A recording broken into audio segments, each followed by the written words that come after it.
Vito, he came untouched. And the Broncos in overtime have beaten the Commanders 27-26. Good morning, Metroplex. Let's get everything back on track as you try to get reorganized from Thanksgiving. It's Sean and RJ. Choppy is out for the first 2 days. We have Cowboys insider Bobby Belt. We got Peyton and Aiden running things like usual. Thanks for being a Tolo, and thank you for turning it on and leaving it on. The Denver Broncos do it again. They narrowly escape, but they get a W to improve to 10-2. We start off in the NFC East, 27-26 over the Commanders, who fall to 3-9. And we're going to sort out the teams that we should and should not be rooting for the Cowboys' purposes. Everyone's like, okay, who are we rooting for in this game? I may have had the wrong intellectual pick in rooting for the Chicago Bears against Philadelphia. This one, there was no confusion in my mind. I want Washington to start getting a win here and there. Maybe it happens when Jaden Daniels comes back, hopefully not against the Cowboys, to move back in that draft order. They don't. 3-9. Denver wins.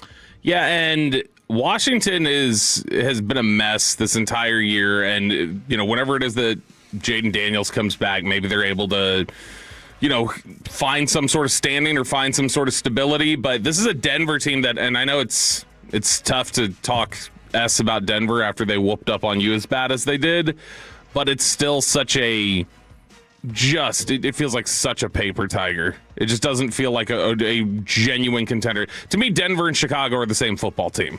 Like, in terms of just on opposite ends of the conference, of just like they continue to win, and you just look at them and go, yeah, but it's not going to keep going. It can't keep going because there's too many things about them that feel like they're not real. Who's more legit? Denver, because Denver's defense is really, really good. And so, either way, I don't trust either one of their quarterbacks right now to make a big play when it matters most. But defensively, Denver's defense is, they're really strong, and they can put it to you. Chicago is the one that feels like they just continue to sneak by a little bit. Yeah, I wanted to say that the Chicago win has me more impressed with them recently before Cheekleen runs in here from around the corner. Of course, that would take him coming in before 8 o'clock on a weekday. But that was more impressive than what Denver did. But if I have to take one unit amongst the four, 2 offenses, 2 defenses, it's easily the Broncos defense, even though the Commanders are sitting there scoring 26 points. Yeah, and it's something where you're going to have that happen. The Giants put up 30 that one game, or 29 or whatever it was, and so you'll have those moments. But I feel like if you played these over again, if you played the Cowboys games over again, I'm picking them to beat the Bears. I think they're there with the Broncos, but the Broncos defense is so good and their pass rush is so good that it's like I can't confidently say they won't disrupt Dallas again. And then Dallas has had trouble with them. Chicago, I think Dallas beats the Bears right now. I don't know that they beat the Broncos, but it still feels like a Broncos team that against the bigger contenders in the league, I wouldn't pick them against. While we are revisiting the schedule, are you feeling a little bit different or a little bit better about the Cowboys' loss to this team? It's 4th and 2 from the LA 43. Rams crowd the line of scrimmage with a one-high safety look. Bryce off play action. Has time in the pocket. Throws downfield for McMillan. Makes the catch at the 20. He's got the 10, the 5. Touchdown, T-Mac. Touchdown, Carolina.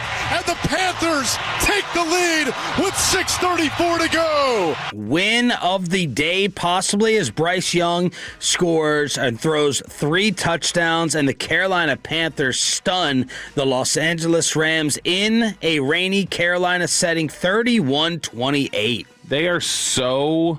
If you just look down their schedule at their wins and losses, they are so puzzling, Carolina is. So they win that game against Dallas. They barely scrape by against the Jets. They get their ass handed to them by the Bills. Then they beat the Packers in Green Bay.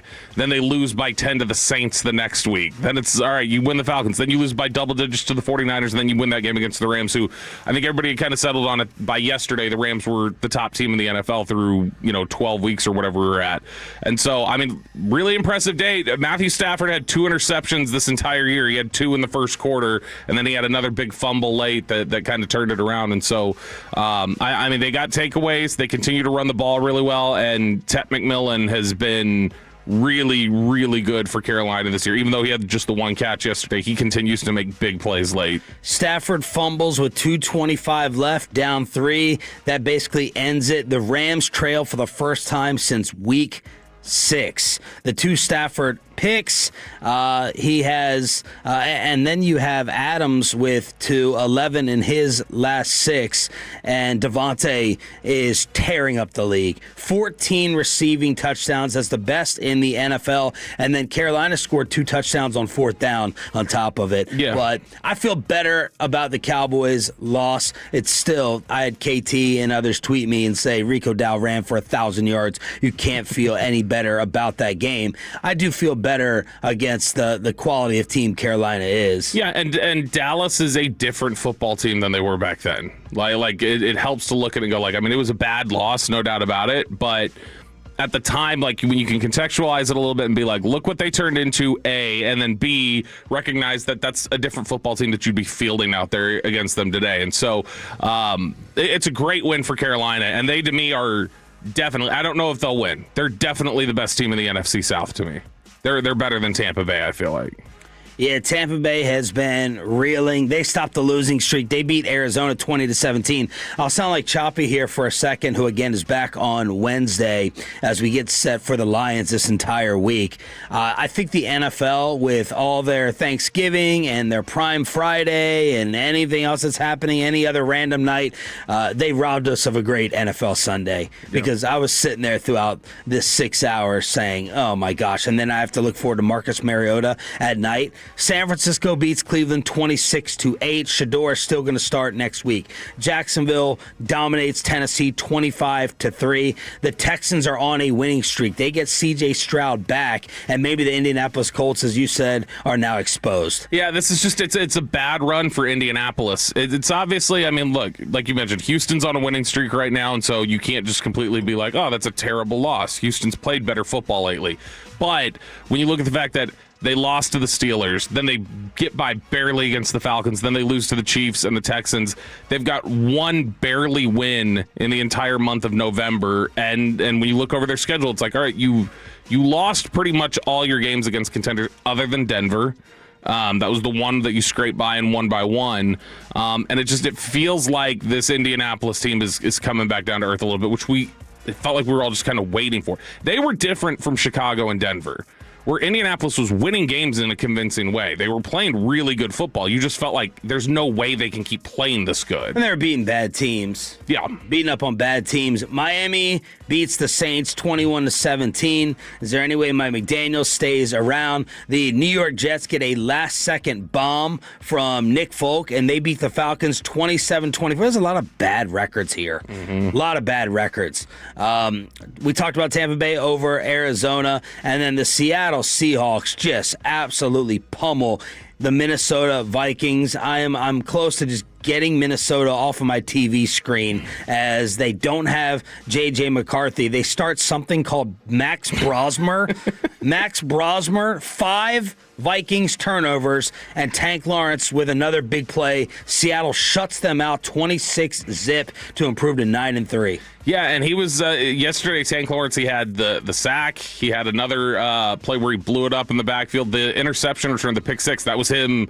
That was Brosmer like panicking and trying to avoid a Tank Lawrence sack and just trying to throw the football away. And so he continues to play really good football. He continues to be really good, and you can't take him off your TV screen completely, because luckily that's one of the teams Dallas has coming up in the next couple weeks, is a reeling Minnesota team. I think that CBS and others were really hoping for this to actually be a game of the day. It was in Pittsburgh, but fire Mike Tomlin is once again trending after this. Allen in the shotgun here with Ty Johnson to his right on 3rd and goal from the 8. Here's the snap. Allen going to keep it. Going to look to bust it outside. Lowers the shoulder. The surge pushing him forward. Progress. He's in for the touchdown.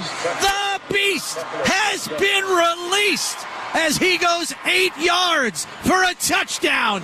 And with that, Josh Allen breaks Cam Newton's rushing touchdowns record. That's an all-time record, not for the season, as Buffalo rolls Pittsburgh 26-7, and they are now coming for Mike Tomlin, and they're coming for Aaron Rodgers, who is starting to throw some teammates under the bus. Did you see the time of possession in this game? No.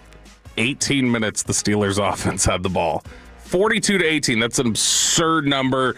And yeah, you're right, because watching this game yesterday, even Aaron Rodgers' QBR was a 6.2. When you watch it yesterday, I think that's his height. So he basically got a QBR that matches his height. That's never a good sign. How long he's been lying about his marriage. Exactly. When you look at this game yesterday, that did not look like a Bills team that I would ever be concerned with. Like in years past, obviously, I have. But that was a game yesterday that I was watching. And I just kept waiting for, like, all right, Pittsburgh, take advantage of this because they're not playing well. They're not playing at a ridiculous level. Josh Allen has not looked like his normal self the last several weeks. And so, you get Aaron Rodgers with the busted nose at one point having to come off the field, and Mason Rudolph coming in just to throw an interception and give the ball back. But, this was Josh Allen, 15 of 23, 123 yards, a touchdown, and a pick. James Cook was good, but 32 carries. They just had to basically ride him. This is an ugly game. Their leading receiver at 33 yards. That was also James Cook. So they continue. We keep talking about Buffalo receivers. Josh wins the MVP last year without a top receiver like Stephon Diggs. Amari went there and totally flamed out. But they're coming from Mike Tomlin again in Pittsburgh as they fall to 6-6. Around the NFL to start off the Monday edition of Sean and RJ right here on 105.3 The Fan. The Raiders officially eliminated from playoff contention. The Chargers just don't feel like an 8-4 team, but they are 31-14 as Justin Herbert now has the broken left hand like Aaron Rodgers has been dealing with. Yeah, that was that's not one I'd want on the wall of takes, was the early on Justin Herbert love that I had, because they have even though they're 8-4, man, that's not a team that this was a game that was way too close. We saw the Raiders a couple weeks ago and we saw how bad they were. Like, that's not a team you wanted to be 14-7 with, like, deep into the third quarter and not able to put them away. So I don't know. I know they're a contender. They're 8-4, like I said. They're one of the winning teams left on Dallas' schedule, but that's, to me, the schedule when you look ahead for Dallas, it's like the Lions are the team left that really worries you. Who is Kamani Vidal, and who has him in fantasy football? I do not, sadly. 25 for 126, 5 a carry, touchdown for Harbaugh's offense. Yeah, I was trying out of Troy, 6th-rounder out of Troy. DeMarcus Ware's Troy Trojans. Yeah, he's somebody that I vaguely remember when we were doing the draft show. I could not have told you where he was from, though. So that is the way we look around the National Football League with everything that happened yesterday and last night. What do we have this evening in terms of Monday Night Football? Is there no Monday? There's no Monday Night Football? No, with the Thanksgiving games, there's nothing. No, I thought it was Giants and Patriots. Giants Patriots. That's what we got. Giants Patriots and the return of Jackson Dart. The Giants actually have something to watch for. That sounds like a game where they'll be leading through 3 quarters and then losing the 4th. And I would like the Giants to get a win here and there, just like Washington, to move down a little bit in the draft order. What's the top website we should be going to for mock draft orders? Tankathon. Yep. Which Tankathon right now has the Giants picking 3rd and Washington picking 6th. Yeah. Tennessee has the 1. Then New Orleans, the Giants, Vegas, Cleveland, Washington, the Jets 7, Arizona 8. The Rams will get Atlanta's pick at 9. My goodness. Cincinnati, Minnesota, Miami, Kansas City picking 13th, Pittsburgh, Carolina 15th, the Dallas Cowboys coming in at 16th, and that second pick coming from the Packers right now at number 27. So 16 and 27 for your Cowboy first-rounders as it stands. Boy, the Rams picking 9th and the Chiefs picking 13th. Neither one of those feel great. And we're just talking about Carolina. And Detroit 17th. The way that Carolina's been playing, and we look at that and go, oh, yeah, you're still picking 1 spot ahead of Carolina at this point. Detroit picking 17th. They'll apparently need a center after Frank Ragnow tried to come out of retirement this week, and they got to look at him and went, nope, he's got a bad hamstring. He's out for the year. College Kegger with the Lane Kiffin saga decided at 6:40. The Dallas Stars continue to roll. Cooper Flagg has woken up. We'll get into that at 7. We got post-hut clarity on the official home of the Cowboys at 7:20. Best and worst of the weekend at 7:40. Nick Eatman in the final hour of the show. Don't go anywhere as we go inside the Star next.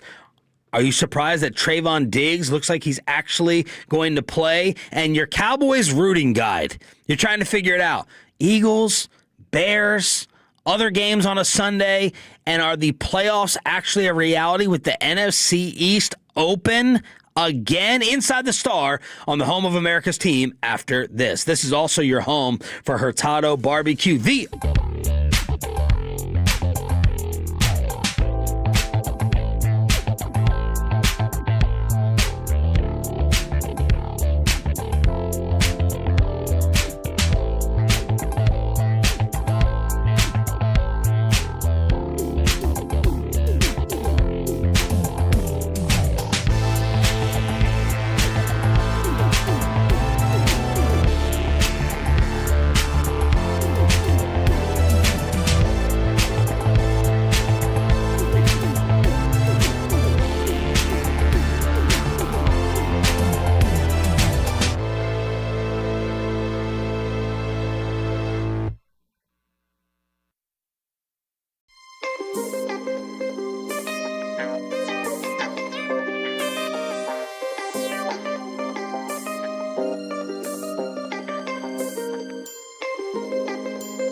interviews and notes to the coaches and players for America's team. Let us go inside the Star on 105.3 The Fan. Ball on the 28.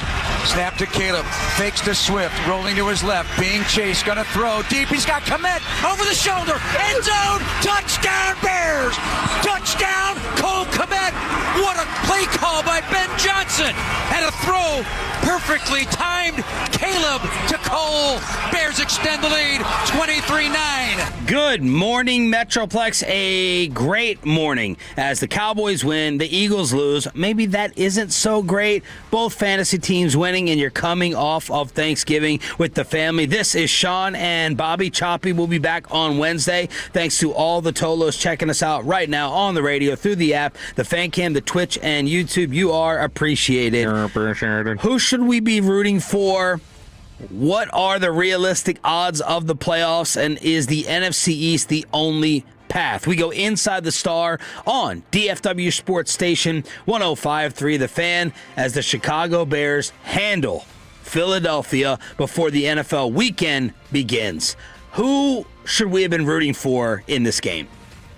You should have been rooting for, according to the Athletic Playoff Simulator, and the odds that they spit out from that, you should have been rooting for Chicago. But I think realistically, Bears. I think or should have been rooting for Philly. Realistically, I think you should. Wait. We should have been rooting for Philly. Rooting for Philly, allegedly. I still think that because of dealing with the odds, because they say the odds of winning the division are 8%. They say the wild card is 14%. So the more losses Chicago picks up, the better it increases your odds of winning the wild card. I think there's a better chance to win the division than win the wild card right now, because those odds are not going to take into account is Philly reeling, and it's not going to take into account what you have the rest of the way. Philly's still got a couple of tough games ahead of them, and yeah, but everyone is pointing to the rest of the Eagles' schedule as reason for giving up on the division. They have the Chargers, Raiders, Commanders, Bills, Commanders. So really you're looking at LA and at Buffalo. Yep, and in that instance, if you get those two losses, Dallas would need to run the table to win the East. Now, the only thing is that when you look at the way they've played football recently and you look at the way other teams have played, running the table the rest of the way is not completely out of the question. Detroit is the biggest stumbling block there. Yeah. But if you can handle Detroit, now you're looking at, okay, the last 4 games, there's a decent shot that Dallas is favored the rest of the way. Because the Chargers are obviously, that would be the question there, and how much they want to give them home, like, credence playing here at AT&T Stadium. But in the event that you beat Detroit, I think you are probably favored against the Vikings, Chargers, Giants, and Commanders to end the season. So you are favored at that point to run the tables if you're able to get that game against Detroit. After that performance, the Eagles' offense ranks 28th in success rate. They are producing a positive play at a lower rate than offenses like the Saints and the Jets. It's the worst offensive success rate for Filthy for an Eagles team through Week 13 in the last 20 years. It looks like a bad team right now. Like it doesn't look like, it looks like a bad offense, I should say. Well, Chicago run defense, Chicago ran through them. Yeah, just absolutely torched them, and they've had some issues at times being leaking, but Philly generally, it's sort of like Denver. I trust their defense for the most part. I have zero trust in their offense right now, and even less than zero in their quarterback. Because Jalen Hurts has just been an absolute mess. And the biggest thing that's going on there, I saw this being discussed by a lot of Eagles fans. There was a lot of talk that this is whatever year that was, 2023 all over again. Where they're like, they made the Super Bowl, everybody was feeling good about them, and then the year after that, they come out and they started 10-1 or whatever, but nobody really... Everybody was like, yeah, but there just seems to be something that's off about him. That was when Big Dom got thrown off the sideline, and then they were reeling at the end of the year, and then they lose in the playoffs in the first round. Eagles fans feel like that's the team they've got this year.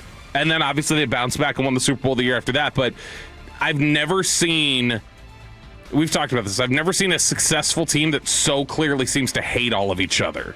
They hate each other. And then it's like the old Lakers with Shaq and Kobe. Yeah, kudos to Sirianni, I guess, for being able to keep them together this long and then win ball games when they clearly despise each other. But gosh, it's just that's a team that feels like it could blow up. Even last year when they won the Super Bowl, it felt like a team along the way that could blow up at any second. The Bears 281 rushing yards were the most against a Vic Fangio defense since 2005. Nick Sirianni says he will not be changing the offensive play caller. They have made a move like that in the past, and then Sirianni's getting called out for going for 2 after scoring when they were down by 15. Jalen Hurts says it's becoming tougher and tougher to run the tush push. He gets stripped. He also told the broadcast team, "I wouldn't mind if the tush push, went away. I don't need the tush push." As Al Michaels, I think, asked him the very odd question of who's your favorite person that has pushed you from behind. And he's like, "I don't really need it. I don't really need it from behind." Yeah, because he's going to throw little swing passes for 4 yards anyway. That's his preferred offense. We've heard he loves. He is the most. AJ got his numbers. He did. That's fair. Now the thing we've talked about with them though it really is all or nothing. For Hurts, he is going to throw a check down. There's no in between. It will be 3 yards from the line of scrimmage or under, or it will be 30 yards from the line of scrimmage. And that's the way that he operates. And he doesn't want to throw really anything in between. And now we need this Justin Herbert surgery to be minor because he's undergoing the surgery for the broken bone in his left hand. Chargers play the Eagles in Week 14. So we need Herbert to go ahead and be out there. So that's where things stand with Filthy. So you say they need to win the division versus the wild card. Here's the way the NFC looks. Chicago's the 1 seed right now. Wow. By the way, Ben Johnson's celebration of the weekend, even though I don't like Ben Johnson, stripping down in the locker room and flexing on everybody. The Rams are the 2 after losing to Carolina. Philly's the 3. Tampa Bay is the 4 at 7-5. Then Seattle at 9-3. Then Green Bay at 8-3. San Fran is the 7. Detroit is the 8. And the Cowboys are the 9, right ahead of the Panthers. Here are the current projected records from The Athletic. And this is from their simulation model. The Eagles are projected to go 11-6. The 6 seed wild card is projected to be 11-6. The 7 seed wild card is projected to be 11-6. Which, by the way, that 7 seed wild card is the current number 1 seed Chicago Bears, according to the Athletics projections. So they expect them to reel down the stretch. But if that's the case, if the 6th and 7th wild card spots are 11-6 and the division is 11-6, you have to win out. That you have to go 11-5-1 to win one of those spots. You can't go 10-6-1. And so, I mean, at that point, there's no room for error. And that's kind of what Dak was talking about a couple weeks ago with Mike Silver, where he's like, look, we don't really have time for a week-to-week approach or take it a game by game. We have to look at it in the macro of like, no, there's no room for error. This is what we have to do. And that's what is kind of facing them right now, is that this isn't just this feels like the rest of your season against Detroit this week. Now we go fully inside the Star on the official home of the Dallas Cowboys. Bobby will be in Detroit on Thursday, and I believe Amazon Prime is coming in here today to film for all of 3 seconds. Ooh, yeah, it'll be great. And hopefully we can get on as much as Zach Wolchuk. I was going to say, how many times I feel like they've come through here, and only half the time they've actually used anything, and usually it's, boy, the Cowboys have won 3 in a row. And it's like, all right, that's all we needed. It's like, well, you could have gotten AI to do that, I feel like. Yeah. Jerry Jones on 105.3 The Fan with the replay brought to you by Johnson Fitness and Wellness and Window Nation, giving the update on Trayvon Diggs, who hit the practice field yesterday. Okay, he'll be on the field. Could have been on the field, wanted to be on the field last night, but he'll be on the field as at Detroit, in my view, barring an exception. By the way, Ravel was not hurt. He wears a brace, and that brace kind of malfunctioned on him out there, and they had to make an adjustment on that brace, but he wasn't impacted physically. And that brace is an assurance thing. Frankly, I wish that all. If I had my way, I'd want them all to wear knee braces. He was in a given mood on our show when it was Blake and Fred in giving up the Quinnen Williams, Micah Parsons trade offer. But is he saying that Trayvon Diggs was available to play against Kansas City? He's saying that Trayvon wanted to come back before that. I don't think he was It's not a thing where he could have come back. It's just he wanted to be out there. He just couldn't. Are you surprised that we have gotten to this point where it looks like Diggs will take the field again? Yes. Because, look, here's the thing. I think they did. It's not a 4-week concussion. That's not what he had. Right. What he had was the team wanting to go. Break up the pie. Break up the pie between concussion, his knee, and other. It was 1% concussion because that gave them the excuse to be able to put him on there. 24% his knee, and 75% we want to figure out what the hell we want to do with you. And I think they just ultimately decided, all right, we could stand to have him back. I mean, you saw during that section when Ravel looked like he got hurt, or Revel.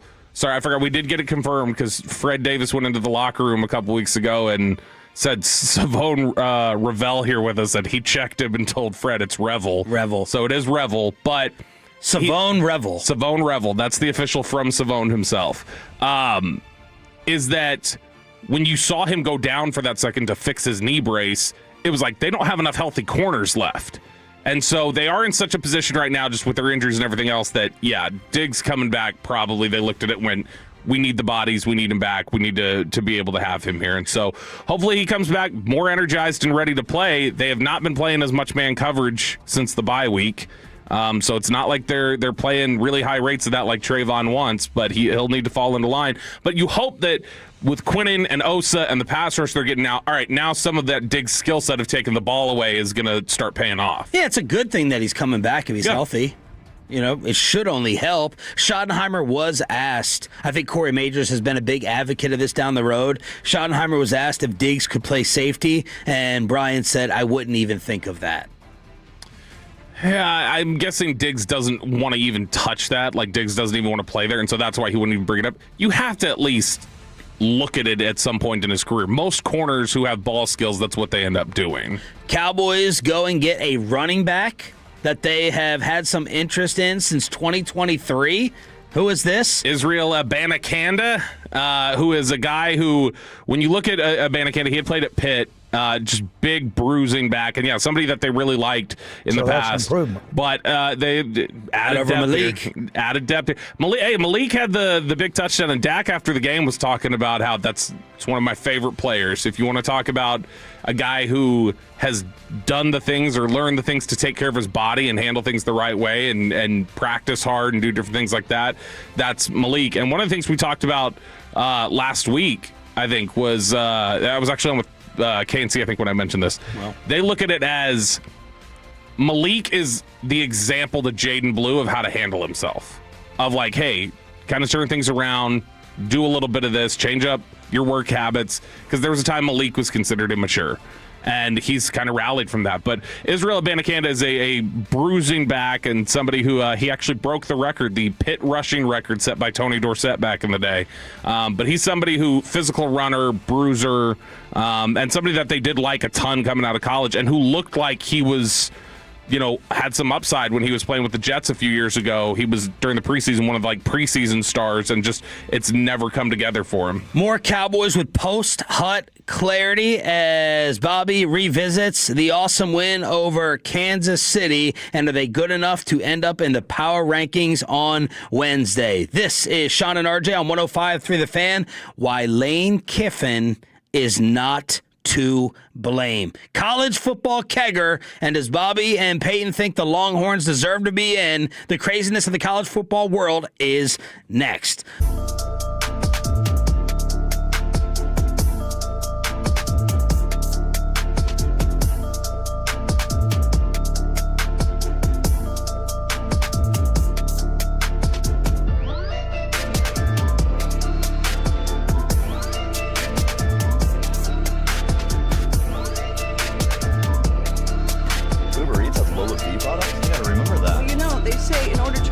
Something, you have to forget something else. Okay, now that is a very cute haircut. That's like a little shag. I've never seen it before. Well, I mean, of course you have. It's the Rachel. Oh, is that your name? No, I mean like your name. No, I'm Jen. My name's Jen. Right, but I just mean like this is your haircut. But that's hair on your head. I'm not saying this is your hair. Okay.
Basil babes. Saffron squad? Nutmeg maidens? Paprika? No, Nutmeg maidens. I just said that.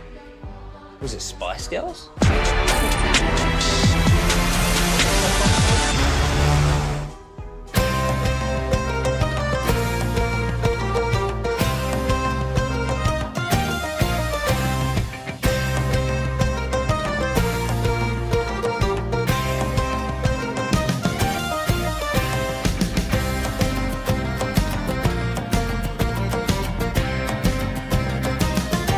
Vehicle, get to Classic Chevrolet and Grapevine today. The back-to-back #1 Chevy dealership in the world. More new Chevys than anyone else, all priced to sell. Visit ClassicChevrolet.com. This is Texas. This is Classic Chevrolet. Together, let's drive, relax, enjoy the difference based on new Chevrolet registrations 2023 and 2024. Arch has the snap, design run, goes straight up the middle, first down and more. Arch breaks free. Say goodnight to this one. Arch Manning, touchdown Texas. The second year in a row, Manning has a rushing touchdown against the Aggies. I'd like to know where Lou Holtz is right now. Oh, I win.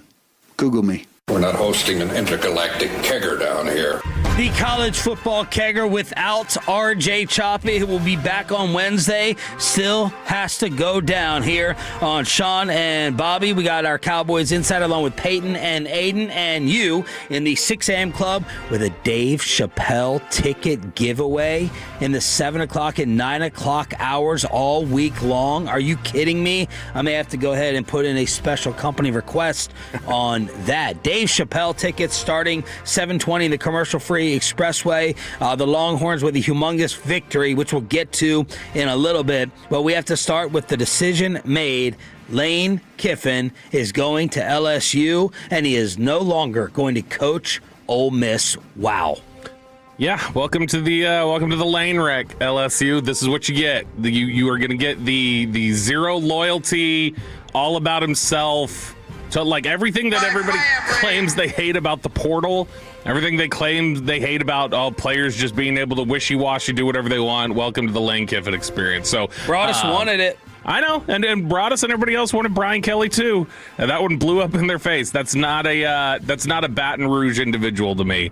I don't think that's going to go well. So I think that ultimately this one's going to blow up in their face, and Lane Kiffin will have ruined his career here.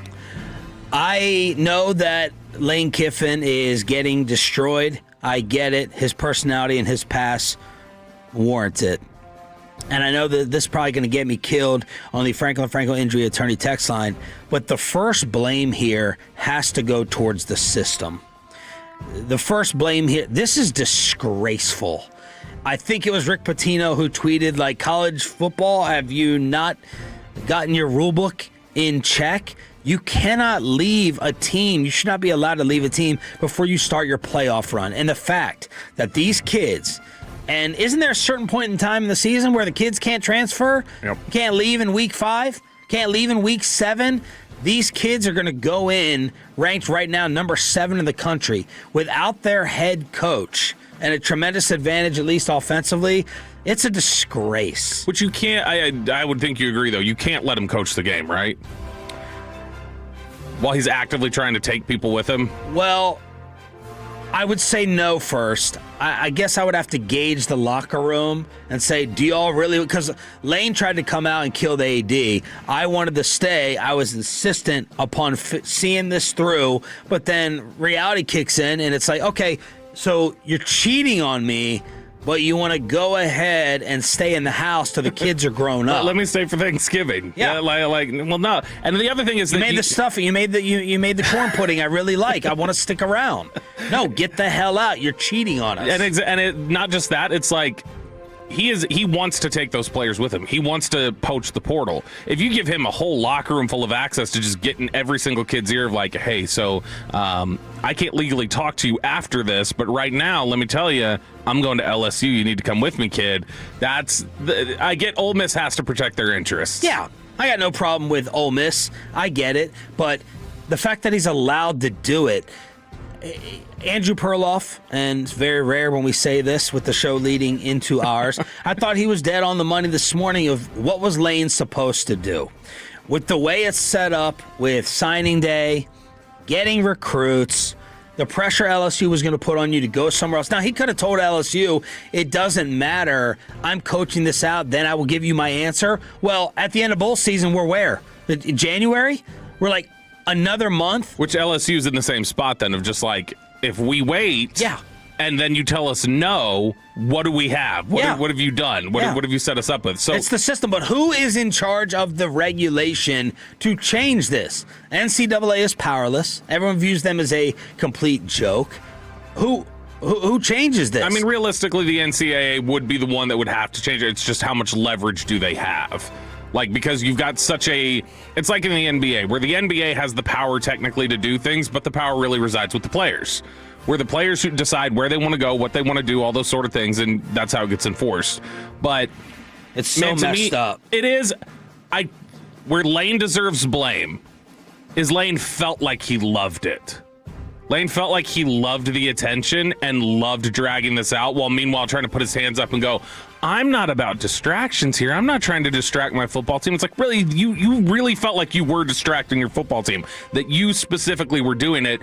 You're going on Pat McAfee and, just enjoying all the I don't know, maybe I'll take LSU. Who knows? And he loved all those interactions that he had. He loved his little confrontations with reporters, whether it be in the press conference or on the field or whatever else. He loves this thing. This is what Lane does. This is how Lane loves the whole Lane Kiffin experience is exactly that.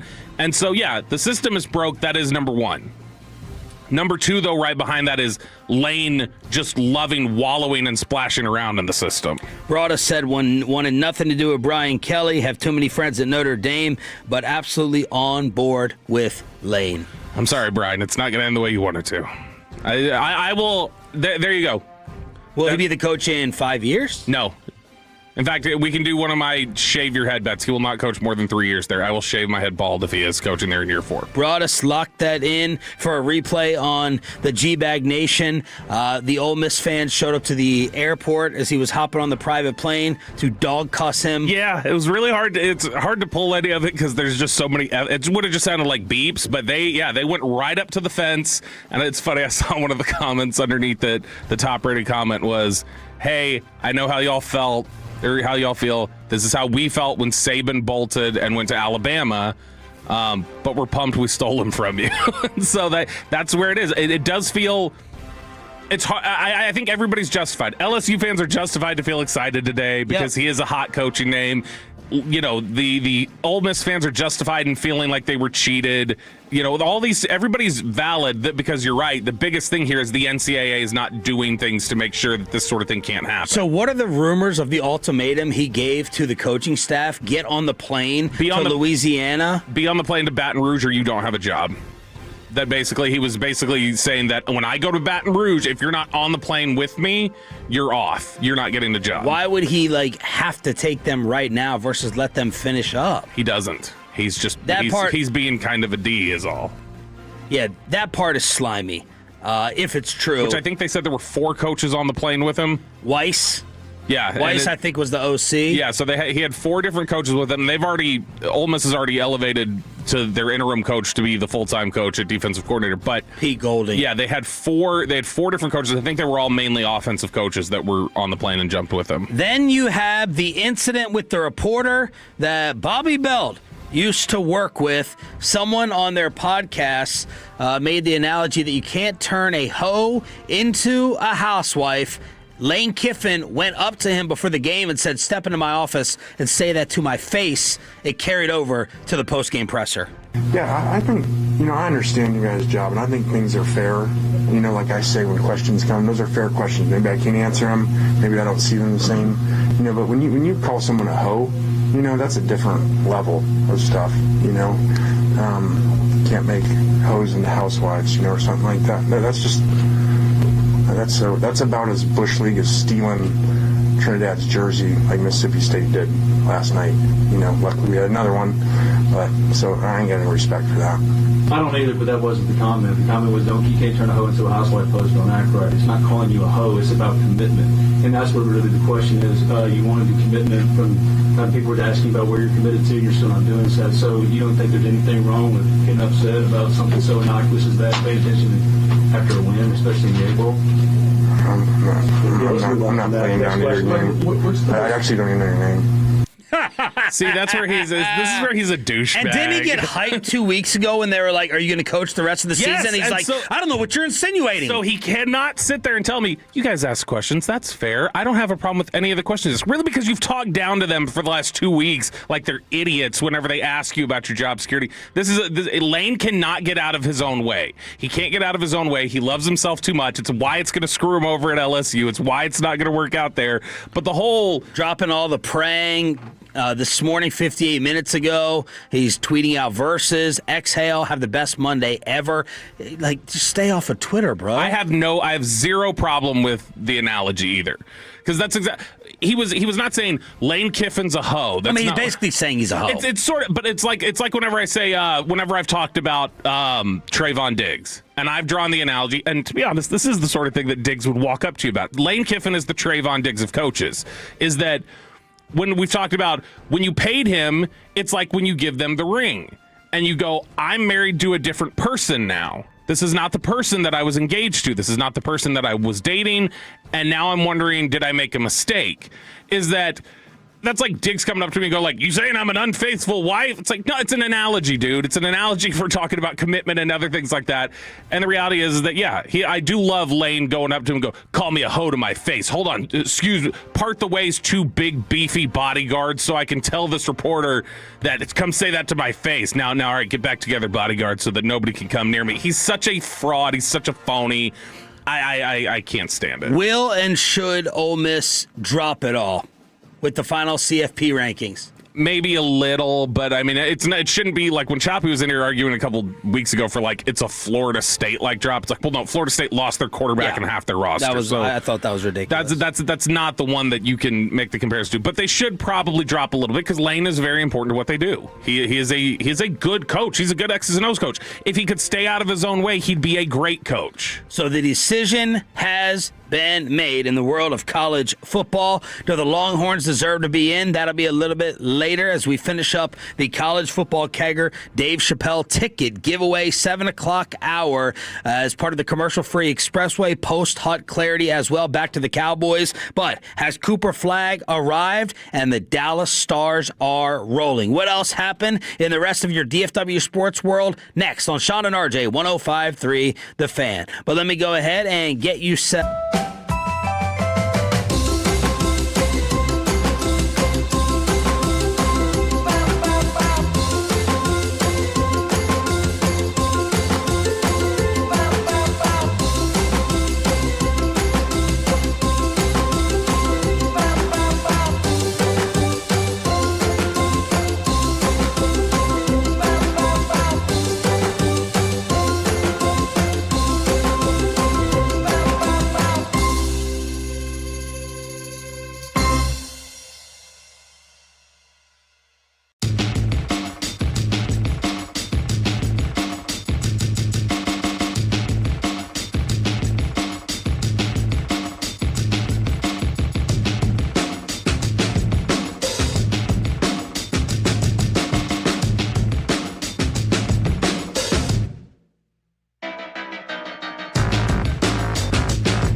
Of course you have.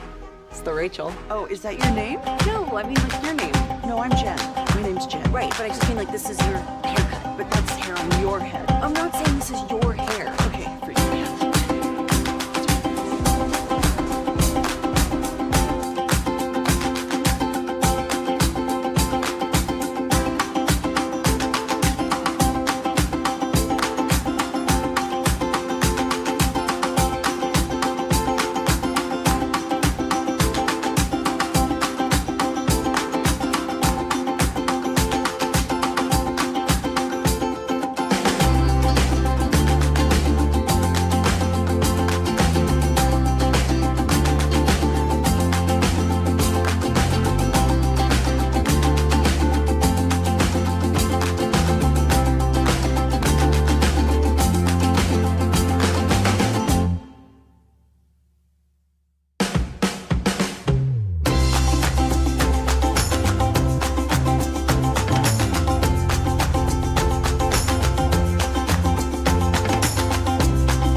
Victory Plus with the call. Good morning, Metroplex. It's Sean and Bobby. Choppy will be back on Wednesday. We're trying to get you to Thursday night and Cowboys Lions as quickly as possible. Jerry Jones tomorrow at 8:30. Nick Eatman, DallasCowboys.com in the final hour of today's show with a Dave Chappelle ticket giveaway coming up in the 720 Expressway. Glenn Gulletson called it probably the best complete game that the Stars have played. Loved the team's defensive effort, playing with a ton of confidence. The challenge is to play at this level every game as they whoop up on Ottawa 6-1, and Wyatt Johnston with the fourth hat trick of his career. 2 goals on the power play. He leads the NHL in power play goals with 12. The next closest has 7. And Gulletson's calling card coming on over here again was the power play. And Rietma hit me up last night and said the power play is elite. Best in the league. 2 for 4. 2 for 4 last night. Mikko, the backhand is just jaw-dropping. He had the assist behind the net last night with it. 3 primary assists, a wizard with the puck, finding creative ways to set up, and Wyatt has benefited. Wyatt now, he's equaled up to Jason Robertson's 16 goals on the season. So they are both tied for 4th with Connor Bedard and most goals scored. Boy, it's been a run for those two, specifically Robertson, who now he's had 9 out of 10 games that he's scored a goal in consecutively, and so I mean he's been really, really good. And I mean, you can't go without saying Money Puck said that it was 54% that the Stars deserve to win, so that's a positive. 54%, that's it? 54%. It's because a lot of it is based on shots on goal. No, it is based on shots on goal and probability of goals scored. So whenever they scored 6. Right, and those 6 goals were goals that maybe necessarily they shouldn't naturally score because of bad goaltending or whatever else. It's unbiased, Peyton. I would have given at least 59%. Robo stays hot. His goal was unassisted. DeSmith was solid in net, and the Dallas Stars, they have to 17 wins now on the season? 17 wins as they are absolutely rolling. What a month of November they had. 17-5. Pretty good. Gavin Spittle with Spits and Suds in the podcast highlighting the Stars scoring 62 goals this month, their most ever in the month of November since they relocated to DFW. So they steamroll Ottawa last night. Cooper Flagg is trying his best to prove I can score and I am the legit number one pick. He had back-to-back history against Los Angeles over the course of the weekend. The first was the assist that he put up against the was it against the Clippers? I got to go ahead. My page just cut out. No, that was Lakers where he had the assists, I think. Yeah, he had the assist against the Lakers, and then the new career-high 29 points against the Pelicans. And he had a nasty, nasty dunk over the weekend as well on Zubats out there with Los Angeles. But the Mavericks, they're still struggling. Now, they do get the win over the Clippers to break the 3-game losing streak, and they have Denver coming up on the road tonight. Which that was the 29 was his career high last week that he had set. So he over the weekend against the Clippers, he put up 35, which he's locked in. And when you look at early on, he was having trouble efficiently scoring. He wasn't looking for a shot very much. He's starting to settle into the rhythm a little bit now where you see him go okay, this is the guy.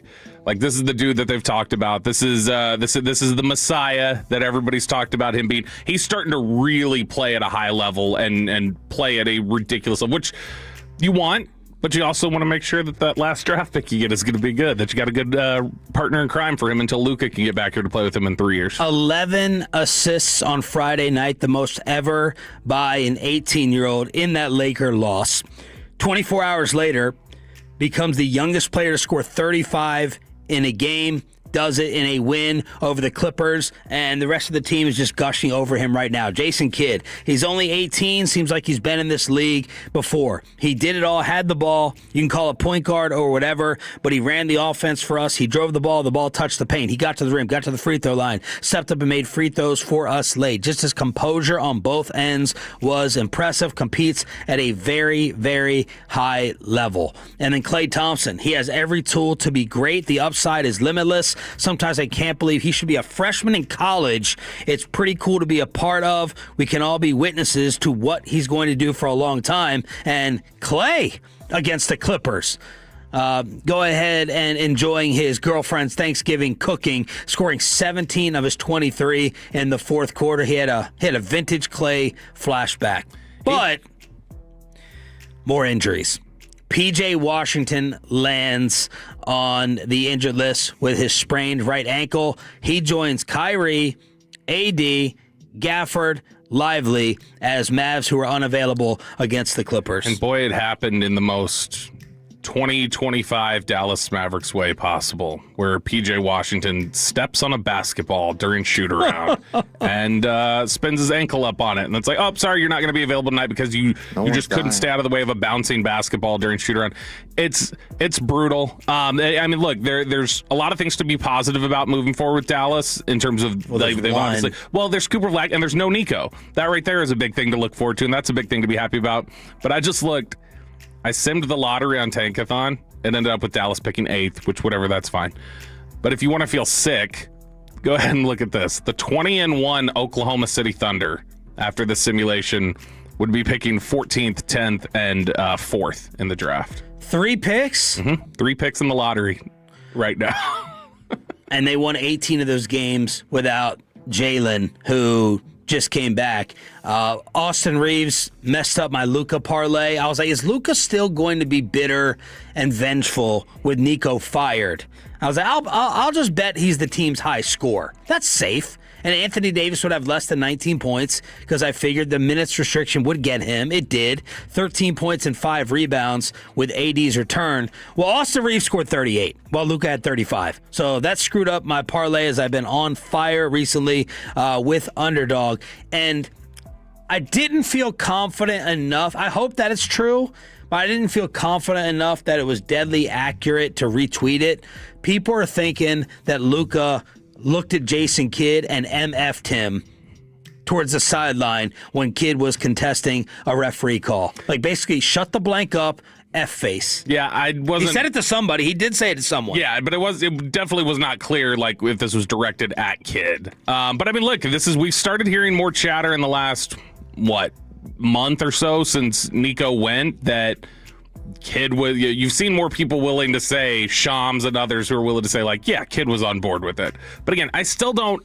His reaction in the aftermath was either he is a psychopath, greatest, manipulator of all time, or what I think is more likely is he complained about Luka and was like, yeah, we got to do something about him, but didn't realize, I didn't realize we were going to just trade him necessarily. I was just kind of venting. Well, apparently fans had another chance to vent towards Nico as he attempted to go out the other night. The internet is saying common table in Dallas, and there's video of Nico trying to go ahead and get in, and they booed him out. Nico's trying to go out on a weekend randomly, and he's still actually here. And there's the video right up there on the fan cam, him walking out of common table. And I'm stunned he hung around. I don't think this was in Dallas. I think this was in Frisco. Is it? I'm stunned. I'm stunned he stayed around DFW. I thought he was going to bolt instantly because of things like this.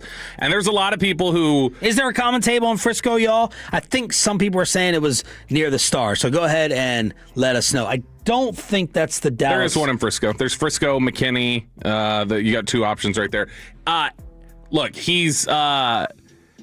I'm in favor of it. I know a lot of people are not. I'm in favor of it. And whenever anybody goes, oh, come on, it's just about basketball, how can you be so gross about it? And to me, it's like, no, it became about more than basketball when, hardworking people in the city who were spending their money to go to Mavs games and voice their displeasure were thrown out.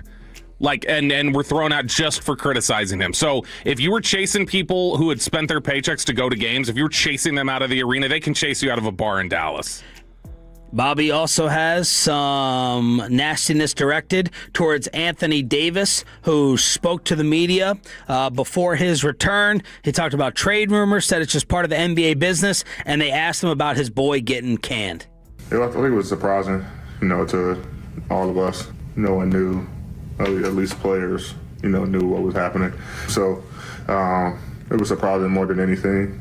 Nico's my guy. Obviously, like you said, he played a huge part of, getting me here, and wanting me to, fulfill his vision in a sense, that he saw. So, it was definitely tough. Was that a troll move to refer to his vision? Is that a troll, or is that just unaware of that Nico had done the whole little I think fans are starting to see the vision now. But he sounds so miserable being here, which I can't blame him. I would be miserable too. But sorry, dude. You sound so bitter and so depressed being here. Fine, then take your one-a-day men's vitamin, get your health back right, get out there, play basketball, so we can trade your ass and get your ass out here, because I'm tired of it. I'm tired of the pouting and the whining and the being unavailable. I'm officially on the anti-Anthony Davis train, and I get it. I would be probably in his same sort of position of just being unhappy, but the difference is I would say, I'm unhappy, get me out of here, and he's still pretending like he wants to be here when he clearly doesn't. So just get the hell out of here. Let's start fresh. Need to get him on the floor, like you said, to go ahead and get the trade value up a little bit. Because now I'm getting afraid that Mike Bassick is going to be right, that he gets a first-round pick or less. I think Bassick was saying a second rounder. No way it's a second. But one first-round pick, that would suck. Yeah, which, I mean, what? So Luka went for somebody who's unavailable in a first-round pick. So Anthony Davis would go for similarly unavailable in a first-round pick. He only played 28 minutes the other night against the Lakers. Looked fine. He didn't play poorly. He was fine. But they need him to be healthy so that another team will be enticed to take him, because he's got to go. Denver is favored by 10.5 tonight with the tip-off at 8 p.m. Last night, of course, the Broncos hang on to beat the Commanders, but the internet was freaking out and laughing and worried over Rodney Harrison in the NBC pregame with our buddy Tony Dungy. Yeah, I look at... I forgot the call. I'm sorry. Washington defense from that group. Best way to attack that group tonight, do you believe? The best way to attack them. What have you seen from Washington's defense? I'm sorry. They just don't have. It's a lot of stuff going on. I'm sorry. They don't have a lot of discipline on the defensive side of the ball. Yep. That's it. They sure don't. And I want to get over to something else, too, Coach. So there's some people, I think Barstool was like laughing at him, like, great point, Rodney. And then after I watched the clip, I unretweeted that because I was like, is something going on with Rodney Harrison, because he looked disoriented as well. Yeah, which that's the only thing. When you're looking at that, it could be one of several things. A, it could be like a medical thing that everybody would be concerned with. 2, it could be migraine. We've seen migraines can act like strokes on air. There was that famous one of Serene Branson, I think was her name, in Los Angeles years ago, who they go to her for a Grammys report, and she just starts spitting out gibberish. And it was basically a migraine. Or it could be, like you said, he's distracted by something around there, and he was just kind of off his game and not paying attention. Are the Dallas Cowboys playing well enough to end up in the power rankings this week? And our first Dave Chappelle ticket giveaway, we got post-hunt clarity in the commercial-free expressway and a best and worst of the weekend you are not going to want to miss next on Sean and RJ 105.3 The Fan. Hey, Cholos, RJ Choppy here, Fingerprints over at Zero Res. We got us.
Said that. Was it Spice Girls?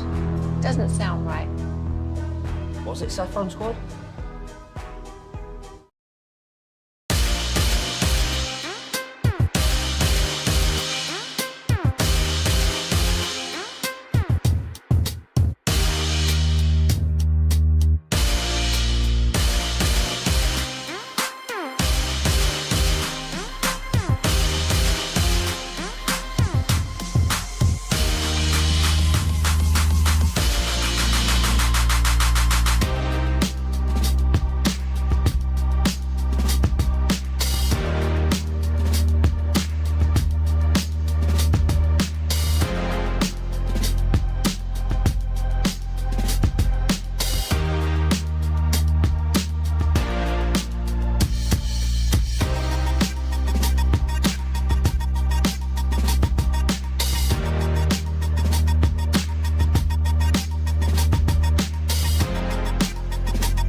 #1 Stars podcast, Spits and Suds, presented by the On Time Experts, keeping Stars fans comfortable all season long. Check out the latest Spits and Suds episode wherever your favorite podcasts are found.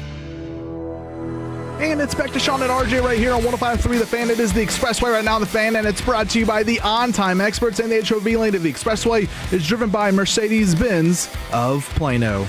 3rd and 10. And Prescott back to throw. Another good block from Thomas. Going in the end zone. Lamb backing in. Makes the catch. Tumbles over. Touchdown. CeeDee Lamb. I had what alcoholics refer to as a moment of clarity. You watch it and you're super into it. It's like really exciting. The storyline's good. And then you finish it and I'm looking at the film and I'm just like, I was watching it? Stop calling them films. I mean, that is gross. And those people are getting paid. It is post-talk clarity, usually on a Tuesday. Obviously, things thrown off a little bit with the Thursday games that the Cowboys have been playing recently, including the Thanksgiving holiday that we missed. More on that coming up here in a few minutes with best and worst. But, Sean, before we get into the specifics of what was on the tape, your overall thoughts of the Thanksgiving game and how this football team looks right now. Look, number one, it has been a super fun season. Like, I don't feel any lull points. Jerry Jones doing a great job of changing that, of course, with the Quinnen Williams trade. And the Cowboys are a team that no one should want to see right now. And I picked the Cowboys to win last week before we had the holiday break. And I bet on the Cowboys to win straight up as well. So what happened did not surprise me. I agreed with you, even though they were down 21-0 against Philadelphia. I didn't feel like the game was like totally over. None of this feels fluky whatsoever. It feels legitimate, and they are dangerous. Very, very dangerous. I said it after the game to Brian. I was like, this is not... It's just making me bitter over the Arizona game. The Arizona game, and also just that it was as long as it was before they got Quinnen Williams here. Because it does feel like if they would have had him here for the whole season, this is just a different team. Well, apparently that was Jerry Jones' plan. I really, really hope and sports pray that this is not true.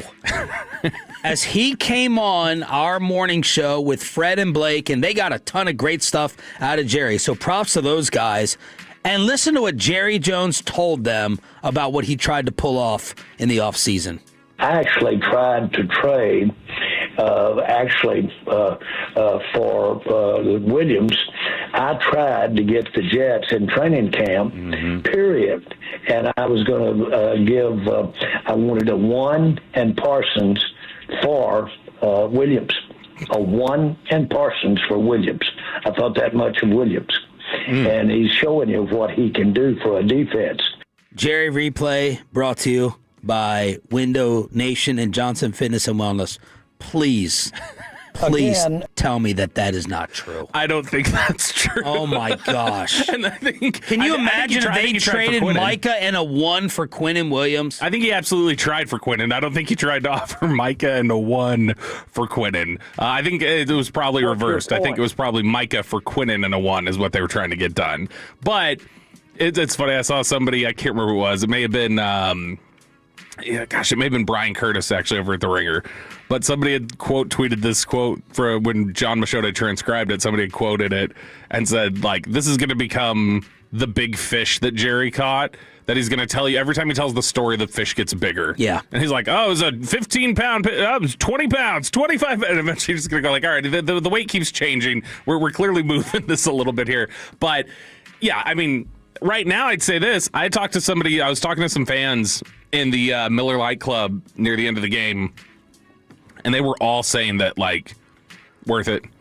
Micah trade was worth it now. If the Micah trade flips me and gets me this dude who's just wrecking shop. Well, Micah balled out on Thanksgiving, too. Yeah, and to see Clarence Hill, he was up there in the press box, and he was, like, pointing up the screen. He goes, that guy, he's no good. Can't do anything with him, can you? I was like, it's balancing. Quinnen's been pretty good. We came back with the CeeDee Lamb clip. I'll ask the second question in post-talk clarity. Is the CeeDee Lamb problem and issue solved.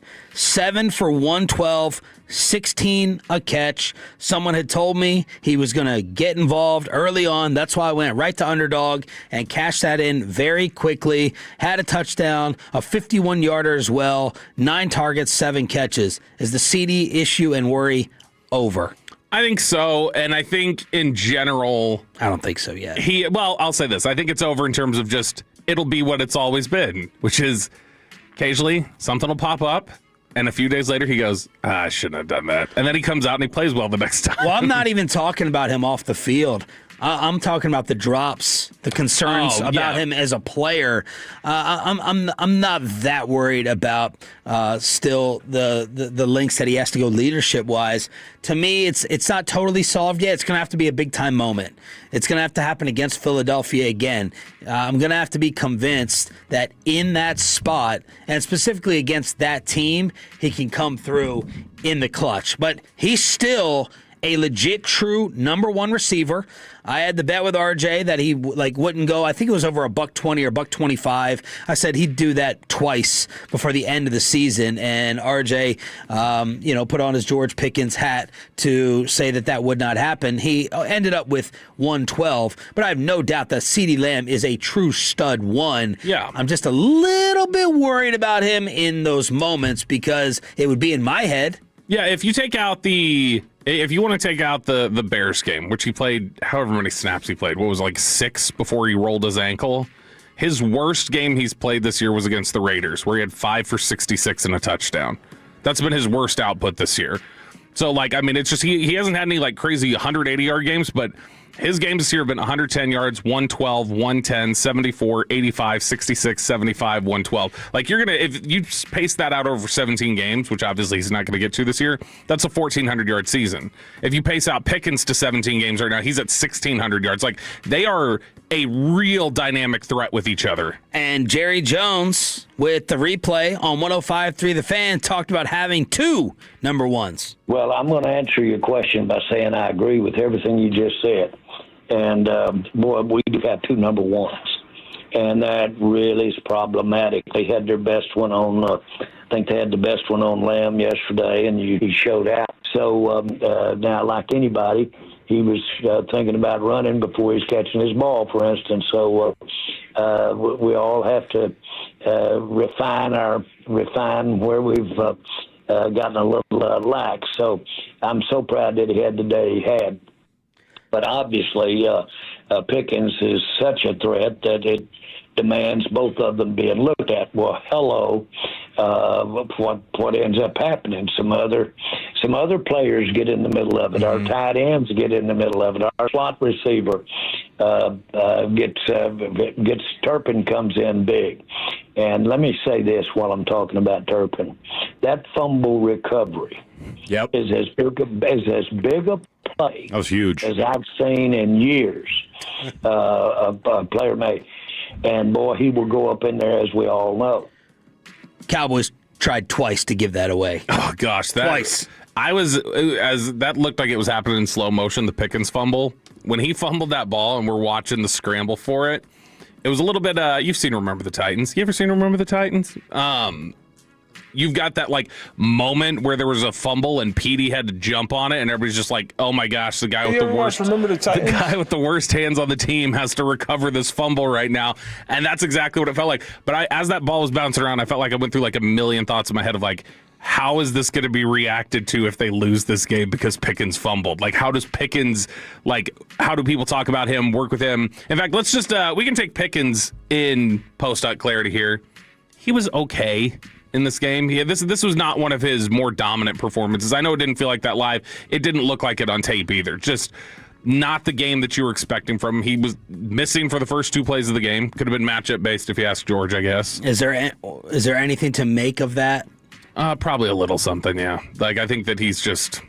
How many times throughout the year, you think, I mean, there's nothing formation or package-wise that would justify him not being out there for the first 2 plays. No way. Right? No, right? Like, I mean, like, you don't trade the third-round pick for him. You don't have him perform the way he does. Yeah. And then think, like, oh, yeah, there's no chance you want him out there to start the game. Like, yeah, he's clearly just there's an example being made. I don't think it harms them the way, like, Choppy was in here melting down about a couple weeks ago. It's 2 plays that he misses. I think more it's a very public example of like, hey, this is letting everybody know maybe you're not doing what you're supposed to. I don't think it was public at all. No one gives a rip. And no, I asked you if anyone asked about it, how many people noticed. I tweeted I was hearing something before the game, and I'll really go into it if it happens. Well, I was expecting like a first drive benching. Mm-hmm. But it was only 2 plays. And then other people were thinking I was referring to Deron Bland. What happened with Bland? Is he not out there during it? Yeah, some people were saying, Deron Bland is not out there. Bland was hobbled at a couple different points where they had to, like, he's been banged up. I know Bland has sat some plays because of just flat out he's been hurt. And there are times where he is a matchup basis, where at corner they are going to take you off the field more as a matchup guy. And so there are times where he'll get pulled out for that sort of thing. I would buy that. Bland is not, if you want to talk about just perfect players from the standpoint of like how a coach would view your participation, your effort, how frequently you're on time, all those sort of things. Bland is like perfect Boy Scout, I think, to a lot of coaches. And so he would be the last person I would ever anticipate would get in trouble for something. I'll say this about Pickens, and we'll get into it more in the offseason with the decision to franchise tag him, sign him, let him go, whatever it is. I would kill to know what Schottenheimer is telling Jerry and Steven about how George has been conducting himself throughout the year in terms of being on time, coming to the meetings, his demeanor behind the scenes. I know what Dak has been saying. I know what Jerry has been saying. I wonder how much Pickens is challenging Brian Schottenheimer to treat everyone equally and fairly. Somebody had... That's something more to delve into, I believe. Yeah, I heard somebody draw this comparison, and I think it's a good one. George Pickens is like the class clown, who it's like students think he's funny and students like him, and teachers just think at times like you can be kind of a pain in my ass. Yeah. But ultimately it's kind of like you. Yeah, exactly like me. Is that a little bit less like when they look at it? I don't think they think at the end of the day this is detrimental to winning. Like the sort of ways that he's a pain. It's more just for the sake of Dez. Years ago, I mean, I don't even think it's even the levels that Dez caused at times. But Dez, you remember, Dez was like chronically late, and there were Shotty's referenced that in press conferences. Said, yeah, we've had some issues with him being on time. Like has said that before. So I think that when you see that stories of stuff with Pickens, it's more just about just tidiness. Like, come on, don't be late. Don't have this issue. And it's not so much something that they can't get past. I think that's the bigger thing. All right, let's talk about some of these other guys on defense specifically. Quinnen Williams was out of the 3 games he's played so far, this was the least impactful in terms of just him making big-time splash plays. But he's still so freaking good. And the way that he draws so much attention to himself, it has made Osa Odigizua like all-pro level the last few weeks. He is playing out of his mind. He had the big sack against Philadelphia, late against Jalen Hurts. When you look at him and the way that he's being disruptive and just destroying running lanes for the opposition when they're trying to run the football, this was the hope when you got Quinnen Williams, was that it would make everybody else better along the defensive line to the extent that it has. You maybe didn't anticipate, but it would make everybody better on the defensive line, and it would so improve the run defense and take away the option to just run roughshod over them that you would look at it and go, they're going to have to pass a little bit more. And that's what they've been able to do. They've become a run defense that I think teams don't just think they can automatically pick up 6-7 yards of carry on. Now, Kansas City, to be fair, didn't have a lot of problems running the ball for chunk plays early on in this game. They were able to pick up some chunk yardage. It was more that like the passing was secondary. I remember tweeting out Cowboys defense feels helpless early in the game. These first 15, I think they had 5 straight stops. The scripted plays are killing them. If you look at the scripted plays in the first quarter, it'd be nice if they played from ahead once in a while. Yeah, and because these first 3 games, you remember even against the Raiders, they were down against the Raiders at the end of the first quarter.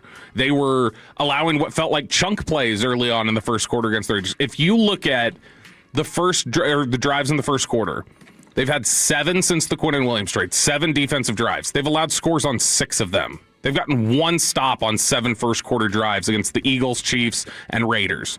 That's completely shifted now to where when they get into the second quarter, they have been nails. They have been so good. I think that it's been 6 scoring drives. They've allowed 6 scoring drives in the second through fourth quarter after allowing 6 in the first. So they generally lock in once they get outside the script.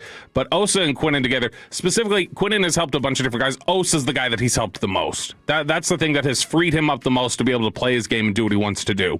Post.clarity here on 105.3 The Fan. Jadeveon Clowney, awesome performance from him in this game. Wow. And he was banged up. He was walking off the field. He was a little hobbled. I don't think he wasn't out there at practice yesterday, but he was looking a little hobbled. So that's a little bit of a concern. But you want to talk about, I think Brian Baldninger said it. He's like, Clowney's just showing you he's the mercenary, and he's going to come in and he's going to just be important to your defense, regardless of who he is, who he's lining up against. Poor man's Revis up front. Yeah. That's it. It's exactly the comp, is that he comes in here and he does damage. And he's been so strong for them in the running game. He's starting to pick up as a pass rusher for them. And he had 2 sacks in this game. A little bit of, I don't want to say they're total coverage sacks, but they were definitely motor sacks for him. It wasn't just like him winning off the line and getting a 2.5 sack. But, man, he's been so good for them, so positive. And then if you want to look at the other side of the trenches. Well, let's get Jerry Jones bragging about this defense with the replay brought to you by Window Nation and Johnson Fitness and Wellness. Now, we've changed defensive coordinators now 3 times in 3 years. That doesn't work. I'm going to tell you. Those players can't be thinking about what they're going to do. That's like thinking about breathing. You can't do that and live life. That's got to be that's just got to be there.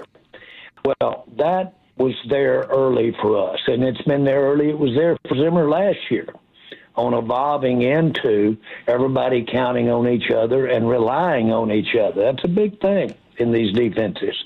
Got to know the other guy's going to get his job done so you can have confidence to get yours. So you knew that was going to have growing pains when we came through with another change. Eberflus is an outstanding coach. And make no mistake about it. But he would be the first to tell you that in relying on his, let's say, his system, which he's got several systems. He can play it any way you want to play it, really. But he was relying on guys knowing what everybody was depending on them doing. And, of course, that was shaky. And then very candidly, we had guys on the field last night that about 5 of them that weren't to be found in our first 6, 7, 8 ball games. Mm-hmm. The great Brian Broadus just texted, man versus zone coverage since the trade. Vegas, they were 90% zone. Philly, 90% zone. Kansas City, 60% zone, 40% man, with Trayvon Diggs on the way. Yeah, and some of that still is, and Brian knows this, we've talked about this, some of that too is going to be, it'll look like man, but it may still be zone coverage depending on what they're doing, and there's limitations to how much you can know, how much they've been in there. But it's clear they have not, Eberflus didn't just go into the bye week and go, oh yeah, we're going to just run more man coverage now. There was actually, it's felt like a greater commitment to zone since then. And then a lot of it is going to be matchup based depending on who you're going up against.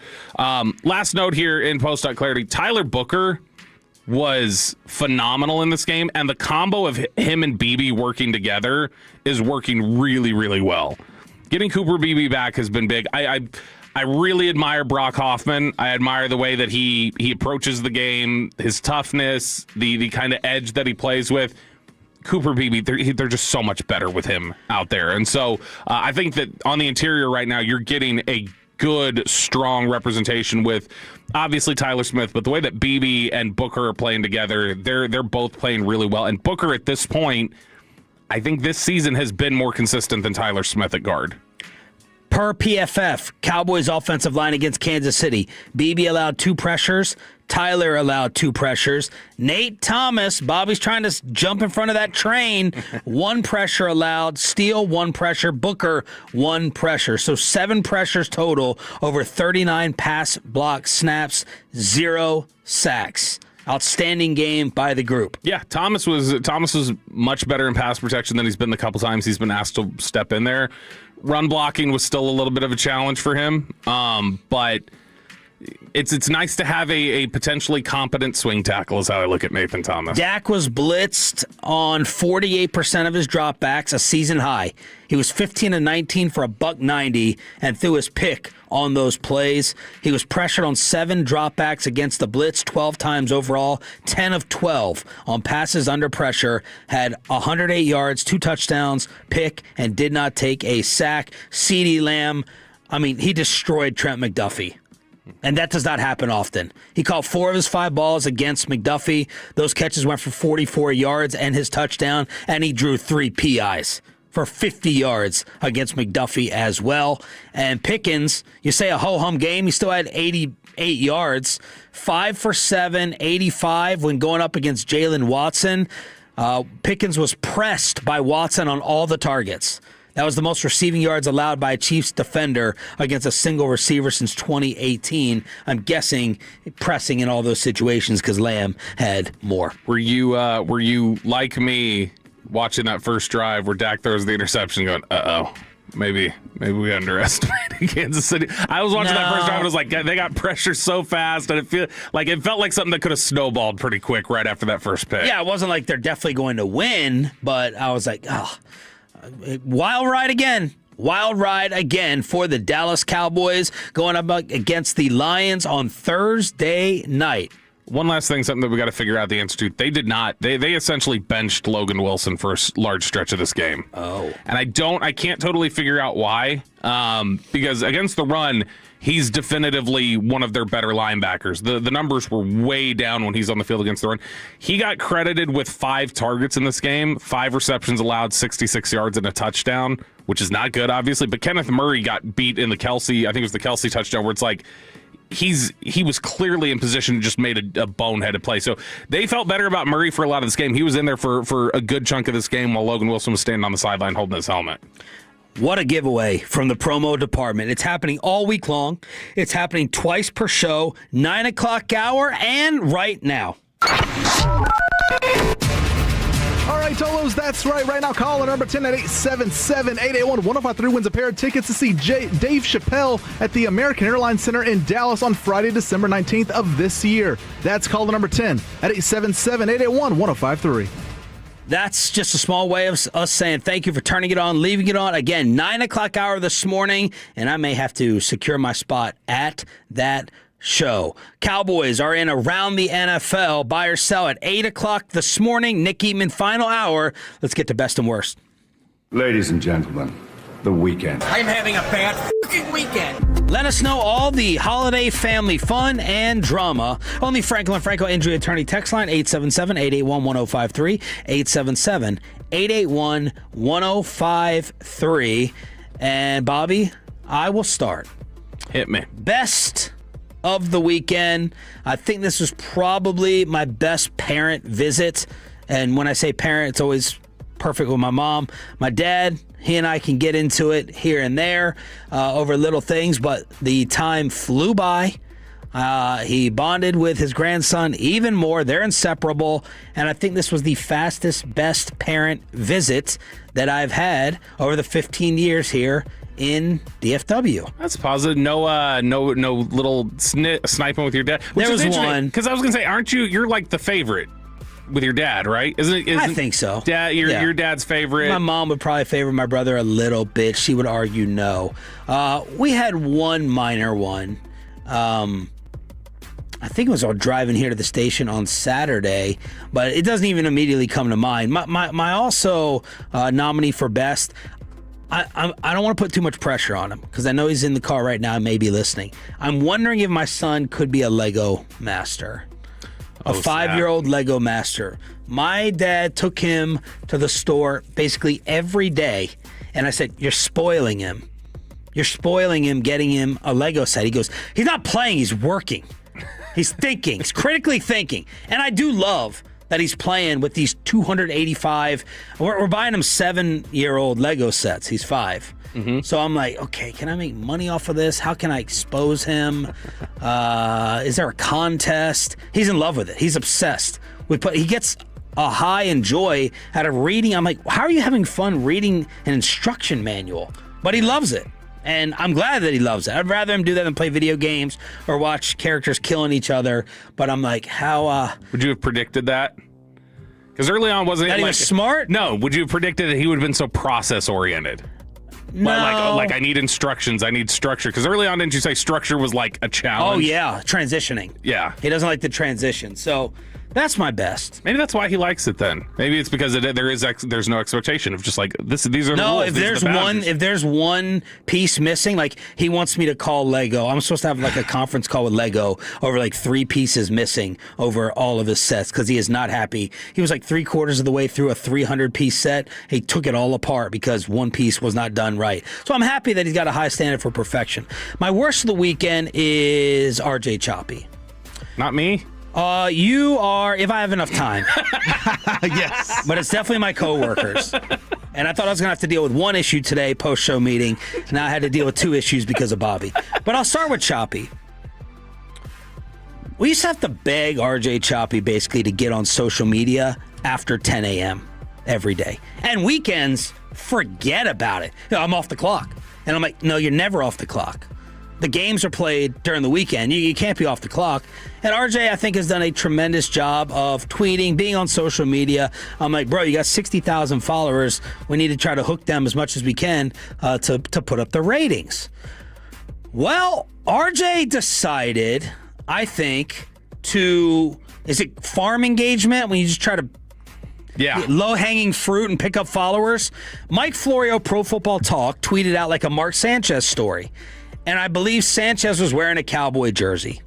And RJ decided to attack Florio and basically say, he screen grabbed. Yeah. Like he put in extra work. He like screen grabbed how long it takes to go on Google Image and get a shot of Mark Sanchez in a Cowboys jersey and basically called out Mike for a cheap move and being an attention whore.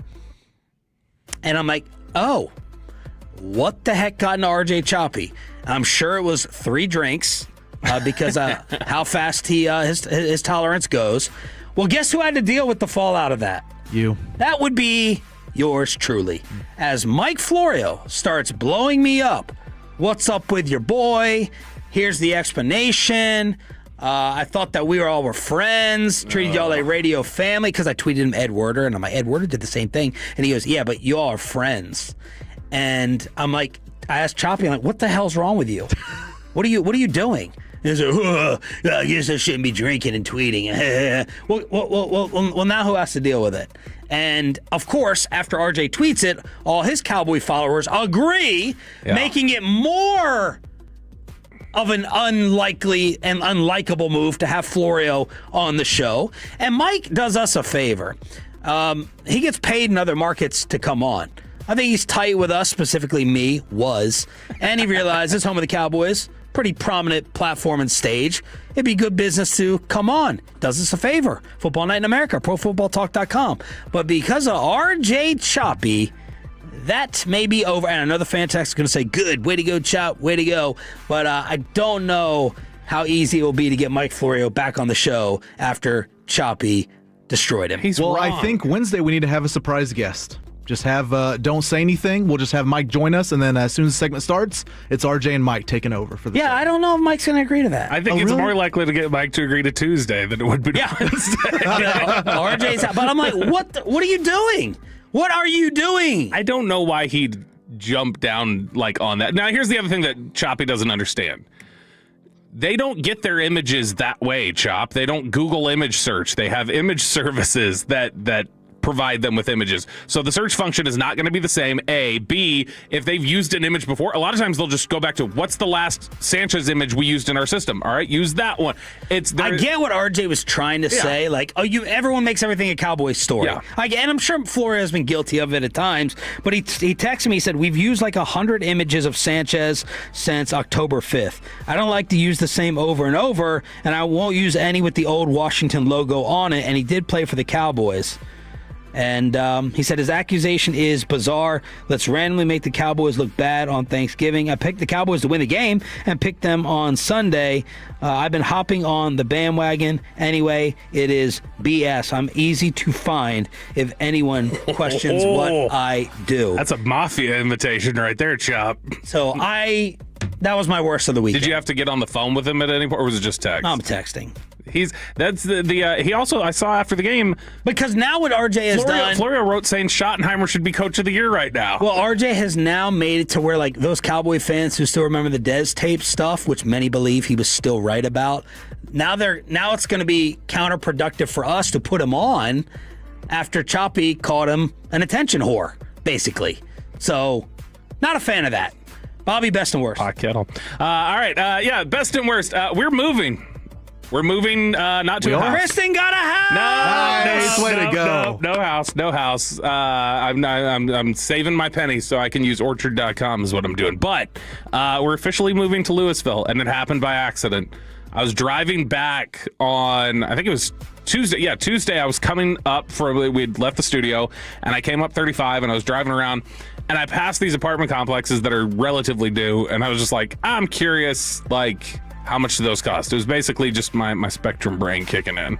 And I was like, how much does this actually cost to, like, live here? So I just pulled it up while Kristen and I were sitting there, and looking at it, I was like, this is about the same that we're paying here. And this is a bigger floor space, and this looks nicer. And so I was like, let's go check it out. So after we checked it out on Wednesday, we went and did Peace-a-thon. And after we did Peace-a-thon, we met up and checked out this new complex and looked at it. And it's actually going to be cheaper than it costs to live where we do. And it's all newer. And so now we're gonna we're looking at it, and it looks like we will be moving in January. Is what temporarily the plan looks like at this point, but no house. Why didn't you get a house? I know the money that you make. I know your salary. Oh, thank you. Well done. I know your salary. I know that you can get into a house. What is the holdup? I can't get into a house right now because I could if I was not a first-time home buyer. The cost of being a first-time home buyer right now is absurd. Yep. It's ridiculous. And so because of that, I'm just in a point right now where it's like, I don't have enough of I'd have to pay PMI and all the other stuff that goes with it. How what long about did a you rental sign the home? lease for? What's that? How long is the lease? 20 months. Why are you saying it like that? Because I hadn't said how long the lease was yet. That's 2 years, basically. I'm locking in for 2 years. Why is this microphone dropping? Well, because they'd raise it on you probably after a year, so it's smarter to get longer time. So basically, and that's the thing, is that they gave us, there's like this whole move-in special now because it's relatively new. It's like they're going to give you like $750. They're going to cut you like a $750 check after 3 months, and you get 3 months free of rent. Which 3 months free of rent is basically they take how much your rent costs and then they put it out over 22 months or 20 months or whatever it is, and then they average it out. So it ended up being cheaper because of that. But yeah, it'll jump on us at the end of 20 months, but we'll be moving at that point. You're going to move again? Yeah, in 20 months. I'm not staying there for the rest of my life. But we've stayed in this one place we're at in Flower Mound. We've stayed there. We've lived there for 8 years now. What? Yeah. 8? Pepe, best and worst. So I didn't really have a worst. I survived all 3 Thanksgivings this past week. 3? I had 3. 2.5 because one with Mackenzie's, it was Thanksgiving morning, but I had to go to work the Cowboy game, so I just stayed for breakfast. I was like, you count her families as half. Yeah. Did you guys throw the rolls? We threw the rolls, Sean. We threw the rolls, Sean. Once again, we had to. We threw the rolls at my family Thanksgiving, and then I had one yesterday with my dad's side of the family as well. So 3 total, 2.5, I guess, technically. But the best was... You had turkey and ham for all. Yes, sadly, and I'm done with it. It's going to be a good 6 or 7 months. Yes. Yeah. What about Christmas? Christmas? You guys up it with prime you know rib. what we do? We do fajitas now. My family does fajitas for Christmas. Fajitas, yeah, because we're done with turkey ham. We're done with that. That's Thanksgiving. Wow. We're done with that. We're moving on to like 2026. You married into my family. Ham is not Thanksgiving. Turkey is. There's no. You should just save the ham for Christmas. You don't do ham on Thanksgiving? Mm-mm. Ooh, I do both, just because I like both and I can't decide which one's better. But the best, real quick, Mackenzie gave me this honor. It's to pick our honeymoon. And I think I finally narrowed it down. I'm 99% sure. We've looked at flights and areas to stay, but I think we're going to do the all-inclusive resort somewhere in the Caribbean. Not sure if it's Bahamas, Jamaica, wherever, but whatever the cheapest, I guess, is. I'll pick that, obviously. But yeah, it's going to be all-inclusive resort. We thought about going to Amsterdam, but I just figured the 9.5-hour flight was not worth it, and then I have no idea what to do over there other than the red light district, which I don't think I'm allowed to go to if I'm married. Red line or red light? Red light district. Red light. But yeah, so I think I got the honeymoon down. But yeah, so that'll be somewhere right after the wedding. Well, smart move not to do it the day after the wedding. And you get him a day of buffer. Yeah, because I was thinking Sunday afternoon we'll be fine. We'll be sleeping in. We'll be okay. But she was like, no, I need a full 24 hours of resting. We'll leave Monday sometime. I was like, okay, that's fine.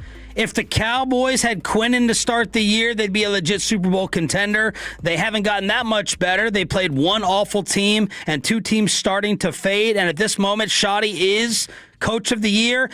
Around the NFL, true or false, on the home of the Cowboys next. But let me set you up with Center Gen X and the Low T Center. They have...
Uber Eats has lower fee products? I gotta remember that.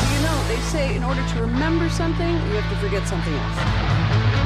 Okay, now that is a very cute haircut. That's like a little shag. I've never seen it before. Well, of course you have. It's the Rachel. Oh, is that your name? No, I mean, what's your name? No, I'm Jen. Your name's Jen. Right, but I just mean like this is your haircut. But that's hair on your head. I'm not saying this is your hair. Okay, cool.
Fan. Go low, baby. KRLD-FM and HD1, Dallas-Fort Worth. An Odyssey sports station. Driven by our D&M Leasing Studios. This is Sean and RJ on 105.3 The Fan. Second down, a long one, and there's an inside handoff, and here comes Malik Davis. He breaks into the secondary. Davis to the 5. Malik Davis off the bench and into the end zone. Touchdown, Cowboys. 8 o'clock hour kicking off on your official home of America's team. Sean Sharif and our Cowboys insider Bobby Belt. Choppy will be back on Hump Day. We got Peyton and Aiden running things live on the Fan Cam, Twitch, and YouTube, and the Detroit Lions coming up on Thursday night. And that leads us to RJ Choppy's usual segment. Bobby taking it over with NFL Buy or Sell. Yep, we're going to look over some topics here, some of these Cowboys related. We're going to do some NFL ones here, too. First off, let's talk a little local tie-in. Myles Garrett. Myles Garrett is making a case as the greatest pass rusher of all time. True or false? Making the case as the greatest pass rusher of all time. He got another one yesterday, which I still think it's hilarious how we celebrate. How many pass drops backs for San Francisco? Right. How many pass attempts? Right, yeah. Let's just say it's 30. Yeah, there's a lot of dropping back, and there's going to be a lot of opportunities. Yeah. So one sack. You win one time for a sack in 30 pass attempts per game, and you can make $40 million a season with your 17 sacks. I don't think that's an overreaction. I think Myles Garrett is going to be remembered as the best of his generation. An absolute stud, never drops off, a menace. Taking Lawrence Taylor still over him. And then I think you can get, is it crazy to say he can get into a Reggie White discussion? I don't think it is. So if you look at the career leaders, Reggie White and Bruce Smith are way above everybody else. But since they started counting sacks as a stat, third all time is Kevin Green with 160. And right now, Myles Garrett is 39 away from him. So, you're talking about there's a big cluster of players here that he's around, but he's already got 19 sacks this season. He's probably going to break the single-season sack record this year. He's averaging 3 sacks a game the last 6 weeks. Oh. But if you look at it, he's just turned 30 years old. If he plays for 6 more years, he's going to be up there. Strahan said there's nobody like him, says Garrett is close to being the defensive player, the best one that he's ever seen. That's coming from Strahan, who holds the sack record. I'm saying true. We're going to be talking about him as one of the greats of all time. 5 more to get the record. He's going to get it. Yeah, he'll get it because you're talking about he's already got 30 quarterback hits this year. He's hit the quarterback 30 times. It's an absurd number. All right, NFL true or false here. Let's go with Cowboys one. If Quinnen Williams had started the season with the Cowboys, they would be a legitimate Super Bowl contender. True. 100%, no question at this point? There is a question. You still have to sit there and look at their secondary, but what he has done for Osa Odigizua should be buying Quinnen Williams a scooter for Christmas. Same thing with Kenny Clark. Hopefully not a Terrence Williams scooter. That is correct. But he's freed up everybody else. It's the point you made about the secondary becoming better because of him. We asked Schottenheimer the question, is it the defensive line making the secondary better or the secondary making the defensive line? And I believe he agreed with you. Shocker, you guys are besties. But yes, the Dallas Cowboys right now, if you start the season over at 0-0, to me, they're a legit Super Bowl contender. Yeah. So that's my answer for him being on this team at the beginning of the year. Even though Jerry Jones did tell our show that it was still going to take a while with the communication problems because you're starting over with another defensive coordinator. Yeah, if you look at the way that he's impacted the game and the things that he's done, it's been the Amari Cooper trade. It's the same thing. That same sort of impact on the team, the way that Amari Cooper came in here and just changed their fortunes in 2018. Because right now, I think you look at this, if Quinnen Williams would have been around for these games, I think they're different. Philly, week 1. You've got the tie against the Packers, the loss to the Panthers. That's games where you went 0-2-1. If Quinnen Williams was here to start the season, I think they're probably 9-3 at this point. Well, they did stop Philly in the second half in terms of the run game. Mm-hmm. Is he going to totally limit what Rico did to us? Enough to win, I think, to separate the game. And the Green Bay game, they scored 5 straight possessions. I don't think they score 5 straight possessions if Quinn's here. And how is it that close to the Amari deal? Because so if you look at this, they were 3-5. They lost the first game after the Amari trade, but they were 3-5 after the Amari trade. They were 3-5-1 when they traded for Quinnen Williams. They went on this run. They won 5 in a row after the Amari trade. They've already won 3 in a row here. The first 3 games of that winning streak in 2018, Dallas beat the Falcons and the Eagles, 2 teams that had represented the NFC in the previous 2 Super Bowls, and the Eagles specifically being defending champions.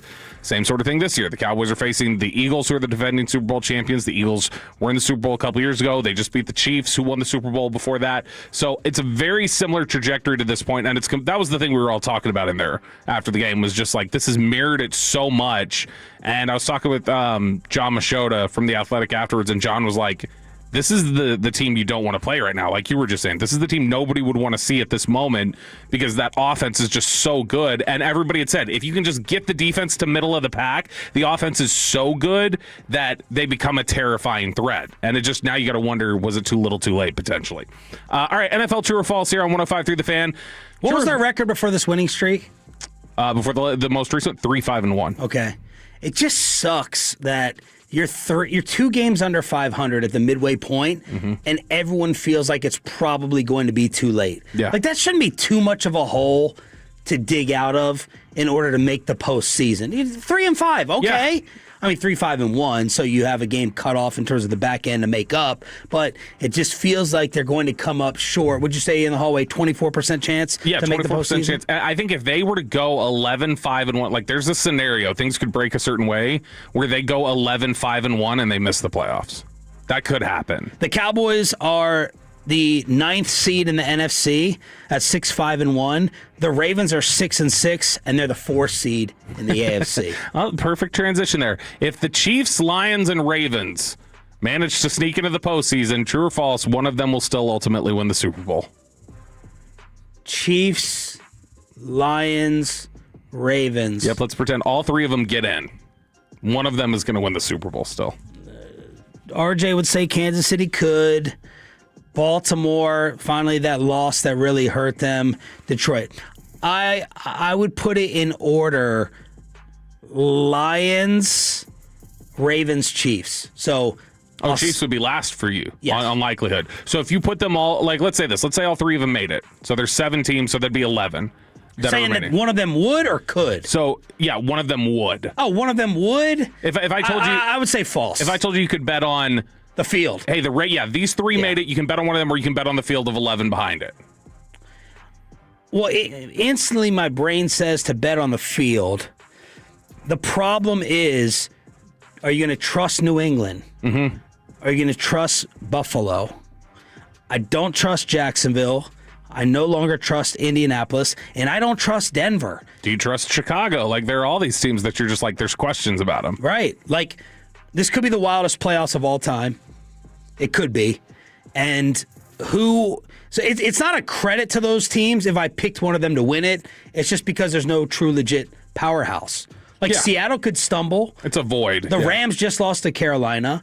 But I would say no, I would take the field. Yeah, I wouldn't feel good about the field. I'll say false. Yeah, there's kind of a void right now, but I still would. I think the Chiefs, Lions, and Ravens, they all have shown so many warts this season. All right, next one here in NFL True or False. Aaron Glenn is proving Jets management correct for hiring him. False. They've won a few games. The vibes are immaculate. Everybody's loving life in New York. They're 3-9. Yeah, they've won like 3 out of their last 5. They're 3-9. I feel like their special teams is really, really helping them out. It was Tyrod Taylor. No, he's not proving them correct so far. They got to give me love and kisses. If you look at the they have won 3 out of their last 5. But they beat Cincinnati, Cleveland, and the Falcons in there. They've lost to the Patriots and Ravens. But I was stunned to see this. When they had that fumble, that muffed punt yesterday they recovered, that was their 2nd takeaway all year. Yeah. 2 takeaways? Yeah, that doesn't even seem possible that you could be that bad. All right, NFL True or False here, and I agree with you. Aaron Glenn, still not enough answers. At this moment, Brian Schottenheimer should be considered for NFL Coach of the Year. No. That's probably your worst question. This is a Florio one. We got to be nice to Florio. That's right. I'll say false. He cannot be. point? He cannot be the coach of the year over Vrabel. Mm-hmm. He cannot be the coach of the year over Sean Payton. And that's he cannot be the coach. Should be considered for it. Not necessarily that he should be considered the coach of the year, but he's in the running. No, they were one game over 500. Chicago, Ben Johnson definitely over him. McVay over him, and for damn sure, Mike McDonald, McDaniel McDonald, Mike McDonald in Seattle is above him. It can't be a 6-5-1, the coach of the year when you've had your quarterback the entire time. I think. Oh God, here we go. Well, NFL Films, get this Homer right here.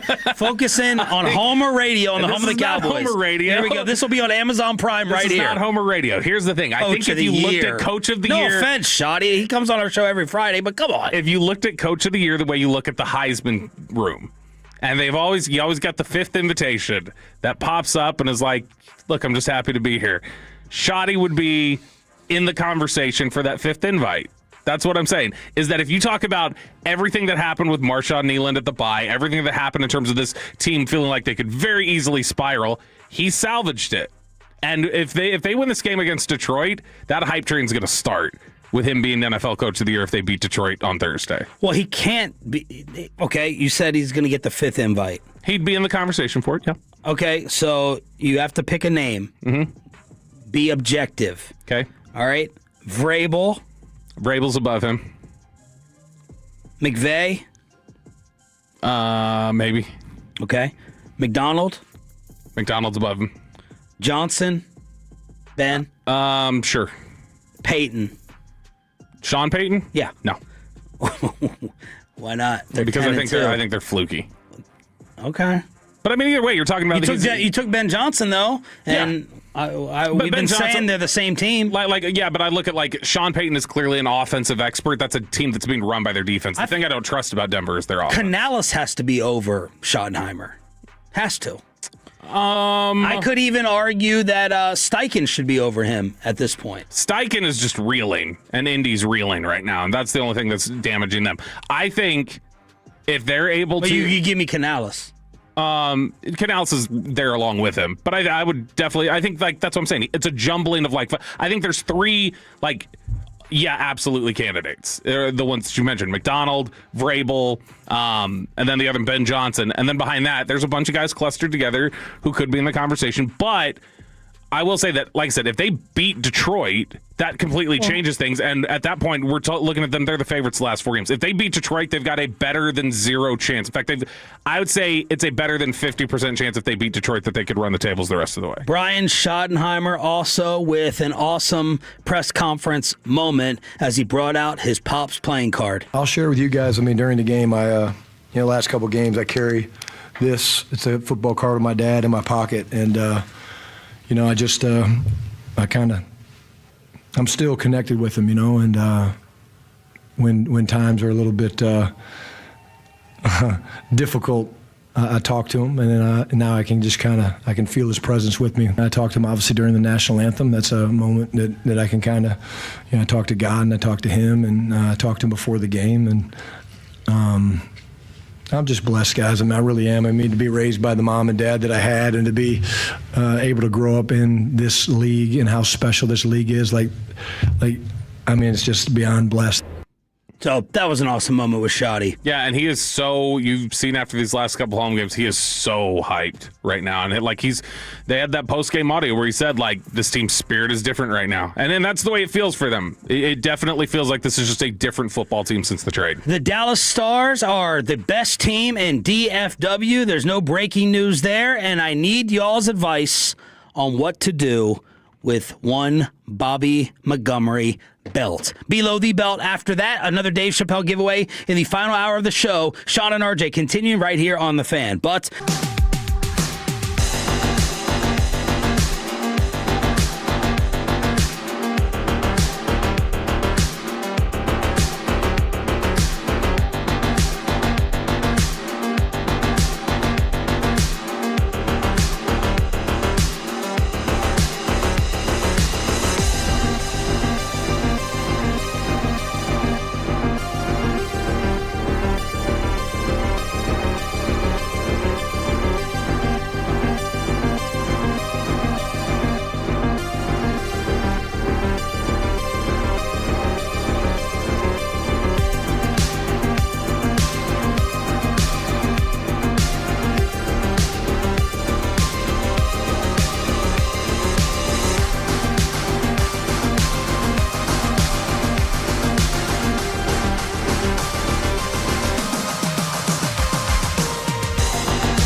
that you've got to forget something else to remember that Uber Eats has groceries. No, that's absurd. Hey, remember when you used to be a, what was it, Pepper Lady? Pepper Lady? Wasn't it Cinnamon Sisters?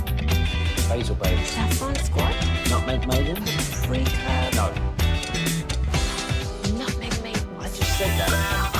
Was it Spice Girl? Doesn't sound right. Was it Saffron Squad?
Sean and RJ right here on 105.3 The Fan segment here brought to you by the personal injury lawyers Frankel and Frankel. If you've been injured in a car or truck wreck, call Frankel first 214-4A17-333-3333. With Frankel and Frankel, there's never an out-of-pocket cost. They only get paid when you win. Frankel and Frankel, the go-to car and truck attorneys in Dallas. 3-game point streak for Bend. On the net front, he scores! And immediately turns it into a 4-game point streak. Number 402 in the career of the captain. Stars are pouring it on. Victory Plus with the call. This is Sean and RJ. Choppy back Wednesday. We have our Cowboys insider Bobby Bell, Peyton and Aiden, and you on the radio, app, Fan Cam, Twitch, and YouTube, and we want to hook you up with Dave Chappelle tickets in the 9 o'clock hour after Below the Belt at 8:40. And do the Longhorns deserve to get in? Will I be fighting off? I already destroyed and killed off RJ Choppy. Will I have to fight Bobby and Peyton 1 versus 2 with the Longhorns maybe on the bubble? College football kegger at 9. By the way, that 9 o'clock giveaway, is that like your number one show? Like, if I had a wish for a show I could get to, Chappelle might be number one. Really? Yeah. I love him. Where is it, Pepe? Where's it taking place? The tickets, American Airlines Center. Ooh, and for when? December 19th. So this month. You got a couple weeks. If it's AAC, I might have a hookup for us. Really? I might have a sweet hookup.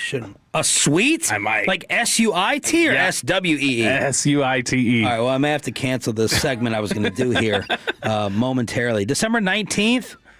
Let's see. Do I have anything? All right, I'm going to have to look in the commercial break, but I'm looking at that.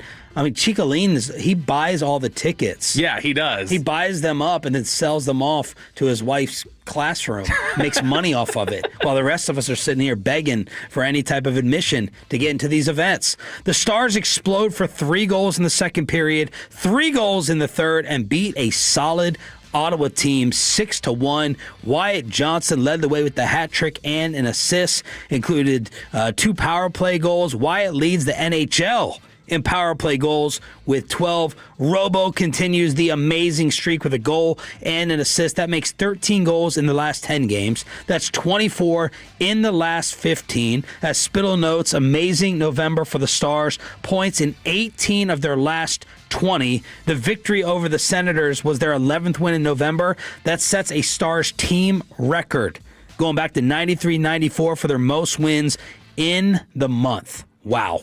Which it felt like early on. It felt like after the initial first games, there was like some question about like, okay, all right, was that when they hit that 4-game losing skid early in the season where it was like, okay, did you make the right call? Did you move on from Pete DeBoer too quickly? Now it doesn't feel like anybody's questioning that at all. It feels like Glenn Gullickson's doing exactly what he was brought here to do, and that he's somebody who they've rallied around. And this is the bump you're hoping for. It's like that same bump you get when Wade Phillips comes in or anybody else, where you just go, when there's a team on the cusp, can you just an infusion of new energy, can that sometimes be enough to bump them up? And so far, it looks like Mark it is. Jackson. Yeah. An over-the-top piece. How different are they physically? That's what I want you to answer on the Franklin Injury Attorney text line. Are they that different and better as a team than the one who got pushed around and basically bullied out of the playoffs? Are they that different from a physical standpoint? And what else is different about them? I know that Gullickson coming on over here had the reputation for power play expertise. That has worked out, not just with Wyatt, but for the Stars as a team. And they're doing it while being banged up. 26 games into the season, 3, 6, 9, like 9 different Stars have missed games, and they're still in second place with the relentless injuries. Yeah, now in terms of the physicality and things like that, Money Puck doesn't give me that answer. That's right. It does tell me 54% they deserve to win on the deserve to win meter, so we do have that at least. College football kegger at 9, but we do need to let you know that Lane Kiffin has taken the LSU job. Do we have another instance where someone has left right before their team starts the college football playoff? It's a disgrace in terms of the timeline. Eric Morris, UNT, if they win their conference championship, he's out as well. He went to Oklahoma State already. And is he okay? So he's not going to coach. Right, he's done. He's on his way because recruiting starts this week, I believe, for college football. Signing day, I believe. Yeah, signing day stuff. I'm trying to think if in previous years we've had this. Is he getting killed, by the way, Pepe? I mean, you have some, the diehard UNT faithful out there is killing him. But it's like, look, whenever you're at a smaller school like that's the obvious. You have to go to the bigger school there. If they flash, 7 figures in your face, you have to take that job. It sucks that they're on the cusp of a playoff appearance, the first time ever in UNT history, maybe the last time. But I mean, it's just whenever you get that bigger opportunity, you have to take it immediately. And Nick Saban, I think Sandler is texting us on the side, and I think he agrees with me and us. Lane Kiffin is going to get all the hate. I get it. He acts like a jackass a lot, arrogant and smarmy. By the way, Pete Carroll, he better not go to Mississippi anytime soon, because Lane said he needed to talk to Pete Carroll and Nick Saban, and Pete said, your dad would have told you to take the shot. your dad would have told you to go. Nick Saban said, look, they need to change the system. You cannot leave your team in the NFL until you're finished playing. You can't talk to another coach in the regular season. There's a defined time when you can talk to them if they're in the playoffs. That's the way it should be. And, of course, Saban had his own slimy move. So, wait, when Lane called him, he just said, your dad would want you to take the shot. He didn't try Pete Carroll. Yeah, Pete Carroll didn't try to sneak in and steal the job from him. like he did maybe with here. Brian? No, Yeah. That's kind of him. Maybe he's learned. So they have a rule. You're not transferring after a certain point in time as a player. Like, they're going to have to do something. It's got to be called the Lane Kiffin rule. Because for these kids to get screwed over like this, it is awful. Now, I will say, are we going to forget about this in 3-4 years? Because it's Lane. Is that the reason why it stands out? Because I was sitting here thinking about it. We said, has it happened another time? I'm sitting there thinking and going like, I feel like it has, but I can't. Before the playoff? No, right. But that's what I was trying to sit there and think. Coaches left. I know there have been several instances of us just thinking coaches did a sleazy thing in terms of the way they left a school. Yeah. But then I can't immediately think of them. I just know it's happened. And so I'm wondering, like, is Lane in 4 years going to be thought of as like, well, yeah, didn't somebody, and then somebody will say, well, Lane did it. And you go, oh, yeah, Lane Kiffin, that's right, that happened. Do you think other coaches may do it? I just think, like, is this just kind of the state of what college football is? And until they fix it, there will be a new villain every offseason, and we'll forget about it. Florida finalizing the 6-year deal with Tulane's John Sumrall as their next head coach. Deals for an average of $7.5 a year, apparently. So that's Sumrall, 42-11, 4 years as head coach, 2 in the Sun Belt at Troy, 2 in the American at Tulane, has reached the conference title game in all 4 seasons. And they are North Texas, by the way, 2.5-point favorite over Tulane in that conference title game. And some Tolos are texting in that Eric Morse hasn't left officially yet, that he's just going to stay around if they make the playoffs or not. So my apologies on that. But yeah, so he'll stick around, but then leave as soon as the season ends. And then Sumrall is going to finish the postseason at Tulane, apparently. So he'll coach in the conference title game. If they win that game and go into the postseason, then he's going to coach all the way through. Yeah, and do those teams... Did Ole Miss want Lane to keep coaching them? I think one of the players' dads apparently told a reporter that Lane tried to stand up and do the whole leadership, and they were like, just leave. Just get out. According to one of the players' dads. Is it also different, like the question of, you're going from Tulane to Florida and North Texas to Oklahoma State, and those programs naturally are probably going to have an advantage in recruiting anyway. Yeah. Whereas the difference is, it's Ole Miss and LSU. Yeah. They're both SEC, and there's so much more competition. Not as big of a jump, so he is going to catch more heat. Okay, I need the fan text here because I'm in a true conundrum with Bobby. 877-881-1053, and PayPal, I need you to pay a lot of attention for your advice. Really lock in here. 877-881-1053, Franklin injury attorney text line. So I might not be at the crossroads. I see the crossroads. And this had to do with a text conversation over the weekend with Jane Slater, Brian Broaddus, Bobby, and myself. I'm not going to get into the specific details because I don't know. I don't have a problem talking about the subject matter. They may not want to. But basically, Jane had texted us a story, and I said, okay, devil's advocate. This is my disclaimer in capital letters. Mm-hmm. Devil's advocate theory or thought. I lay it out there. Jane agrees. Broaddus doesn't necessarily disagree. Bobby swats me very quickly. He says, this is ridiculous. This is a ridiculous take by you. Kind of aggressive for like our off-air conversations. For those that don't know, and I'm probably taking you way too much behind the curtain, but whatever. I'll get into it way more with Bobby on the air than off the air. Yes. Way more. Part of it is radio. And part of it is needed because it's Bobby. Off the air, I feel like, Bobby is like he's my confidant, If we need to make a show decision, what should we do about a guest? What do you think about a segment?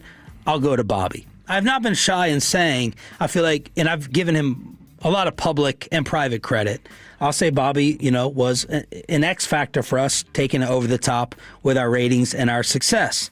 I give him verbal credit. I try to give him financial credit with bonuses out of my own pocket. Yes. Because I want to go ahead and praise him. I view his wife as part of our family. Try to include her while Bobby disappears and watches random games with dudes that we don't know anything about. And we take her out as a third wheel. So we don't get into harsh off-air conversations. So not only does Bobby be like, this is absolutely ridiculous, Jane then kind of disagrees with Bobby, agrees with my point. Bobby says, I'm now putting down my phone, and he leaves the conversation. Which is a repeat, by the way. I'm now putting down my phone was a repeat of the line you had used. Yes, I had used the line basically saying, I'm basically saying, I'm going to say this, then duck. Right, so I was ducking. It felt like you were in the middle of a tantrum. Bobby will have like these 2 or 3 random text tantrums, and that's what I can't get my small hands around. And he leaves the conversation, and the rest of us are like, what the hell just happened? I don't know whether... That's so Gen Z, you, Bobby. Brown liquor. To leave the conversation. Yeah, he just leaves it. Like, we can't talk it out. He's got to insult me, which doesn't really happen off the air. Insult my thought. Oh, Bobby, you are I'm going to have an explanation, and you're going to side with me. And like 5 minutes later, I'm seething. I'm like so pissed off. Because normally he'll text me on the side, be like, here's the deal, blah, blah, blah, blah. And I text him like, what the hell is wrong with you? Like... You insult my point and then you just bail like you're too good, you're too smart for the conversation. Like talking with myself and Jane Slater and Brian Broaddus is beneath you. This is the way it's coming across. And I assume maybe he was just drinking and maybe he was going to text something the next day or call or explain it on why he bailed on. I thought, I was going to explain it when we walked in here. Mutual respect. Well, that left me a day and a half to see. So I don't know that. You don't like getting phone calls. Hold on. I know Sean well enough to know he doesn't like getting phone calls, and texting was not going to do it. So I waited. I was like, all right, I'll explain it. So when I was see like, it. this Lane, like Bobby is the Lane Kiffin. Like, I'm like, I should have kept Bobby a hoe. Bobby was a hoe. And I think he still is, to a degree, a hoe. And I'm sitting here trying to build him up, take bullets with the bosses, speak out, try to get him paid. And my wife's like, look what you did it again. You're just so naive. You're so trusting. And that's Amanda's take. And you get burned again by Bobby's random midnight tantrums that he throws on the text. So standing. I don't know. Sean, what I agree to with do. you 100%. I'm in your favor right here, Bobby. It's your fault. So I don't know what to do. Like I want to continue. Part of the reason this show is taking the next step, I believe, is like the chemistry and the communication, and we all love each other and have a great relationship off air. And I want to kind of step back a little bit and disassociate. I'm scared to get into a text debate now with Bobby. I don't know how he's going to come across on it. And it's just like some real disrespectful texts that randomly come out of the blue from you. Here's I don't understand why. Here's my thing. First, I came in here and apologized that I came off incorrectly or that I came off aggressively. That was not it. When he said devil's advocate, I took that the way someone does when they go, hey, throwing up an opposite point here, would this be one that basically throwing it up as not even his take? So I did not think in what I was saying, because I did not say you're ridiculous. I said it's a ridiculous juxtaposition is what I said. Because I thought you were throwing it up there as what about the other side that would say this? That's how I took it when you said devil's advocate. So then when you were getting upset, I was like, oh, I used your line of putting my phone down because I'm getting killed here and I'm definitely not going to get along with Jane, because Jane is the one who sent a million texts in a row. Jane had sent 8 texts in a row and I was like, all right, this is overwhelming and not anywhere that I'm gonna win. So I'll put my phone down now because I'm getting killed. So y'all give me the advice on do you what see to do. my perspective? I don't want to hurt. At all. I don't want to. You know how I interpret things, and you could have just explained that texted versus you. And then I had to text you. What the hell is your problem? You texted me 2 minutes after the group combo, so it's not like I had time to side text you. And then I side texted, and then I was going to call you, and I was like, he doesn't want me to call him because he's going to not answer it. He doesn't want to take phone calls, and whenever I call, if I call, you're going to not want to answer. You're going to be upset. Were you drinking anything? No. What do you think, Peyton? The fan text is on your side, Sean. They agree. Bobby, you can't just dip out of the conversation. No, without knowing the full context. It was not the show conversation that I dipped out of, though, by the way. I wouldn't have. Jane and Broaddus, I wouldn't think you would, who pulls the, I'm exiting it, I'm leaving y'all. Because Jane said 8 in a row, and I was like, I got to get out of this conversation, or else Jane is going to keep I'm not going to be able to check out from it. Leaves the conversation. So now I don't want to have a text debate the next time we all get into it over something. Yeah. Because I don't know where it's going to go or how it's going to end up. But Okay, well then I'll say this, since we're trying. I don't to, want your tardy fake accountability. That is not tardy fake accountability. A, did I not text you back instantly and say, I don't have a problem, I'm not angry, nothing else. I thought this is what we were doing. I wasn't going to win anybody over, so I just walked away from it. And the amount of people, I don't think people realize what I go through up here. As they all text me, they're like, oh, good luck managing that. And I was like, I know. I have to deal with Pickens. I have to deal with RJ. I'm Schottenheimer. I'm Schottenheimer with Lamb and Pickens without the talent. And I have to imagine dealing with Bobby. Yeah. I'm like, how many other people in this building could manage or deal with Bobby and win the way we have been winning? And this is the that's the thanks I get. This is not this is me knowing you the way I know you, and knowing you don't want to take the funk off. We don't have the same exact respect level for each other outside of the studio. Oh, I disagree. Yeah, I treat you, I think, with probably now too much respect compared to what gets back sent my way. That is not true. What's the email count? Great emails, guys. Great prep. Do I ever get anything back? Nothing. No, you see anything back? I think RJ and me are the only ones that say thanks back to you whenever you say, hey, good S. Yeah, good Bobby's S. keeping score like, ha. I legitimately have a tab running. I have a spreadsheet going of how many times we get so great S psychotic, emails. dude. But the reason why I don't reply to it is because I feel like Choppy So- does it in an arrogant way. It's arrogant to reply, go like, oh, thanks for my email. So I That's just stuff want that your wife to know, and I hope that she's listening or listens back, when there's no socializing and no San Fran hangouts, Are you Super really Bowl, gonna be like this and no over it? dinners and no this or that. That's You're why, gonna be like Kristen. that because after I've explained it, you still don't understand it. Can the season still be a success without a trip to the postseason for the Cowboys? That's next, and below the bell right here.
drive, relax, and enjoy the difference based on new Chevrolet registrations 2023 and 2024. The great Bobby Belt. Bobby Belt is an idiot. Don't make me take off my belt. Don't make me take off my belt. We're not. Over to you, Bobby. Do the Cowboys have to make the playoffs for this season to be a success? Or is it already a success? Let's talk about it in Below the Belt, which is brought to you by D&M Leasing and Window Nation. Before the season started, I think we had talked about this idea. And we all agreed, like, you didn't have to make the postseason for it to be a successful first year for Brian Schottenheimer. This is a really long discussion. I don't know if we said they had to make the postseason versus like a win total. 10, 9, 8. I think we were all kind of in that range. RJ says you got a healthy Dak Prescott. That's a guaranteed 10 wins. I think you originally went with 8. 7. 7. I was 7 and 10 initially. Yeah, and I think I had 8 and 9. So if they finish what? Give me their record at the end. And then I'll answer the question. So let's say they lose one more game. They go 10-6-1, and they miss the postseason. I will say right now, I'm excited about the Cowboys season, so I'm trying to separate the excitement from the all-time bad at the beginning. You want to criticize them in the beginning, and we all did, saying Matt Eberflus has to be gone. Zach Wolchuk can sit there and he can puff his chest out a little bit by defending Eberflus and saying it's more on the personnel and the players, because we are going to have a future segment on whether Eberflus now has to be back for next year, and I think it'll be over 50% supporting that. So sticking with Eberflus looks like the right move. We're going to have a Jerry Jones credit segment leading up to Detroit. If they finish 10-6-1, I will say it will feel like a success. That's my feeling. I said they didn't have to make the postseason for it to be a success. Why not though? They very well could fit it because of you have a normal playoff team. RJ's going to come in here and say Mike McCarthy craps out 12-win seasons, right, and now you're okay with 8-9 or 9-8. Why? Well, here's the thing. Before the season started, you're stripping it down to its bolts, right? Like, all right, here we go. We're down to the foundation, and this is it. And now you're going to rebuild it. You're trying to rebuild a certain culture, do things like that. I know that that's inevitably going to have change, different things like that. That's all going to take place. That's how I felt at the beginning of the season. I didn't view them stripping it down to their bolts. Oh, I did. In the like, offseason. As a culture, I mean, like they completely changed the way they do their jobs. Like their whole practice process, everything was different. They were going to be installing like a primary scheme offensively that they want to do. It was going to be a new defensive coach. I knew everything was going to be different. I have actually shifted now, and as they're playing better, I can look at it and say it's still an encouraging sign. It's not successful if you don't make the postseason now. Oh, because now, like, I'm kind of flipping on it because I look at it and I go, it's more frustrating that you didn't have things in place. It took one trade to flip it. One trade to flip this and make it competitive enough to where we were talking about and at 8 o'clock. And the return of others, Jerry would say. 100%. But we talked about it at 8 o'clock, like the idea of if they had Quinnen Williams to start the year, we're talking about them as a Super Bowl contender probably because of the way that they're playing football right now. Because right now, it's not even a question to me. This is a good football team right now. This is not, they've had a good couple weeks. This is a really good football team right now. Agreed. And it's something that's really encouraging for the future because you look at some of the pieces that they have in place and you're like, man, they can sustain some of this. They can bring it back next year. So what would be frustrating to me is you let it get to halfway through the season before you addressed one thing really that needed to be addressed. And if you would have just addressed that early on, if you wouldn't have been stubborn, you were really stubborn getting Jadeveon Clowney here or somebody else to help. If Clowney would have been here the whole time, all right, well, then you would have built up. So you would have knocked the rust off earlier. He would have been in position earlier. You would have been fine. If you would have made the Micah Parsons deal earlier, if you would have gone out and gotten somebody for the interior earlier, this wouldn't have been a problem. So now it's like, now that I see the potential, well, now you better win out. Yeah, but are you asking the question for Schottenheimer, Jerry, or all of the above? I'm answering it for Schotty. For Schotty, I think it can be a success for Schotty. I'm just talking about for the team in general. Yeah. Like with the season kind of stripped down, like I recognize they were in a period of evolution, but it's like you're further along than it looked like. And if you were just this move away, basically, you were this one move away And I know they brought in Logan Wilson, and like you said, they got Overshown back and those different things.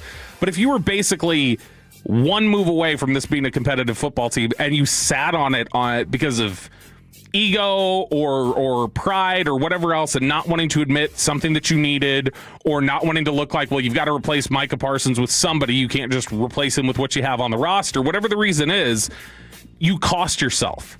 And that's the thing that I think that now that I look at it, if they beat Detroit, like I said earlier at 8 o'clock, if they beat Detroit, they're winning out, I think.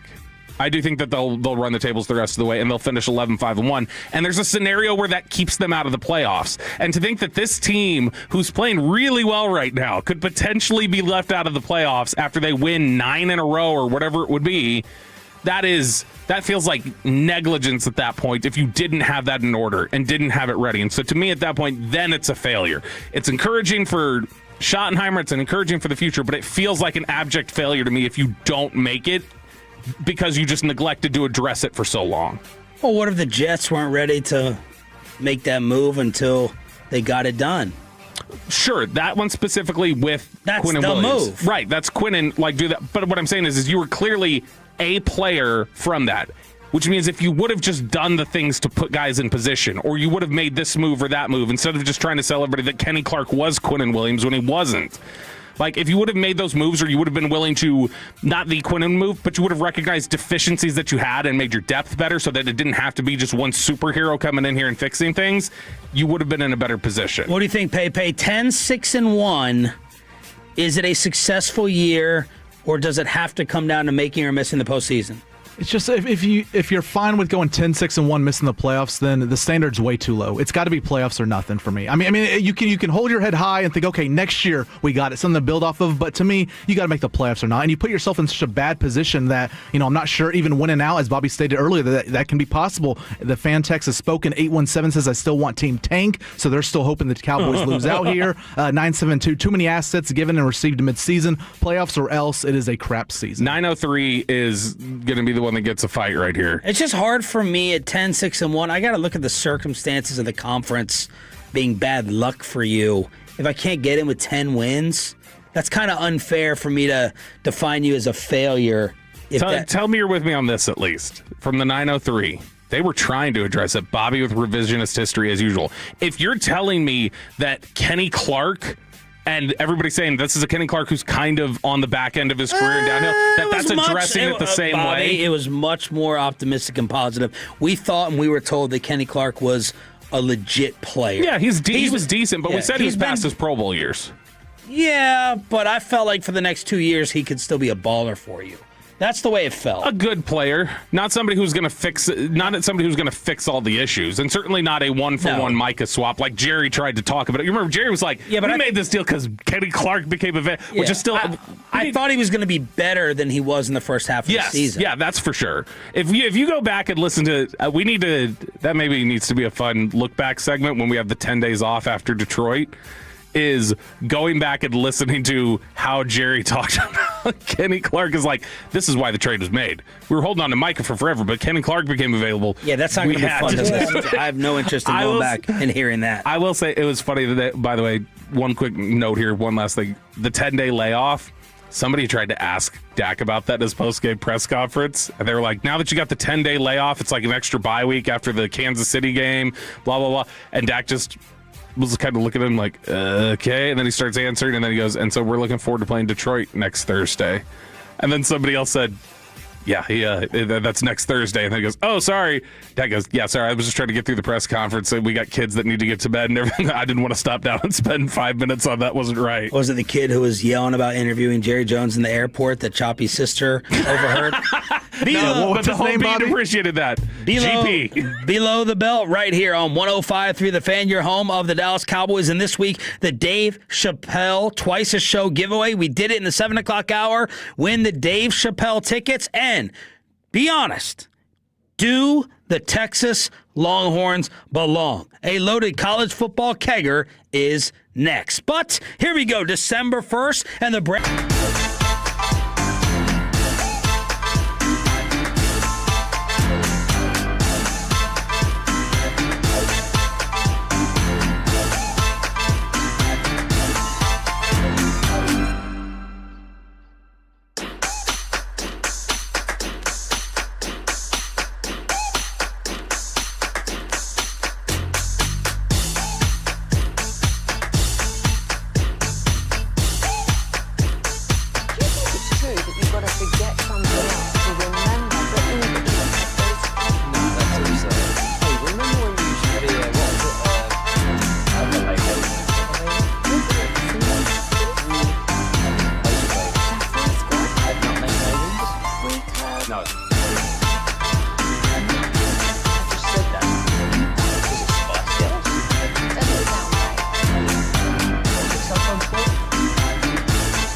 something, you have to forget something else.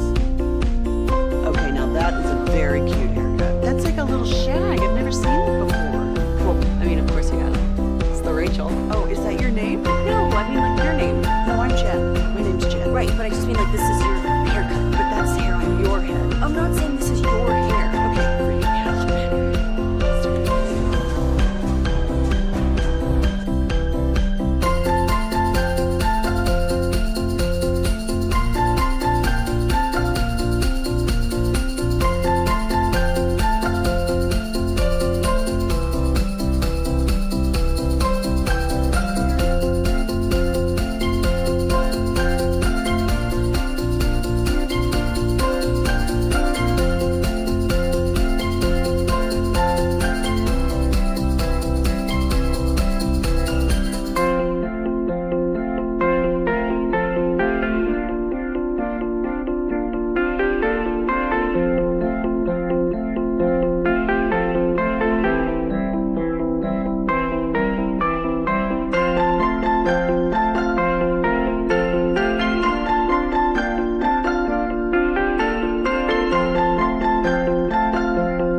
He finds some space. There goes Pavia at the 10, at the 5. Touchdown, Vanderbilt. Diego Pavia. This kid is a legend.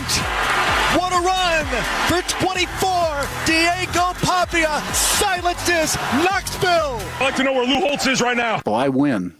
Google me. We're not hosting an intergalactic kegger down here. Silences Knoxville and benches RJ Choppy, who could not take or recover the absolute ass whipping that his school got at the hands of the Vanderbilt Commodores, 45-24. This is Sean and RJ Choppy. Will be back on Wednesday. Nick Eatman, DallasCowboys.com coming up at 9:20, and this hour, our second Dave Chappelle ticket giveaway of the show. We're doing it twice a show every day this week in the 7 o'clock and 9 o'clock hour. Sean Sharif alongside Bobby Butt with the college football kegger. Is it going to be Vandy versus the Longhorns being pitted against each other for one of those final playoff spots? Beatdown of RJ's team, and Clark Lee, the Vandy head coach, gets his new 6-year deal to stay in Nashville. And is the money coming in for Lane Kiffin at LSU? Yeah, it is coming in a big way. $13 million, according to Ian Rappaport. Not just that,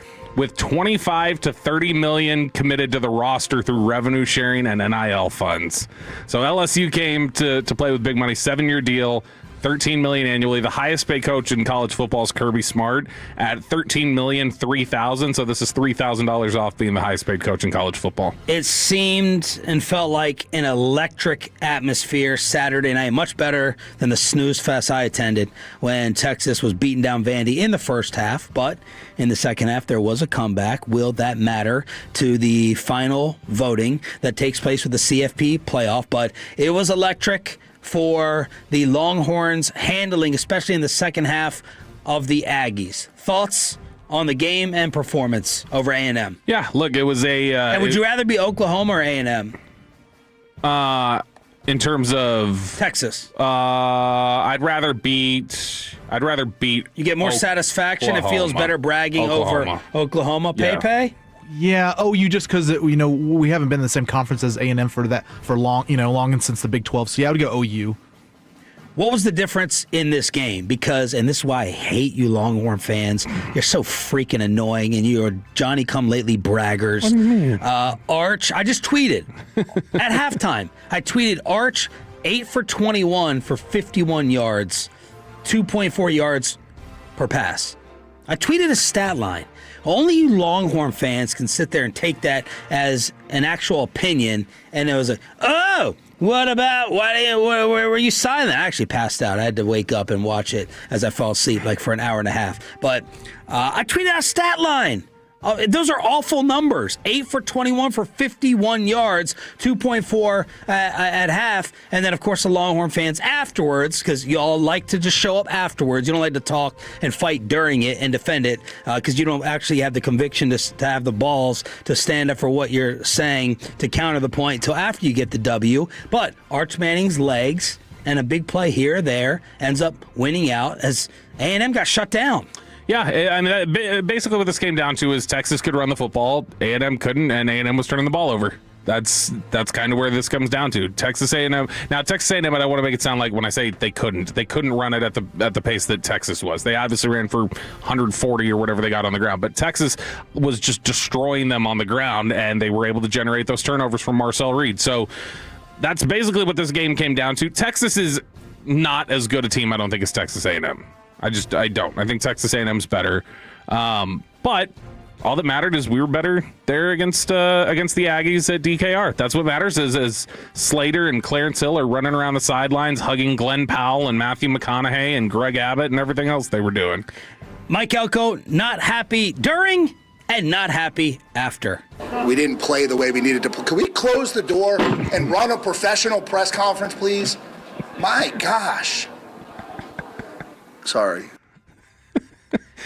Stuart Mandel was like, that was me.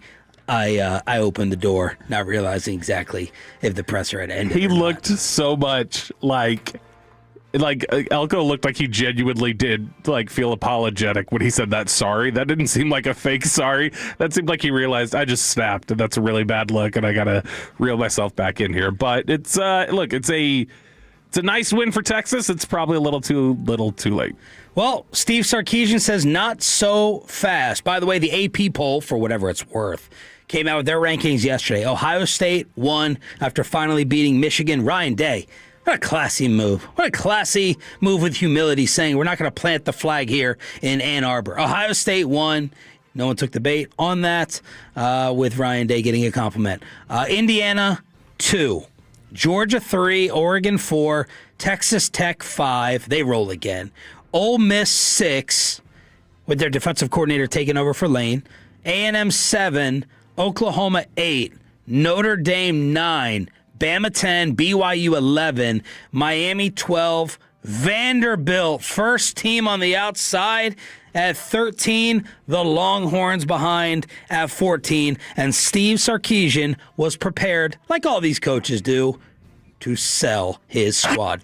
You tell me, that team's undefeated, number 3 in the country. A lot of the pundits out there think they're the number 1 team in the country. We just beat them by 10. What kind of statement do you think that made to the committee? Well, I think this. If you really look at the body of work and you look at the Southeastern Conference and what we have to go through every week, you look at the non-conference schedule we play to go to Ohio State in week 1 and lose by 7 when we outgained them by nearly 200 yards. We got a really good football team, and it would be a disservice to our sport if this team's not a playoff team when we went and scheduled that non-conference game. Because if we're a 10-2 team, it's not a question. But we were willing to go play that game. So is that what college football is about? Don't play anybody and just have a good record, or play the best and put the best teams in the playoff, and we're one of the best teams. A disservice to the sport from Steve Sarkisian on trying to promote the Longhorns getting in. Don't lose to Florida. Don't lose to Florida. And this isn't a question. Notre Dame played last year for big chips and lost to NIU. That's his counter. You don't. Florida's 3-8. You don't lose to Florida, and nobody's talking about you scheduling Ohio State and being a problem. You lost to Ohio State, Georgia, and Florida. And you should have probably lost to Mississippi State. I'm sorry. It sucks. I love the Longhorns.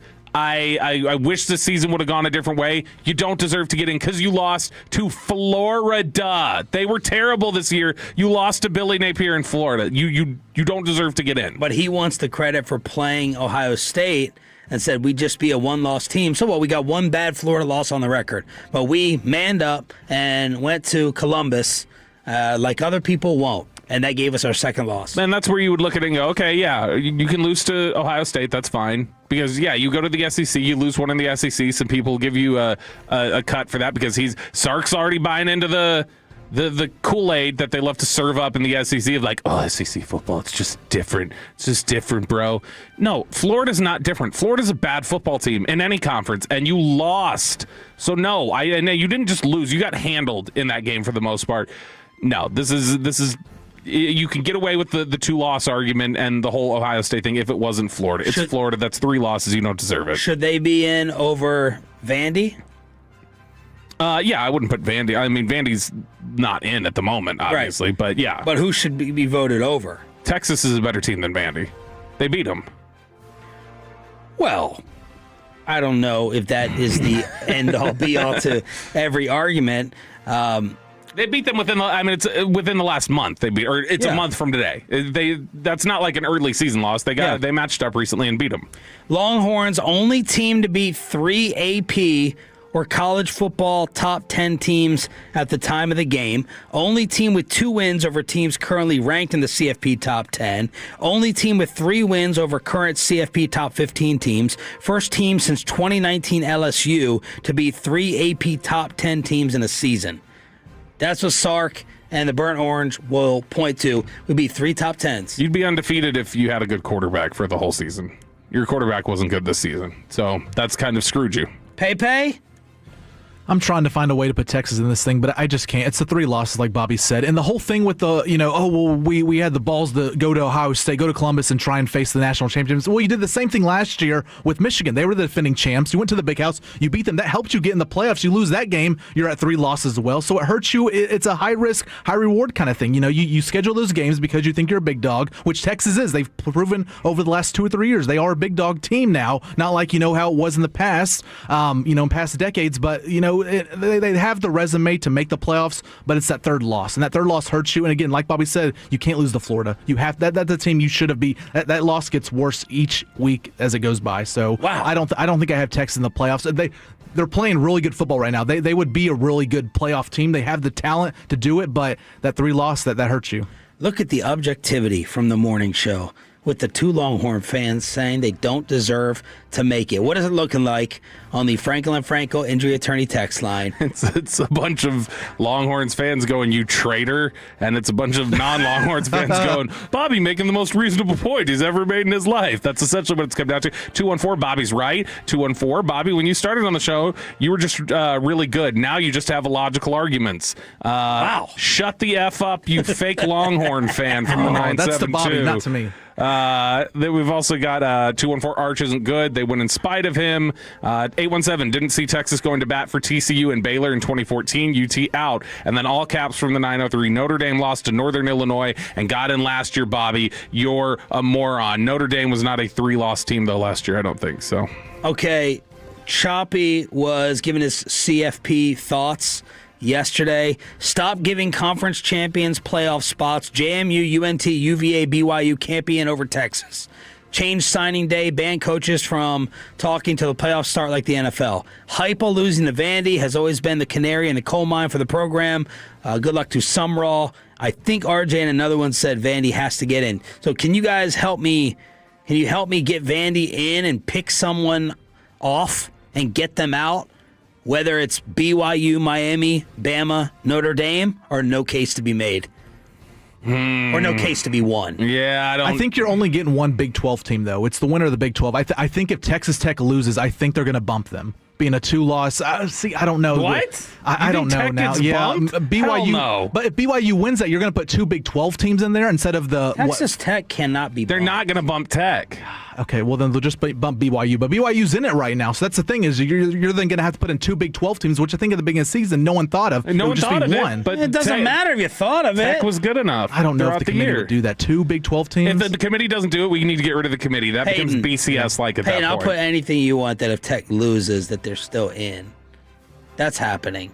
But I need Vanderbilt to get in over BYU or Miami. Let's see, how do you bump BYU, though, ESPN, then? If BYU loses, how do you bump BYU? ESPN wrote this. Heather Dinich wrote this. Texas' chances at a first-round bye depends on whether it wins the Big 12 title. The Red Raiders will face BYU in the Big 12 championship game and should feel secure in their playoff place whether they win or lose. But then, okay, so BYU loses, you're bumping them. If BYU loses and bump them out, yes. Okay, but then what's the? Because why? Texas Tech is better. If they lose that game, it doesn't change anything. They're both a 1-loss team right now. They're I get not it. the Texas same team. I get it, but BYU would just be a 2-loss team, and that second loss would be in the Big 12 title game. Pepe, one is ranked 5 and one's ranked 11. They're different football teams. You I think get that. they're the Okay, same right now? Forget what I was saying about Texas Tech being bumped. Okay, I'm going back on that argument, but it's the BYU thing. You can't bump BYU for losing. Yes, you can. But because BYU is not as good as Tech. Let's get to the return of Trayvon Diggs and start previewing the Lions with Nick Eatman, DallasCowboys.com, after this. And this is Trajan Well. What happens when the season ends? Like that team, hopefully in Austin, but your expenses don't. Sean Sharif for Trajan Wealth, TRAJAN Wealth.com. Sports seasons come and go, but in retirement, the season never really ends. You still need income.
Razor boats. Saffron Squad.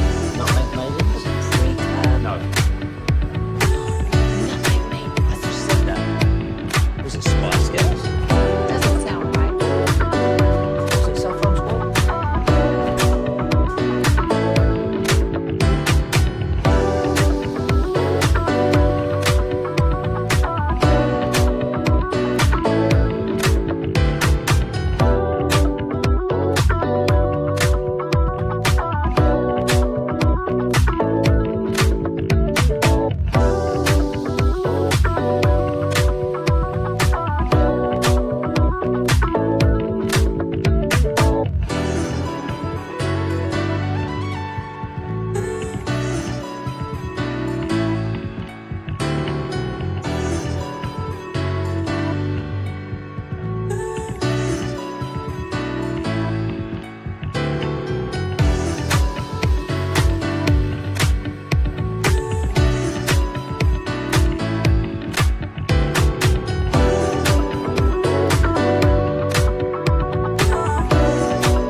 Way. Ball deflected by Nick Bonito, and the Broncos win it.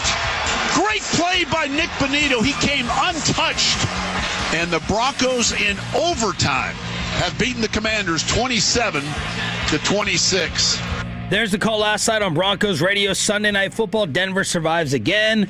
Washington, New York, can you please start getting some wins to move back in the draft order? We will have Cowboys, Lions Thursday on the official home of America's team. It's Sean Sharif and Bobby Bell. Choppy back on Wednesday here with our usual Monday visit from Nick Eatman. DallasCowboys.com brought to you by the WinStar World Casino and Resort. Proud to be the casino of the Dallas Cowboys. Please game responsibly. Good morning. Did you have a good holiday and break? I did. It was good times. Now I'm ready to get back. Let's talk about this. All right. Are you choosing the division title or the wild card as the best possible way to get in? Because while the Eagles are playing the Bears, I'm like, no, I can't bring myself to root for Philadelphia. I don't care what it means for Chicago. Bobby thinks that the best path forward is still the division championship, even though that is a small possibility. In the world of who we should be rooting for, what are you viewing as the best path in? I think as it looks like right now, the best path in is probably winning the division. And I don't think I would have said that, 4 or 5 days ago, but, you just don't know. I mean, Philly's done this before where they just kind of implode like this. And so, I would imagine that they'll turn things around, but, they've got some tough games. This week is going to be really big because if the Cowboys can go up there Thursday and get this win, and I think this is probably the best opportunity you're ever going to have to go beat the Lions on the road. I mean, the Lions aren't playing as well, especially at home. They've got some injuries that have made them so dynamic on offense. Two of those guys are going to be out probably, and then the Cowboys are playing red hot right now. But if you go win this game, put pressure on Philly, for their game, because if they lose to the Chargers and Cowboys win, obviously it's a half game out, and I mean they're right there at them. So I agree. I think it's the division right now. Nick, let's delve into Detroit's struggles a little bit more. You got the preview on the website DallasCowboys.com. Why are they not the same juggernaut?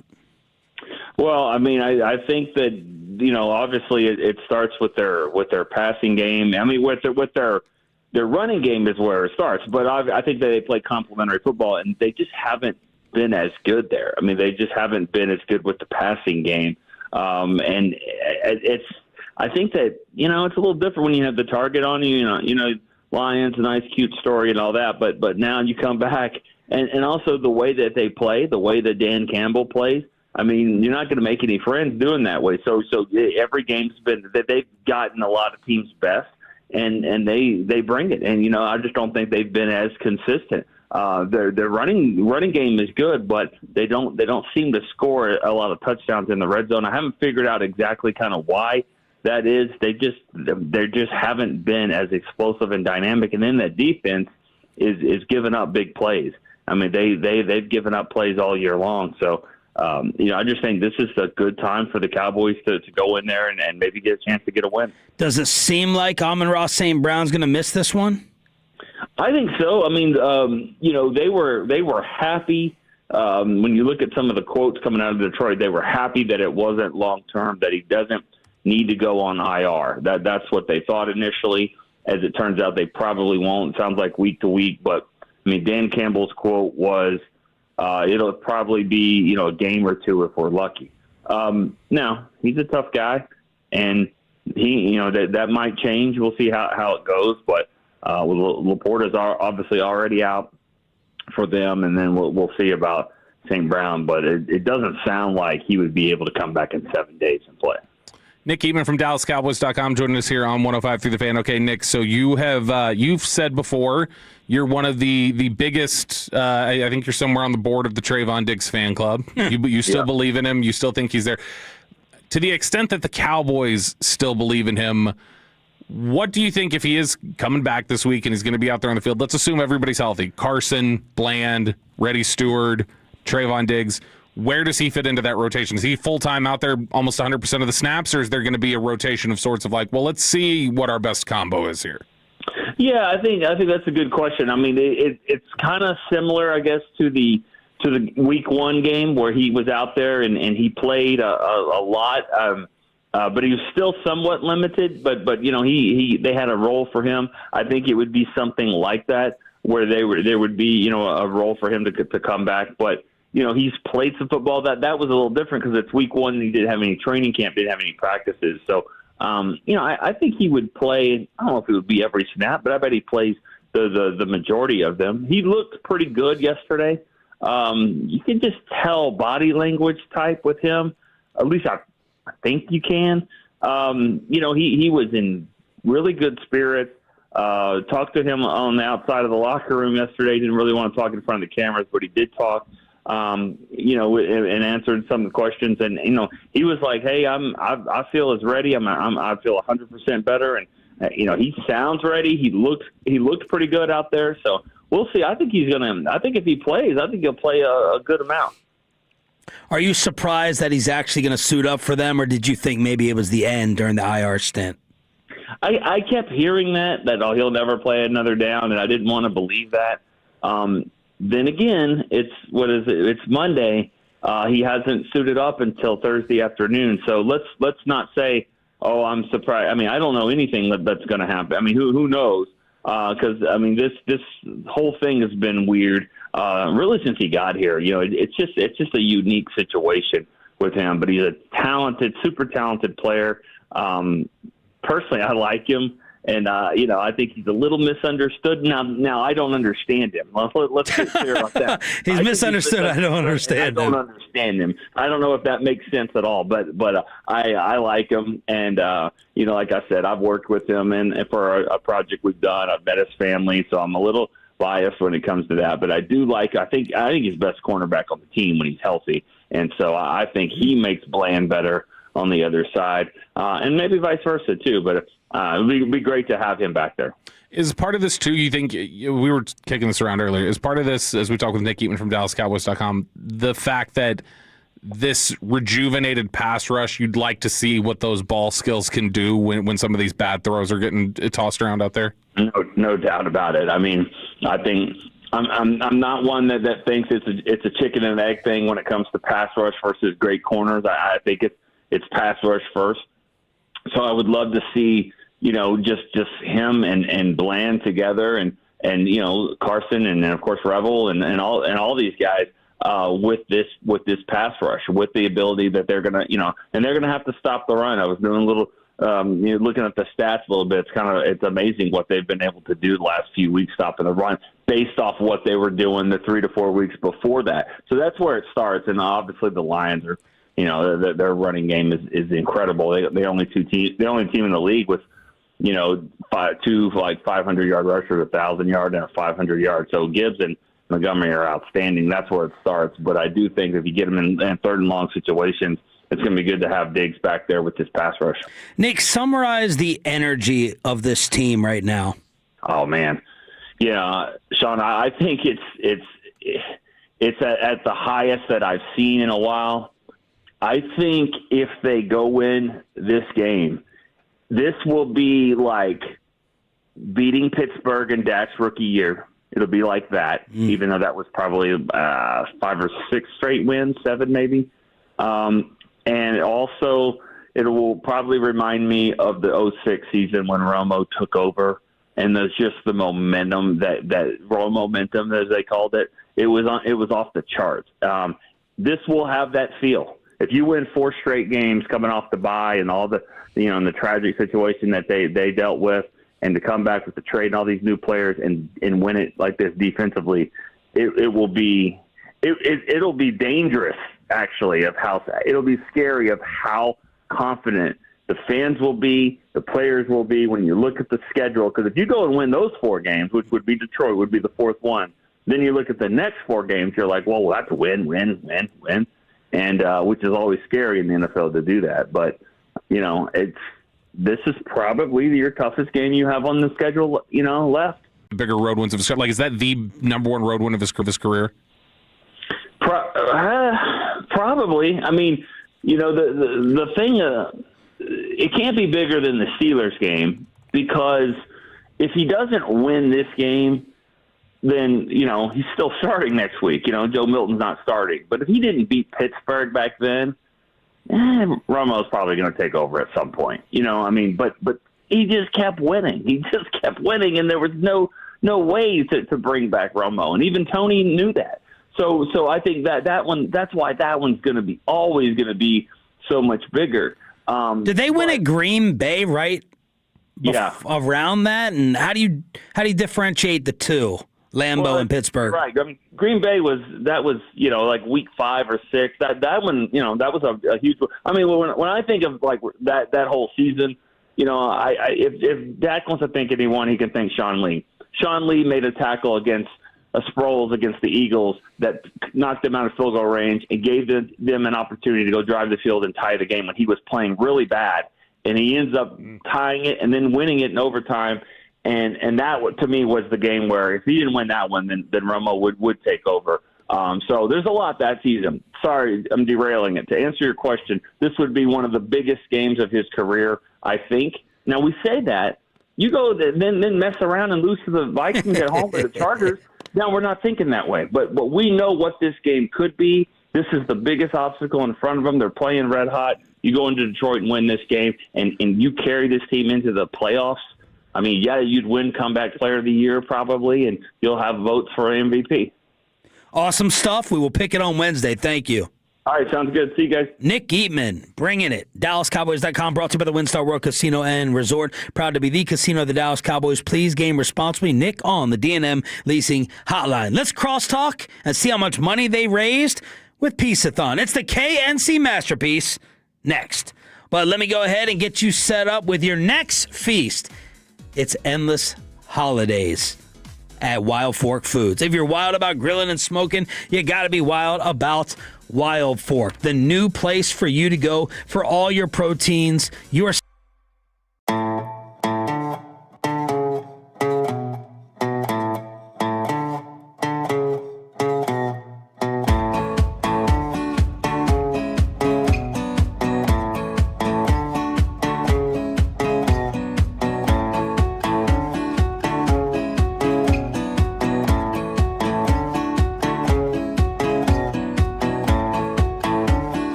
Uber Eats has Lola V products? I gotta remember that. Well, you know, they say in order to remember something, you have to forget something else. Okay, now that is a very cute haircut. That's like a little shag. I've never seen it before. Well, I mean, of course you have. It's the Rachel. Oh, is that your name? No, I mean, like your name. No, I'm Jen. My name's Jen. Right, like this is your hair. That's your hair. Okay, freaking me out a little bit.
Number 10 at 877-881-1053 wins a pair of tickets to see Dave Chappelle at the American Airlines Center in Dallas on Friday, December 19th. That's caller number 10 at 877-881-1053. Let's crosstalk with the KNC Masterpiece right here. Monday edition of Sean and RJ Choppy. We'll be back on Wednesday. Good morning, fellas. How was Peace-a-thon? It's all right. You got a nice Dylan Harper card. Yeah, I did, man. That card's badass, Bobby. What's wrong? Sean, the day was awesome, all right? Being at RJ Duke Sports Cards and Memorabilia was amazing. It was something that we've never done before. We've never been out to do Peace-a-thon. So that was it was an awesome day. Lots of Tolos came by. We those packs that RJ Dukes was selling with all the money going, they were sold out by 10 a.m. So business was good. And we got a giant check for it. Derek Holland, I think he got over the hangover around 5 p.m. He had a hangover? And then he had been partying at Casey Donahue's party, so things would gone a certain way for him. He was great. He's so charitable. We had to give him some Pickens and CeeDee Lamb justice, though, because he was late. That is true. Yeah, that is true. We had to make him sit out another segment. But the all the hosts that showed up were amazing. Segment or the first 5 minutes of the segment? Segment. He missed the first segment altogether. Yeah. All the hosts that showed up were awesome. I can't thank all the hosts that arrived and took place in Masterpiece-a-thon. I can't thank them enough. And all the other ones that helped out, thank you so much. Really appreciate that. And we made a lot of money off your stuff, Sean. Yes, we did. The Tolos too. The texts throughout the day, that was so cool, man. So many different stories people are sharing. It's good to get to know all the Tolos the way we get to. Why are you sounding disappointed? So it really we was. We raise $1 million. It really was great. I have a personality flaw. Well, many. But one of them is when I don't meet a goal, I'm super disappointed. And so we didn't meet my goal of raising $100,000. And then every single frickin' person in my house is sick to try to slow me down as well. So they're all sick? Yeah. What was the highest item what was the highest bid and the item? Ranger suite with us? Yeah, I believe so. Yeah, and then the Cowboys suite with us went next after that. Wow. You y'all's guys dinner went for $1,200. Yeah, y'all's dinner was huge. That was amazing to be able to add that to it. Did we get the highest total of show dinner? Yep. No. Oh. Because remember, ours went. Oh yeah, ours went for $1,600. It's their show, so it would go. Did we beat G-Bag? Yep, they didn't do one. So whoa, Broadus, they couldn't even Broadus has listen. That was on us. Went for 1,000. Yeah, that was on us. We were like, we had reached our limit of things that we could absorb. Oh, but you asked us. We did ask y'all because we know how you guys are profitable. Y'all are a very profitable show. And I like that you didn't say charitable. People love you guys. They love hanging out with you guys. Y'all put on a party whenever y'all go to dinner with people. Can I ask you a question that came up when I was on the air? Sure. How would you pronounce this? Oh, no. Don't engage in this, Sean. No, I'm concerned. Comegys Creek? Okay. Do you see what he wants you to say, though? Uh-huh. Yeah, I do. Because I said Comegi, and he was infuriated. Yes. I kept making the board op stress. It was Trevor back at he told me to shut my damn mouth during one of the commercials. Oh, goodness. So, did the amount... Is it a new high for you guys that you raised? Pretty typical at this point. Right now, we're getting to right around $80,000 a year, which is a lot. We just want to take it over that top because that's a tough economy, Kevin. Bobby can't even move into a house. He's moving into his fourth apartment again. He's been in one for 8 years. Oh yeah, because they're trying to jack up the rent. Exactly, but I am moving now, so. We're okay. Moving to Louisville. To be determined. Apparently, I found out I'm moving to the same place where Blake's mom lives. I found that out. I love Blake's mom. She's awesome. She is. Flower Mound, Louisville. He's got the place. You found that place the day of Peace-a-thon, right? Yeah. We went and looked at it right after I left. When they win the state championship, they put it up on the water tower. I think that's neat. My cousin was, she was like the head 90s. cheerleader for that 96 team. Nice. Really? Mm-hmm. What's coming up on the show? Stephen Jones will join us at noon today, ladies and gentlemen, so we'll get that rocking. Plus... Has Stephen been giddy like Jerry? Stephen's ever giddy. I don't think those two words go together with him. Jerry's been absolutely giddy. Would you ask him that right up the top? Are you giddy? No, but here's what I try to tell Tad and everyone else who's in control of the interviews in Oxnard. I'm like, you're doing a disservice by not giving us Steven. And this is not towards you guys, because I know he sat down and people loved Dawson and the one-on-one grilling. What I tell the Cowboys is, if I'm out and about, Stephen Jones is the number one guy I would want to go and socialize with. In terms of you saw it at the party. Remember in Oxnard a couple years ago, I hung out next to him and I had a great time, great conversation. Yeah, great he's conversation. just smiling ear to ear. You guys get him every single week, so it's no different type of change up. I'm like, give us Steven so I can try to bring out, when you see him in a restaurant, he's just beaming from ear to ear. And I'm like, that needs to come across a little bit more on the radio. Eric one time. Because he's freaking fun. One time, Eric got him to say on the air that he has worn a Speedo. He got him to say, so he brought that up one time. He was like, really? I don't remember what the context was. And the other time, Steven couldn't answer because of Eric's length of question. But Steven had said, there. He asked him, he's like, Steven, have you ever put on a Speedo? And I don't remember what the context was that he even led up to it. But then Steven was like, yeah, but on a boat just to mess with some people. I feel like whenever you guys ask him that stuff, he will answer it. I remember asking him because we had no shirt nighttime noon. We had the no shirt noon, and I asked him. I was like, "Hey, Michael Irvin took his shirt off and did a video for us. Will you take your shirt off?" And he was like, "My body doesn't quite look like Michael's, but so he gives us." And every once in a while, we get the joke question of, "Hey, if this happened, blink twice," and he'll joke with us and be like, "You see me blinking?" And we laugh about it. So I think of everyone in a leadership role. I'm trying to think in the Metroplex. His is probably the biggest contrasting one on air versus off air. Ooh, yeah. Well, like Jason Kidd, I don't know, is that different? What about somebody people think is really cool on air and then off air might be somewhat of a crazy person?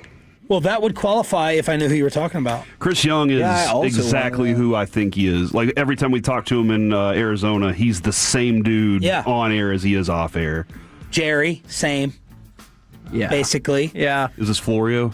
No, I know who he's talking about now. Oh, yeah. Did you enjoy that? RJ detonating our relationship with Florio? I bet Hagee definitely loved it. Over the weekend. Yeah, we're going to have to go and get the second in command at A&W, and we're going to have to start getting these people on. What else is coming on? Right out of the gates. It's going to Khan have another cousin or something? Oh, yeah, we could make that happen. Could the Cowboys possibly win the NFC East? Kevin Hagelin. I think they might. You must address the Texas A&M Aggies against the Longhorns. So that's miserable. Cut the music, Peyton. It actually turned out better than I thought when I thought that. Hold on. This is Aggie logic right here hold already. On. Aggies and Cowboys fans are just the same, aren't they? When I thought we were going to lose and Marcel Reed was going to be out for the year, when his leg kind of buckled, I was like, oh God, we're going to lose this game and lose our quarterback. So it was really disappointing. Texas clearly played better. There were a couple of boneheaded plays on 4th and 1 from A&M that I was like, the hell was that? And so, I was very mad. I did not engage in social media the rest of the evening.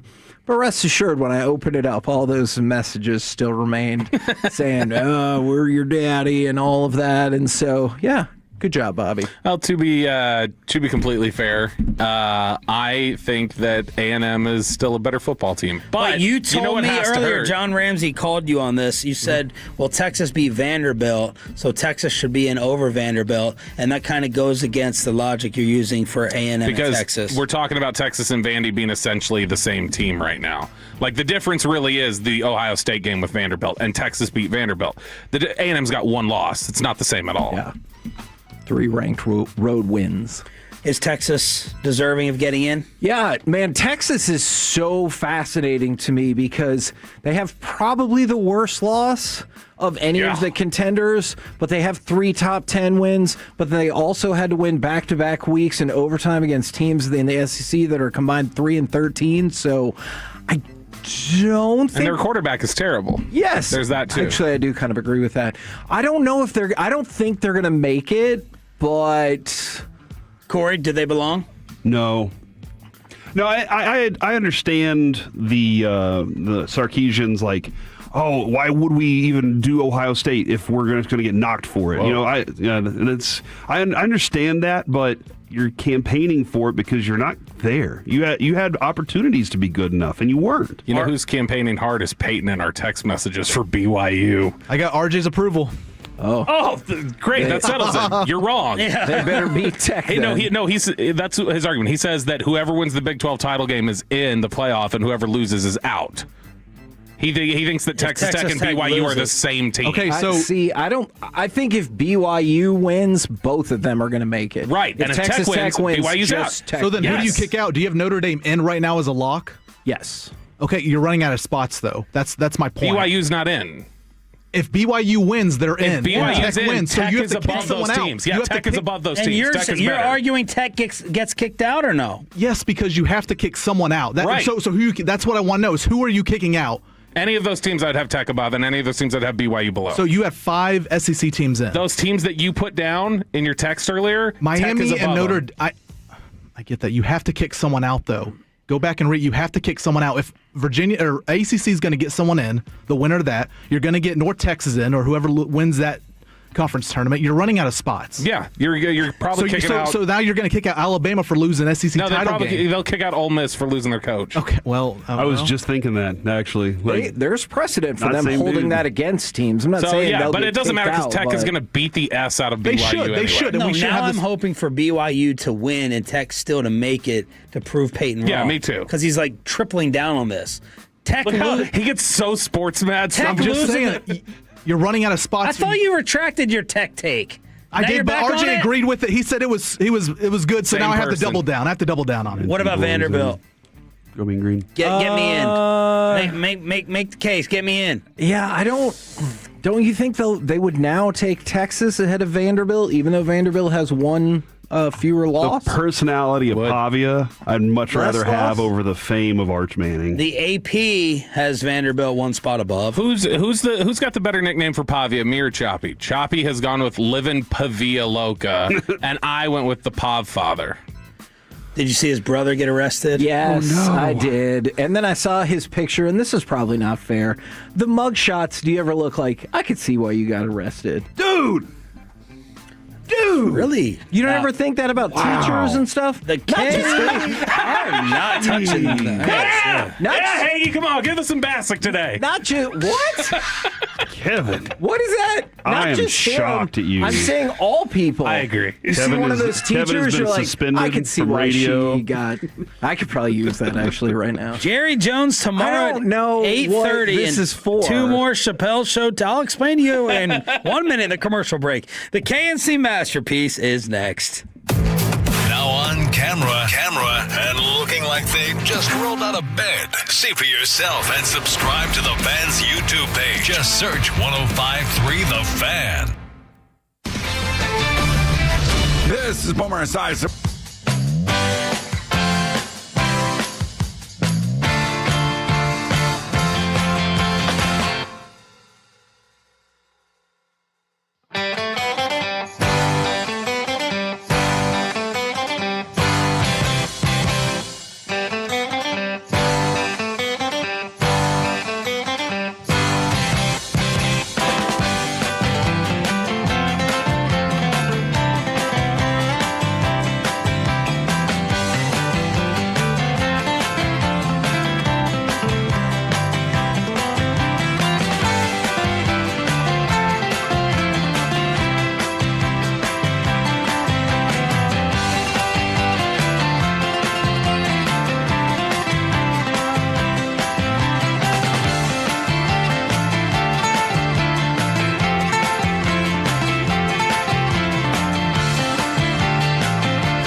Public, Medford. Gentlemen, welcome to the program. How the heck you doing? I could be stuck in mud, but I'm not. And that's that's a benefit to that's a good point. To the world right now, because I wouldn't be a happy camper if I was. And I would probably make things very difficult on people. But you know what? I think today's going to go pretty good. Wouldn't you just be stuck in the mud, though? And you wouldn't be making things difficult for I would. Okay. I'd figure a way out. Okay. Isn't that a rock band? Or is that Puddle of Mud? I like the way you smack my... You can't say that, but they can sing it. I don't understand that. Take it all away. Yeah, I never understood. I don't think I can say that on air. Can I? Smack my ass? Or their ass? Thank you. Son. Look, there's a decent chance I won't be here at some point this week anyway. No, I told you last week, Kevin, this is the 1 week out of the year ever that I need you here. Okay. No matter what. Even if you do what you did at Taco Bueno that day and just sit there and laugh with me I could do silently that. like a mime. I need you to be there for me. All right? Thursday and Friday will be the most stressful days of my life. Oh, goodness. Yeah. Why? My wife, guys. This is a chance to plug first if you want. Guys. And then we'll talk about the Cowboys. Probably. My wife is abandoning me. That is more dramatic. You're like the guy on Facebook that said, like, me and so are no longer dating. And then the lady swoops in and is like, that is a weird way to say that we're married. She is leaving me. That is misrepresentative. With all the kids this week, which is better because they're not babies anymore. Like that's tough. They're older, but they also require transportation. On Thursday, we will be at Choctaw from 10 to 2. All right. Yeah, we'll be at Choctaw, baby. So we're going to do that. Should I get a room there the night before? If that's what you want to do, yeah, go ahead, man. I can't. I have to live with children. That's good. So that's a good point. So on Thursday, we're going to be at Choctaw. Then after that, I drive back. I pick up kids from school and stuff. They have cello lessons. They have all sorts of stuff going on. Then I'm at Levon's Bearded Monkey for the Cowboys, the watch party against the Lions. Right. All right, so that's Thursday. That's the big time Thursday right there. Somehow I got to get my kids to bed and then get them prepared for school the next day. Yeah. My mom's going to Choctaw the next day, so that's pretty cool for her. Oh. And then on Friday, we're in Arlington. We got that thing rocking. Kids got choir concerts and orchestra concerts, and I am without a wife. So if anybody would like she still exists. to sub in for my wife this week, I don't pay much at all, if anything. You better say you pay nothing, or else I pay nothing. Straddling the line of a felony right there, my friend. Yeah, but if anybody would like to fill in, I don't know if she'd let you, but we'll see. I'll ask. Well, if she doesn't like it, then she should probably be there, right? Yeah, what's she gonna do? She's gone. I feel like you'll have to deal with the repercussions of that for a long time. So that's where I am right now, Kevin, is very stressed about this week. I need you this week, no matter what. Okay. All right, just make sure you're good for Thursday and Friday at least. Okay. Ling, if you're listening, you should probably be in school. I'm going to cancel tonight. All right. So my question is, I guess it's simple, but it feels like the possible outcome is super complicated. Could the Cowboys actually, possibly, maybe win the NFC East? Something that 3 weeks ago I would have fallen out of this chair laughing at you. Yes. And now you're the one presenting it. And I still think I was going to say I think it's unlikely. It's unlikely in terms of I think it's less than 50%. But I think it's creeping closer and closer. What are you looking at? Are you looking at the Cowboys' remaining schedule, and that's the predictor for you? So I think there's three things at play here. Okay. Real quickly, on Thursday when Tony Romo laid out hey, this is how you can maybe get in, but it's impossible because everybody in the wild card already has a better record than you, and it doesn't look like they're going to slow down anytime soon. I was like, oh, crap. Then I started thinking Seattle, the Rams, and San Francisco are going to beat up on each other at the end of the year here. Right, Somebody's going to fall out of that mix. So I got very stressed, though, whenever he presented that idea. So then now I'm like, okay, how do I win the East? And so you start with how well the Cowboys are playing, right? And then the next part is looking at the rest of their schedule. And then the third part, and I think this is key, you can't rule out what happened to the Eagles 2 years ago happens again. Because it sure does look like they might be on the brink of imploding. And maybe you're like, you know what?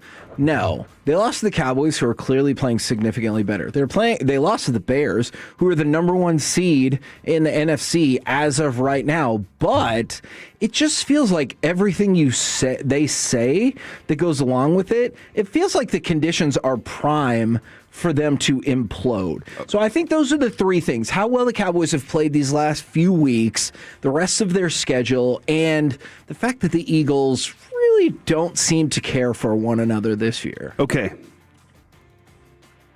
Washington is twice on Philly's schedule. You think that they can win both of those? And that's where you got to hope, because the word is that Jaden Daniels will be back this week. Okay. You got to hope that makes a difference. And but then Washington has other issues too defensively. The Raiders are also on the Eagles' schedule at Philadelphia. Right. Though that's the only reason right now. Their schedule isn't daunting. Sure. There was a time when we thought it would be late the season for them because Buffalo, the Chargers, and Washington twice. So I was like, oh man, that could be the deciding factor right there at the end of the year. I have to hope that there is that inner turmoil.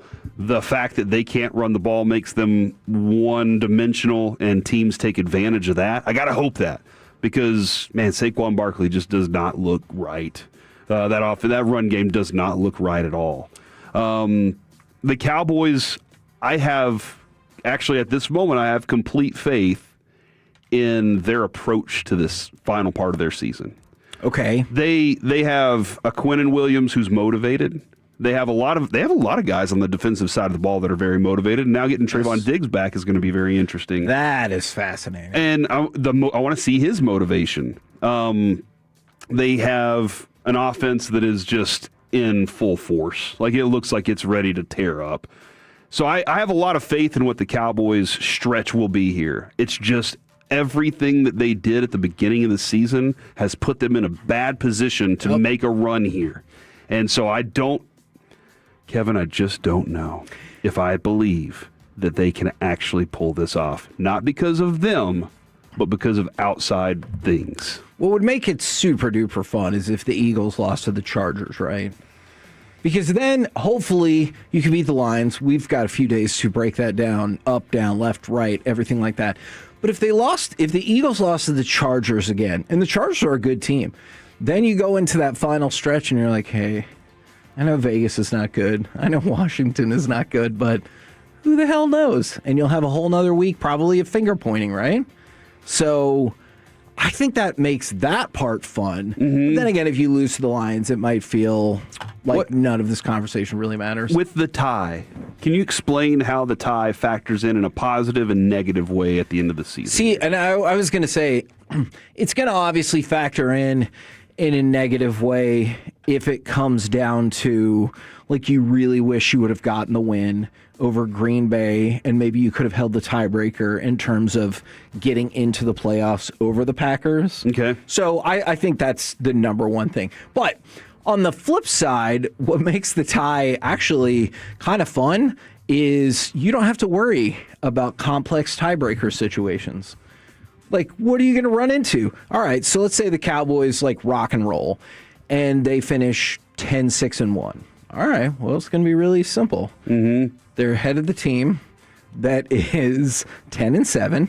They're behind the team that's 11-6. So you don't have to know any complex, multi-tiered, tie-breaking procedures. Coin flip. Yeah, exactly. You don't have to worry about any of that because it's just you and Green Bay.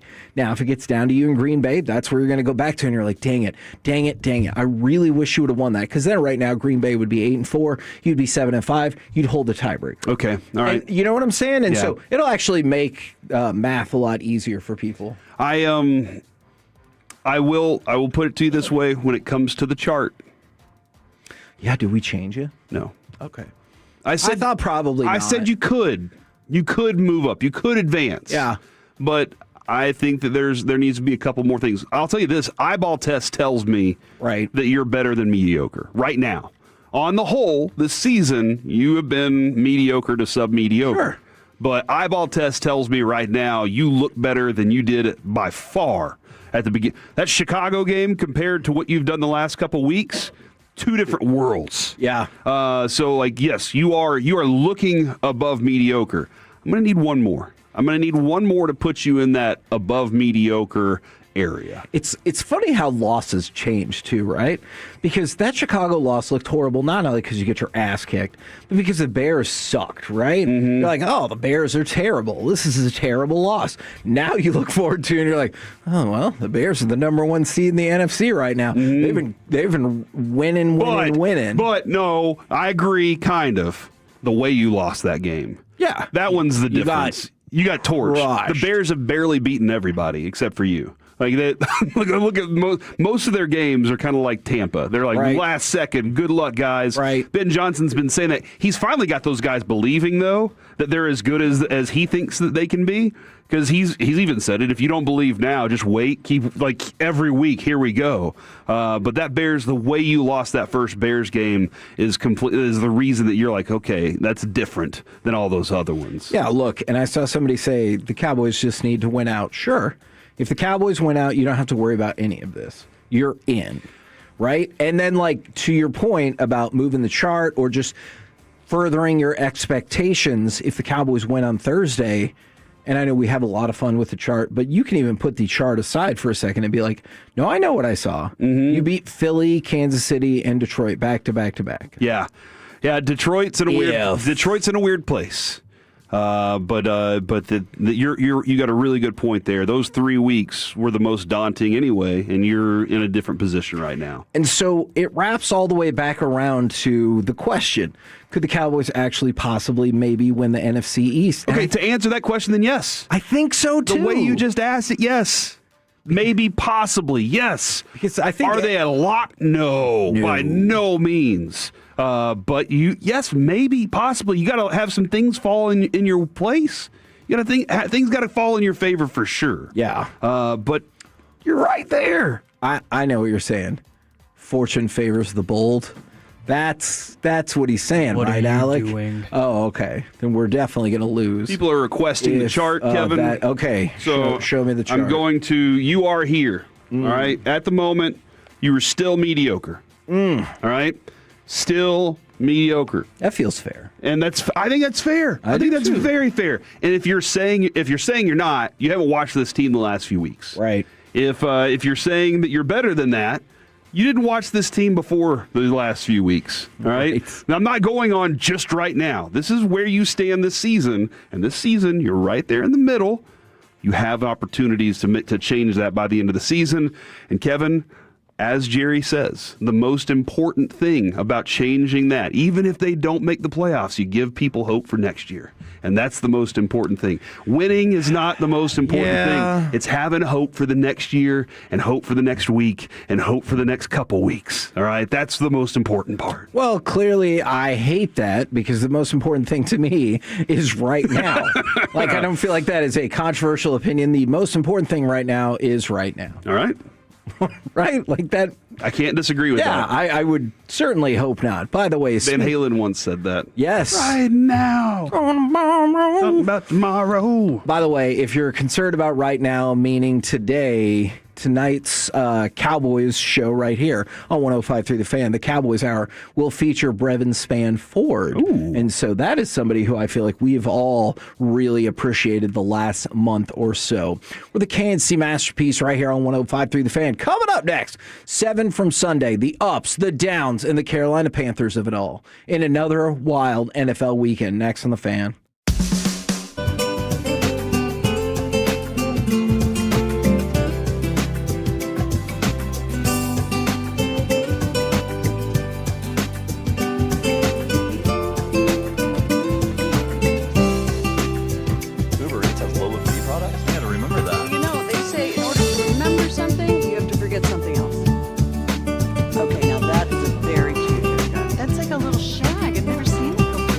Well, I mean, of course you have.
crowd the line of scrimmage with a one-high safety look.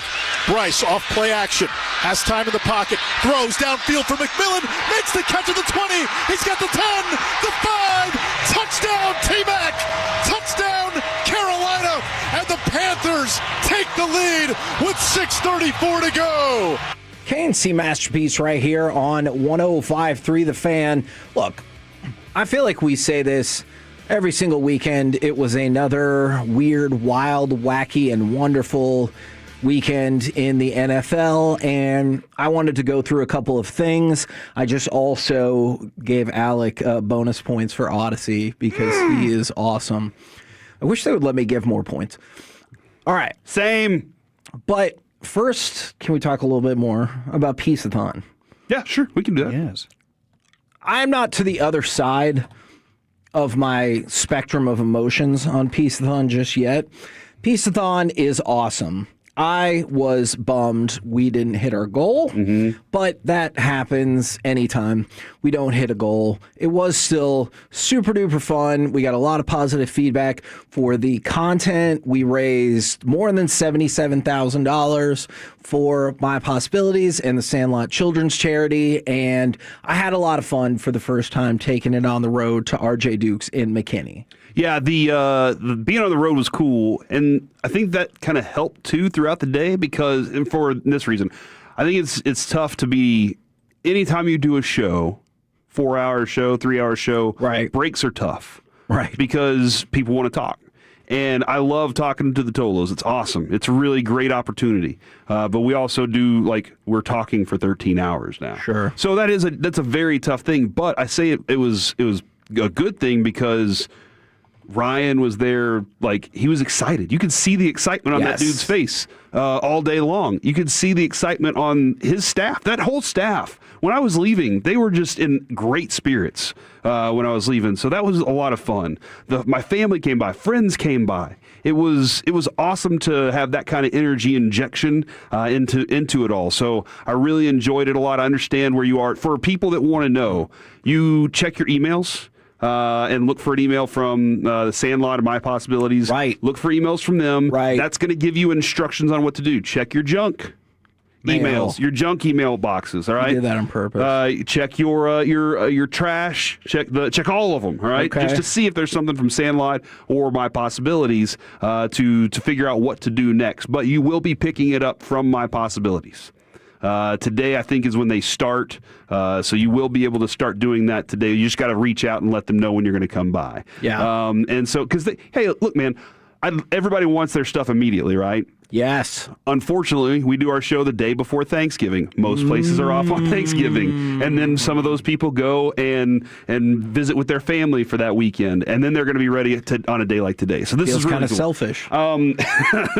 I enjoyed it. I had a great time. Kevin, down economy. That is one thing for sure that Adrian was talking about. All right. But again, there is the efforts to bring these discussion points to the forefront and give people new ideas. Maybe they get creative. A lot of people have told us that they didn't even know about My Possibilities until they heard about it from us. Yes. So that right there puts them on the map, and they appreciate that. You know that every year I tell you that. It's a big deal. Great job to the Tolos that stuck with us the entire time. And from the 903, more unhinged than Fred segments. More unhinged Fred segments. Absolutely, man. If you haven't seen the fan cam for that, if you ever wondered, what would Kevin look like leaning all the way back in his chair, spinning around and just looking up at the ceiling? Well, there's your chance to check it out. Oh, how you feeling about the game? Well, I'll tell you tomorrow. What?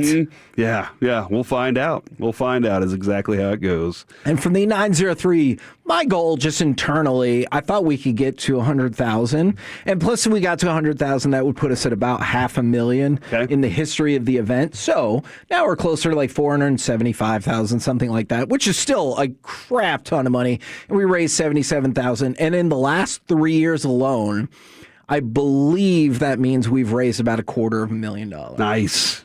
That's awesome. That is pretty badass. Alec, your first stretch in that home run, that home stretch there. How did you enjoy that? It was fun because or did you at all? Yeah, because Dutch was trying his best to get me to break with everything he said. Yeah. Especially in those last 2 hours, he would say something absurd and just do a slow turn and look at me. And I didn't know how to feel about a lot of the things he was saying. But no, it was really cool to see everybody showing out, and the fact that we sold out of the peace packs by 10 a.m. was ridiculous. Was crazy. Absolutely ridiculous. And the raffle for the Whataburger, people seem to really enjoy. Dude, the raffle went nuts. We did a generated drawing on Thursday morning for that. If you're in the card world, you know exactly, because they do generated random polls like that all of the time. Can I explain something to you then? Please do. This I don't want to say the word, but it ticked me off. Oh, it ticked me off. There were over 100. It was even more raffle tickets than I expected. Okay. And when we hit the button for it to generate, it chose number 4. Oh. Out of all the numbers, I just expected a bigger number. Right. And it chose 4. Look, that's a random number. It absolutely is. From 1 to whatever, it's random. What's the cutoff that you're like, all right, that's fine. I feel like 28 is like any 28 and up. I feel like should have been, but it was just weird that it went 4, and I was like, all right, then here we go. But I appreciate AI. Okay, I don't want to judge it. It's probably smart. From the 210, Dutch and Mike Bassick were awesome. And look, it was great to have Mike around for a little bit too. Yeah. It was really cool that all of her friends kind of like came into the shop too. Robert Tiffin was there. Mickey was there. Dude, Robert Tiffin texted and said that. Oh, I'm not supposed to say this. He said our show is his favorite by far. You just said you weren't supposed to say that. Don't tell Spittle that. So I won't tell Spittle that. We're on the air right now. I didn't tell him that. I said it to you guys. Thank you very much. But Robert Tiffin is fantastic. That Stars knowledge right there was amazing. Mickey Spagnola brought in a copy of his book, and he autographed it, and straight away somebody was like, I'll give you $250 for that. And then another person was like, the hell he will. I'll take it for... And it was that part was super duper entertaining. Yeah, no, and Mickey telling stories, like he came in, told stories, got to see what we do every year, and I think he appreciated what we do too now. Like he was like, okay, I get this a little bit more. But the fact that dude told stories and Alec was just going insane, he was like, this clock situation. I was like, but every time he got to the end of the story, then he was like, so we borrowed an ostrich and put it in. That was a real thing that happened. Or they borrowed an ostrich, and you're like, I don't know how to cut from that. Like I can't go. Coming up next, more ostrich tales from Mickey Spagnola. They had a bunch of chickens. Yeah. I know that doesn't feel right. So it was overall, I thought it was an awesome day, and thank you so much to all the Tolos for all the support, because we couldn't do it without you. Now, back to the kind of sphere of the NFL, feels like we say this every single week, another monumental upset. At least I thought it was monumental. This weekend, the Carolina Panthers defeating the Los Angeles Rams. Right when I kind of get used to this. I know. But it was like right when it kind of felt like maybe we were close to a consensus that the Rams were the best team in the NFL. Yes, we were. And then the Panthers were like, check it out. I think that you should get used to the fact the Panthers aren't going away. Yeah. I expect them just to kind of fall off. And I don't know, Mike would probably ask if Bryce Young got lifts in his shoes or something like that. He was really good. He's playing well. You know, Kevin, Tetairoa McMillan, who does not like being called Tet, has been a rock in fantasy for me this year. 10 points almost every single game. Had 2 targets, caught 1. For 40-something yards and a touchdown. Right. Like, he caught 1 of those targets. So that was Bryce Young and that defense going at it, and they are a physical team that you don't want to play, and they don't give up on themselves. So, you know how Jerry will talk a lot about it, and I'm sure the NFL likes it as well, the idea of parity, right? Parity is one of the things that drives the league. I think we've discovered what it actually is. Let me submit this to you. It's not necessarily the parity as much as it is the parity in terms of teams record-wise, but the number of games that are going down to the very end. So far this season, there have been 48 games decided by a game-winning score in the final 2 minutes of the fourth quarter or overtime. Wow. That's the second most in the history of the NFL. You want to take it one step further? There are 24 games that have had the game-winning score as time expired in the fourth quarter or in overtime. Jeez. So you have had 24 games that literally were like walk-off wins. And if you think about it, that means you're averaging almost, I know it's not quite, but almost 2 of those per week. I don't care who's playing. If you're telling me it's going to come down to the final drive and maybe the touchdown decides if you win or lose, or maybe the field goal decides if you go to overtime or win, like that is captivating drama right there. So I think it's not only the parity in terms of the team record, but on a game-by-game basis, you are having so many of these games decided in the final 2 minutes or in the final 2 seconds. Yeah, and I mean, like, that's what the NFL wants. That's what Vegas wants too. For sure. You know, they love having this kind of intrigue down to the last minute. Jerry will tell us that probably this week too. Then you see bets go up too. Oh, for sure. But and I'm sure Jerry is thinking, hey, guys, this is why we did it the way we did it. Seeing teams that you thought weren't going to be any good be good this year, though, the Bears and Panthers, somebody said the Bears and Panthers losses look less bad every week. With the Patriots. Seeing the way that these teams popped up, and also seeing that there were teams that were powerhouses that might either be in decline, or maybe those teams have just worked their way up to being as good as them. Sure. It's awesome because aside from a couple teams in the NFL, you feel like any team has a chance any night. And that's what they want, obviously. So, yeah, man, the way that this is running right now, that's why it continues to give you hope for the Cowboys, right? You're not wrong about that. Because I was thinking about this, and this will come up in Overreaction or Reality, kind of the concept that there's not a best team in the NFL.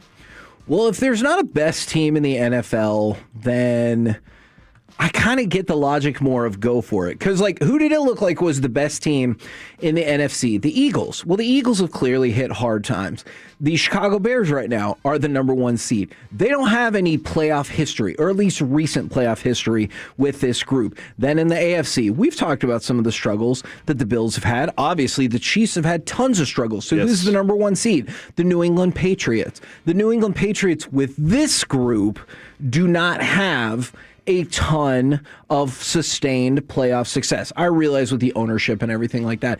And so I don't think people are looking at, I think there are very few people right now that are like, I think it's going to be Patriots or Broncos against the Bears in the Super Bowl. And yet those are your top seeds right there. Whereas I feel like if I told you the 3 teams with the best record were Buffalo, Kansas City, and Philadelphia, don't you think every single person would default to it'll be Philadelphia against the Chiefs again? Yeah. Or it'll be Philadelphia against the Bills. Right now, I don't feel like anybody's defaulting to, well, obviously it's going to be a rematch of Super Bowl 20. No. I don't think anyone's going Bears Pats Part 2.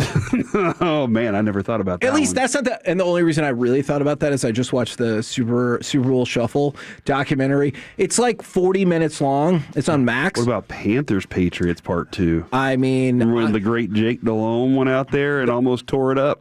I would be willing to argue very confidently that almost nobody is saying that, but it could be, and that's the fun of it is you don't necessarily feel like on either side there's a dominant no-brainer gonna go to the Super Bowl. And if you feel that way about the Patriots, then good for you. I just don't know if it's going to be that simple for them.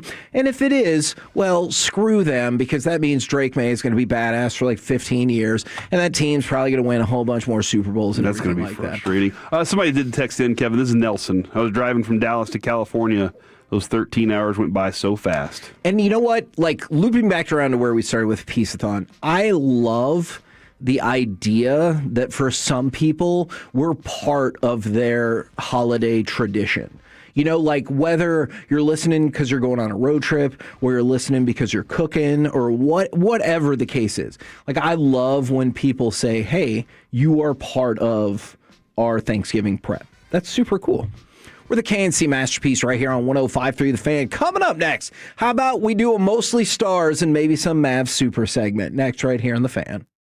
When your friends say, hey, did you hear? You you can proudly say, I heard it on the Fan, keeping you sports informed with some quality laughs along the way. Turn it on and leave it on. 105.3 The Fan, the Odyssey app, iHeartRadio app, and TuneIn app. If you're looking to buy a brand new car, the place to go is Terrell, the destination, Platinum Chevrolet. My family has bought 4 cars from them in about the last 6 years. We're getting close to 6 years. This Equinox has been doing a great job, and responsible drivers across the Metroplex have done a better job.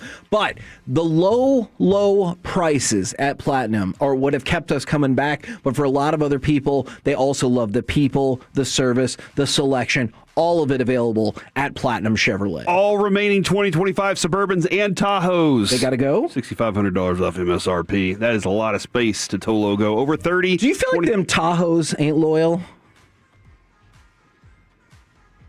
Kevin, I am so proud of you right now.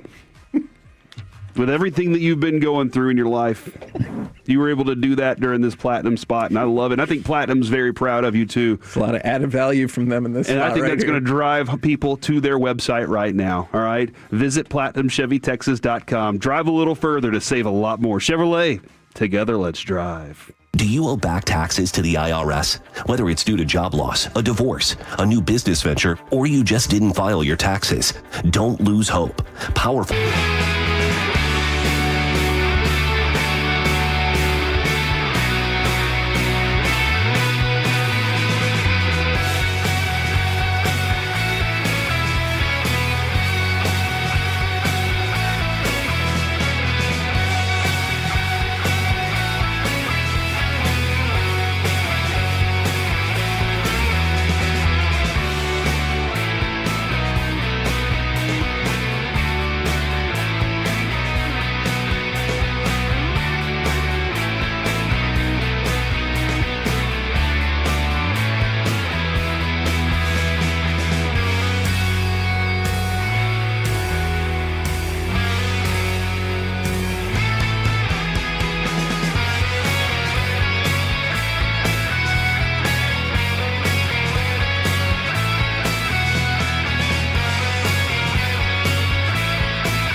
registrations 2023 and 2024. Back for Rantanen in the front of the net, scored!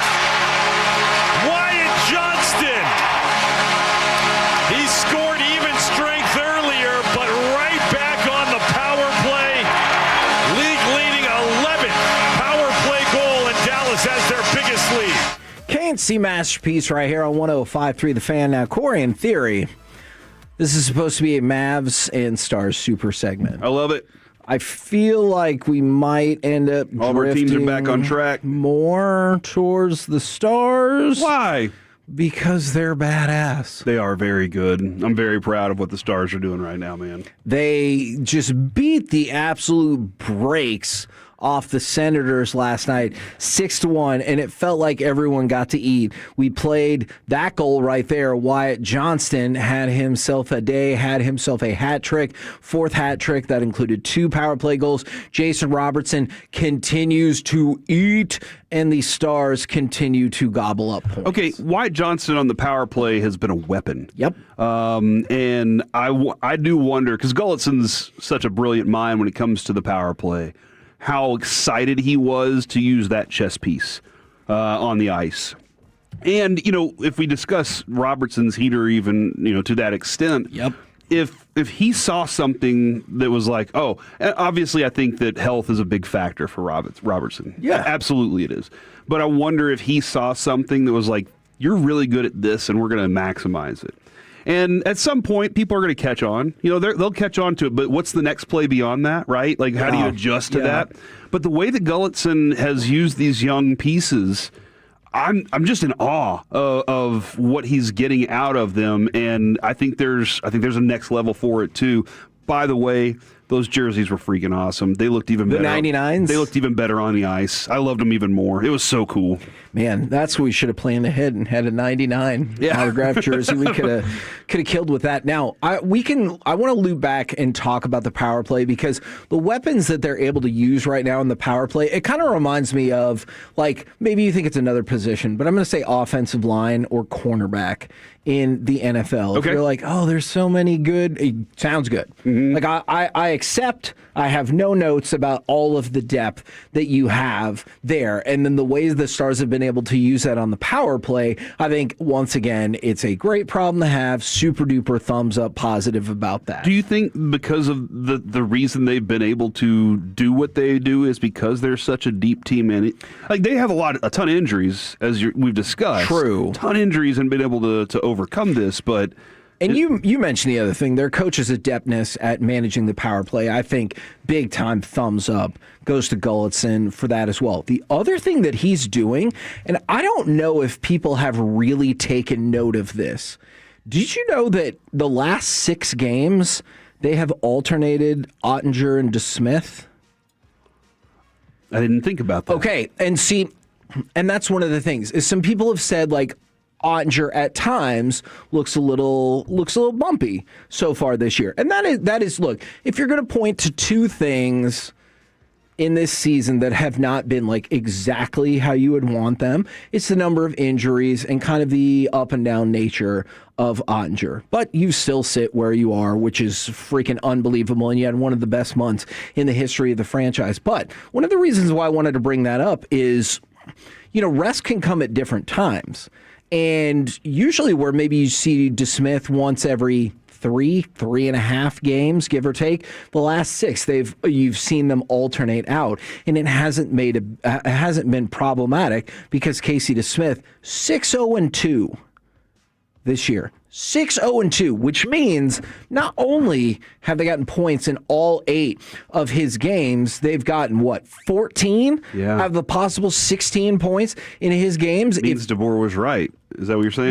No. What? I feel like that's where you were heading with that. Hey, I'll listen. I'll hang up and listen. If they don't make it to the Western Conference Finals, then I'll be like, all right, you know what? Sorry about that. But, like, your theoretical backup goalie, if you're ever converting that percentage of points off of your backup, you're gold. Yes. Gold. Because your expectation with that, usually you have an elite starting netminder. And I still think we have an excellent starting goalie. And he needs a break occasionally. Like, that's the idea is you have a really good one. He needs a break occasionally. Man, if you can get a point or something out of this backup guy. But if he's out doing something like that, you're feeling very confident about your chances down the stretch all the way. Kevin, what Colorado is doing they look unstoppable. Right. But I thought to myself, I was like, okay, let me go look at some stuff. I was like, 103 points already? Wow. Goals, points. I was going to say, if they have 103 points. Yeah, goals for. I missed that. And how the F is that even possible? Goals for. Then I was like, well, obviously you can be a good offensive team, but they're also a really good defensive team, too. They're badass. They've only given up 55 goals. Like, that number is insane. So I'm just trying to figure out. They have no regulation losses in their last 10. The Stars have 1, which means that they lost ground. Yeah. It's just now bananas. So there are implications far down the road that this is going to serve later on. But right now, all I'm asking is the Stars just to stay in this zone, in this place that they're in. I think they can. They have the talent to do it. They're growing with this coach. It's just what are going to be the second half adjustments in the season. How do they take breaks? How do they stay healthy too? Or get back to being healthy. Look, I do not think it's a difficult case to make whatsoever. That right now the best 2 teams in hockey are in the same division. Now, here's a good thing. If you're worried big picture about Colorado continuing to streak, just remember, whoever wins the Presidents, they ain't going nowhere in the playoffs. And where do they usually lose? In the second round. Where would the Stars and the Avalanche theoretically play? Well, I do believe they would theoretically play in the second round of the playoffs, Mr. Majors. I think I heard Choppy say this. They get their mail delivered there, and I really love that statement. That is very fair. All right. Somebody asked, I've not seen an update, a more specific update besides he's going to go get more testing for Liam Bichel. He left with a lower body injury, and that unfortunately has been par for the course for the Stars, whether it's Ben, Bichel, Duchesne, Lyubushkin, Harley, Hintz. They've had and I'm sure there's more. They've had a crap ton of injuries, but what happened out of it all? You have continued to not only win games, but get points in even the games you lose far more often than not, especially in this last month. It's something that you lost in the overtime or in a shootout. You have almost the exact same number. You have 5 regulation losses and 4 overtime or shootout losses, which means out of those 9, you got points at least 4 of the times. So one of the people I want to go back and give credit to, Wyatt Johnston, deserves a ton of praise for last night, getting another hat trick. He also, by the way, he had an assist, matched the season high with 4 points. Jason Robertson finished the month of November, 15 games, with 26 points. Dang, dude. That right there is special. You know what you're going to like even more than that? 13 goals, 13 assists. So, because you can see this at times where, you'll just be piling up the assists and you're like, that's awesome. I love it. A goal's a goal. But, I wish that guy was scoring more goals. Or maybe you'll see vice versa. I think it's usually more the lack of goals and more assists. But he has been tremendous on that front. He had another a goal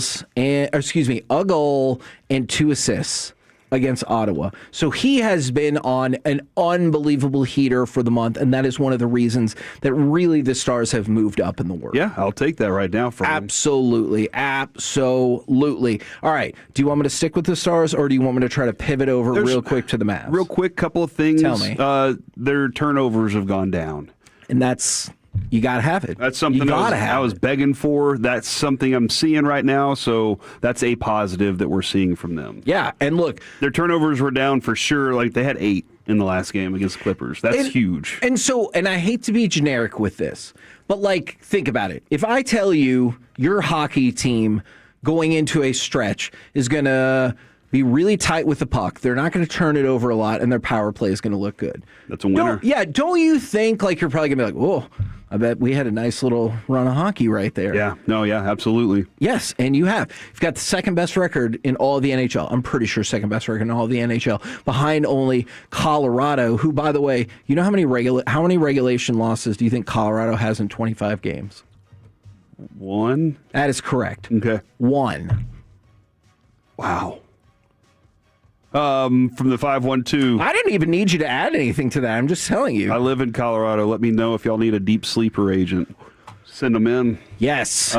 You know why. And if you can help our players stay healthy because you've already lost a massive amount of games so far to this season. And I think that's what's most encouraging to me. I think your boy Cooper Flagg's turning into something special, Kevin. Okay, we will pick up on Cooper Flagg. I want to talk about Cooper Flagg. Okay, we will pick up on that. I don't care what the clock says. I think that you should. All right.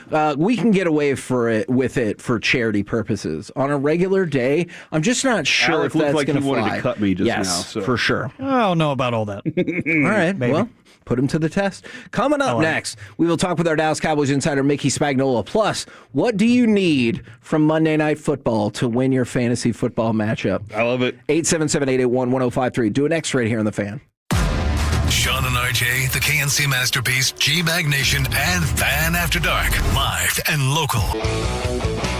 That's like a little shag. I've never seen it before. Well, I mean, of course you have.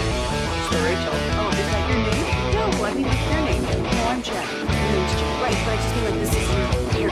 But that's how your hair. I'm not saying this is your hair. Okay.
It's true that you've got to forget something else to remember that Uber Eats has groceries. No, that's absurd. Hey, remember when you used to be a, what was it, Pepper Lady? Pepper Lady?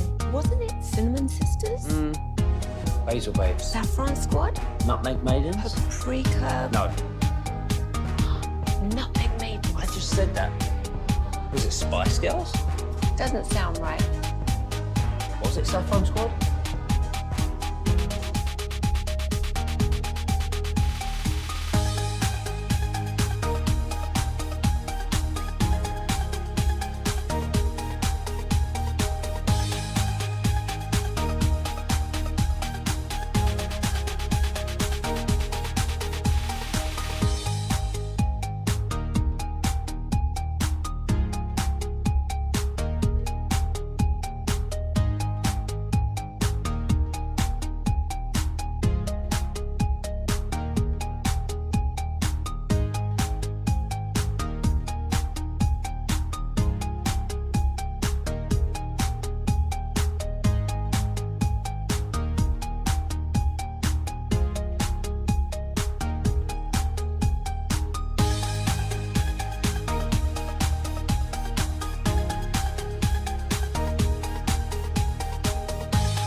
Studios. It's the KNC Masterpiece on 105.3 The Fan.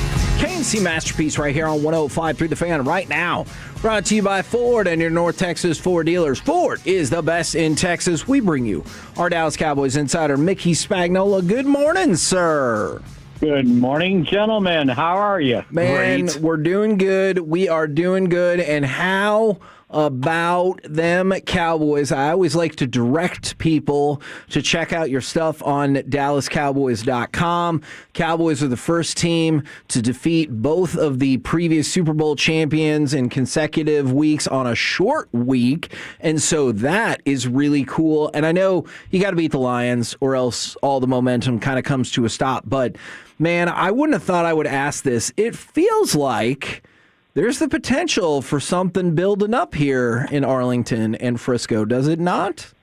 No, I think you're exactly right. Although I was just telling my man Douglas here, it seems like the Thanksgiving game was a year ago, right? I could see that. Yeah, that so much has taken place in college football and the NFL since. We don't need to talk about what happened in college football, Mickey. Don't worry about that. But it just seems so long ago. But yeah, pretty incredible that, you know, they did that double that you just spoke about. And then the next day, the Bears beat the Eagles, and you're going, well, maybe.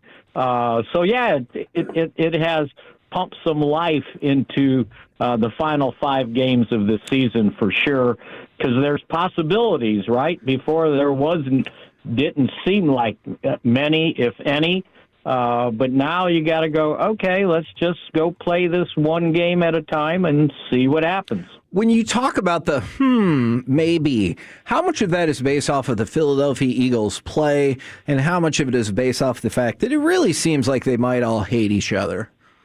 Yeah, I don't know about the hate each other, but they just have seemed to hit a lull here. You know, Cowboys win 3 in a row, they lose 2 in a row, and just didn't seem to function very well against the Bears. And so, yeah, it's like, okay, well, let's see what happens. And, you know, if you just look at facial expressions during the game, right? Jalen Hurts, he looked defeated. And then, you know, Sirianni getting rid of his, you know, well, I won't say it on the air, his face that just kind of irritates you, right? He has a punchable face. I get what you're saying. Very punchable. Yeah. Yep. Yeah, not punchable, slap. You know? Right.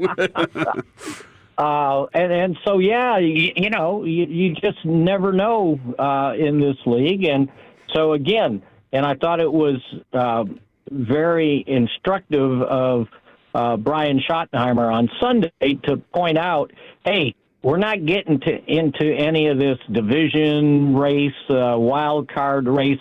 We got to have a good practice on Sunday, right? And that's all we got to worry about. We can't worry about the big picture because sometimes the big picture can overwhelm you. But I did notice that, and he doesn't usually do this, when they started the practice yesterday, you know, they do their stretch and their little warm-ups, and then they get into individual drills. But before individual, he called everybody up, got in a big circle, and, you know, was talking to them. And the last thing, you can hear him scream, let's have a so-and-so good practice today. And I think he was reinforcing what his message across to these guys, that we still got work to do and we can't worry about outside distraction and all the questions that are going to come up for sure in the locker room.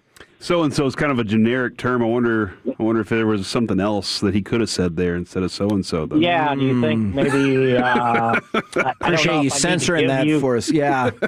Yeah, if I need to give you the first letter or what, but I think you could fill in the I got it figured out. I got it figured out there. Yeah.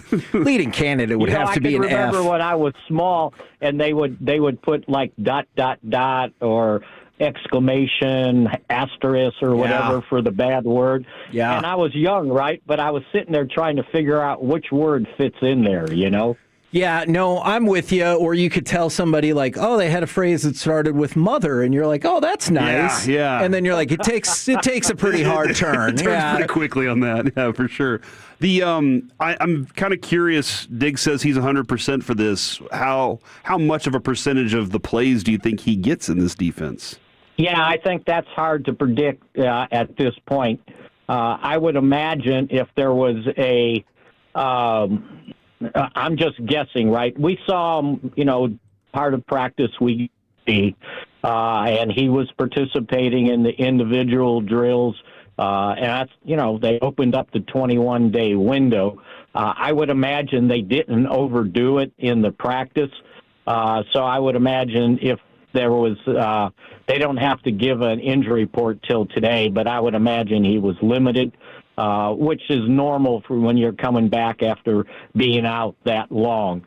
But from the part that we got to watch, he was moving around really well, and he seemed to be engaged in everything that was going on. And to me, I thought that was the biggest thing of all, that it was looking like, hey, I want to go out there and play. So we'll see what happens today in practice. It would certainly be another shot in the arm for this team going forward, getting healthier as we speak, because there's some teams that seem to be suffering injuries, falling apart, and this team seems to be getting healthier and healthier as they go along. All right, and I'm glad that you said that other part, because for as important as the physical stuff is with Trayvon Diggs, and I appreciate every single part of that, it feels like a lot of the discussion and focus has been on the mental aspect of it. So I'm glad that you brought that up, because whether it's a disconnect between the player and the team or whatever else, it feels like there has been a bit of a schism there. Yeah, no, I absolutely agree. And all the stuff that his buddy said that they forced him to get back sooner than he should have, which is a bunch of bull. Are you not going to say Micah's name either, just like the Cowboys? No, I'm not going to say his name either, yeah. And so the fact that he seemed to be having a good time out there during the individual drills, I thought that was a good sign that, okay, maybe he's all in now. And just how he answered some of the questions about being ready to go. So, again, we'll see. We'll see what they think they can get out of him. Because if you think about it, when they first started the season and they were unsure just where he was at, I mean, he basically, that first game, maybe, I don't remember the second, but I remember the first game, he just basically came in nickel situations. So, can he do that? But again, they're really happy with Savon Revel and what he's done. They've been happy with Reddy Stewart, what he's done in the slot. So, then you got to ask yourself, do we upset, the apple cart to fit him in, or does he kind of slide in on a limited basis? So maybe we get a better understanding of that in today's practice, because today and tomorrow basically will be their only really hard practices before they take off for Detroit on Wednesday. Since you just mentioned him, Reddy Stewart feels like he's been a very a welcome surprise, and an unsung hero thus far. And not only that you've used him, but you don't necessarily feel like, I know he's got his flaws like everybody else, but you don't necessarily feel like he's a liability when he goes out there. No, I think really helped out, and they really work on him. I see in some of the drills they do prior to the start of team and stuff like that, they really work on some of his slot skills, like learning how to tackle there, learning how to blitz off the slot, and things like that. So he's almost like a specialized cornerback. And, I think he's played well. And, he was one of the guys that Eberflus had with the Bears. They didn't bring him back and went to Minnesota, and they didn't keep him. So I think it's been a really good pickup. I think the other thing that maybe has gone unnoticed, but it sure looks like Jadeveon Clowney's hitting his stride. Now, I know he, was limited last week. Well, there you go. It is full, but yesterday during the early part of practice, I'm thinking he was working with Britt Brown on the cord, so I'm guessing he would have been, did not participate.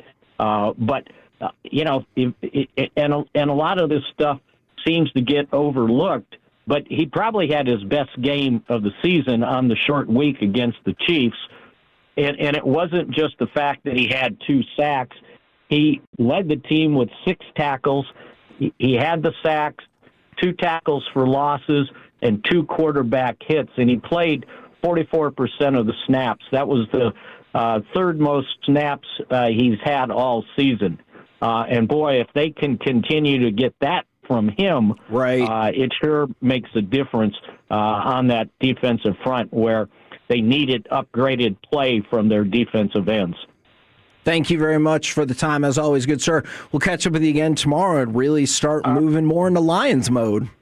Time to move on. Okay, see you guys. There you go, Mickey Spagnola, DallasCowboys.com. Kevin, what Mickey was talking about there, 5 solo tackles, 6 total, 2 sacks, 2 tackles for loss, 2 quarterback hits. This whole defensive front, right? Almost every single person on the defensive line had a quarterback hit. Like Sam Williams did not, but he also had a couple splash plays that you were like, man, I'm glad he was in there. And that's one of the things, just real quick, and I promise I'm not going to take you off a topic, but when you watch the game and then you look back at the box score and you're surprised that that's what the box score looks like, because you're like, that does not feel like the kind of game not necessarily just about Sam Williams, but about plenty of players along the way. You're like, that is not the kind of impact I felt like he actually had. Yeah, and these guys have those impacts, in moments that you need them. The big play, like that, those things don't, on a third down that you need, a guy makes a big play. You're like, that was so needed, I remember it. It's a memorable one. Yep. But you're telling me, no. They added Quinnen Williams, and the entire defensive line got better before it. I mean, I think that was the dream, right? This is wild that they added one player, and now everybody else is feasting off of it. It's just interestingly wild to me that you're getting this kind of result, which, I'm going to ask Steven about this. When they said interior presence is needed, we love that we had the other player that is now with Green Bay who had 2.5 sacks. You can say Micah I don't Parsons. know. Mickey just said we don't say his name, so I don't know, Kevin. I'm concerned. I don't want to get a spellbound. Man, when you get Mickey fired up like that, and he's like, oh, that kind of BS. You've gone too far. You know what? It's the interior presence, which I agreed with all along. I was like, absolutely, I want more of that. But now you went and added that guy, and everybody else is better because of the attention that it takes in that spot. Right. It's just, when I look at these numbers at the end of the game, they look like a competitive defensive front, something that was lacking just completely. Now, we ask what people needed to happen tonight in their fantasy football game for them to get the win. Some achievable, others doesn't feel like it. From the 318, I need Drake May to have negative 17 points. It can happen, right? My opponent needs Drake May to have 42 points and Travion Henderson to do nothing. Ooh. It's just so I'm up by 42 points right now. All right. So I'm sorry, neither one of us can be happy. Yeah. Okay. Only one of us can be happy. All right, here. I think you'll like this then. For the 972, I need Ramondre Stevenson to have 16 points in garbage time, as he can be the backup that carries me to victory. Okay. All right. Okay. Is he a backup, or is Henderson the backup? I'm always fascinated by that combination. Stevenson is the backup. Interesting. Yeah. I mean, should be. I think Henderson's a fantastic back. He's grown into it too. For the 903, I need New England's defense to give me 8 points. Okay. All right. I think that's very reasonable. That's absolutely feasible tonight. Absolutely. And then I need Diggs from the 832 to have less than 18.2 points. All right. There we go. Yeah, and you can definitely say his name. I see people texting that in. From the 817. Just don't say it 3 times in a row. It's not like Big E. Who? Oh, or Candyman. Huh? I think it's Bloody Mary, Kevin. Oh, see, I was thinking Did you about ever that. do that in the go into the bathroom? No, because I was obviously too scared. Turn all the lights off. No, that's a South Park Halloween episode where they're like Biggie Smalls, Biggie Smalls, Biggie Smalls, and he appears, and then he's trying to get like a Halloween party and everything like that, and so yes, Do's too much. A do's too much. And all right, then I like it. It happens in Candyman as well, but I don't know. I never watched Candyman. It's really good. It scares me of those bees. Yeah, look, man. You're not wrong about that. With a KNC masterpiece right here on 105.3 The Fan. Coming up next, time for AM on the FM. We got the question of the day, plus don't let your fandom get in the way of your marriage. Next on The Fan.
Uber Eats has Lola V products? I gotta remember that. You know, they say in order to remember something, you have to forget something else.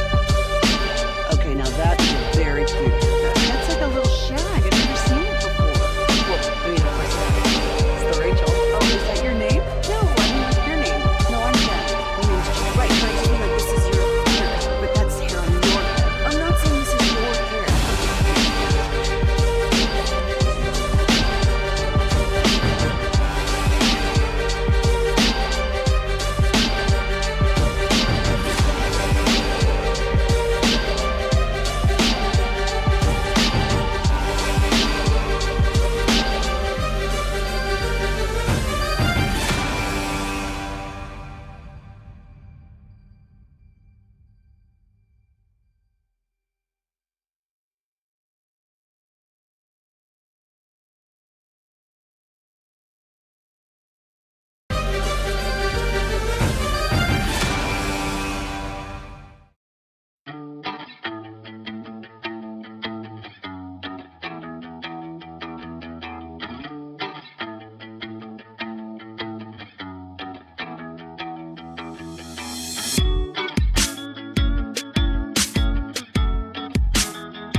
This segment of the KNC Masterpiece is brought to you by the personal injury lawyers Frankel and Frankel. If you've been injured in a car or truck wreck, call Frankel first, 214 or 817-333-3333. With Frankel and Frankel, there's never an out-of-pocket cost. They only get paid when you win. Frankel and Frankel, the go-to car and truck wreck attorneys in Dallas. KNC Masterpiece right here on 105.3 The Fan. And right now, it's time for this. What does this button do? Please, please, do not push the button. You have no idea what it...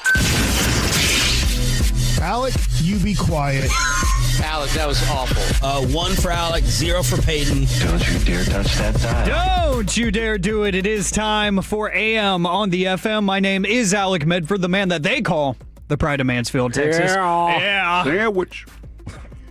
Just waiting for it. 877 Not as catchy, but it's getting there. It's getting there. It's going to grow on me eventually. 877-881-1053. That is the Frankel and Frankel Injury Attorneys text line to answer today's question of the day. Plus, don't let your fandom ruin your marriage. You're going to hear one of the dumbest stories that I've told you all year. I'm very intrigued by that tease. Yeah, and it's not a sports fandom either, which just makes it even more interesting and weird to me. We'll get to that here in just a little bit. Hell, Michael Keaton isn't the best Batman. It's going to be the most millennial thing you've ever heard. We'll get to that in a few minutes. We're going to go to the National Day calendar as one does. I hope you guys do the same thing that I do, either before bed or when you wake up in the morning. No. The first thing you do is check the National Day calendar because holidays are important. They are, but I told you during Peace-a-thon, because of this segment, I do not. So I depend on you to inform me of the important days of the day. See, I like that. If I am your source for this, that's fine. If I'm not, or if you miss a day, if, God forbid you miss the segment or you miss the show, you can either hit the rewind button and listen to the podcast, or you can just go to the National Day calendar. I think everybody should have it printed out and on their desk or next to their bed on the nightstand, maybe in the second drawer. I don't know. But hey, but don't ever go look in a stranger's nightstand. Oh, no. Or a friend of yours' nightstand. Why not? Man, because you're going to look. I don't know if I told the story before. I was hanging out with some friends in College Station, and I was staying with them. And they were like, hey, while we're gone, because they're work and stuff, if you're going to be at the house, can you hang out in our bedroom? Because the dog doesn't leave the bedroom. Uh-huh. And I did, and I was doing a crossword puzzle because I know how to party, and I was looking for a pen. I thought I could just reach into the drawer and grab a pen. There were a shocking number of, let's say, marital aids in there. It's lubricated.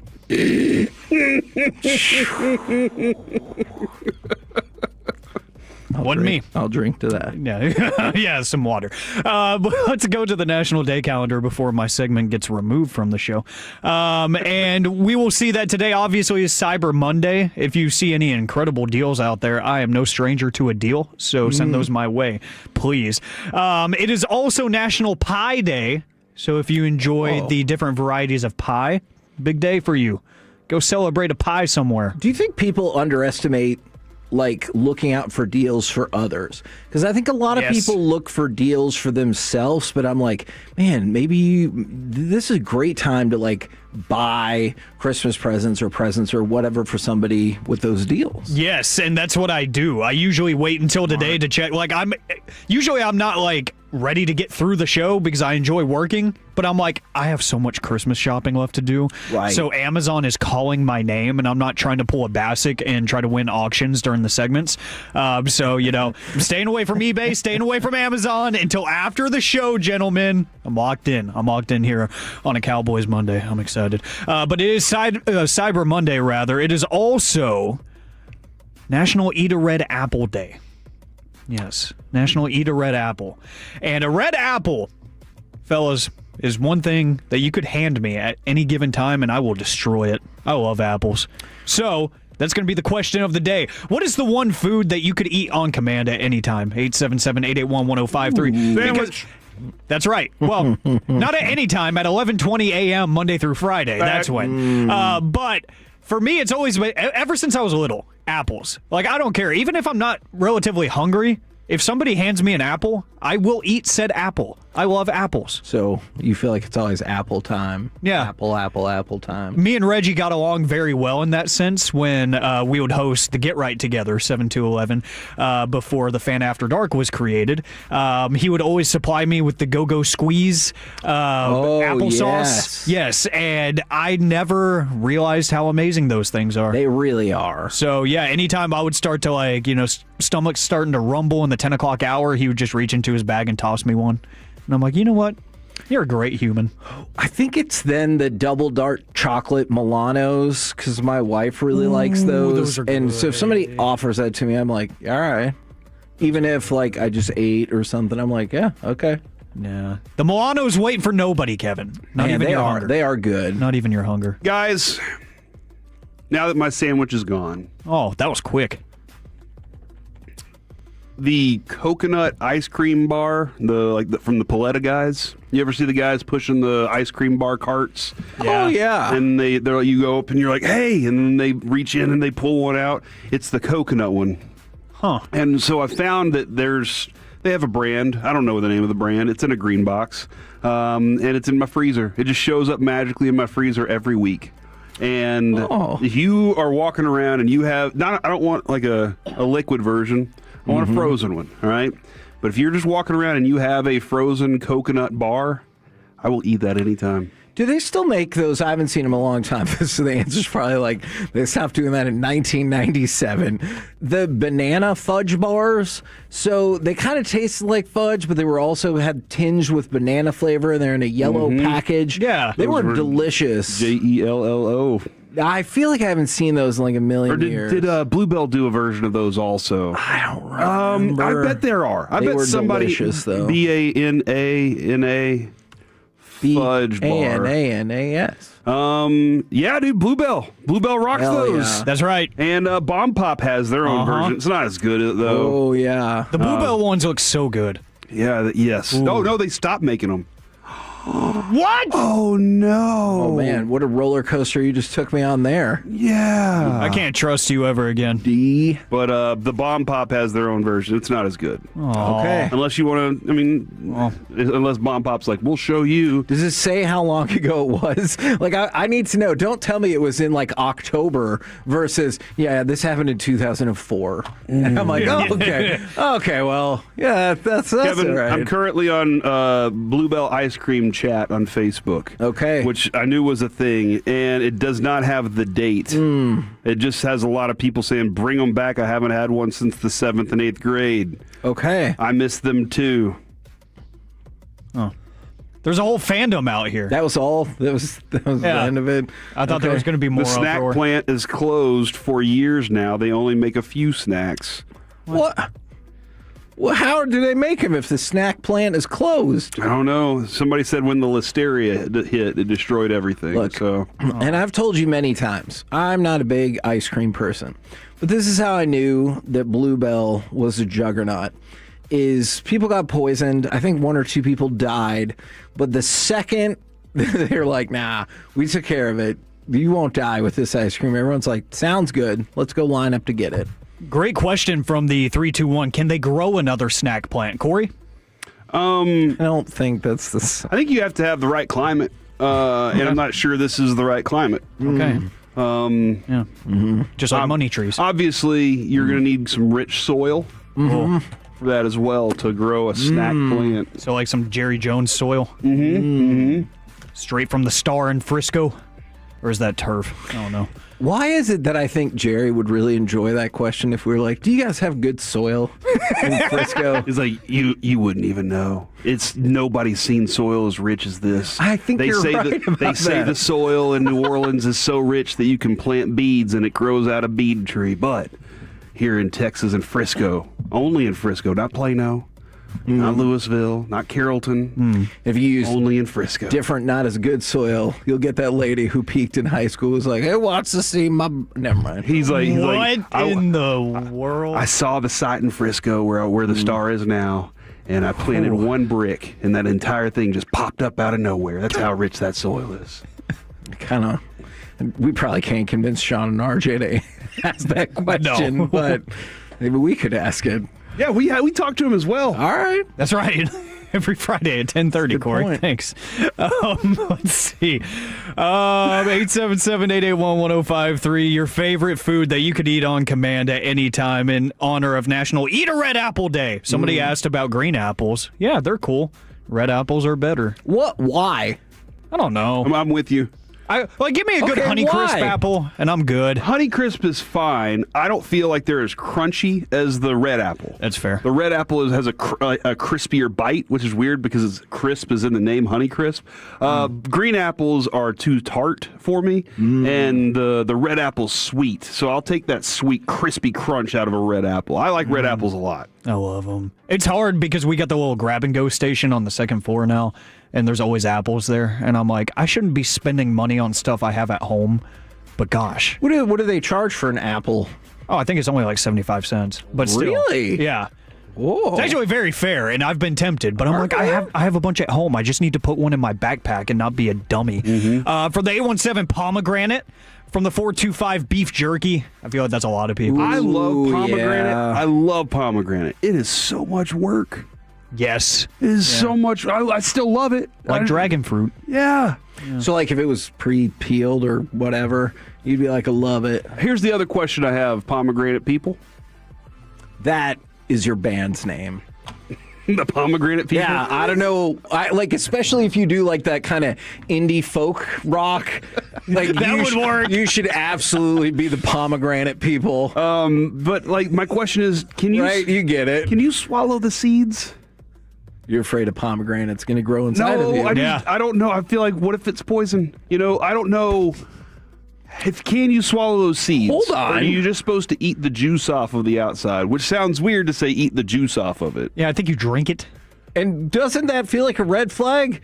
If you're eating this food but accidentally swallow the seeds, they're poisonous? Yeah, if you swallow too many apple seeds, you could die. What? There's cyanide inside, I've been told. What? Let me go How confirm many that. would you actually have to, How many apple seeds? You get where that was going. I'm going to book Bill Nye on the show later this week to try to explain this because I don't trust you. About 200 apple seeds are toxic. What? How many apple seeds are in one apple? 6. Okay, so about 40 apple cores. All right. Well, you'd have to be really on some sort of I'm going on a binge that's fine. today. If you were eating 40 apple cores, I think you're not going to make it for one reason or another. Yeah, you're going to be on My Strange Addictions sooner rather than Yes. later, and I'm going to watch every single episode if that ends up being you. And then my favorite answer from the 817, you guys know this, and Bassick knew this too and always took care of me. The Little Debbie Christmas tree cakes. Those are so good. Yes. Those, I have to have at least one box in the pantry at all times. It goes against everything I believe in nutritionally. But gosh, are they so good. How much of the deliciousness is elevated by the design and time of season. Like, would it hit as hard if you ate one in April? No, not at all. It's definitely a nostalgic thing because my mom would always get them around this time of the year. I think I'm with you. So yeah, it's just a childhood thing that hasn't left me. And even my sister at Thanksgiving was like, how many boxes have you downed so far? And I'm like, don't ask. You don't want to know. Now, you don't want to know this either if your wife is doing this. Man divorces wife after discovering she'd spent $94,000 donating to a streamer she had become obsessed with while husband was at work. A couple in China is getting divorced. Could have used you last Wednesday. Oh, jeez. Yeah, a couple in China is getting divorced after 8 years of marriage. So this is not like a, short-term thing. 8 years of marriage after the husband discovered that his wife had put them into severe debt after sending all of their money to a male streamer. According to reports, the wife felt lonely at home and became obsessed with the streamer. The husband's wife, or a message rather, this article is poorly written, was simple. Quote, "You stabbed me in the back by emotionally cheating with a streamer and sending all of my money." This is from the South China Morning Post. The wife sent the male streamer approximately US dollars worth amount of their currency, $94,000. And to wealthy couples, that might be nothing. That was certainly not the case here. His basic living expenses, the husband, now single man, says only amounted to about $42 a month, and he had sent the remaining income he'd earned to his wife each month in hopes of giving her a, quote, sense of security, to which she would just donate all the money to said YouTube, Twitch, I don't know what kind of streamer. The actual streamer was not named, but also she took out an $11,000 loan to donate to another streamer. So the $90,000+ was not enough. She took out a loan under their name. Because she's trying to hook up. It happens. Women do it too. All right. This might be for a different time, obviously. Emotional entanglement versus physical entanglement. I don't know why in my dumb brain I feel like I'd be bothered more by physical entanglement. Me too. Emotional, I'm like, whatever. You didn't actually act on it. You just thought about it. But physically, I'm like, you actually did it, though. Longer term, doesn't emotional, couldn't that be way worse? Because they're like, yeah, and we're running away together to be married. But then that's a physical. That's a physical thing, So, like, at that point, it becomes physical. If it happened and it was an emotional thing, I'd be like, whatever, man. We all have those things. We're all human.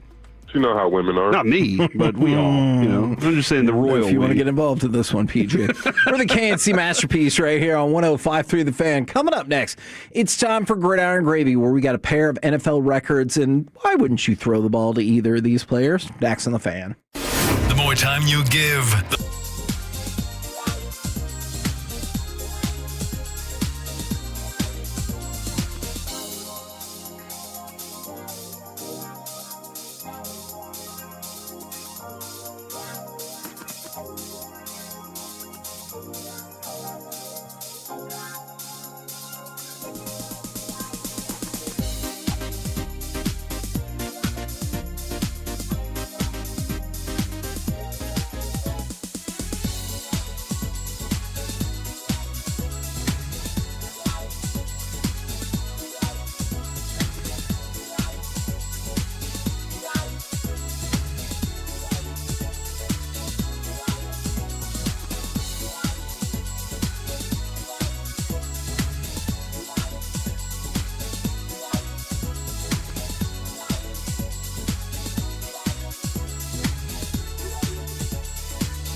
That you've got to forget something else to remember that Uber Eats has groceries. No, that's absurd.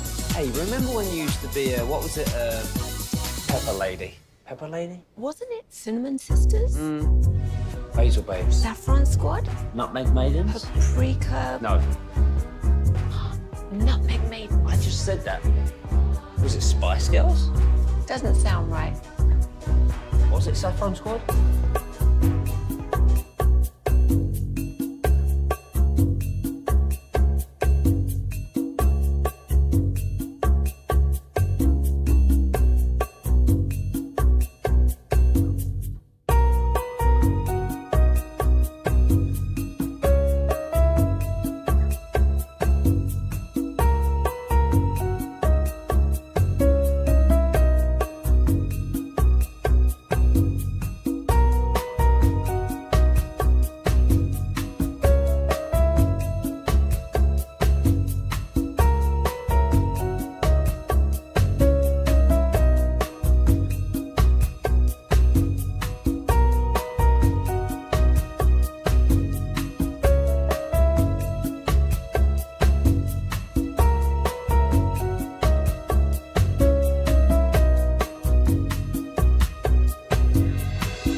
This segment is brought to you by Classic Chevrolet. If you're in the market to upgrade your vehicle, get the Classic Chevrolet in Grapevine. Back-to-back #1 Chevy dealership in the world. They've got more new Chevys than anyone, all priced to sell. Visit ClassicChevrolet.com. This is Texas. This is Classic Chevrolet. Together, let's drive. Based on new Chevy registrations 2023 and 2024. Allen in the shotgun here with Ty Johnson to his right on 3rd and goal from the 8. Here's the snap. Allen going to keep it. Going to look to bust it outside. Lowers the shoulder. The surge pushing him. forward progress. He's in for the touchdown. The beast has been released as he goes 8 yards for a touchdown. KNC Masterpiece right here on 105.3 The Fan. We got Stephen Jones coming up at noon, but right now, powered by Men's Tea Clinic, it's time to go around the entire NFL and dip into some gridiron gravy. Dip it and rip it. And let's start by the history made by Josh Allen. Josh Allen broke the tie with Cam Newton, sets quarterback record for the most rushing touchdowns in his career at 76. So congratulations to him. You know, that might be something that him and Lamar Jackson are battling over throughout the entirety of their careers. So that's one NFL record. The next NFL record, Matthew Stafford. And this one's really strange. So in the first quarter, Matthew Stafford threw a touchdown. And it was the 28th this season touchdown pass in which he did not throw an interception. Had 28 straight touchdown passes without an interception. Believe it or not, that finally broke the record. It was previously held by Tom Brady at 27, and then he threw 2 interceptions. Yeah, and a pick 6, too. One was tipped, but he sets the record, 28 straight touchdown passes without an interception. Then he throws an interception in his next 2 possessions. Yeah, that's... And they lose. He's still having a great year. For sure. That game, again, I think that just kind of puts the exclamation point for me on the Panthers. As much as it's a great thing that he's accomplished and everything, but the Panthers don't give up. I thought, Kevin, after that it looked so easy on that first drive. For sure. It looked so easy. And I was like, oh man, maybe the Panthers are done. And they were like, nah, this game's not even close to over. That was impressive, man. All NFL teams this year are 0-15 when they're underdog by 10 or more points. Except for the Carolina Panthers, who are a 10-point dog to the Rams, 13-point dog to the Packers, and they won both of those games. They have the 2 biggest upset wins in the NFL this season. Yeah, and Vegas has to be upside down on a lot of that with the Panthers, right? Because yes. I wonder, this whole season going into it, they didn't have a clue. I don't think anybody could have had a clue the Panthers were going to have this kind of a turnaround. Think about this. The Panthers are 7-6. They've been underdog in 11 of their 13 games. Really? See? And they've been able to tough out games. From the 972, Matthew Stafford is as overrated as Derek Jeter. Oh. Interesting. That's interesting to me. Okay, he did have Calvin Johnson for a large part of his career, but he had Detroit. Jeter was in New York with the best lineups. Right now, Stafford is in. I would probably put him in I'd love to find a different comparison than Derek Jeter if we're going to say overrated, which I don't agree with. Yeah, I would have to give that some more thought. But I mean, if he wins an MVP to go along with his Super Bowl, and that's something that Jeter never had. An MVP, that's true. Now this was the most surprising stat of the weekend. It's not the score of the game, because Minnesota was just getting smashed by Seattle most of the day. But Justin Jefferson caught 2 passes for 4 yards. More surprising than that, though, Justin Jefferson and Jackson Smith and Jigba had 0 yards receiving in the first half total. That is bananas. Yes. I heard a line regarding the boogeyman and how he said, I will be blitzing Sam Darnold off the bus. Right. And Kevin, you watched that, the way that thing started, he wasn't lying. I thought, okay, maybe he's setting him up a little bit. He's like, no, this is exactly how it's going to go down. It was sloppy football from Minnesota's side because their backup quarterback was in there doing nothing. Sam Darnold had no space to work with either.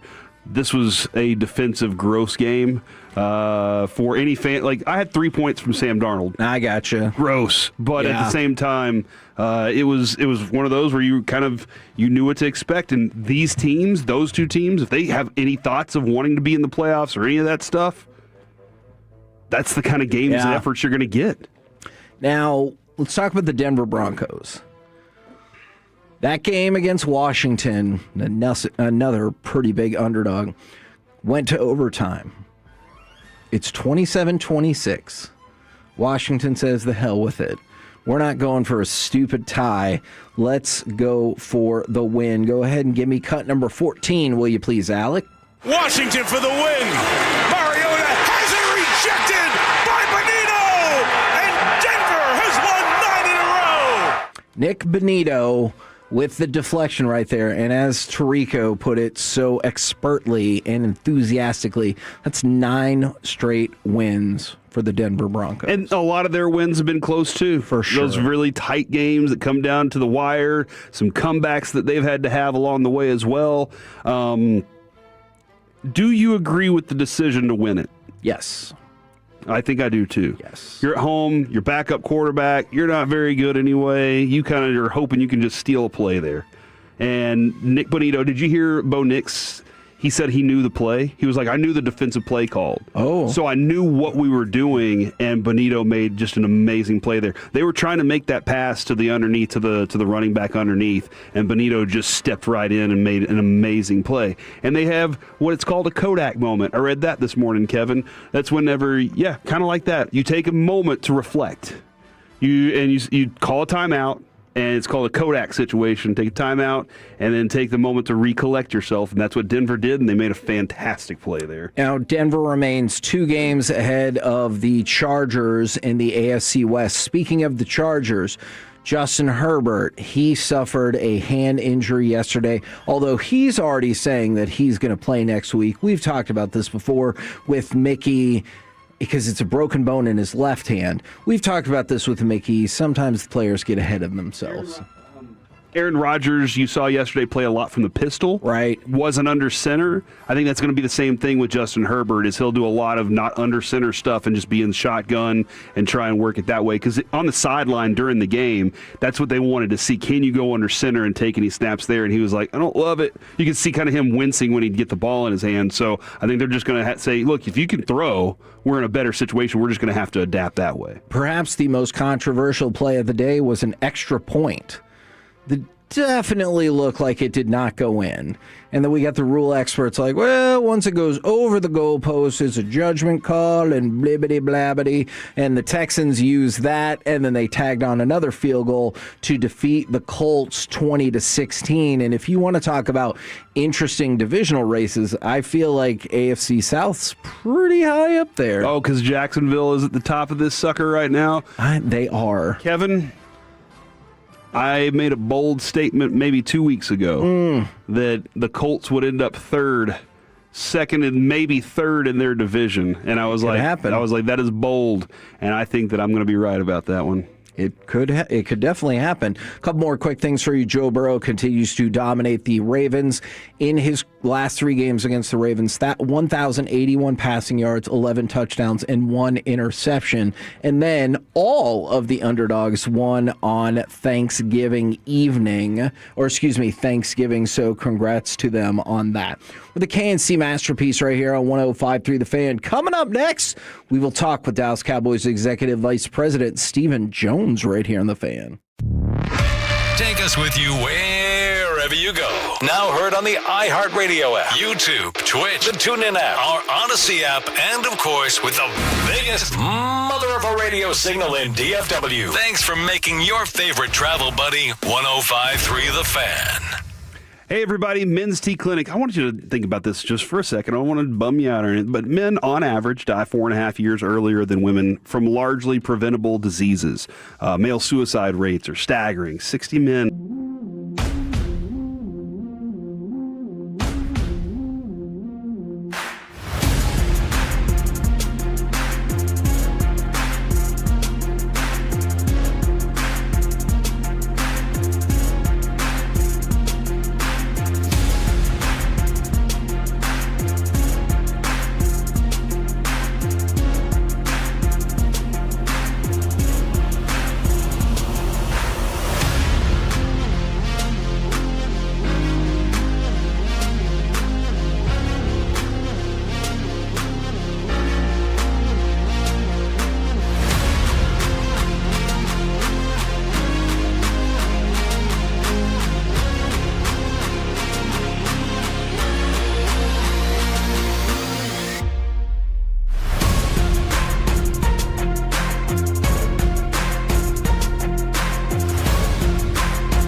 Uber Eats has Lola V products? I gotta remember that. Well, you know, they say in order to remember something, you have to forget something else.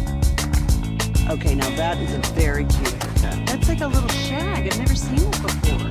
Well, I mean, of course you have. It's the Rachel. Oh, is that your name? No, I mean, what's your name? No, I'm Jen. My name's Jen. Right, but I just mean like this is your haircut. But that's hair on your head. I'm not saying this is your hair. Okay.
Leasing Studios. It's the KNC Masterpiece on 105.3 The Fan. KNC Masterpiece right here on 105.3 The Fan right now, brought to you by Ford.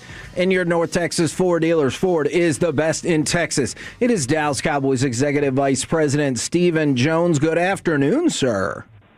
Good afternoon, guys. Man, how was the post-game holiday trip to the hunting lodge this year? Well, it was obviously whenever we can pull the big W off during Thanksgiving, that adds to the festivities. So it was great to get to spend time with all of our family and, my kids and grandkids. Of course, Gene and Jerry were there, but we had us a really great family weekend. Is it fair to say this is a tradition that you hope carries on generation after generation after generation for the family? Well, you certainly hope so. I know you don't control those things that far out, but hopefully here for the near future, anytime that we can see, then it'll always be a tradition. And like I said, it sure makes it better when you play well and win the game on Thanksgiving. Stephen, do you feel like you're getting the production from the inside of your defense that you expected when you made the decisions that you made this offseason? Because I'll be ready to admit it. I didn't expect this type of production.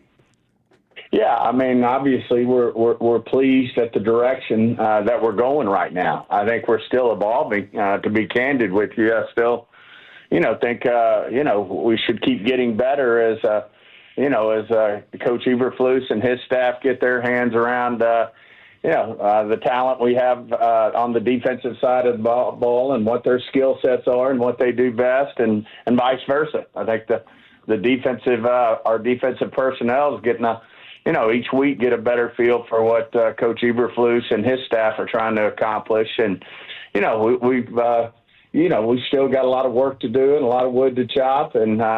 But if we continue to understand that, I think we're starting to get an identity in terms of, as you said, some of the production that's coming from the middle of the defense. Obviously, getting Overshown back is a huge deal for us. And then, having our starting safeties. We were missing those guys for a period of time there that really hurt us, and they direct traffic back there. They're veteran guys who we count on. So, it's this defense has, changed a lot than where it was 4 and 5 and 6 weeks ago.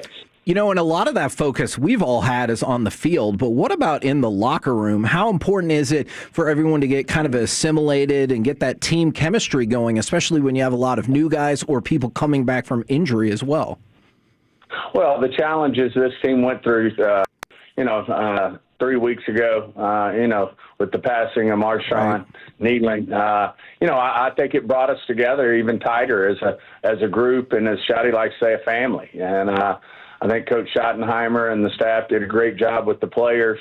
I think the players, certainly, as you said, have an identity and a purpose and playing for one another. And but they've overcome a lot, and I do think this team is just getting better. Obviously, you beat the defending Super Bowl champs and the other team that was in it and had won it the year before. That's two big wins, and it really helps the confidence. And I think, as I said, it helps the team chemistry and the culture in our locker room.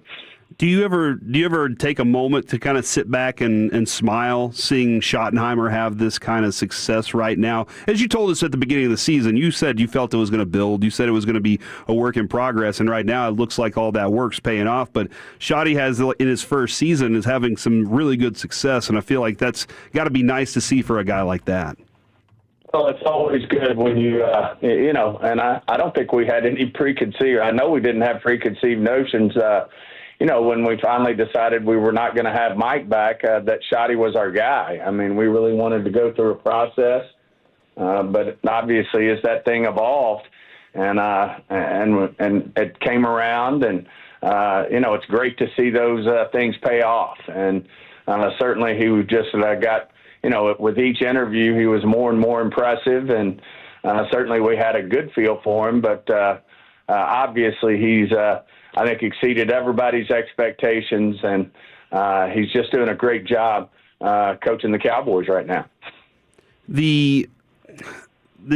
Did you guys think that y'all were one move away when you made the trade for Quinnen Williams? I've heard some people say, "Oh, is that one move?" Did y'all think we're just this one move away, or was there other things you were thinking at that time? No, I don't. We try to stay away from one move away winning it in that given year. I mean, this was a long-term play. Obviously, we were making a long-term play when we made a very difficult decision to trade Micah. But we're looking at Kenny not only to help us win this year, but in the future. And then the same thing with Quinnen. When you give up that kind of capital for a player, draft capital, then, you got to have a vision. And we just felt like, he was the guy we were looking for in there to go with Osa and Kenny. And that could really make a difference this year. But also it wasn't just a one-time roll of the dice where, we're going to, do something different next year. I mean, those three guys are in our plans, and, feel good about how it's evolving and how it's worked out. And we had long conversations about how the three big guys would play together. And, they're all playing 40 to 45 snaps a game. And, right now it's really working out. Stephen, Javonte Williams, we've all been in love with what he's accomplished this year. He's truly helped my fantasy team. But the other thing, though, is Malik Davis has given us some pop. Can you kind of explain Malik Davis's career here in Dallas as it's gone along? Well, obviously he's just gotten better as a football player, and not, he left because he was looking for a better opportunity. But when it didn't work out for him, and we always had a lot of respect for Malik. But I must say he, when he came back and immediately stepped in. When we signed him, he's done nothing but impress the coaches, not only as a running back, but he's done everything that's asked of him on special teams. He's becoming, one of Sorensen's favorites. So, he's just doing everything that's asked of him. And obviously that's what you want when you're looking for a really good backup running back. And certainly he can do that. I think if he were asked to, he could certainly carry the ball 15, 20 times a game if he needed to. On the flip side of that, we got Jaden Blue, who's coming along, but he's got a different skill set. He brings explosiveness and that type of thing, but he'll grow into being a really good asset for this team as well. And when you say grow into being a really good asset, I know physicality is a part of it, but mentally, do you think he's had to learn some lessons this year as a rookie about fitting into professional football? Yeah, I do. I think that can happen to a lot of rookies. I mean, not everybody comes into this league ready to go. And, there's story after story after story where guys get off to a slow start and then evolve into a really good situation. And, not unlike I was talking about, getting a feel for one another. That's been the case with Jaden. And I think Coach Schottenheimer and the staff are learning what his skill sets are and what he does best. Not unlike Turpin. I mean, Turpin evolved into being a good offensive player for us and obviously a great returner. I mean, Jaden Blue's got some of that same explosiveness, and I think he can do some of those things for us in the future. Turpin, also a great recoverer of fumbles, right?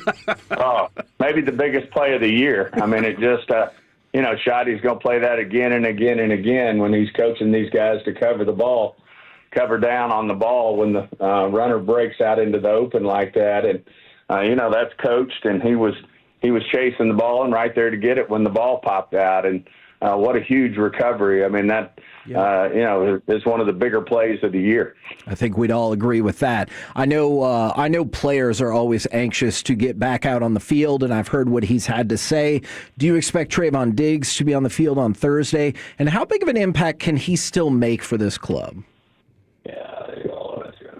How he practices this week and how he feels. And, one of the biggest things with Trayvon is he needs to be out there practicing every day, which is not unlike most. I mean, most of the guys, when you don't have a good week of practice or don't practice, and usually the results are similar. You don't play well, and, that's what we need from him. He's, had different injuries that have kept him out of practices most of the year, and we just got to get him to where, he can be out there and consistently practice day in and day out, and then he'll play. Then I believe he'll play well, and he obviously has skill sets that we sure would like to have out on that field. I mean, he's he's always been one of the top getters of the ball, if you will, in terms of his ball production and his ball skills are elite. And I still think, we can get that out of him, and boy, do we need it down the home stretch. But we'll see how this week goes in practice. A lot of rumor and innuendo out there, of course, so who better to talk to than go right to the source? Do you feel like the organization's relationship with Trayvon Diggs has been strained at all in the last 12 months?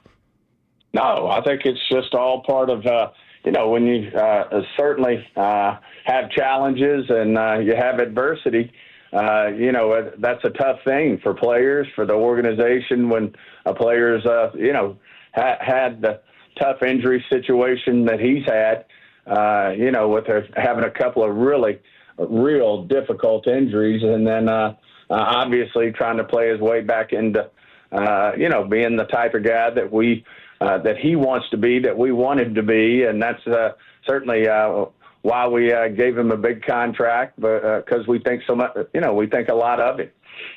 Did you feel like CeeDee Lamb's game was a don't ever doubt me game to everybody out there? Well, no one in our organization doubted CeeDee Lamb, I can assure you that. I mean, he's one of the great ones. It just so happens there's two great ones running around out there right now that are making plays for us. And as I think we can all see, our fans see, and everybody sees that, that makes it difficult on the other team. And then you mentioned Javonte. He's just having a great year, and Ferguson from the tight end spot. I mean, this offense, and then, of course, the leader of the whole group's Dak. And, in my mind, he's having one of the best years he's ever had as a pro. Kevin and I both had a conversation this morning. We said we're not going to ask you if you're going to re-sign George Pickens for the rest of the year. If you can agree that you'll tell us first. Does that sound like a pretty good deal? Well, I can tell you this. Anyone watching him play, what we want. What Jerry and I want is to is to get him signed. Obviously, we got work to do there, but certainly, George has just been an amazing pickup for us, and he's doing everything the right way, and certainly a guy that we'd like to have around here. And, and we saw this again on Thursday, how much of a weapon is not only being able to throw the deep ball, whether it's to Pickens, Lamb, or whoever, but also having receivers that are so good at drawing so many big yardage pass interferences as well. That's what makes them great. Is I do think these corners that are covering them, and they're going to get some really good corners, get anxiety when they can see when they feel that ball is about to come down, because they know both those guys just have elite ball skills and so difficult to defend. And I think that's when they start to get grabby and handsy, trying to figure out how they're going to keep them from catching that ball. Now, Stephen, this stretch that you guys have here, like, it can be daunting. It definitely can be. It can give you reason to drag. Do you see any drag from this team right now heading to Detroit, or is it, no, these wins have just given us a jolt?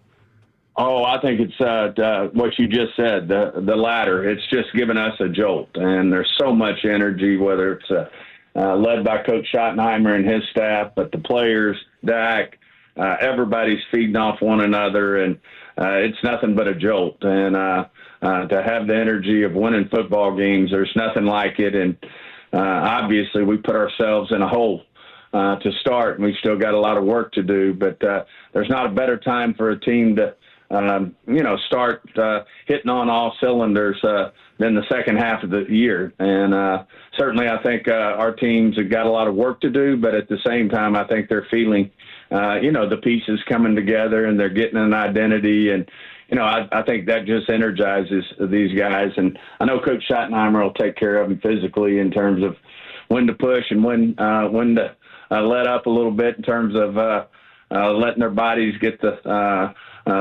proper recovery. But, no, you can feel the energy. Our guys are fired up and, ready for this stretch run. Now, the next game up in the stretch run, you were talking about the challenges of going up against like truly elite playmakers. What kind of challenges does Jahmyr Gibbs present to the team? Because, man, what a season he's had. Yeah, he's elite, no question. The juice, the running skills, the receiving skills. I mean, he's a big play waiting to happen, and we're going to have to be all over that. He's just not unlike some of the guys we have on this team.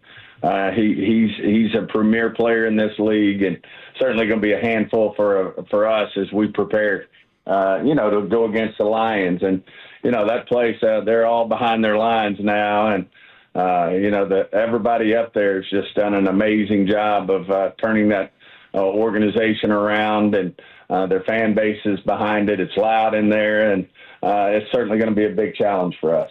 We appreciate the time as always. Best of luck on Thursday. Hopefully get that fourth straight win.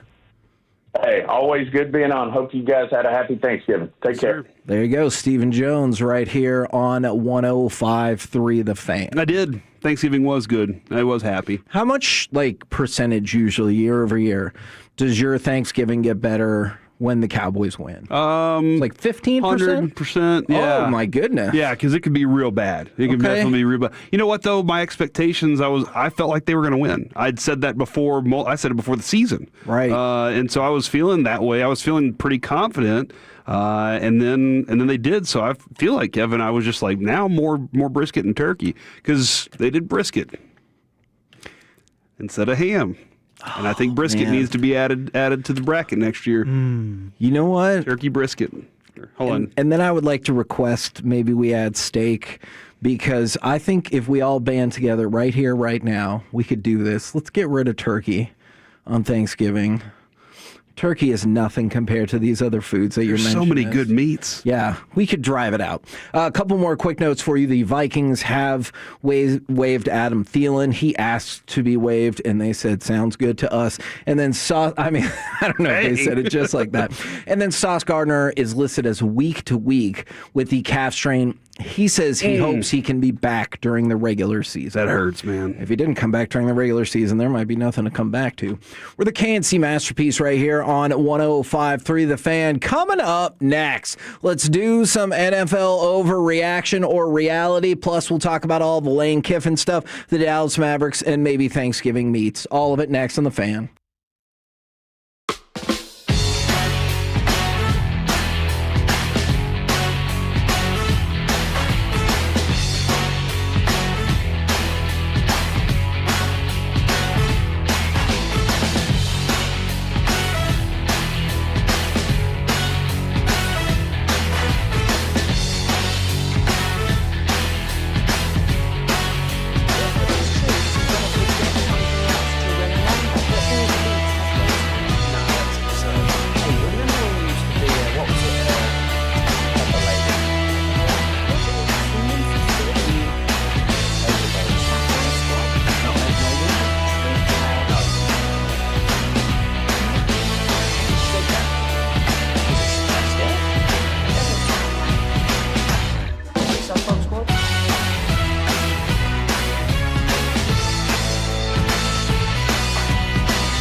He breaks into the secondary. Davis to the 5. Malik Davis. Malik Davis off the bench and into the end zone. Touchdown, Cowboys. Look, if we were going to talk about him, the least we could do is play a highlight about him. In just a few minutes, we're going to talk some more about the Mavs, probably Lane Kiffin. I know there are lots of people who are waiting to get their pound of flesh from the Longhorns smoking the Aggies. But it's also time for NFL overreaction or reality. Hit the music, Alec. No, never mind. Sorry, Kevin. The question came in on the fan text, and I don't know if this is an overreaction or reality or not, but I wanted to answer it. Tell me. The 214, that's in DFW, I believe. Do y'all think that Minnesota's kicking themselves for letting Darnold go? I don't. Yes. I don't think they are. Because the future was J.J. McCarthy for them. Yeah. They made the pick that high with the understanding that, hey, look, if we're going to have Darnold around, this rookie's going to have to, and plus he had the injury. Right. I think that their mindset was, we're going a full go with this young quarterback, and Sam Darnold, thank you for your time, but this is not your team. Do you think, and I agree with that, do you think they're like, hey, maybe we could still be in the playoff picture had we not kept let him around him his go backup for whenever McCarthy got hurt or struggled? Maybe that, but I mean, the price tag was too high for for him as a backup. And Sam Darnold wasn't going to take that. He had other options, so there was no way. I agree. NFL overreaction or reality, the Dallas Cowboys are going to make the playoffs. Right now, it's an overreaction. Oh. I wish I could buy into the excitement and everything. You know what? As a matter of fact, I do buy into the excitement of it all. But I'm not letting the excitement change where I stand on the chart. And Steven said it earlier, so I feel like we can say it too. The chart tells you you're mediocre because of what you did earlier this year. Man, he goes, we really dug ourselves into a hole. They absolutely did. They thought, you know what? We can coach them up. And quite honestly, Kevin, how many times did I say, I don't think I'm moving on from Eberflus. Right. I think you got to move on from not talent. You didn't have talent on that defense. They did a poor job of giving the defensive coordinator the teeth to go out there and fight. And so at the moment, that's where they are. It's going to take, you got 5 more games here to wrap this thing up. I think it's just going to take a couple more wins to convince me that they're a playoff team. Okay. The team that's won the last few weeks, that looks like a playoff contender. Right. But it's not just the last few weeks, it's a whole season. Alec, overreaction reality, the Dallas Cowboys are going to make the playoffs. Can't believe I'm saying it. Oh, do it. It's a reality, Hell Kevin. Yeah. And the reason I say it is because it's not the homer take. It's the fact that why can't this team ever be serious or unserious? Right. They pick and choose when they want to be either or. And right now they have decided, hey, we're going to trade for a couple good players and we're going to be serious. And the rest of the NFC around them has decided to be unserious. You just talked about it in Gridiron where the Carolina Panthers kind of want to be good for some reason, even though they shouldn't be. Yes. The Rams want to lose a bad game. Like, this stuff is starting to unfold in a way that's making me think that they might even stumble their way into the playoffs. They could have a rough end of the season, but I do still see, by Corey's math, if we get a couple more wins, I see 2 scheduled wins to end your season. So I think that alone is going to propel you into the playoffs, but I think you're going to beat a good Detroit team on Thursday. Okay, we're going to get to them in just one second. You know, it's interesting. The math is so different here. NFL.com has the Cowboys 16% to make the playoffs. The Athletic says 23%. So that's a pretty big gap. NFL overreaction or reality. The Detroit Lions just aren't good enough this season to make noise in the NFC playoffs. I'm sorry, repeat the question one more time. The Detroit Lions just aren't good enough. Not healthy season. enough.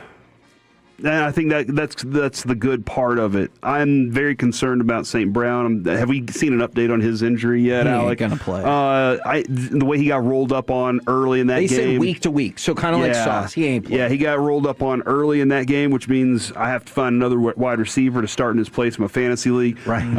Their offensive line has had so many beat-up injuries. Sure. And by the way, with that in mind, did you see Ragnow failed his physical, so he cannot come back and play this year. And then last year, Kevin, it was the defense that had the injuries that were plaguing. Now, they still have Jahmyr Gibbs. He's explosive, but you saw that offense struggled.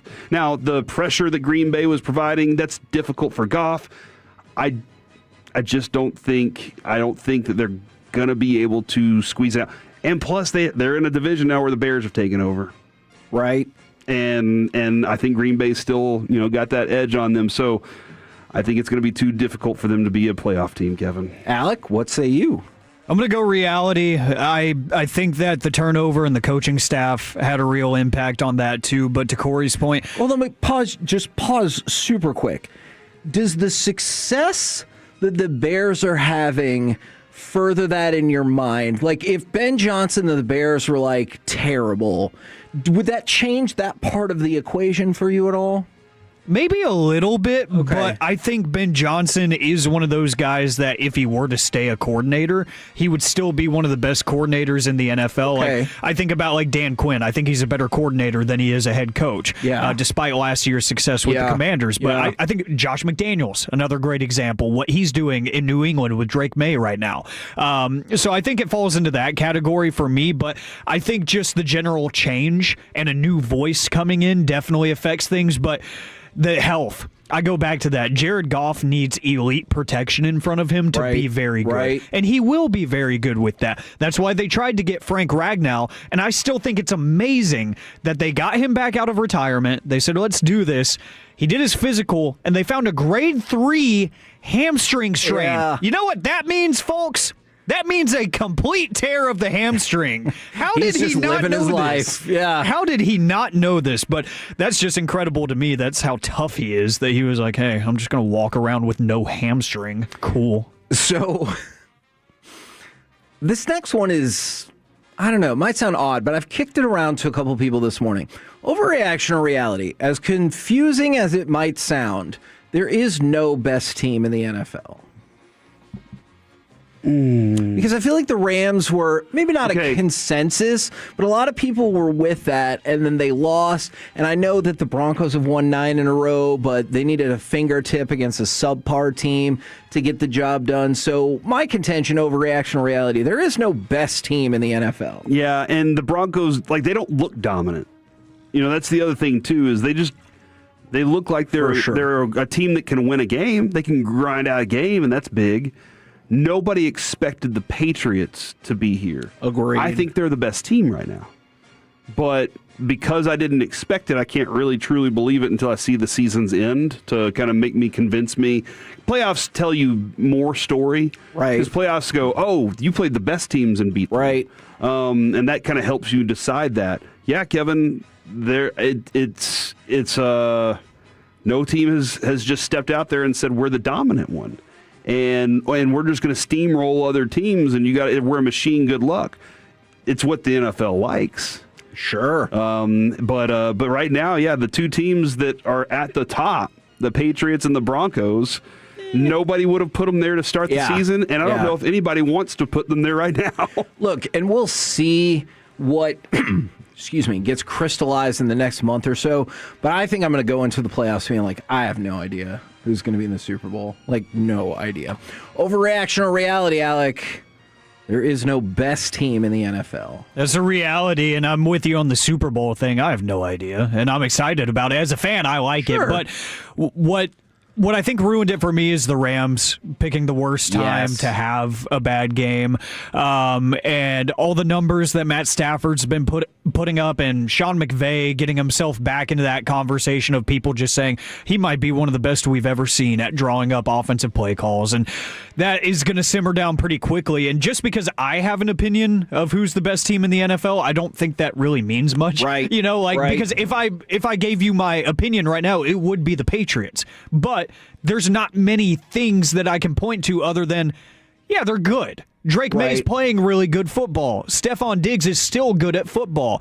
But there's not, like Corey said, nobody went into the season saying, yeah, that's a team to watch out for. So total reality. Yeah, and I mean, look, I would trade records with the Patriots in a heartbeat, but during their win streak, you know, the Panthers' win is starting to look better and better, and you beat the Bills, you beat the Bucks. There are Saints, Titans, Browns, Falcons, Bengals, Jets. You're talking about the worst of the worst teams, but there's something to be said for the fact that they figure out a way to win it every single time. Overreaction or reality, you are excited about the return of Trayvon Diggs. Overreaction. The fact that you gave an made me think, if it was the Trayvon Diggs that like was just annihilating everything, he was the getter of balls, as Steven called him earlier today. Yes. If he was that guy that we'd seen it over and over, and it was just a fluke injury, and you're like, okay, all right, well, hopefully he can. It's not though. This is a guy that's kind of had to rebuild everything. His trust with the team, his trust with the fan base, his friendships with this organization, the players inside there too. So, and as you were pointing out, Reddy Stewart is kind of giving me this. Whoa, hey, I'm excited to have more depth and more talent. Okay. Yes, absolutely excited about it, but I am cautiously optimistic about what he can provide right now. Alec, overreaction or reality? You were excited about the return of Trayvon Diggs. I'd lean reality on this one because I know what he is capable of, and I hope that's what we're going to get. But when I think about it, I think about how good that unit has been playing right now. His ability in between the hash marks can't hurt this team. Right. I don't think it can hurt anything. I know the off the field stuff can. Right. And I'm totally aware of that. And we all know that there's definitely a strain there, whether Steven wants to admit it or not. And that's what I think too. Yeah. I mean, but he's not Jerry. I feel like Jerry pretty much admitted it, but it would be odd if Steven's like, yeah, there is. Yeah, Steven has to, clean up some of the PR messes, which, he's got the wherewithal to do it, and he's probably the best guy in all of the NFL for that. But, yeah, I don't think his ability can hurt. So that's why I'm like, if they're going to keep playing good and they just add him in there, and even if he doesn't start, if he rotates in and then they say in the offseason, let's figure out how to move on. Yeah. It's like the rich get richer if this defense is going to keep playing well. NFL overreaction or reality, and I can understand the Patriots being in this category as well. The Carolina Panthers are the biggest surprise team of the NFL season. I think so. I do too. They were a joke literally the joke. Yes. I'm trying to think. The Broncos, they had a good season last year, so they're not. I don't think they're considered that. The Colts were, and now have done what I said that they would do. You're welcome, America. If y'all been listening, you would know already. They were, but yeah, I'm going to have to say the Panthers. They should be a 1-2 win team right now, and they've got 7 on the board. Alec, what say you? To your point, like I mentioned earlier, they've been favored twice this year. And the Bears, I thought the Bears would be good. Yeah. A lot of people were like, no, the Bears are just all these. They had things, but it's different with the Panthers. I got to go reality here. My mind wants to go Patriots just because I didn't think they were going to be anywhere near dominant, which they flirt with a lot.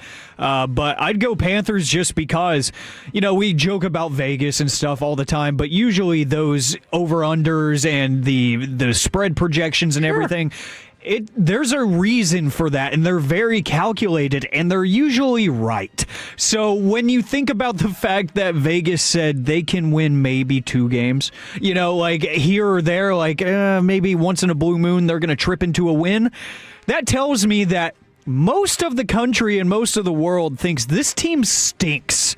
On paper, they're awful. Their head coach doesn't move the needle. Any demeaning thing you can think of about that team probably applied in Vegas's mind. Which leads to the bonus question, if I could throw out for y'all. Bryce Young will continue as the Panthers' starting quarterback for many years. Yeah. as long as Canales is there, I believe that's going to be something. And I don't know that this was a last year to prove it thing for anybody in that organization, because that organization's kind of weird. But I think that he's finally found a groove. Having Tet McMillan there, Tetoroa, is a huge benefit too, because that dude can play. But they got a group of receivers. They got a good running game. They're physical up front. Their defense plays physical. I think they found a leader there in Bryce Young too, who went through it, man. He went through every emotion I think you have to go through as a rookie, young quarterback, and now veteran-ish in this league. And it feels like every time Bryce Young builds momentum, he throws a couple games out there that you're like, the hell was that? Yeah. And then but they win, like they eke it out somehow. Or if you think he doesn't belong in the league, then he plays like he did yesterday, which, by the way, broke Josh Allen's record for youngest quarterback in NFL history to record at least 11 fourth-quarter comebacks. He surpassed Josh Allen, and I don't know. Feels like usually Bryce Young and Josh Allen are not in the same conversation. Bold take right there. Alec, overreaction or reality bonus. Bryce Young will continue as the Panthers quarterback for many years to come. Reality, and Corey hit the nail on the head. Dave Canales has unlocked something there, and it's inspired Bryce Young. He just moves different. You know, there's a lot of things when it comes to quarterback play that I think you can't put a number next to, and especially in bad situations. Like quarterbacks on bad teams or developing teams, if you want to be nice, which the Carolina Panthers are certainly a developing team. There are traits that you can see that it's like he understands the situation he's in, but he's finding ways to make it work. And so far, under the Dave Canales group, it seems like Bryce Young has that intangible, almost like a swagger to him. He's emotionless. Like, he's got this figured out, and Dave Canales has figured out how to make his skill set work, getting him rolling out of the pocket and having him drop back deep. You know, like some simple things that it's like, yes, for a shorter quarterback, you obviously want to do that. It's like, oh my gosh, he figured out how to do rocket science to some people, but to me, it's like, no, you just understand what you have and you draw plays around him, and it's worked out great.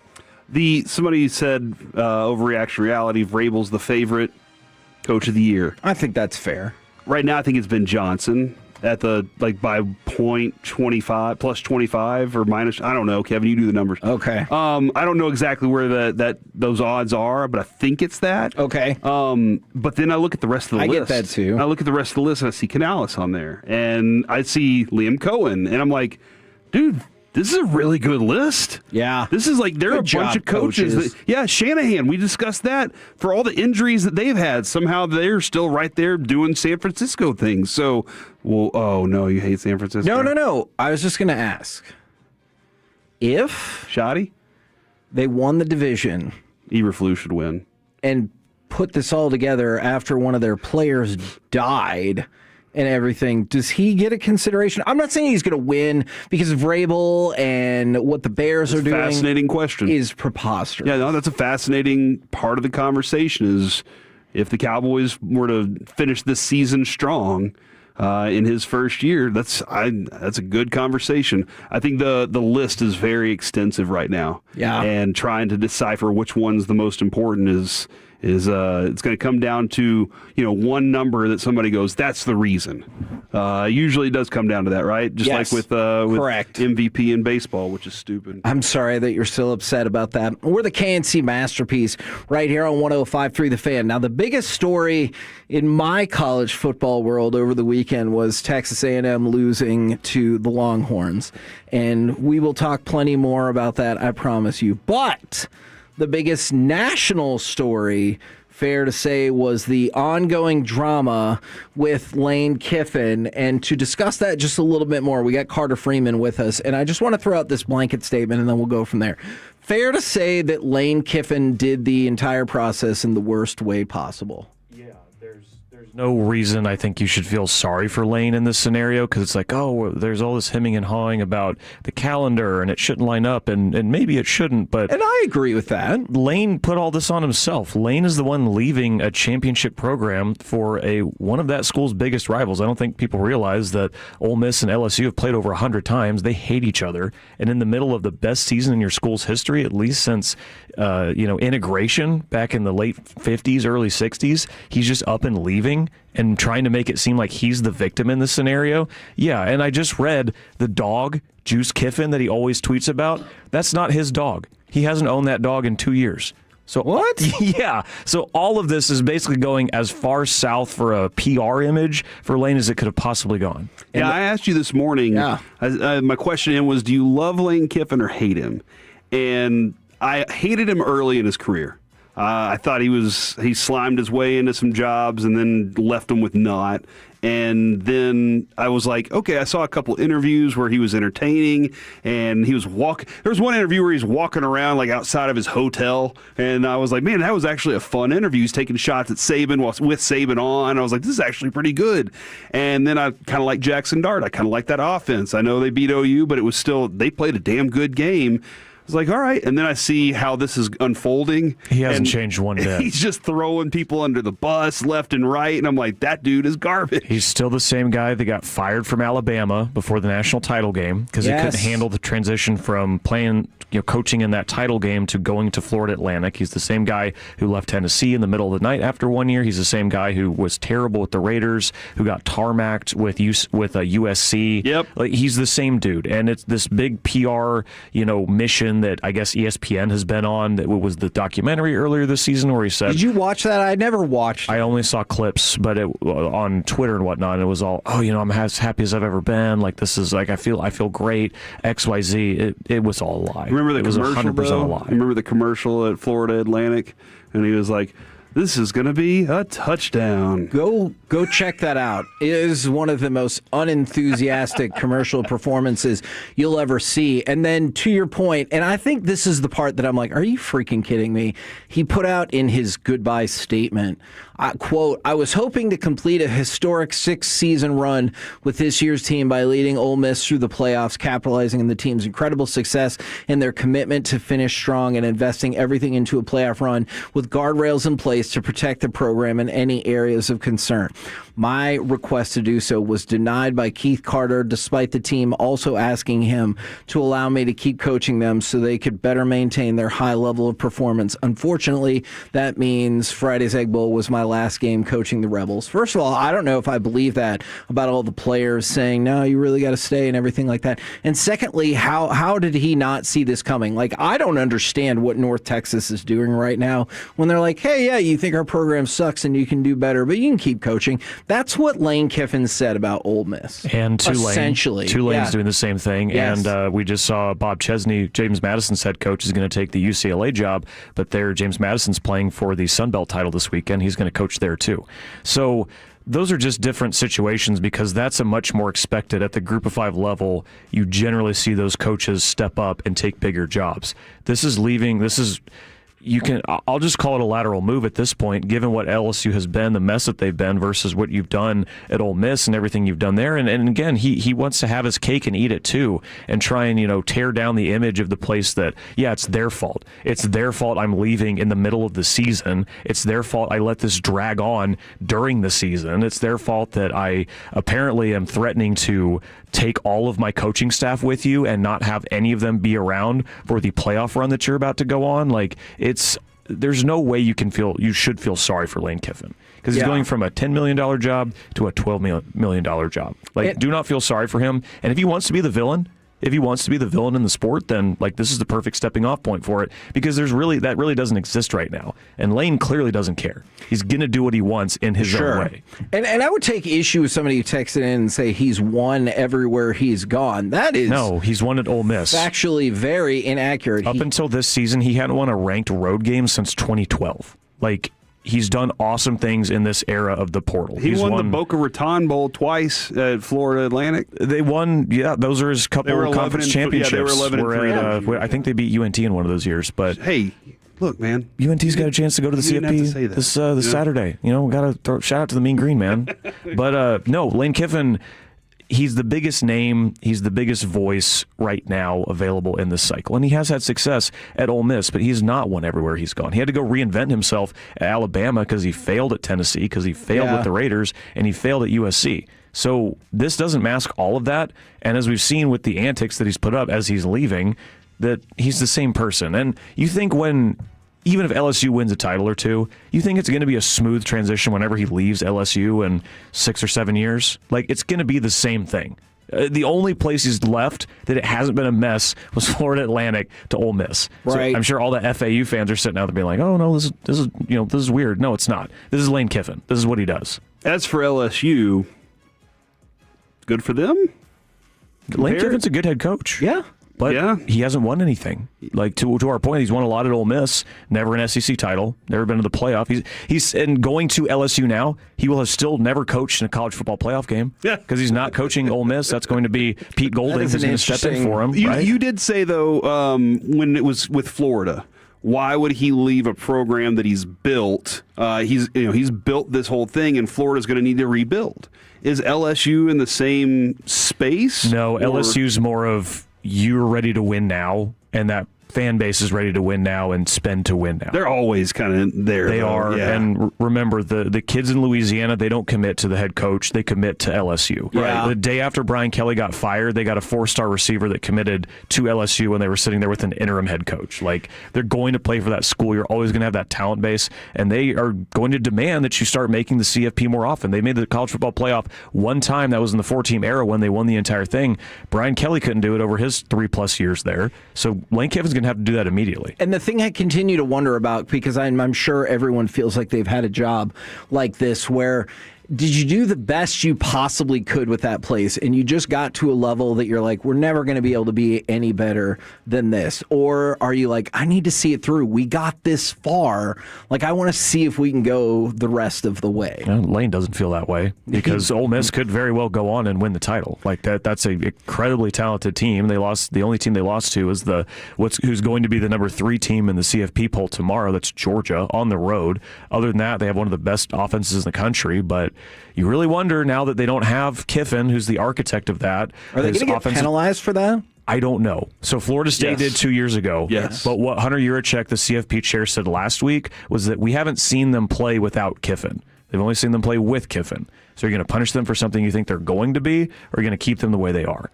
I don't know. I don't think they're going to fall out of the CFP. If they lose their head coach, go from 11-1 with an SEC schedule as well to falling all the way out, then I think the Gaylord Texan would burn down from all the Ole Miss fans that would run over there. All right. But it's going to be interesting tomorrow. Tomorrow's rankings are going to be fascinating. I agree with that. By the way, real quick, can you just go ahead and give me cut number 17, please? John Collins defending Cooper Flagg. 3-point play by Zubats to start tonight for the Clippers. And a basket in the paint on the pull-up for Coop. I know we were just talking about college basketball. I don't know, or excuse me, college football. I don't know how much basketball we're going to get the opportunity to get to today, but it was a huge weekend for Cooper Flagg. Cooper Flagg became the second youngest player ever with a 20-point half, trailing only himself from last week, which that's pretty neat. He also, in the game against the Lakers, became the youngest player in NBA history with 10 or more assists in a game. And then the very next night, he became the youngest player in NBA history with 35 plus points in a game, and the first to have 30 or more points in a game in regulation that was that young. He was unbelievable. He has really stepped up. I know the Mavericks still haven't looked great, but one of the good things about Anthony Davis being out of that Clippers game is Cooper took 5 shots early, made 3, and had all 6 of the Mavericks' points. And that was the game that he went on to have 35 points. And it feels like you're continuing to see the progression. And I think that's one of the things that makes the Mavs fun to watch, even if they're not very good. You know, and if they can continue to do these kinds of things, that room will get smaller. And when I say that, sometimes you get on that court and the room's just gigantic, and you're like, how am I going to make a shot from here? Right. And then sometimes when you find that zone, it's a trash can and a tennis ball. And I think that's where this team has to get to at some point where they're just like, okay, we found our zone. They're not there yet, but they can be before the season's over. Thank you very much to Carter Freeman, and thank you very much to Cooper Flagg. We're the KNC Masterpiece right here on 105.3 The Fan. Coming up next, time for the C Block, starring Corey Majors. Let's get our hits and misses from the weekend next on The Fan. When your friends say... It's the Rachel. Oh, is that your name? No, I mean like your name. No, I'm Jen. My name's Jen. Right, but I just mean like this is your haircut. But that's hair on your head. I'm not saying this is your hair. Okay.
It's true that you've got to forget something else to remember that Uber Eats has groceries. No, that's absurd. Hey, remember when you used to be a, what was it, pepper lady? Pepper lady? Wasn't it Cinnamon Sisters? Those grapes. Saffron Squad?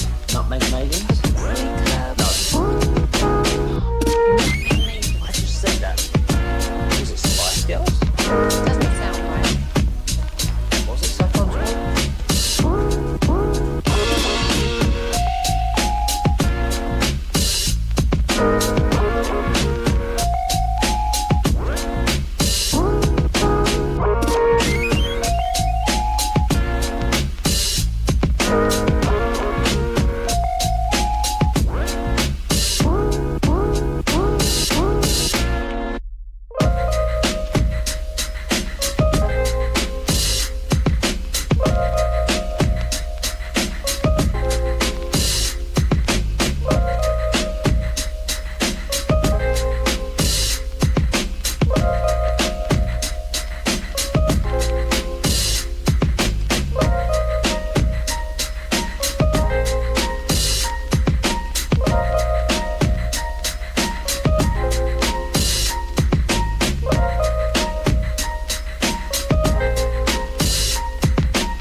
racing studios. It's the KNC Masterpiece on 105.3 The Fan. KNC Masterpiece right here on 105.3 The Fan, and right now, it's time for the C Block starring Corey Major. Thank you very much, Kevin. I really appreciate that. Also, thank you to Alec for showing up for Peace-a-thon.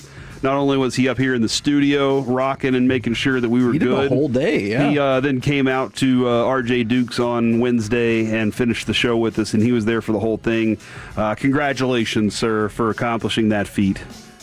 It was fun. You know me. I'm a card collector, so I was like, hey, boss, I got to get out there. I got to spend some money. And I did, trust me. But yeah, so it was really fun. I did the whole thing producing the show last year, all 13 hours, so I got to do a little bit of everything. It was pretty cool. Yeah, man. Thanks for having me. It was great to have the group together. Once he came out, it felt like the show was together, you know? Yeah. And that was a good feeling to have that. And it was a lot of fun.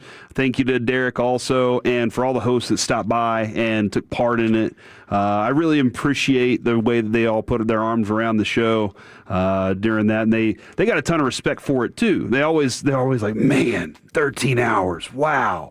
And I'm like, we could do 24 if we really wanted to.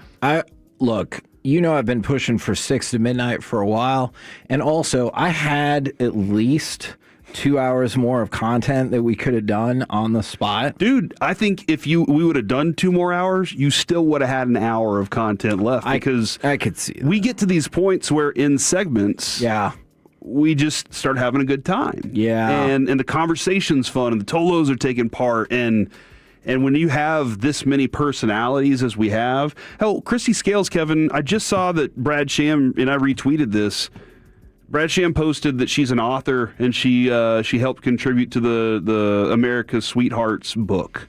And so now Christy Scales, who is always a fantastic listener, Tolo, and part of the station, we didn't even get to talk about that with her. She had a book coming out. We didn't even get into that with her. That's crazy. I could have talked to Christy for 4 more hours. Yeah. That's how much fun she is to talk to. I definitely wish that we would have scheduled at least one segment per hour, just as our auction item spotlight / catch-up segment, because it felt like we were having so much fun with so many people. They're like, all right, the next segment is 3.5 minutes long, and they're just like, oh man. Yeah, and Kevin wanted to do a catch-up segment. I would like to do a mustard segment. Real West Coast, huh? All right, guys. Now for the C block. I almost don't want to even participate now. Tracking the top 10 passer records over the year, Kevin. Week 13, 4-6. They were 7-3 last week, and they dropped back down to sucking again. So here we are, Kevin. I would say they're mediocre, because their record this year is 58-58-2. Okay, I don't know why. I was going to say I thought they felt a little sub-mediocre-ish, but yeah, that's mediocre. About as mediocre, even with the 2. Yeah, that's the Cowboys right there. Tracking the top 10 rusher records, 85-28-2. And we go by this. We talk about this all the time. I think it's more complicated because you just kind of present this as we just talk about. It's just fun. They were 7-3 this week, by the way. But people who are like, well, obviously they're going to win because that's where they ran the ball. And I'm like, I don't know if it's always that simple. I think plenty of those wins are because you were effective running the ball to start. And that's why you were able to set up the pass. Yeah, exactly. No, I think there's so much balance. Now, teams don't just salt away games anymore either. Man, ain't that the damn truth? It doesn't seem like, all right, we're just going to run it for, like, Carolina did it to the Cowboys. That absolutely happened against the Cowboys, but it just doesn't seem like teams are like, all right, and that's why, because games are close now. Do you remember when it was like, even if it was 3rd and 8, you're never going to throw the ball. You had to run it to keep the clock going, and now people are like, that's stupid. Yeah, my buddy the other day was pointing out Troy Aikman's stats, and he was like, I didn't know he had so many interceptions. Well, I was like, well, think about this for a second. Troy Aikman probably threw on true throwing downs. Yeah. Anytime you thought, oh, they're about to throw, he was probably throwing. Because most instances, they ran on 1st and 2nd down successfully and gave Troy Aikman the opportunity to convert on 3rd down. And obviously the game's very different too, but he wasn't, I don't know how much he was throwing on 1st down back in his career with Jimmy Johnson in them. All right, guys, so that's that.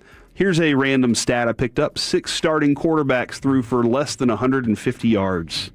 They were Wow. They were 2-4. So talking about how the record's up top, the record's down low too. You got there's a nice cushion somewhere in the 200-yard range, 250, where you feel pretty confident there. Hits or misses, boys? Misses. We'll start with the honorable mentions. So even I'm skeptical about that pick. There's a lot of honorable mentions here, guys. Oh, hold on. There's a lot of honorable mentions. Does that mean there's really no honorable mentions? Maybe so. Marcus Mariota threw the ball 50 times. Why would you ever ask him to do that? Okay, I'm with you. But ever. You were Nick Benito being awesome away from maybe winning that game. Yeah, but I would never ask Marcus Mariota to throw the ball 50 times. That's my miss of the week. Okay. Also, Nashawn Wright, Mike Jackson, and Jordan Lewis all experiencing success.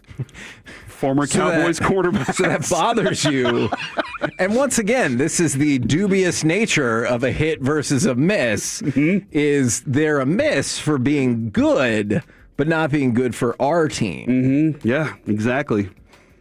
Okay. Stinks. Really does.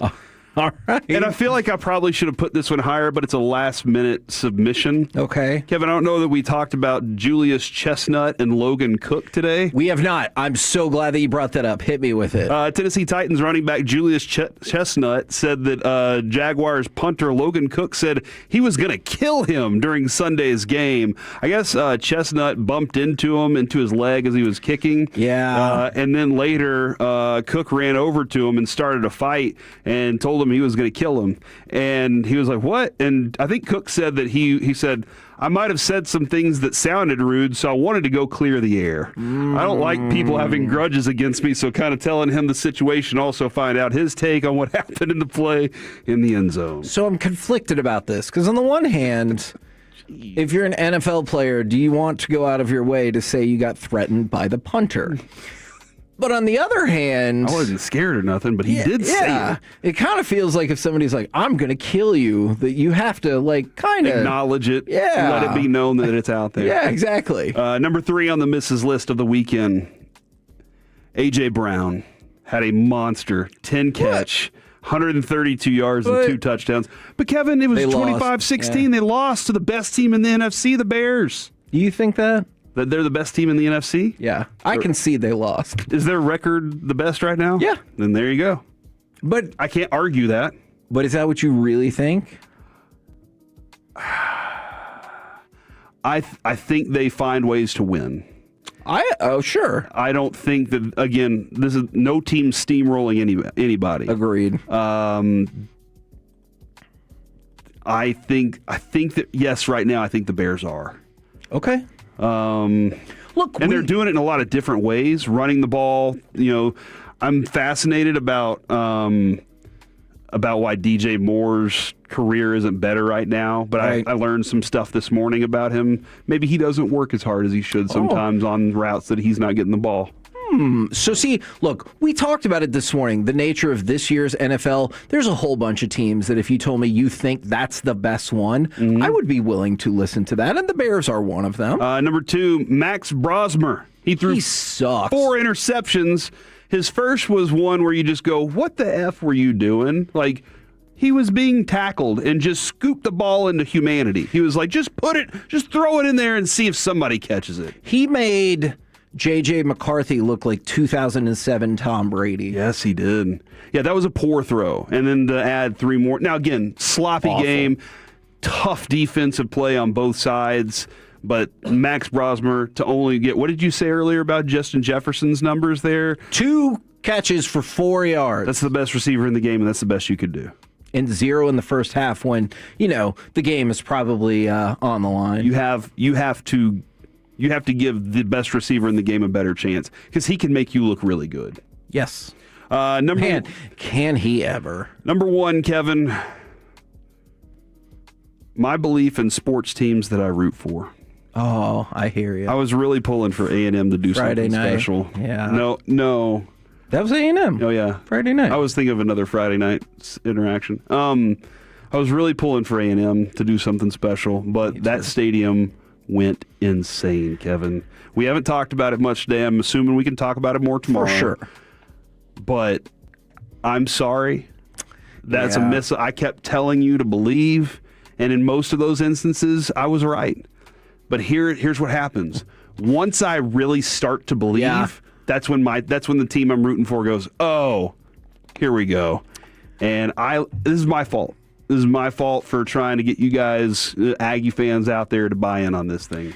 So, and that run by Arch late in that game. Yes, and they're not a particularly good running team, but they look pretty damn good against A&M. And when Marcellus Reed's ankle went, I thought, because it looked non-contact, I thought he was going to be done for the year, and I was probably going to cry. And there were some penalties that just weren't. Dude, on the first pass play down the field, it looked like all your receivers just got just dismantled, and they didn't call anything. There were a lot of times that the flags didn't get thrown. So I thought I could either come in here and concede that obviously Texas played better, because they did, or be really petty about it. And I had that lined up too, but I probably shouldn't do that. I mean, just wait till all these texts start coming in. Then you'll start being like, you know what? I'll be petty then. See, and I've been nice. You have been nice about it all day, and I've been like very conciliatory that obviously Texas played better, and they were the better team that night, and they deserve to win. All right. On to the hits. I'm sorry, Kevin. I was like, we didn't do the hits. You know what he's doing, right, Alec? He's staring at the fan text, waiting for people to dunk on me. That's right. So he can hear my D response. What? I'm isolating that thing. Yeah, that's going to sound weirder. We've all had an argument in that way. Honorable mentions. Kyle Monangai has turned into a productive running back. Yeah. And it's interesting because he and DeAndre Swift are good. And Ben Johnson seems to be very good at convincing running backs, guys, we're going to make things happen with both of you. And then they go out there and actually do it. So Monangai is looking really good. Myles Garrett gets another sack. He's going to break this record, guys. No, I'm with you on that for sure. And for Myles Garrett, he has 14 sacks in his last 5 games. Gross. He's on pace for 25 and a half, but also he has 28 tackles for loss this season, which is the most tackles for loss by a player in the team's first 12 games since 2000. That is impressive. So it's not just get to the quarterback. He's causing other havoc back there. He's everything, dude. He is. He's unstoppable. Micah Parsons got 2.5 sacks this week. Do you want to talk about how awesome Micah Parsons was a little bit more? Jadeveon Clowney also had 2 sacks, so I guess we're even. Guys, also honorable mention, Dak Prescott, quality game. I want to give him his credit. Interception was a bad start, wasn't his fault. That was on the blitz. It was nice. Did you think that was going to set the stage for him just getting harassed all day? I kind of did. I did too, and that didn't happen. He found his groove. He knew. I think that just made him more competitive. Broadus has always said this about Dak. He's one of those guys that once he gets hit, he gets better. And I like that. I do like that quality of, all right, I got to toughen up. I wasn't good enough. I got to button things up. But yeah, also no sacks given up during the game. I think that's a big thing that you kind of need to keep an eye on because he gets sacked, it's bad. Yes. But he's getting rid of the ball quickly so that those things don't happen. But that throw, he just got hit. Number 3, I will give to CeeDee Lamb. 7 catches, 112, and a touchdown. Big win over the Chiefs. Is it weird that it kind of felt like him and Pickens switched roles in that game? Pickens had a lot of targets, but less he had catches. The key drop, fumble, and But he also had a couple big moments. Dude, that Turpin jump dive, I was listening to it as Brad Sham was saying it, and they said maybe play of the year also. And I was like, man, he said, he dove 4 feet past those guys. Yeah. And I was like, what were those guys doing? And Babe's like, the ball sat there for like 5 seconds. And I was like, oh my gosh. Had to go back and watch. It was great. Number 2, big running games from Achane, Bijan, and James Cook. Running backs, baby. Running backs in this league. But the number 1 hit of the weekend, Nick Bonito's game-winning swat on a play where Bo Nick said he knew what the play was, and he was excited to watch what was about to happen. He knew what the offensive play was or the defensive play? The defensive setup. Okay. So he knew what the defensive play was. I was about to be like, that's problematic. I do. Oh, man, I want to give a shout-out to this, too, because I did retweet this multiple times, and we talked about it on the air, but did you see Babe and Myles Garrett's hug on the sideline? I did not. Because Myles Garrett was wearing his cleats. I did. For Luke. That moment, I watched the video, and Babe, dude, you're just a great human. You really are. We always appreciate you. We love you.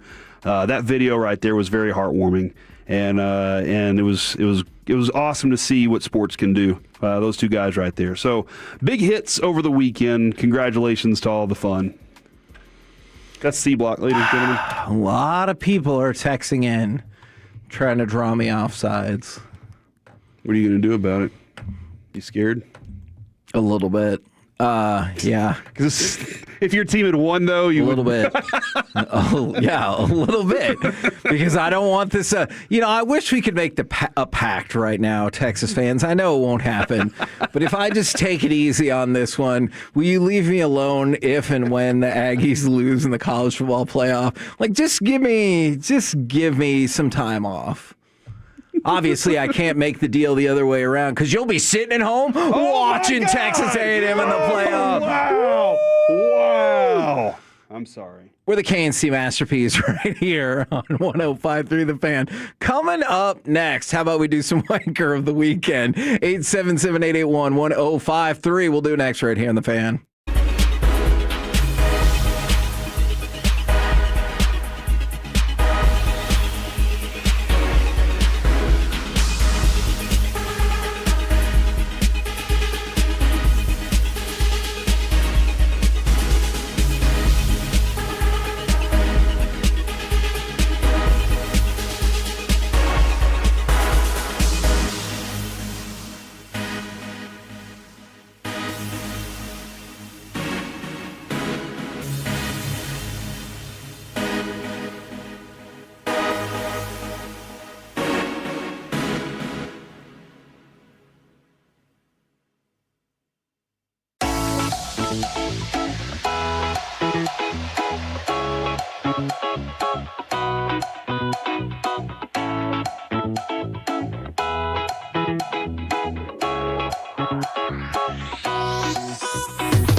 Uber Eats has Lola V products? I gotta remember that. Well, you know, they say in order to remember something, you have to forget something else.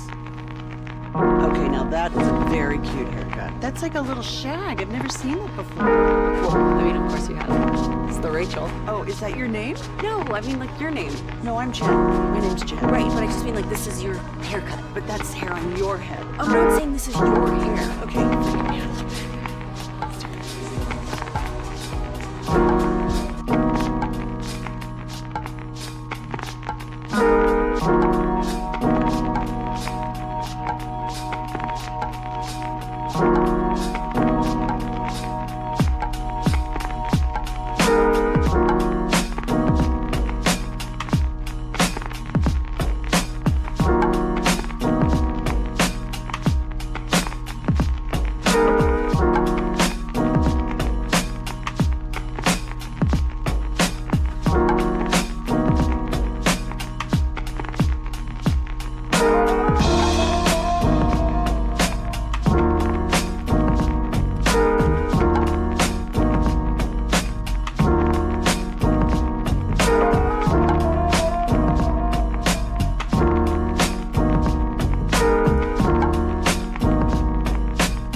To you by the personal injury lawyers, Frankel and Frankel. If you've been injured in a car or truck wreck, call Frankel first, 214 or 817-333-3333. With Frankel and Frankel, there's never an out-of-pocket cost. They only get paid when you win. Frankel and Frankel, the go-to car and truck wreck attorneys in Dallas. Snap is back.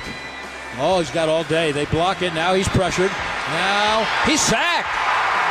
Jadeveon Clowney, I don't know how he got through there, and I don't know why Mahomes held it that long. But Jadeveon Clowney has his second sack of the day, and what a time he picked.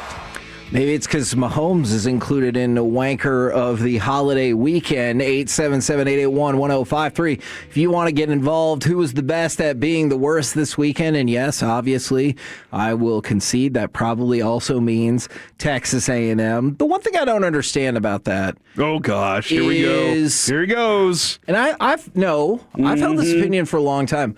Why would you want to downgrade your victory by being like that team was overrated? Like, if I was a Longhorns fan, I'd just be like, yeah, what about it? Number 3, we whooped their ass. Like, instead of saying, well, they were overrated. All right, so you're discounting your own victory? Yeah, good point. That's never made sense to me for any team whatsoever. I am fascinated by this, though. And I think you said fascinated already, too, so I kind of want to take it's that. It's a good word. Back. I would love to have seen that game at Kyle Field now. Sure. Because Me too. Of the way that that stadium was electric. I don't know how, as a football player, you run from the field to the sideline when those lights go out and start flashing back and forth, and you're like, is this a rave right now? Like, I'm going to trip over a player. I did think it was pretty cool when they had the giant horns like above the stadium. Yeah. I thought that was super cool. But like, just seeing how much energy this game has brought back to both of these schools, like, you knew that Austin was going to be rocking after that game. I would have, like, now I can't wait to see it at Kyle Field. Look, I am very sad that A&M lost, but I'm also very happy that, like you said, this game even exists. Yeah. Because it went away for, I don't know, like 15 years or whatever it was. Now, did I feel that way Friday night? Maybe not. Probably not. All right. So we're going to go to cut number 15. Is Juwan Jennings the wanker of the weekend? This is Shelby Harris, the defensive tackle for the Browns, talking about Juwan Jennings. He's a hoe, and I want that known. Like, I see why he got punched in the nuts. Pause. We're going to go back. We're going to start that over. Because I knew that Corey was going to like that. But just the way he goes, he's a hoe, and I want that known. Like, he was like, you need to understand and know what's happening right here. All right, re-rack it for me. Juwan Jennings Shelby Harris talking about Juwan Jennings. He's a hoe, and I want that known. Like, I see why he got punched in the nuts, because that's he says some things that you should not say to another man ever. But, like, I don't respect it because you say that, then run behind your O-line. That's some real soft and I want that known. I see exactly why they punched you nuts. I'm surprised nobody punched him in the jaw yet. That is glorious audio. Surprised nobody punched him in the jaw yet. That is amazing. It is. They hate that guy. I mean, it does feel like everybody does. So I just wanted us to be able to play and enjoy that audio. I don't think we use that word enough anymore. Hoe? Yeah, I feel like he's a hoe. That one's definitely made the drop list. Do you like it better like that, and I want that known? I want that known. Yeah, I want everybody out there to understand this. As a matter of fact, I'm flying a big airplane sign over the stadium next week regarding this. He's a hoe. And I want everybody to know that. I have used that word around the house sometimes, and my sons seem very shocked whenever I say it, and my wife is very displeased as well. Oh, yeah. But she left me. Okay, we really should clarify. We have new listeners all of the time. She left you in terms of she's going to be out of town, not as in the dissolution of your marriage. I feel like she's really, like, this is a time of need, and she's leaving. Yeah, she's going to... She's going to go to take care of her dad, who's having knee surgery. Well, so she left me for another man. That's weird, too. That feels like a pretty... What about me? hold on. All right. When did she leave? Or is she leaving? She's already left. Around lunchtime, I believe. All right, Alec, let me ask you this. Oh, no. If Corey had to have surgery, would she come back? Like right now? Yeah. Are you suggesting I get into a situation? No, Okay. No. I'm just asking the question. Well, all right. I could share how to tear an ACL. I know how to do that. I've done it before. My wife has 2 torn ACLs. She has a dead person's ACL. What? What? Yeah. They put a dead person's ACL in her. They do that? Yeah. Since when? I don't know. It was very nice of the person. Yeah. I mean, they don't know. They're no longer with us, so that's weird. Does she know the person? I don't think so. Did she ever? I asked her. Does she ever have visions? Yeah. Like she's no. jogging and all of a sudden she's like, oh my gosh. No. A vision of somebody growing apples at an orchard or something like that. I am unaware of any visions if they take place. So she hasn't told you? No, she has a hard time keeping secrets. Okay, all right. So wouldn't that be weird though if every time you got a body part, you had visions from that person? Pretty sure that is the basis of a movie. Oh, really? I meant to think about. I don't know if that's a dead zone or something else. My friend just texted and said she'd come back. Okay. So she's listening. Okay. She said she'd come back. Okay, good. She believes in Adrian. Now, this isn't necessarily new information, but as the Angels are working out the buyout for Anthony Rendon, I wanted to throw this out there.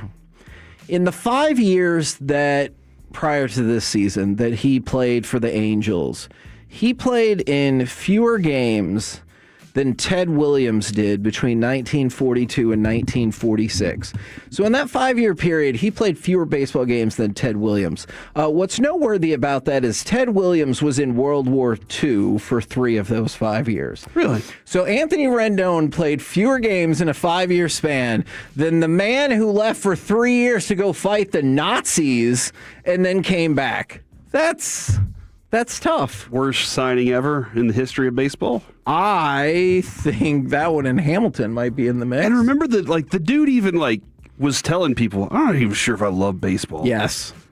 He got in a fight with another guy, a fan, about, how much he cared about the sport. He basically told the guy, I don't love the game. Do you love your job all the time? No. Now, that's bad. But is it worse than this?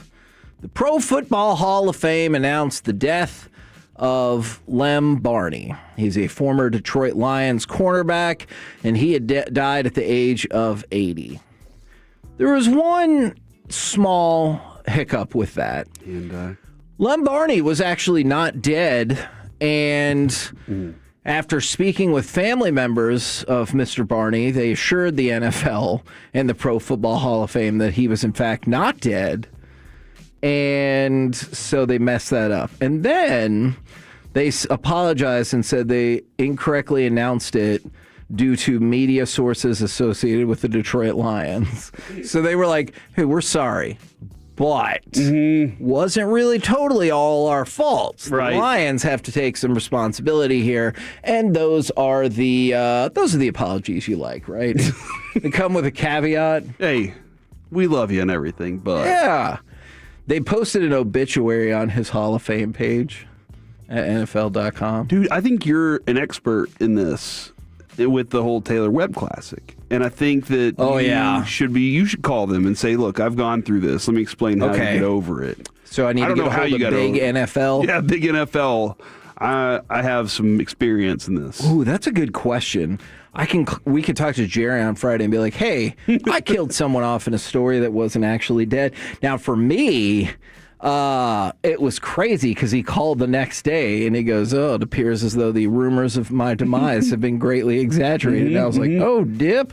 So I get it, NFL.com. I just want to let the world know I was sitting next to Kevin when that phone call happened, and I could hear the discern in his voice as he was like, oh, I am so sorry about it.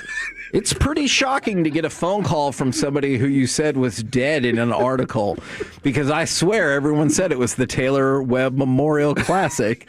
I swear they said that, and then he was not dead, which is great. Yes. No, it's wonderful news. It's less good for my journalistic credibility in that moment, so that took a while to I will rebuild. say this, though. Your name wasn't on it.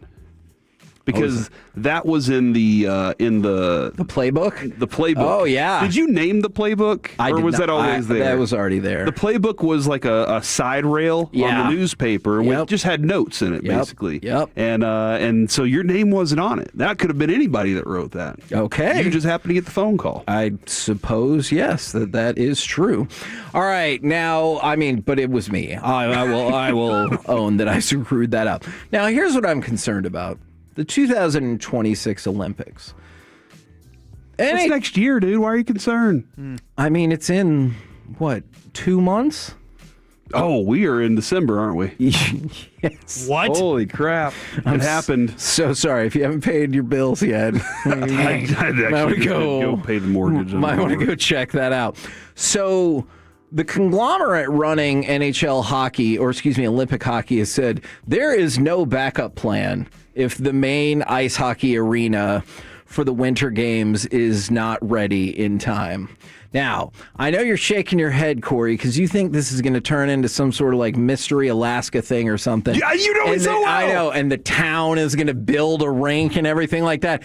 I don't know if that is correct. They did a test event at the new venue, and it did not go well, and it had to be moved until January, at which point they'll get a better idea. Well, then you'll be like 5 weeks away from the Olympics. They did a test event at the site that it's supposed to be at. Correct. And it didn't go well. Yes. What didn't go well?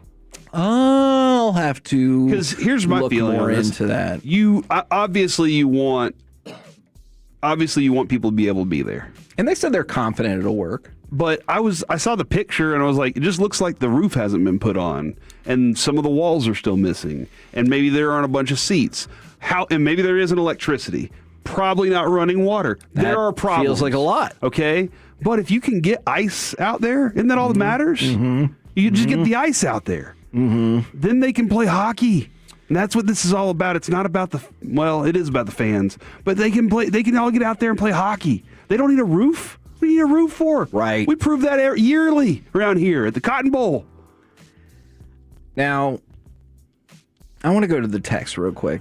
I feel like this person... Hockey started without a roof. Okay. I'll look into that if they would consider running hockey without a roof. Thank you. From the 214, did this person drop the ball? How much pizza was raised for Pizzathon? How are you not going to say how much dough was raised for Pizzathon? Like, that's not the name of it. But if you're doing that bit, how are we not doing that? That is good. Yeah, there's a lot of cheddar on that. Even though you don't really put cheddar on pizza. Nah. Are you shocked that we don't have a segment occasionally called Are You Cheddar?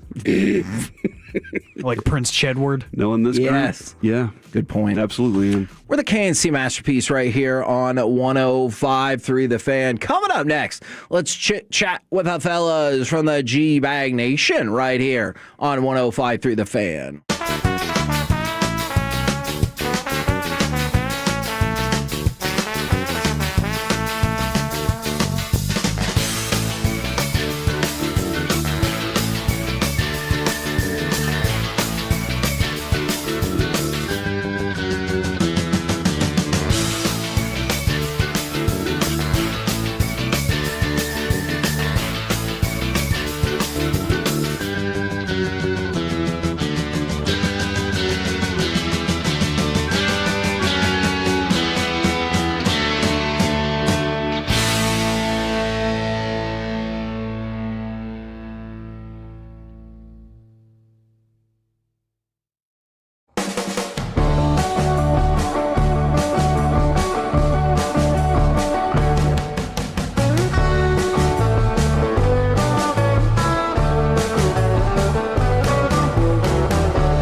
segment is brought to you by Classic Chevrolet. If you're in the market to upgrade your vehicle, get to Classic Chevrolet in Grapevine. Back-to-back #1 Chevy dealership in the world. They've got more new Chevys than anyone, all priced to sell. Visit ClassicChevrolet.com. This is Texas. This is Classic Chevrolet. Together, let's drive. Based on new Chevy registrations 2023 and 2024. Prescott is under center at his own 10-yard line. The first play is a play-action fake and a deep ball. Lamb down the middle of the field. He caught it at the 45 of the Chiefs over the shoulder. And then brought down by Jamari Connor. That is one way to get off your own goal line. 51 to Lamb. KNC Masterpiece back here on 105.3 The Fan right now. Courtesy of D&M Leasing, it is time for our chit-chat with the fellas from the G-Bag Nation. Gentlemen, how is you today? Amazing, Higgy. How are you? I'm doing just fine indeed. And now I know you guys got a chance to chop this all up in the post-game, but we haven't talked about it as a group. Another win for the Cowboys over an opponent that I would be willing to bet that just a month ago nobody thought we had a chance to beat. Yeah, 3 weeks ago, this would be what people would say is the most likely Super Bowl matchup when the Chiefs were hot and the Eagles had been just dominating defensively. Right. So, yes, this has gotten a lot of fun. I think more fun than it has been at any point, at least the last 2 years. Is it going to get even more fun on Thursday? I think so, man. I think this team very likely could run the table with the way they're playing at the line of scrimmage. And to me, that's everything. And I think it's in the middle. It's in the middle of the offensive and defensive lines. Quinnen Williams, it's just the impact. I don't think you can say enough. When he was off the field against Kansas City, like, you knew it. You knew 92 wasn't out there. And yes, Kenny Clark and Osa are good players.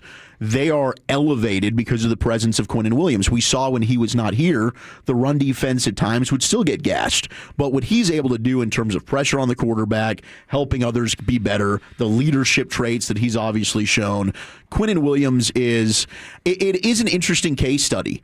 Like, is it better if you can find that rare unicorn defensive tackle like a Chris Jones and Aaron Donald, a Quinnen Williams, those guys that are studs versus the elite edge rusher? And I think you're seeing, as great as Micah Parsons is, the impact of having that guy in the middle.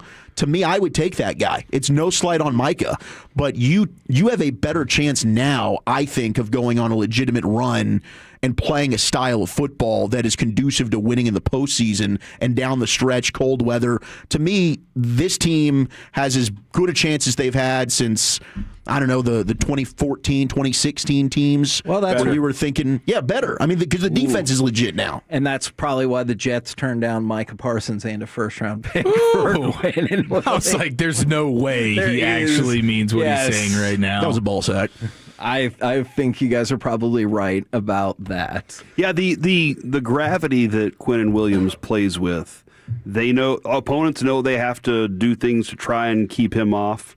And then just the way he moves a pocket around, it affects everybody around him. It is that wild that they've known that was a disparity on their defense for, it feels like, the last 15 years, and they have never done anything about it.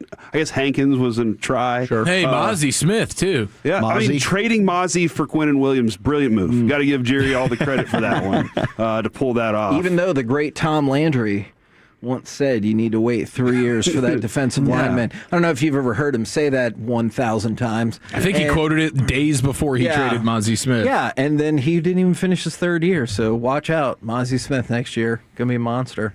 Year 4, just going to the moon. That one move. I mean, I know they had other players come back to get healthy and be back on the roster, but that one move has made a significant difference, and that's now your strength on defense, and it's awesome. It's allowed the coach to play the scheme he wants to play, because if you look at before the trade, well, after the trade, really, how much zone coverage he played against the Raiders, and that's because he knew he could deal with that quarterback that way. Then what he do the next game against Philadelphia? He says, "Listen, this guy doesn't handle zone coverage all that well. We could play it about 90%." Boom, and then he gets in the game against Kansas City. He goes, "This guy kills us in zone coverage." So they played 60% zone, 40% man. The moves of having players here and available to him has allowed him to at least hunt matchups and then hunt the way he wants to play defensively. Before, I think he was just trying to hang on and find something that this team could do well, and it really wasn't doing anything well. So the additions of not only the defensive tackles, which now the quickest way to get these quarterbacks is through the middle of the pocket. These quarterbacks have figured out how to navigate pressure from the edge. It's pressure through the middle that's been a big problem when you watch the games. But I think it's just allowed this coach to be able to do what he wants to do scheme-wise. Now you've got the sweatshirt on. Damn right, Heggie. Yeah, the Twitch has already asked, is Broadus going to be insufferable? And they said that sweatshirt tells the whole story. We bought a coach. We bought a coach that's perfect for today's college football, and I say this with all respect. He knows offense. He knows how to recruit. He knows how to spend money on NIL. He's got swag about him, and those are the important things you have to have in the modern-day coach. You got to keep your own players. You got to steal other teams' players. So, yeah, he does all those things. He's kind of a guy that's a little bit of a, he's all about himself. I'm cool with that. I'm cool with that as long as he wins games. And we're going to give him every opportunity. We're going to try and give him all the money we can and see if he can pull this off. But he's proven. He took an Ole Miss team that was kind of struggling in for the last 6 years, has made it one of the better teams in the country. Obviously, they're in the playoffs now, so I am not going to apologize for having this coach as my guy. Did you think y'all were going to get him on Friday? Yes. Okay. Yeah. All along and talking to people, I think this was actually done a week ago is when this was done. I think this was something that they were just waiting to see which way the Southeastern Conference championship game was going to go. And there was still the hope that he was maybe going to be able to coach. And once that kind of went away, then that's when the domino fell. But I think they've known about this for a week. Okay, so I want to get y'all's take on this specifically because your teams have decided to go very different routes. So you picked up Lane Kiffin. Ole Miss won't allow him to coach, whereas North Texas is like, hey, I know your coach is peacing out, but he does get to coach. Is there one way that you think is better than the other? I love the fact that Eric Morris is staying because it gives North Texas a chance. I don't know that if he wasn't there, his offense and his offensive mind, especially his relationship with Drew Mestemaker, I don't think North Texas would be able to be a serious contender. Now, they're playing Tulane in the conference championship game Friday night. They've got the same thing going on with their coach. So you've got two coaches that are off to bigger and better things, and they're both still... Mean Green, 2.5-point favorites, even on the road. No, I do. I like our chances a lot, and then we'll see. What happens. Are we able to get that 12th spot? But yeah, I like that. I do think that it has something to do with your Group of Five school, and you're just happy to be here. It's man. expected. Yeah. This year is about this year. Like, you're probably losing Hawkins. You're probably losing some. Yeah, so you expect good players to you got to strike while the iron's hot right now for UNT. And if you're Ole Miss, like he's leaving to go to like your bitter.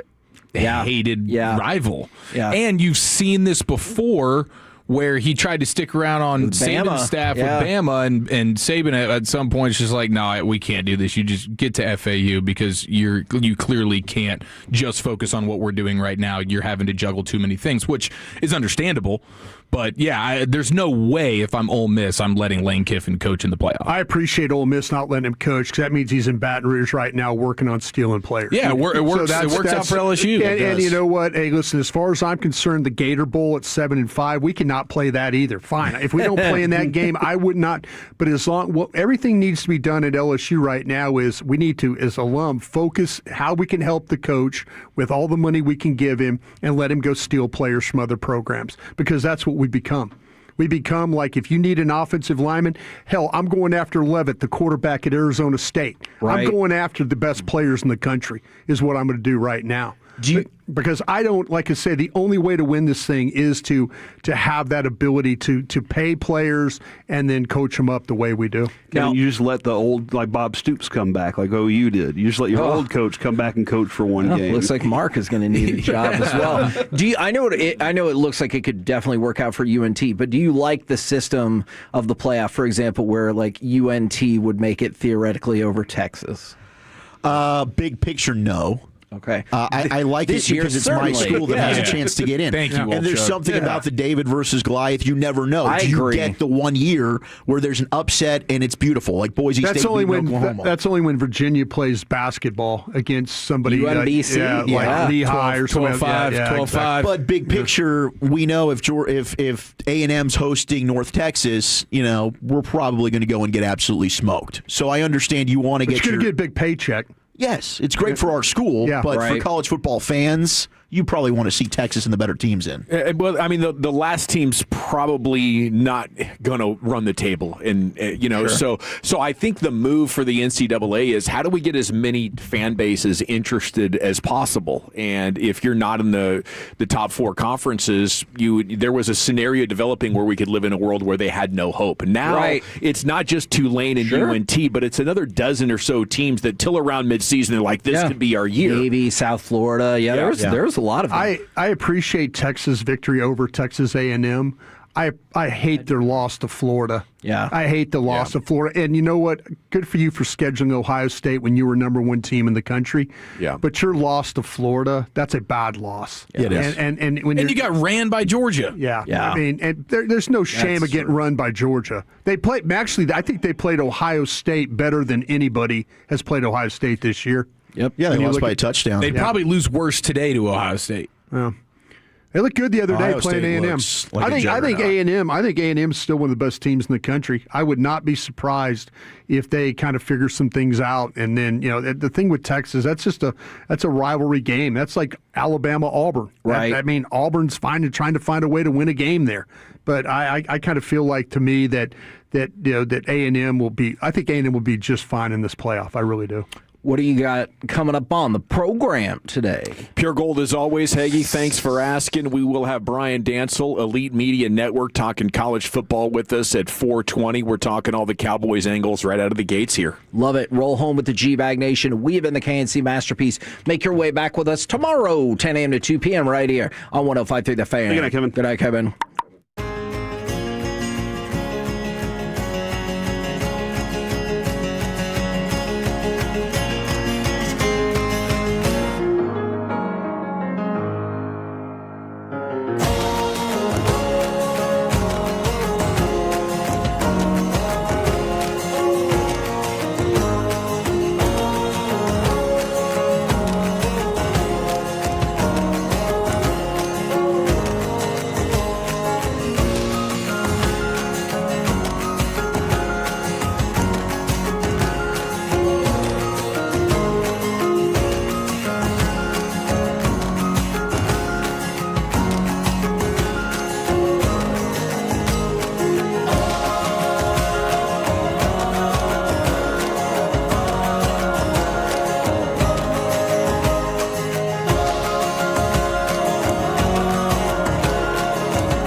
Something, you have to forget something else. Okay, now that is a very cute haircut. That's like a little shag. I've never seen that before. Well, I mean, of course you have.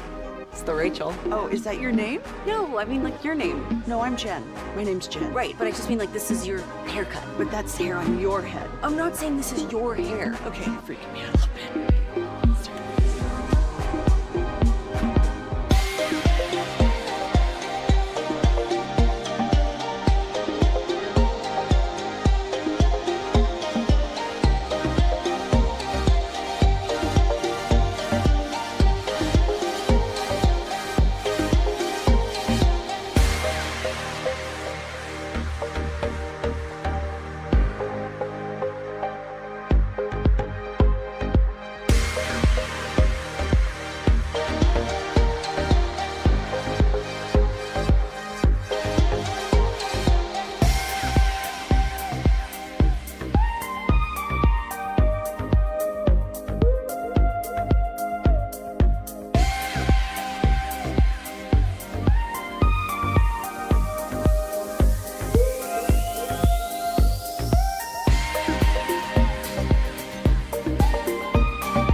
lady.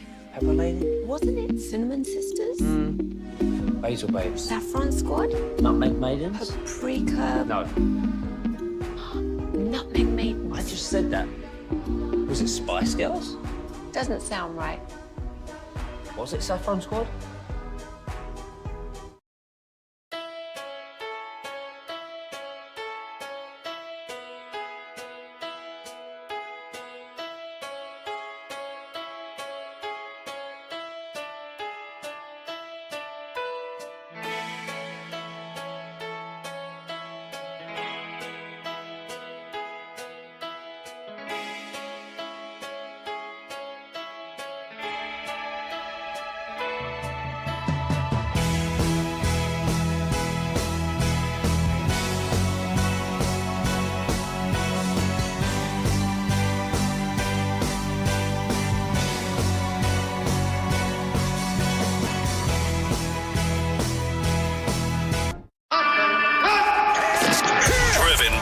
D&M Leasing Studios. You're rolling with the G-Bag Nation on 105.3 The Fan. Here we go. It's hour number one of the nation on another short week here. We're getting ready for Cowboys Lions before you know it. So we'll talk about that. We'll talk about Bryant's LSU Tigers getting the big score on the coaching market and the rest of the day in sports here over the next 5 hours. Cowboys Hour with Brad Champ coming up at 7 o'clock tonight. Now, tonight's guest is Brevin Spanford, pardon me. General Ledger Service. Chokes you up as a blocker, doesn't he? Yeah, man. It's a sight to behold. Yeah. There is brought us in a beautiful gold LSU sweatshirt. Sporting his colors. Thank you there. Very proud. Yeah, very proud. Very proud we went out and paid a lot of money.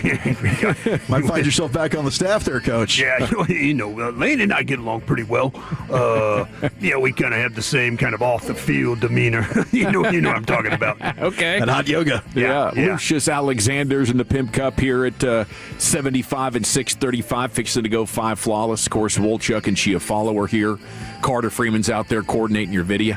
You can watch us at 105throughthefan.com, Twitch, and on YouTube. Man, it's been a few days. It's been 5 days or so since we have convened. Cowboys get another win, and now heading for Week 14 against the Lions. And I'm as excited as I am about the Cowboys, and I think a lot of people are. In Detroit, the sentiment's the opposite.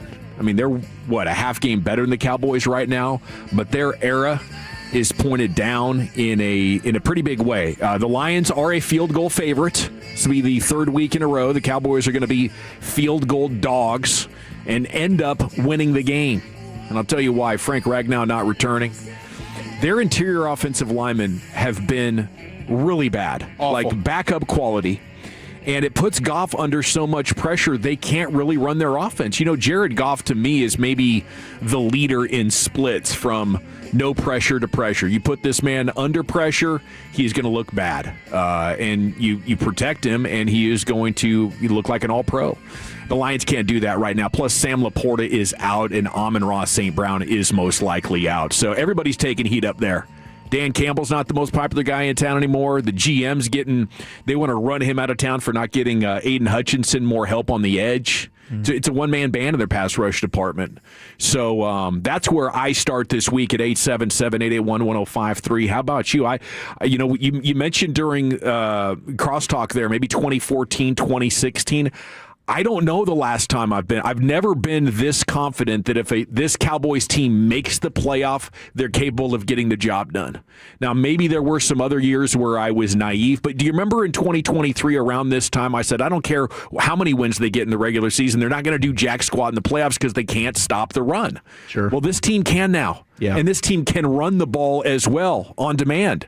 So there's so many good things going on with this Cowboys team. I think they have momentum. Obviously, the Pickens-Lamb thing is fixed in a big way. You have the best wide receiver combo in the NFL, and it's not even close. Like, this would be like 2 Jamar Chases or 2 Justin Jeffersons. Don't tell me about Higgins or Addison or anybody. Right. This is the best duo by a country flipping mile, and they're getting the most out of it. Yeah, I'm with you 100%. We were talking about it in the postgame show just the other night. It's like, this is not your run-of-the-mill awesome wide receiver duo. This is 2 bona fide number ones who, will stress a defense until the end of time trying to figure it out. And it doesn't even matter when you're a team like the Chiefs who have a Trent McDuffie who is one of the better corners in the league. Absolutely. And he got bullied. Yeah, that was almost hilarious there towards the end. He couldn't go out there in a route against Lamb and not hold him. No, I mean, that second drive of the game, after you throw the pick and then you give up the 7, it's third down, Lamb, third down, Lamb, third down, Lamb, touchdown. Late in the game, when you got to ice it out, right? Being able to, when Kansas City's got 3 timeouts and the 2-minute warning, right? And it's like, it's all right, dude, because Pickens will catch a slant or he'll get the pass interference call. Lamb will catch a ball or he'll get a flag thrown his way. It's kind of unstoppable. Like the slant to Pickens right now feels like, how are you going to stop that? It's a bread and butter play. It's an unguardable play right now. It's crazy. But, yeah, I mean, you have a CeeDee Lamb drive. Then Javonte Williams, who is just like a battering ram over the course of a game through 4 quarters. He's just going to wear a defense down. The offensive line is gelling. You can have an injury at one of your tackle spots, and you feel great about Nate Thomas sliding in there and playing well. But to your point, you get the ball with 3:27, and Kansas City's just cut it to a field goal. I don't know a lot of Cowboy teams over the last 30 years that are going to get that football and not allow the Chiefs to see it again. That's the making of a championship-type team. Yes. We're going to get the ball, and this is over. We're going to ice this thing. And they did it. And then over the course of the game, you're forcing, 5 punts on a Pat Mahomes-led offense? And I get it. This Chiefs offense is not what they've been, but they're capable at any time to get hot. So defensively now you're able to get stops. The pass rush, guys like Clowney, I mean, the relentless pursuit, and he's rewarded for it. Secondary's banged up. You're going to get some reinforcements. What version of Diggs do you get back? I don't know. But what Quinnen Williams and the impact Carson's that he's made, practicing too full. Carson, that'll be huge. Yeah. Eventually, do they make a decision with Josh Butler? But this is a team that, all of those teams that you mentioned had holes. Whether it was they can't stop the run. The 2014 defense wasn't really good. They lived off turnovers. Now you've got a defense that's like, they're probably top 12 in the league. We feel good about it. They got one of the best defensive players in all of football in Quinnen Williams now. Your linebackers are playing better because now your front defensive tackles are better. Donovan Ezeraku he's been getting better every game. And offensively, pick your poison, man. Ferguson's going to go off if you need him to. Lamb, Pickens, Williams, and their offensive line can bully teams. And again, I think, as we've mentioned for weeks, the continuity there, they should just get better. Yeah. With all of them playing and getting those reps together, especially the 3 inside. So, the arrow's pointing up, and they put themselves in a hole, so they've got to run the table. But they're capable of doing it, and the schedule's kind of leading into a path where if they beat the Detroit, it's the Chargers. Who knows how Herbert's health is? Yeah. And they're going to be favored the rest of the way. Yeah, that's a big one right there because the Eagles have to play them as well and how those games might hinge. Magic number sitting at 4. It gives you just a little bit of wiggle room. If you don't win out, the Eagles can still help you, but you most likely have to win out to give yourself the best chance. And who knows what kind of help they're going to get in the wild card with a lot of divisional games here. But, I mean, this seems like to be a year where maybe 10 or even 11 wins wouldn't be a guarantee if these teams continue to produce like they have. How good are the Cowboys, Brian? I tell you, I've said this before, I'll say it again. Before November 2nd, they couldn't beat anybody. After December 2nd, they could beat anybody in the league. That's how good this team could be. And, they've kind of figured out the offensive line has come together. The health of the line has been much better. I think Dallas can roll out of bed and now run the football. The last time they were really just suffocated was the Carolina game. You had your backup offensive lineman, and they're really not an excuse for that. But this team has gotten better overall. Like I say, the pass rush with the defensive tackles. You can watch Donovan Ezeraku play the run. He's been effective. Old man Clowney's done a nice job. They still struggle a little bit at safety, but overall though, the young corners they're leaning on those guys to try and make a play. You're going to get Diggs back. I think Diggs is going to be in a good mindset for you. I think he's going to go out there and try and compete, and I think they're going to need him to play. I mentioned Carson is with the hamstring. That could have been something that could have been lingering a long time, but it's not. He went full yesterday. He's going to go full today and see what happens.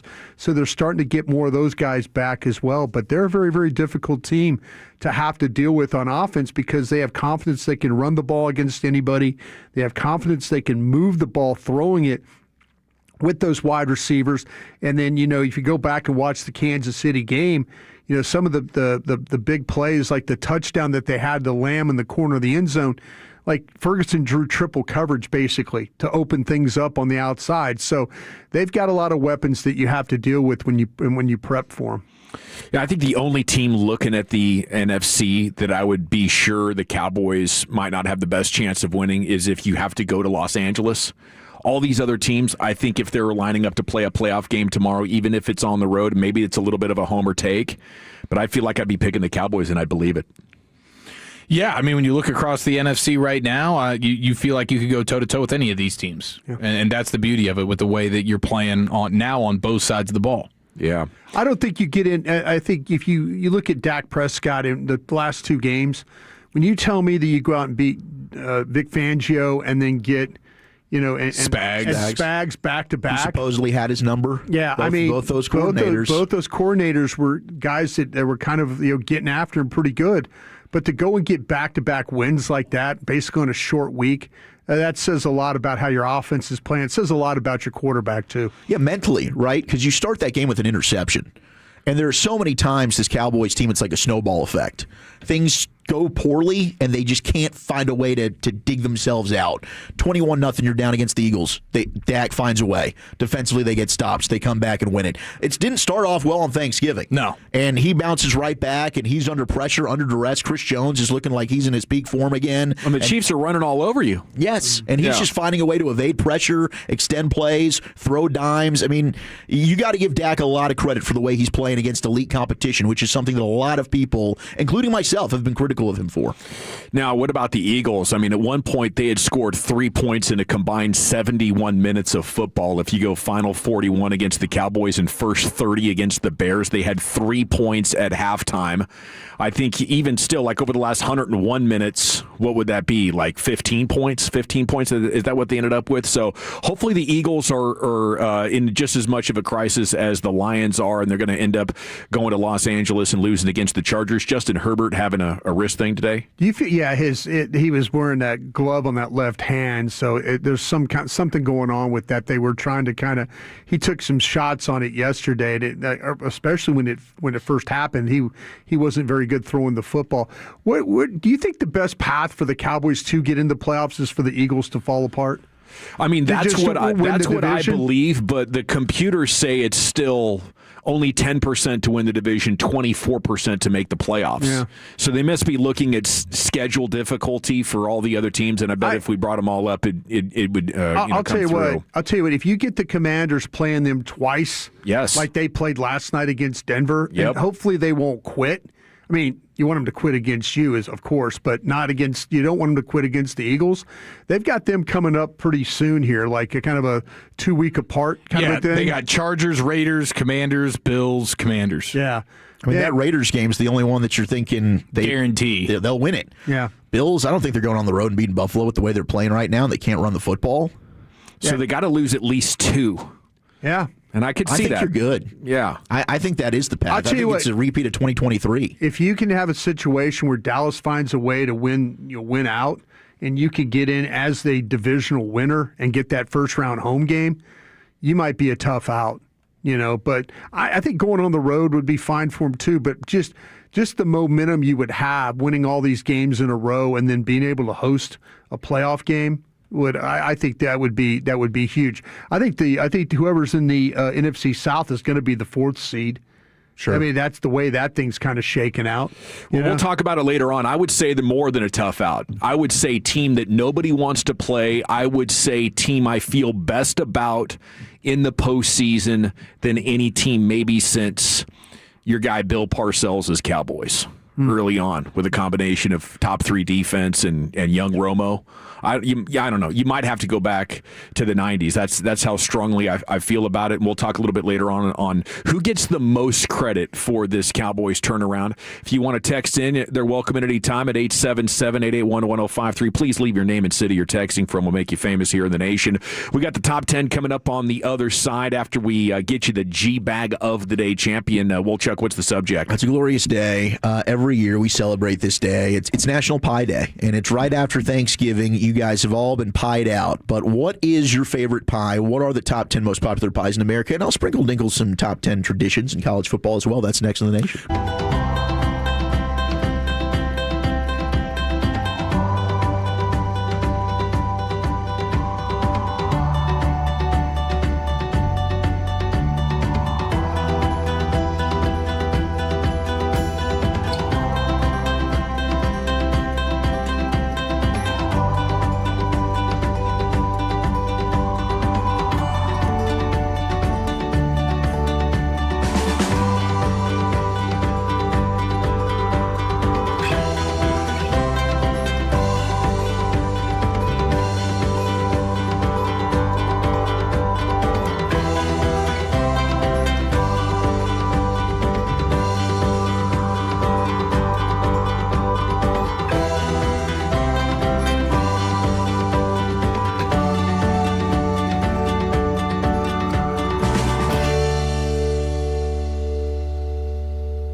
Here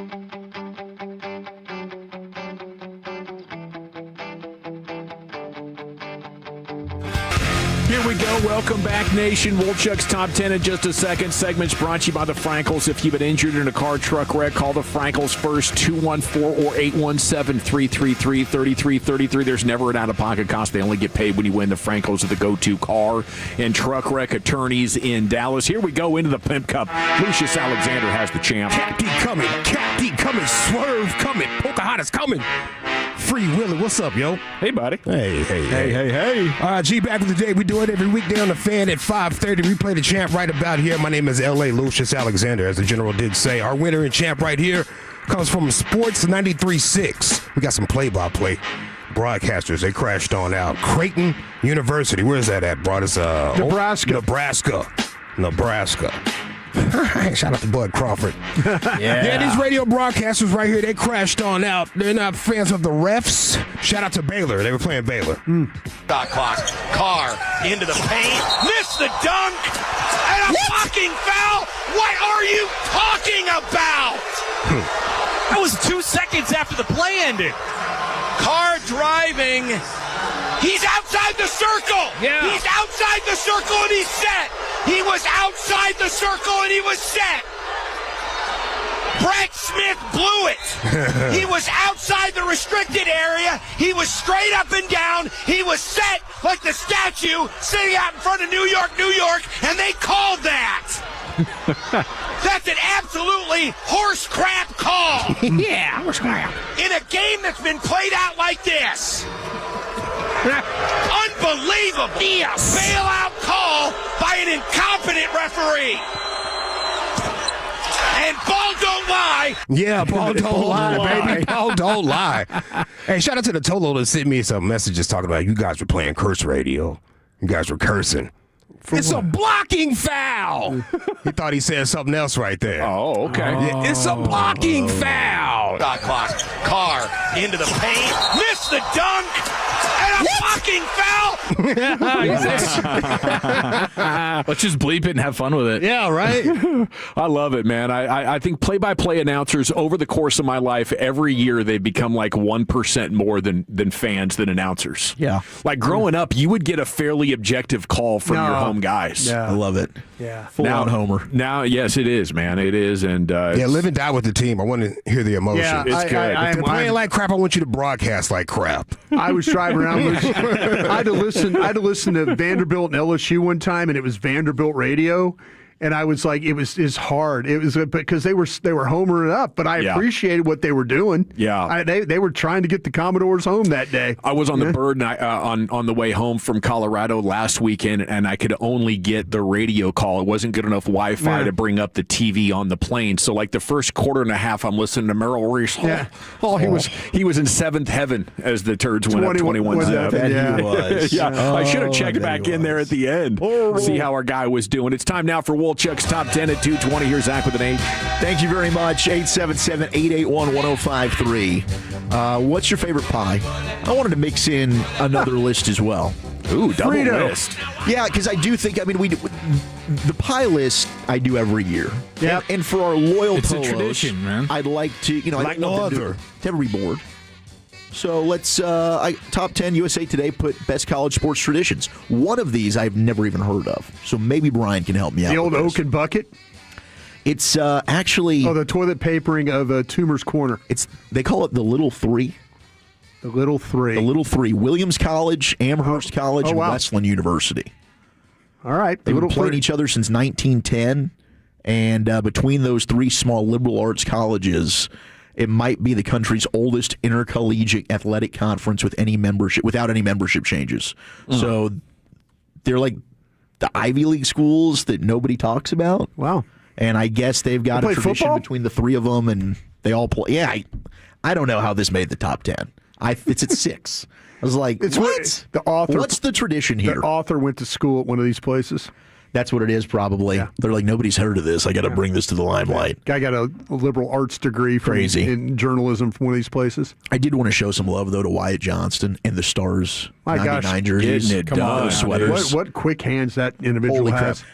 I'll admit when I first saw pass. Oh, and the Hattie, and Jason Robertson's been fantastic too. Yeah. He's about to get his a big time payday. 13 goals in the last 10 games. What's annoying is the damn Avalanche aren't losing. The Avalanche, They've got one loss the entire season in regulation. Yeah. So they've got a point in every game but one. Yeah. It's so and annoying. You still lost ground. So you're in second place in the division. I know, it's bizarre.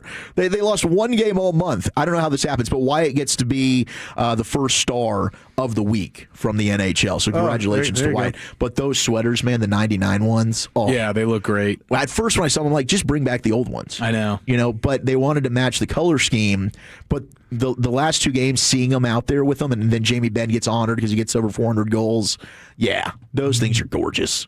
I'm going to have to put that on the Hanukkah wish list, boys. That thing's an outstanding looking. What day would you think that would be appropriate for? Probably the grand finale, right? 8th day. Day 9? Yeah. Who do you want? You start small and you graduate to the big ones, right? Or do you come out of the gates with the best one? So we've kind of switched to we just do one big night.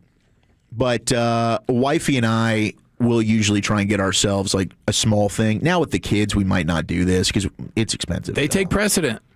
Even though, I don't know, like what do you do with the newborn? Do you get the newborn things? Couple things. Like just for fun. Yeah. Because she doesn't know what the hell's happening. Just for the pictures. Yeah. Yeah, a new onesie and a rattle. But I wouldn't go with a name. I like to go with the nameless jerseys now. That's kind of my thing. Because I had bad luck. I got like an Antoine Roussel, and then Roussel left the team. Okay. And so if you were to get one, you would get one with no name?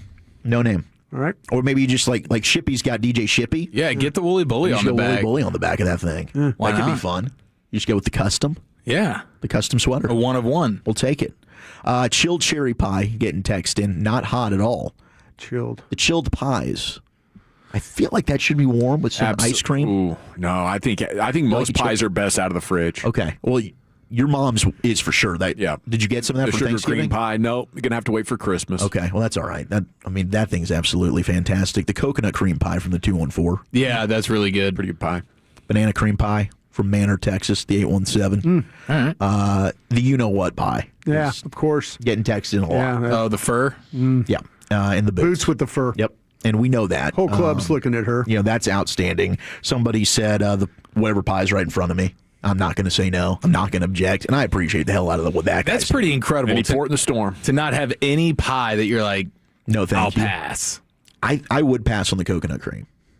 And you guys know why. Okay, it's just because the shards. Just the shavings. Okay, I would get my mom to make, like growing up, she would make like a coconut cake or whatever, I guess. You know what? And then you can just not top like half of it with the little shavings. You're right. And you the brought cake a slice itself once. is unbelievable. Very okay, I good. did bring you one. I wasn't You sure if I did. No, you did. And you're right. That is the way to do it. Because I enjoy the flavor.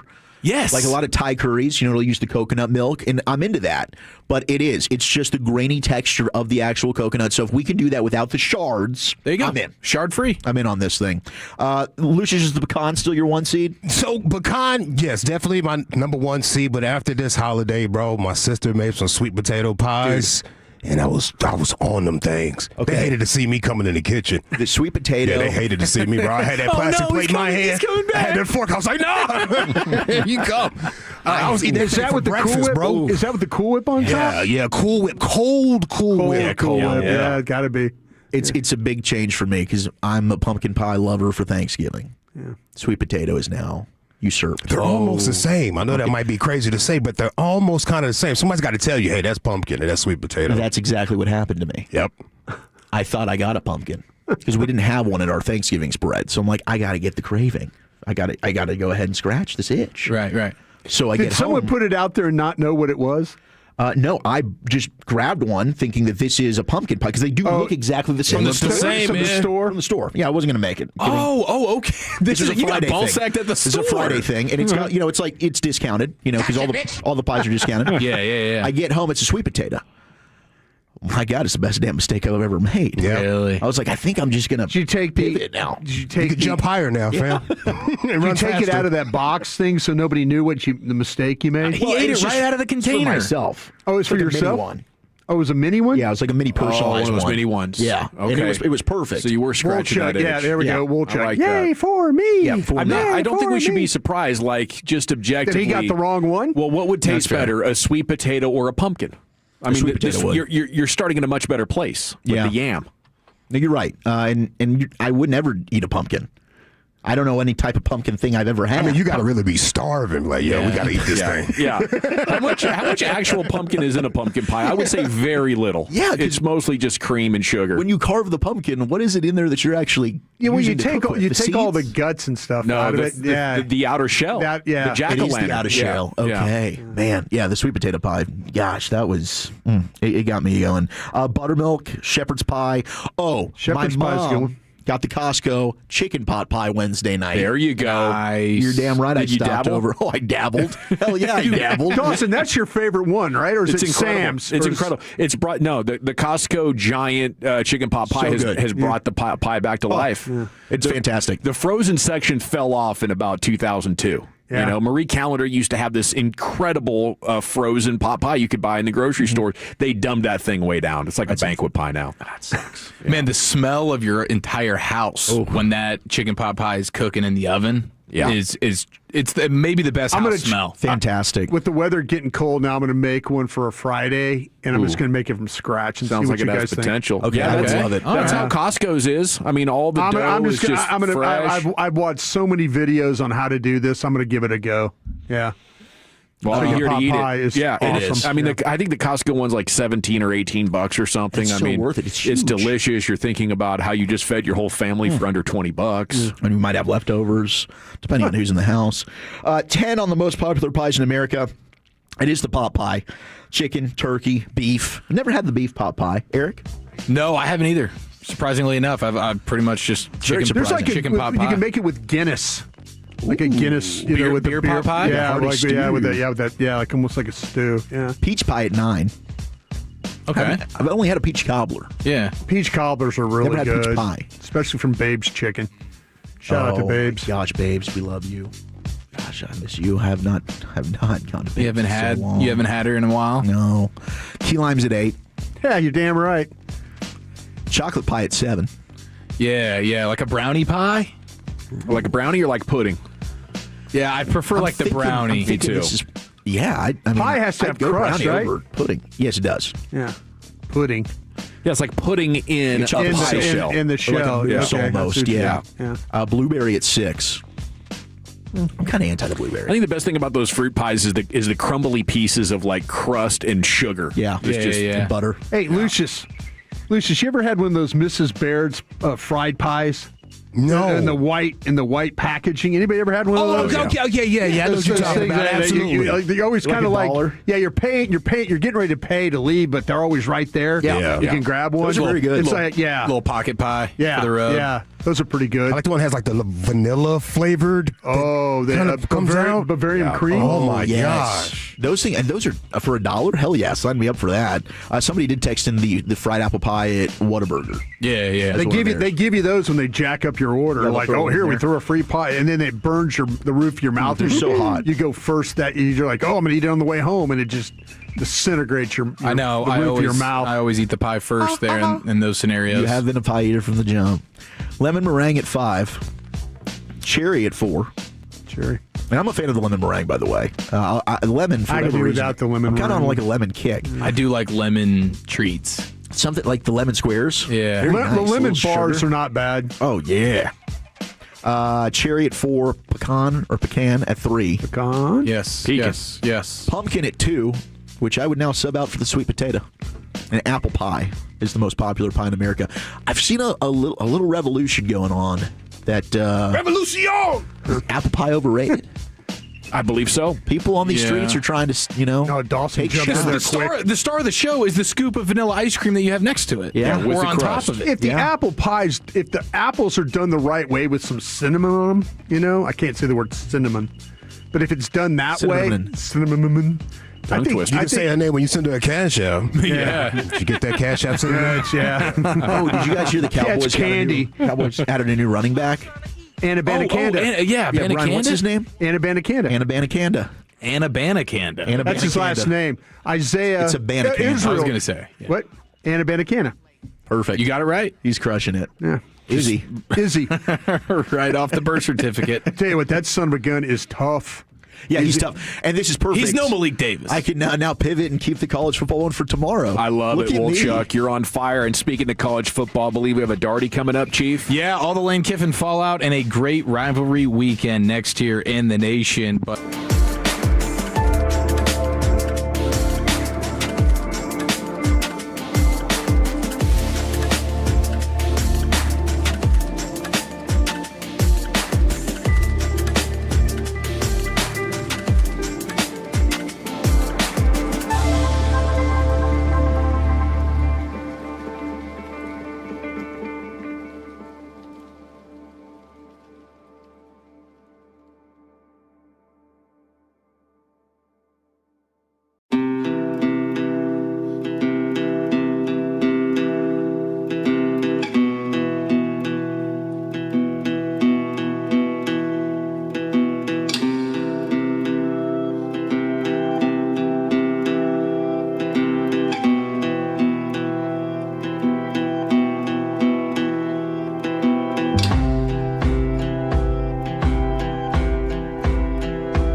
To remember something, you have to forget something else. Okay, now that is a very cute haircut. That's like a little shag. I've never seen it before.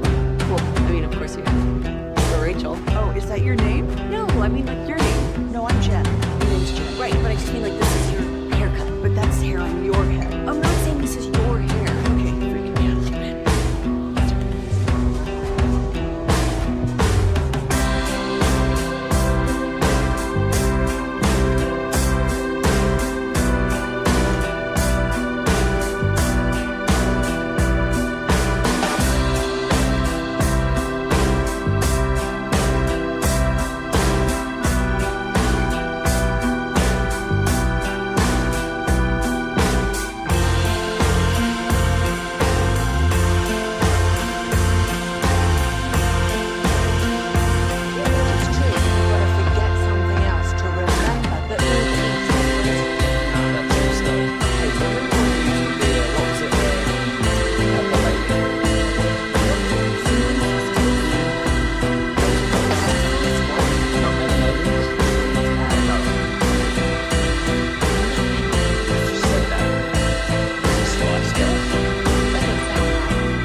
upgrade your vehicle, get to Classic Chevrolet in Grapevine. Back-to-back #1 Chevy dealership in the world. They've got more new Chevys than anyone in their all-price sale. Silverados, Tahoes, Blazers, Malibus, Equinox, and more. Visit ClassicChevrolet.com. This is Texas. This is Classic Chevrolet. Together, let's drive, relax, and enjoy the difference. Based on new Chevrolet registrations 2023 and 2024.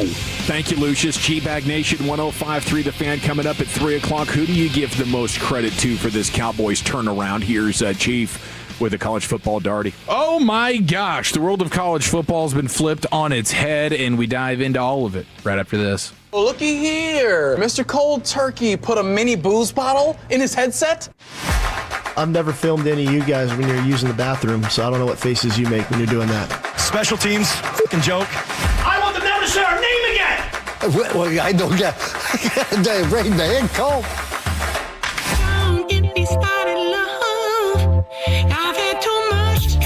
I think some Mississippi State fans had maybe too much to drink right before their Egg Bowl loss to Ole Miss. Uh-oh.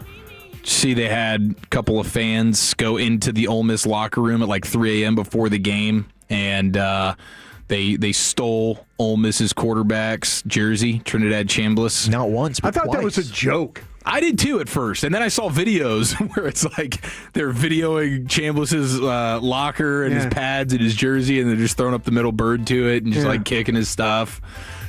They were doing their deal. I mean, 3 a.m. This is like right after Thanksgiving. It's like you have your Thanksgiving extravaganza, and then at 3 a.m., technically on Black Friday, you break into the Mississippi State road locker room and just start having your way with it, stealing jerseys and doing your thing. That's a tone setter for rivalry weekend. Unfortunately, they go out there and lose the game. And then you had Lane Kiffin approach a Ole Miss reporter, podcaster guy who looks like the human embodiment of Ole Miss. And he walked up to him and challenged him face to face.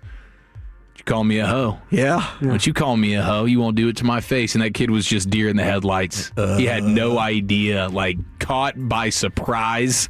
And then the hoe thing just took on a life of its own. Right? How many hoe memes have you seen this week? Seriously. A lot of hoes. How many hoe memes have you seen in the last 48 hours? I've seen more hoe memes than I have in decades.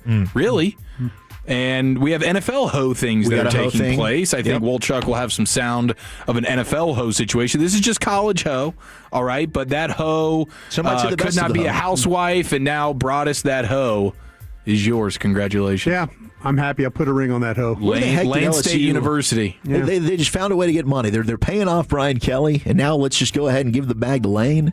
Yeah, they give. I thought you guys were poor. They said they were going to totally do something different. They weren't going to do the same type of contract. A patently different contract is what they were going to be giving on the heels of the Brian Kelly fiasco. And then they turn around and they hand Lane Kiffin 7 years, $90 million. It's really 91, I guess. If Ole Miss, he's still going to get all his Ole Miss bonuses. If Ole Miss goes on a run in the playoff, then LSU is still going to give him those payouts. Jimmy Sexton, you say it all the time. He's the agent of all these guys. He's like the ultimate power broker in the world of college sports, and in particular college football. And he wins again. The buyout's going to be fat. They paid the $3 million buyout to Ole Miss. It's just like, whatever you want, Lane, you got it. Please get over here and let me give you a big old ho hug. It just when you start to talk about what national championships generate at LSU, whether it's women's basketball, men's baseball, I mean, track, that money, the fan base that's what they give their money for national championships in various sports, and we've just been more willing to put it up for football. And like I say, my buddy Verge Osbury's now the AD there, and hopefully this will be his best hire. And Bobby, I heard Bobby talking this morning. He thinks in 3 years that Kiffin will be gone and he'll be mad and all that stuff, and we'll be tired of him. But I don't think that's the case, because I think we'll do everything that Ole Miss couldn't do to keep him as a coach. Like we will bend over backwards to make sure that he has the best facilities, that he has the most money to spend. Whatever he needs to do to compete nationally. Not only, that's what we're going to do. It's just crazy to have so much, I guess, selfish desires that you will punt on you have a championship opportunity right now. with Ole Miss. You're going to be you're in the playoff. He's never coached in the playoff. Never coached in the playoff. And you have a chance right now to go do that. You're seeking a national championship at LSU, and you are weeks away from one at Ole Miss. And I guess you just have no confidence you could do that. He's seen 4 coaches go in there. Now, Brian Kelly didn't get it done, but he's seen 4 different coaches go in there and win national champions. He saw Nick Saban, he saw Les Miles, he saw Ed Orgeron win 3 different national championships. That's what he can't do at Ole Miss. Now, it's one of the rare programs that's bigger than the coach. It's the brand. It's definitely a better job. Totally. Yeah, it is. And to me, I mean, give Ole Miss credit. I mean, that's what gives me hope that he went into Mississippi and got that kind of talent to play for him. And that's my hope, with more resources and more ways of operating, that he could get even better players. I'm not just talking about Louisiana players. I'm talking about Texas players, California players. Worldwide. Whoever you feel like the best player is on somebody's team, we should go try and money whip and get. That's what I think. If this is what the rules are going to be, I am all for just rating rosters, is what I'm going to do. Roster Raiders. Ooh, that'd be a great new spinoff of the Room Raiders. It's just Roster Raiders. Put that thing on the SEC network and let's party. That's what we've come to. Blacklight the dorm sheets, man, and that was always discussed. Let's get some studs. What are we doing? It was reported yesterday that Lane Kiffin told the Ole Miss assistants he wanted to take to LSU that they had to get on a plane or get lost. Nick Saban did the same thing at Michigan State. Nick did the same thing at Michigan State, and what happened, there was a coach on the staff named Morris Watts who had coached at LSU, and he told he was on the Michigan State staff with Nick. He told all those coaches, he goes, you can't win there. He goes, it's too hard to win. You can't do it, the expectations. None of those coaches got on the plane, and that's how he got Kirby Smart. That's how he got Derek Dooley. That's how he got Will Muschamp. Those are all he built an all-time staff. He built an all-time staff. And that's the key here. We'll see what staff Lane puts together. It's not like all his offensive coaches. Charlie Weiss's son evidently is a good young coach that he's retaining the DC. Is that right? I don't know. Has he said yet about the DC? The DC is becoming the head coach. No, the LSU one. Baker. Yes, the Ole Miss DC is going to be the permanent head coach, but the LSU, I think he's keeping the LSU defensive coordinator on the staff. Yeah. Yeah, I think that's what he wants to do. So just maybe maintain that because Pete Golden, is that how you say it? Golding is the coach at Ole Miss now. Yeah, he was the DC at Ole Miss, and now he just gets the bump up to go ahead and be the head coach there. Yes. And I guess that makes sense. Like, he's not really as worried about the defensive staff if they're all going to stay with Golding at Ole Miss. Frank Wilson, who was the interim head coach, I'd keep him on staff too. He's a champion recruiter and very well respected in Louisiana, sir. So does everybody feel fine? Like, you just, like, if you were Lane, you'd have done the same thing? Yeah. Yeah, it's a weird system now. And I'm going to just, default to don't hate the player, hate the game. Yep. And it's putting people in some really weird spots. But, I mean, the players have been bailing early for 5-10 years now. So this is just what you have to do. And, I think it's an unfortunate reality of most sports below the pro level that everybody just kind of has to look out for themselves. And if you aren't, you're doing it wrong. Yeah. I didn't used to be this way, but I am now. I hate the current state of college football with the timing of this. I never liked this, but here we are. Why is the timing the way it is? Is it because of the school semester stuff? Like, they can't have people transferring in February because it's like, hey, the school semester has been going since January? I think that is the big problem. So, like, that's the big holdup, that everybody's bitching about the way the system is right now, but nobody's acknowledging it's because there's still the student part of it. It's the education. Like, can you figure out a way to circumvent that? I don't know how the transfer portal should be a little bit later. I don't know how all these kids transfer. How do you get hours to come across? I don't know how most of these kids are even eligible. I mean, I know in my day it wasn't. You had to have the 24 hours to be eligible. How do did some of these things even transfer? I don't even know. Yeah, it depends on the school. Yeah. But now I wonder. The only answer could be like, do you start the season earlier? Do we start the season at the beginning of August? Do we push it up? Ooh, okay. That way it's finishing in line, like, the holidays. Yeah. So where now the timing of it, I mean... Not with the playoffs. Right, but that's why you would go 4 weeks earlier. So you just start at the beginning of August. And then you basically finish around Christmas time, basically for the championship. Or I would eliminate January 14. I would eliminate the conference championship games. Is what I would do. Yeah, you could do that. Okay, that's a week that it saves. Right, that's a start. Yep. In my head, it would be possible to put all the college football players on the same curriculum, right? So they're basically going to the same academic house. Yeah.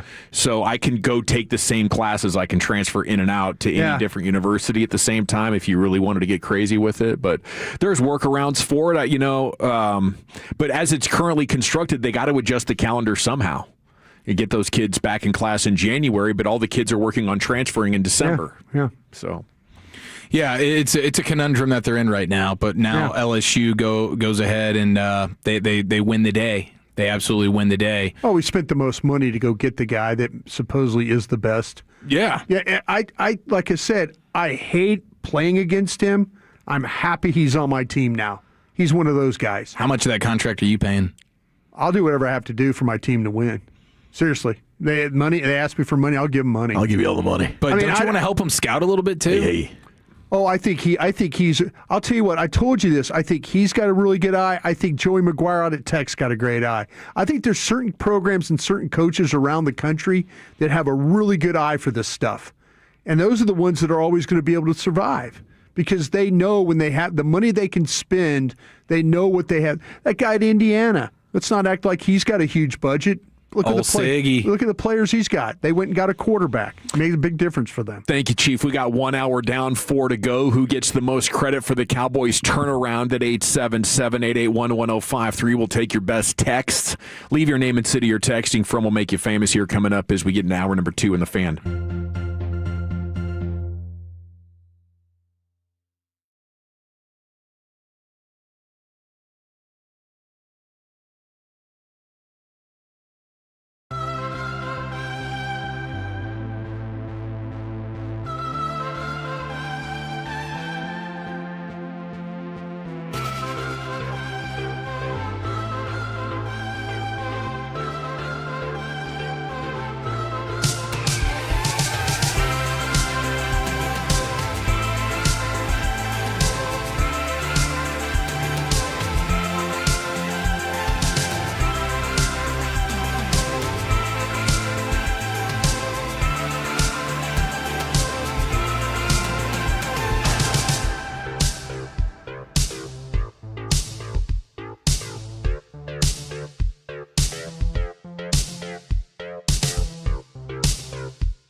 P&M Leasing Studios. You're rolling with the G-Bag Nation on 105.3 The Fan. Welcome to the nation. Hour number 2 of the nation. Let's jump right into the text. Says, if we're being 100% fair, who gets the blame when things are going bad generally? If he gets the blame, got to give Jerry Jones the credit, going full gambler mode.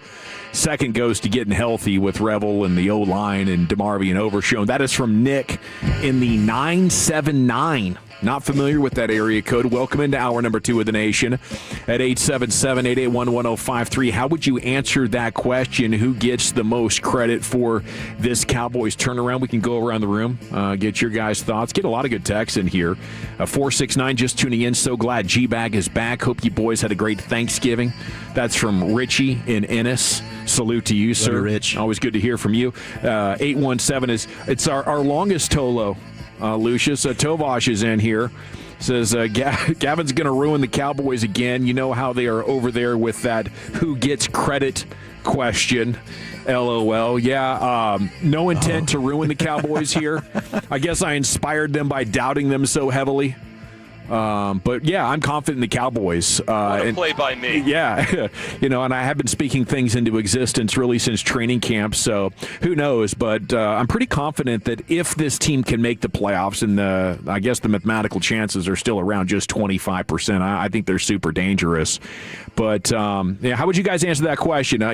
Shoddy could be number one. Dak could be number one as he continues to have his best season from my perspective. I mean, against the Chiefs, he became the first quarterback this year to have over 100 yards passing in a single game while being pressured. Wow. He made a big step. But I'm agreeing with that first text that I read you here. I definitely think it's Jerry Jones. And I thought for sure the Jones boys were going to subject us to, we'll just try to draft our way out of this mess. But you went and got Pickens, you went and got Quinnen Williams, and hopefully there's a payoff with Logan Wilson coming as well.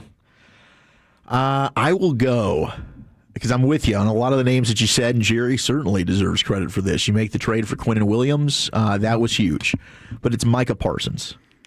If Micah Parsons does not end up having hurt feelings with Jerry Jones, you don't get Quinnen Williams. There is no trade. Micah gets a deal done. He's here. And I don't know what the team looks like. It's probably much of the same. Maybe the record's the same. Maybe they're a game better. Maybe they're a game worse. But the Quinnen Williams ad, to me, is everything. And that has made this team now a legit contender, where he is one of the rare players that not only is great against the run, but he's also going to get you pressure. And every level of this defense has been elevated. Yes, Overshown is a really good linebacker, and he's talented. But you're seeing Logan Wilson, Shamar James, even Kenneth Murray make plays and is playing better with the addition of Quinnen Williams. Osa, different player now. Kenny Clark has played better. So it all goes back to the Micah and Jerry meeting that they had in March, and the handshake agreement, and Micah saying, I didn't know we were negotiating, and whatever happened with him and his agent. I like it. If that never happens, David Melvaguda, this doesn't happen. Change one thing, change everything. So I'm going back to Micah here. Thank you, Micah. Man, I like that. I like that because Jerry's sort of falling ass backwards into a lot of this stuff.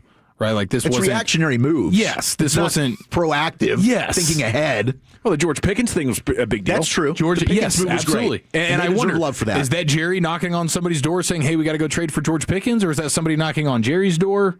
Like, saying, yeah, we really got to get rid of this George Pickens guy. I bet you Pittsburgh called Dallas because Dallas has done this before. They've given third and fourth round picks for players before.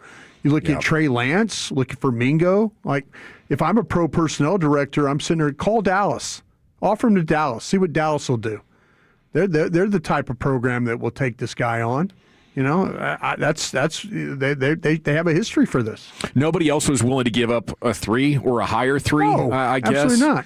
So, I don't want to take credit away from the Cowboys, but, the George Pickens one's kind of a no-brainer after you didn't draft a good wide receiver. So, yeah, a lot of this stuff, you got to be right place, right time. But, to me, it's the front office. You could say health, but that's not something that people do intentionally. They don't get hurt and then plan on getting healthy. It just kind of happens as part of a football season. At 877-881-1053, the 469 says hate it or love it, but it has to be your guy Jay Jeezy, who he's saying it's Jerry Jones. When I think of JGZ, I think of Jason Garrett. I forget who it was that dropped that nickname on it, but I think he was teammates with a guy from the Giants way back in the day. Was that Jesse Palmer or somebody? I forget who glossed Jason Garrett, JGZ, or informed us of that. Who would you give it to, Brian? I would say it's Father Time. I say this in a way, Father Time, because I think that Jerry Jones realizes that he's running out of time. And I think that now he's taken the approach of, like, I've got to try and do something different here. I like what Zach said about about Micah Parsons and the agent situation. But Jerry's kind of now realizing that he doesn't have many more of these campaigns left. And so for him to go out and I think his aggressiveness was to make sure that if any way possible that he could turn things around, that he would. So I think looking in the mirror and seeing that Father Time was winning the game, I think that spurred him to do this thing. Okay, I like it. Even though I feel like it's kind of stubborn, you guys not giving credit to the front office.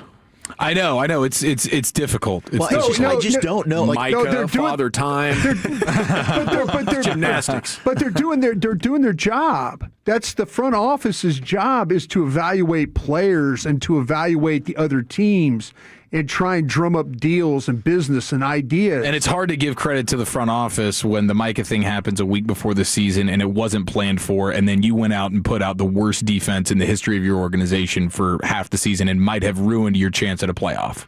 And it's just tough so as much credit as I want to give you for Quinnen Williams, I can't forget about the entire disaster that week in, week out, we're watching Russell Wilson put up 37 points. You have to claw at home in overtime 7 days before he's getting benched for the final time in his entire career. It probably sank them. There's a 75% chance they missed the playoffs because of that negligence and that delay in finding resolution to the Micah situation. It's just, when we talk about Jerry, and we'll have callers in the post-game show, whatever it is, and then it's, well, how much of the day-to-day operations is Jerry actually running? Most of it's now Steven and Will. I just don't know. Like, Jerry, I do believe, signs off on everything. So they'll come to him, and he says, hey, I'm taking in all of the information I can. But how much of the legwork, to give the credit to Jerry, is it? Like, I just don't know how much of it is him, other than now he's brought, hey, this player Quinnen Williams, we'd like him a lot. Whoever that was, whoever pushed for Quinnen Williams, maybe it was Jerry, or it was Steven, or Will, whoever that person was, that's who I'd be praising. It's fair to say just the front office, I think, because we don't know. Yeah. It's probably more Steve than Jerry Bear at this point. The A17, the front office listens to the head coach on everything, so they've been listening to what Shoddy's been saying. They've adopted some of it. I mean, Shoddy has to get a lot of credit here. Absolutely. I mean, Dak's playing at the height of his powers, and this offense is a real, legit offense. It's not a Kellen Moore offense that'll dominate the division when the division's absolutely disgusting and then go up against legit defenses and fumble fart around. They've gone toe-to-toe with some really, really good defenses this year, and the offense hasn't missed a beat. Now, part of that is because they go and get a George Pickens for sure, so it's weird to have to divide it all up, but I think Shoddy deserves plenty of the credit here. Absolutely. Maybe the turning point defensively was him going into the meetings, or at least that was the start of the turning point, I believe, Washington week, and saying, hey, maybe we need to go a lot more man here against Jaden Daniels. It's those kind of things. I think the culture that he's built is easy to buy into. It creates enthusiasm, but maybe the most impressive thing about Shoddy was his coaching hires that he went out and did. Yes. Bringing in Clayton Adams. I don't think a lot of stuff would be working with this offensive line if you didn't have a coach that was good at mitigating and playing to strengths, as well as Clayton Adams has. So for me, number two, and maybe it should be number one, would be Shoddy. At 877-881-1053. Maybe we can jump back into that here before too long. Mavs at Nuggets tonight, sitting at 6-15, having to go to a mile high, coming off Saturday's win over the Clippers. Cooper Flagg had the team's first 8 points, ended up with 35, the most scored by a rookie this season, second youngest player in history to notch a 30-point game in the win over the Clippers. So the Cooper Flagg story arc improving significantly over the last couple of weeks. I think I expect him now to win Rookie of the Year. And I got a player comp for you. Okay, I've been struggling to project Cooper Flagg. I've confided in you guys both privately, or all of you privately at one time or another. Like late night phone calls. I'm just not seeing how he's going to get enough easy buckets to be the transcendent star. I think he's going to be a good player. Work really hard to score. Yeah, maybe a 4 to 8 time All-Star. Like, this guy's going to have a great career, but I'm like, is this going to be a guy that can take over the league? It hit me as I was watching him struggle to score in the paint once again, driving down in there like a bull in a china shop, 2-foot jump stop, pump fake, step through, lay-in. This is Tim Duncan. This is and by the way, Tim Duncan might be the biggest fail of my career, right? In 25 years of projecting players into the NBA, maybe 26 years now as I'm getting old, Tim Duncan is by far my biggest swing and miss. I was like, you kidding me? This guy. Look at this guy. But it's fundamental, it's position, it's technique, it is skill. And I think it's tough to try to win flourishing in the mid-range or scoring in the paint without being an incredible high flyer or creative finisher. Like, how are you going to get easy ones? I don't see him ever really make the defense look silly, right? And you're not getting any faster. So, but I think he's like a smaller, more perimeter version based big fundamental. I like that. Because you're right. I mean, in terms of the fundamentals and just making the right play, the rebounding, also being a good two-way player, the defense. Yeah. Probably, I don't know, maybe I'm giving Tim Duncan a disservice by saying this, but a more athletic version. Oh, yes. Absolutely yes. a better athlete. But I do like that. I like where you're going with that. I also came to the realization, and this is not good because Friday we've got our Cosm watch party. Yeah, I'm excited about that. I've never been to Cosm. Lakers. I'm fired up. Cosm is absolutely outstanding. I went and saw Cirque du Soleil there back in the fall with like September, I guess it was the summer still, with wifey, but I haven't seen a game there. I'm excited for it. But I cannot watch the Mavs and the Lakers. I can't do it. I don't like watching Luka play against the Mavs. But I do think that in 2028, Luka is coming back home. There you go. I like what you're doing. We're going to get Luka and Cooper Flagg together on the same team. Wow. That would be something. Yeah. What a day in sports history. I think this is going to go full LeBron mode here. He's going to go back to Dallas just like LeBron went to Cleveland, and he's going to end his career with the Mavs.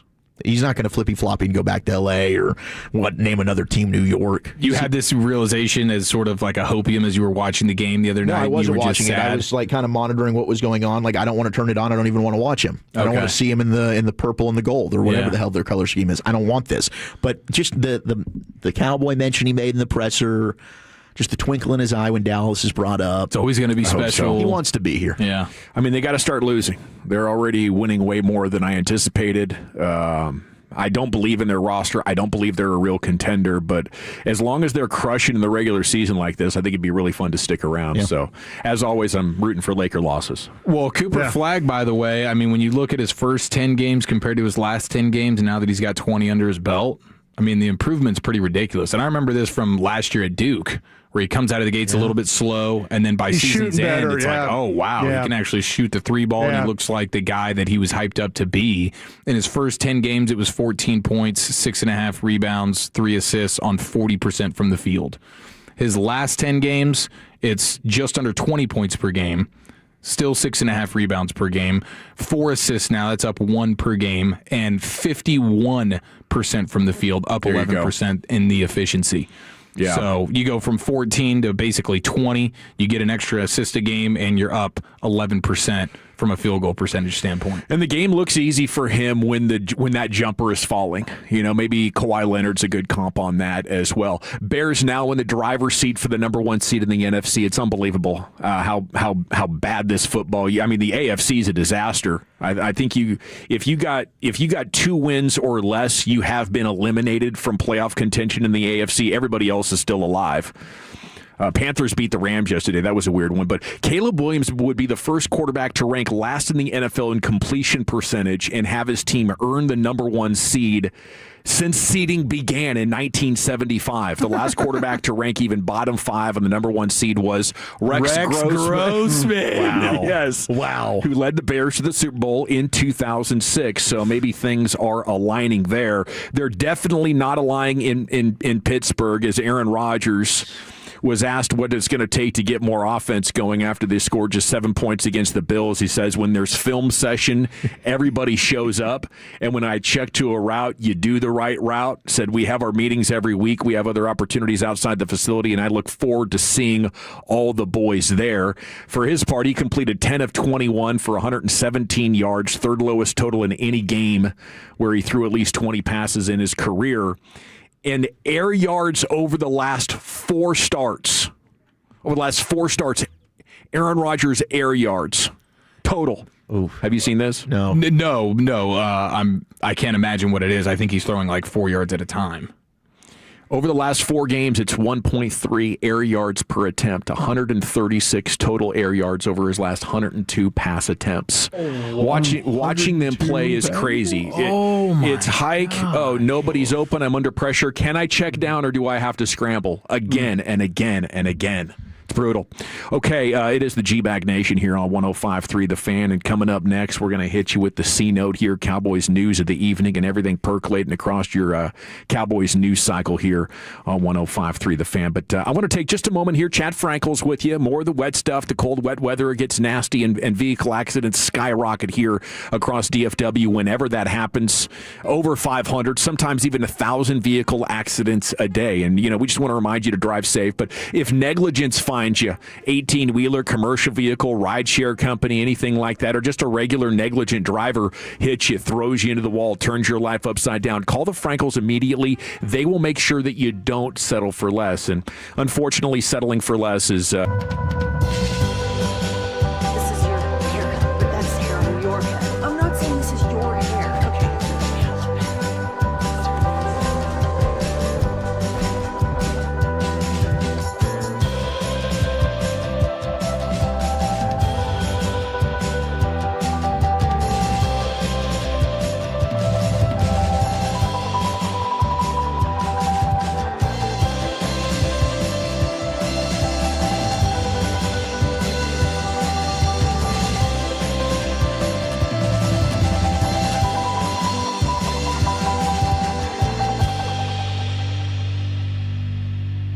It's true that you've got to forget something else to remember that Uber Eats has groceries. No, that's absurd.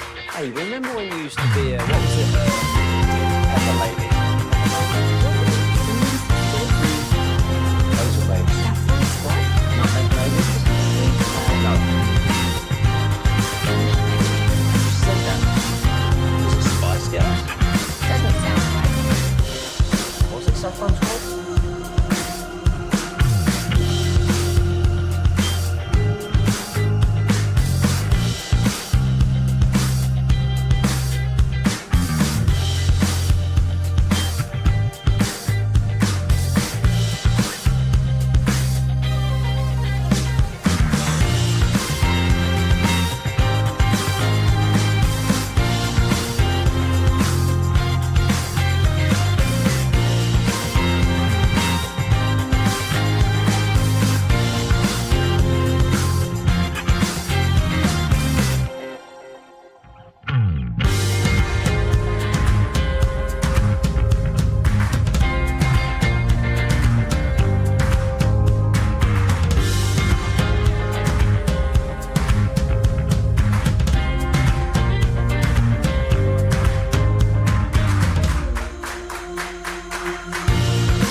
from Cowboys Lions. We go to DallasCowboys.com. The wide receiver dream come true is the first one. These guys are, like I said in the open, clearly the best wide receiver duo in the NFL, and it is not even close. It mandates that you keep this thing together because it is that special, and it's turned Dak into, maybe Dak has quite a bit to do with this himself, but the best version of Dak. And, if they went out like they could and go on a run of the playoffs, I think this thing's going to be locked in. The Cowboys are now a winning team for the season for the first time all year at 6-5-1. I know Wolchuk he's the woolly bullish right now. It doesn't take a lot. I've never seen him more fired up about these Cowboys. Oh yeah, let me see. Let me pull up the text that he sent to me and brought us in the post game on Thanksgiving. It was great. But I can't see them finishing under 500. I think we're done with that. I don't think they're losing another game. Okay, that's. Well, I got some questions for you guys at 3:40 until February, baby. Save these thoughts. I got a question or two for you at 3:40. At 8:24 p.m. on Thanksgiving night, me and Broadus received a text from Wolchuk that read, "About to go on a magic carpet ride and run the damn table. Happy Thanksgiving, boys." How many drinks would you say you were in at that point? Not a lot. I think I might have just started. You're just mostly sober. Drunk on the Kool-Aid, man. Yeah, I might have. I left the vodka at home, so once we got back to the house, I was kosher around the family. I guess I could see it, especially if Herbert's going to be out. We're waiting for word on how his wrist operation went. But, Lions, Chargers, other than that, Vikings are punting on the season. They're Dunsky. Commanders might be something. They were pretty decent last night. Giants is an automatic win. But, I think if I had to call it right now, I'd say you're heading for 4-1, and you need the Eagles to lose 3 of their remaining 5 in order to win the division. Yeah, that's what I was going to ask you guys. The question I had for you is, you get through this Lions game, who are you worried about maybe them slipping up against? Yeah, Chargers. Chargers are a dang good team. Yeah, they're well coached. Yeah. Even the Commanders. But yeah, I would say the Commanders on Christmas, regardless of what's happening with them, it's a holiday. They're going to play up, and if it's Mariota, last year Mariota played pretty well against the Cowboys. Sure. This year, they got after him pretty good. But the division games can always be tough. I'm with you on the Giants. I don't think the Cowboys just own the Giants. Dak just owns the Giants right now. But I guess it would be Washington outside of the Chargers. See, I would worry about. I think to me that the Viking game has got some weird elements to it because of how their defensive coordinator. I know they're not playing worth a damn right now. Yeah, their offense just doesn't scare you. Their quarterback position's atrocious. Yeah, the problem is, but the defense, you worry about them kind of junking one up, and all of a sudden kind of figuring something out that okay, we've been watching tape. This is how you play against Dak. That Minnesota would be the one that would worry me. Like I say, Minnesota might not be able to score, but maybe they could keep you from scoring. That's kind of where I was looking at. So with Flores, it's zone blitzes, it's the hybrid coverages, and it's simulated pressures. It's all he is going to try and disguise things to make sure that he's got guys in place to cover, but he's also going to make you have to read to get to there were a couple of times that, like you say, that Dak, you could fool Dak every once in a while, and then there's times where Dak is he's right on what's going on. The interception against Kansas City, that was he got fooled. They brought a blitz and Ferguson was trying to read it hot. If Dak reads it hot and throws it to Ferguson, it's a big play. But he's locked into Pickens on the other side, doesn't feel the blitz. So sometimes you can get Dak to do some things. You can, when he gets kind of his mind set, okay, I'm going to throw it over here. Yeah. You can get him to get locked into something. You can maybe make him do something bad. Maybe Flores gives him a shot. I guess. They started well. But how many? And I guess they won a couple of weeks ago. But I think Minnesota's offense is just so bad. inept at this point. They're the ball particularly well. Their quarterback play. J.J. McCarthy's supposed to be back this week, but he has been on a Jamarcus Russell-like start to his career. Next storyline for this Cowboys week, we're doing the C-note here, Cowboys News of the Evening, and Cowboys.com delivered this for us. A return of Trayvon Diggs. I'm hopeful that he's better. Because Carson and Revel still young players, and they're going to get beat. I think there's a pretty good chance Trayvon Diggs is the second best corner on this team. Yeah. But I can't be sure of that. He says now he feels 100% good. He said yesterday that both of his knees were causing him some pain. So confidence level on Trayvon Diggs even getting to 90% of what he was before the injury in 2023. Oh gosh, I don't even know a number to put on it. I don't know what to expect. I don't know what version. If Trayvon Diggs is locked in, and he should be, unless he's just fat and happy on this contract he has now, he's like, I'm good. I'm set for life. But if he wants to continue his career, he needs to put out. It doesn't even have to be for the Cowboys. It's for him. He needs to put out good tape for the other 31 teams to up his value, and that's probably the best thing for the Cowboys, because I think this thing's been headed to a divorce for a couple of years now, and he needs to do this for him. And if you get a locked in and engaged Trayvon Diggs, then yeah, I mean, 50-50, I guess, would be the best way to put it. Is he healthy? Does he want to be out there? The questions of how much does he love football have come around. Anytime that's around a player, I don't know what to think. I mean, when he's locked in, sure, that's going to be a massive upgrade for you. Yeah. And he's done well against the Eagles in his career. If you end up having to play them again, possibly in the postseason, if they end up getting a wild card spot, you can pass them. I mean, you'd feel good. He played great against Justin Jefferson when they've met before, and you got the Vikings coming up. So that'd be huge to get him back, but I don't know what version of him you're going to get. Yeah, I'll keep my fingers crossed on that one and hope that Revel and Carson can sort of, get up to speed quickly here over these next couple of weeks, just in case Diggs isn't there. But, I would worry about your protection on offense from your tackles and your coverage on defense. Those are your two biggest spots where I think against a real quality team you would likely lose the game. Cowboys run defense allowing 68 yards a game over the last 3. It was shaky against the Chiefs at times, but for the balance of the game, you'll take it. And I think it's actually under 40 yards a game from running backs. Like about 40% of that run game production has been coming from quarterbacks. And then the offensive line depth, Nate Thomas, can he hold it down again? How much will he face Aiden Hutchinson? Another big-time matchup, but just one pressure allowed there against Kansas City, and we'll talk more about Nate Thomas here as the week goes on, but it does not look like Tyler Guyton's going to be ready to go. On the Detroit side of it, Amon-Ra St. Brown, injured ankle. He's week to week, sounding like a long shot to play this week, and you have respect for Jamison Williams, but they're also without Sam Laporta. Their tight end number 1 got his back hurt. I think he had an operation on it a couple of weeks ago, and they're hoping he can return at some point. But this is definitely not, the Lions offense that began the season. They really wanted to get Ragnow back because the interior of their offensive line sucks, and that's the main reason that I'll tell you right now, I'm gonna pick Cowboys to win. And I'll even take them on the money line this time around. I don't need the 3 points. Both teams are coming off a Thursday game, so there's no short week advantage to be had there. Obviously, they both play on Thanksgiving. Lions are playing their third game in a row at home. And 2 weeks ago, they almost lost to the Giants. They did lose to the Packers in a game they weren't really in last week. But the fun thing I think for this, if you can start fast.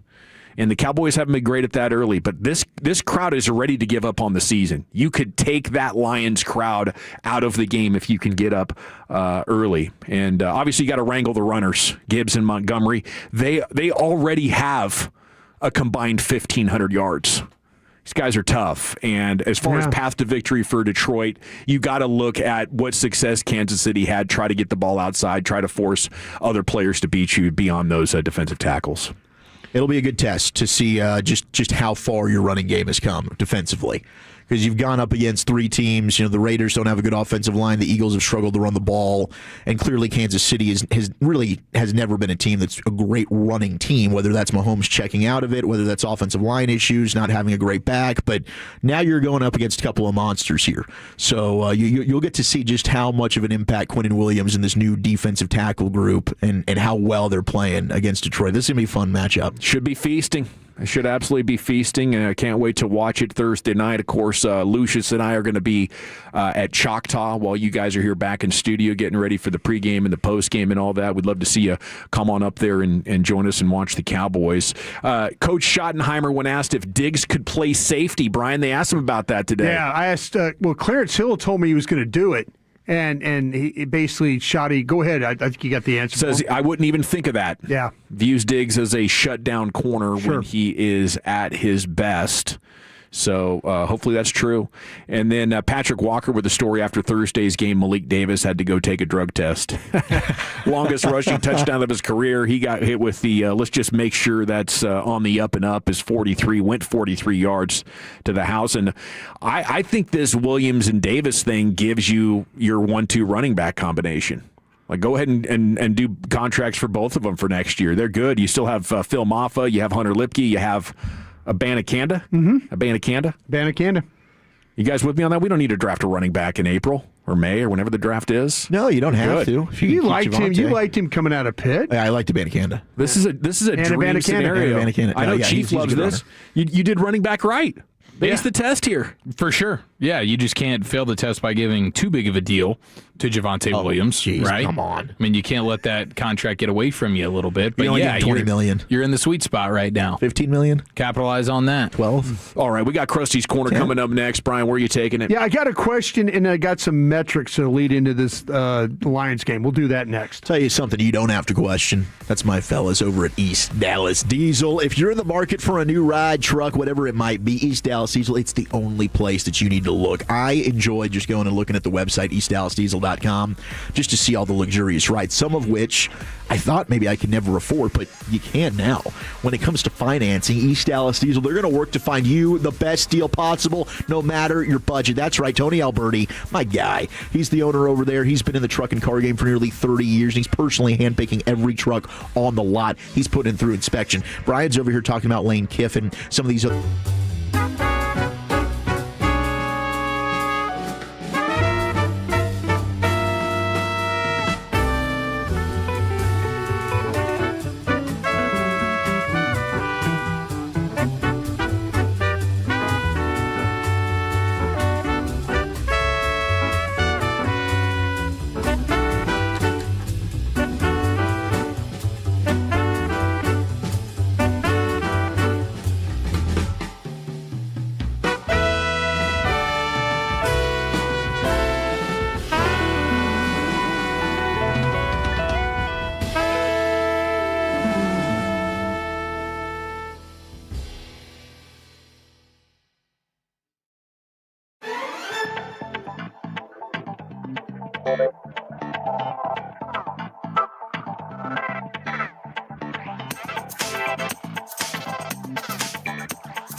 got to forget something else to remember that Uber Eats has groceries.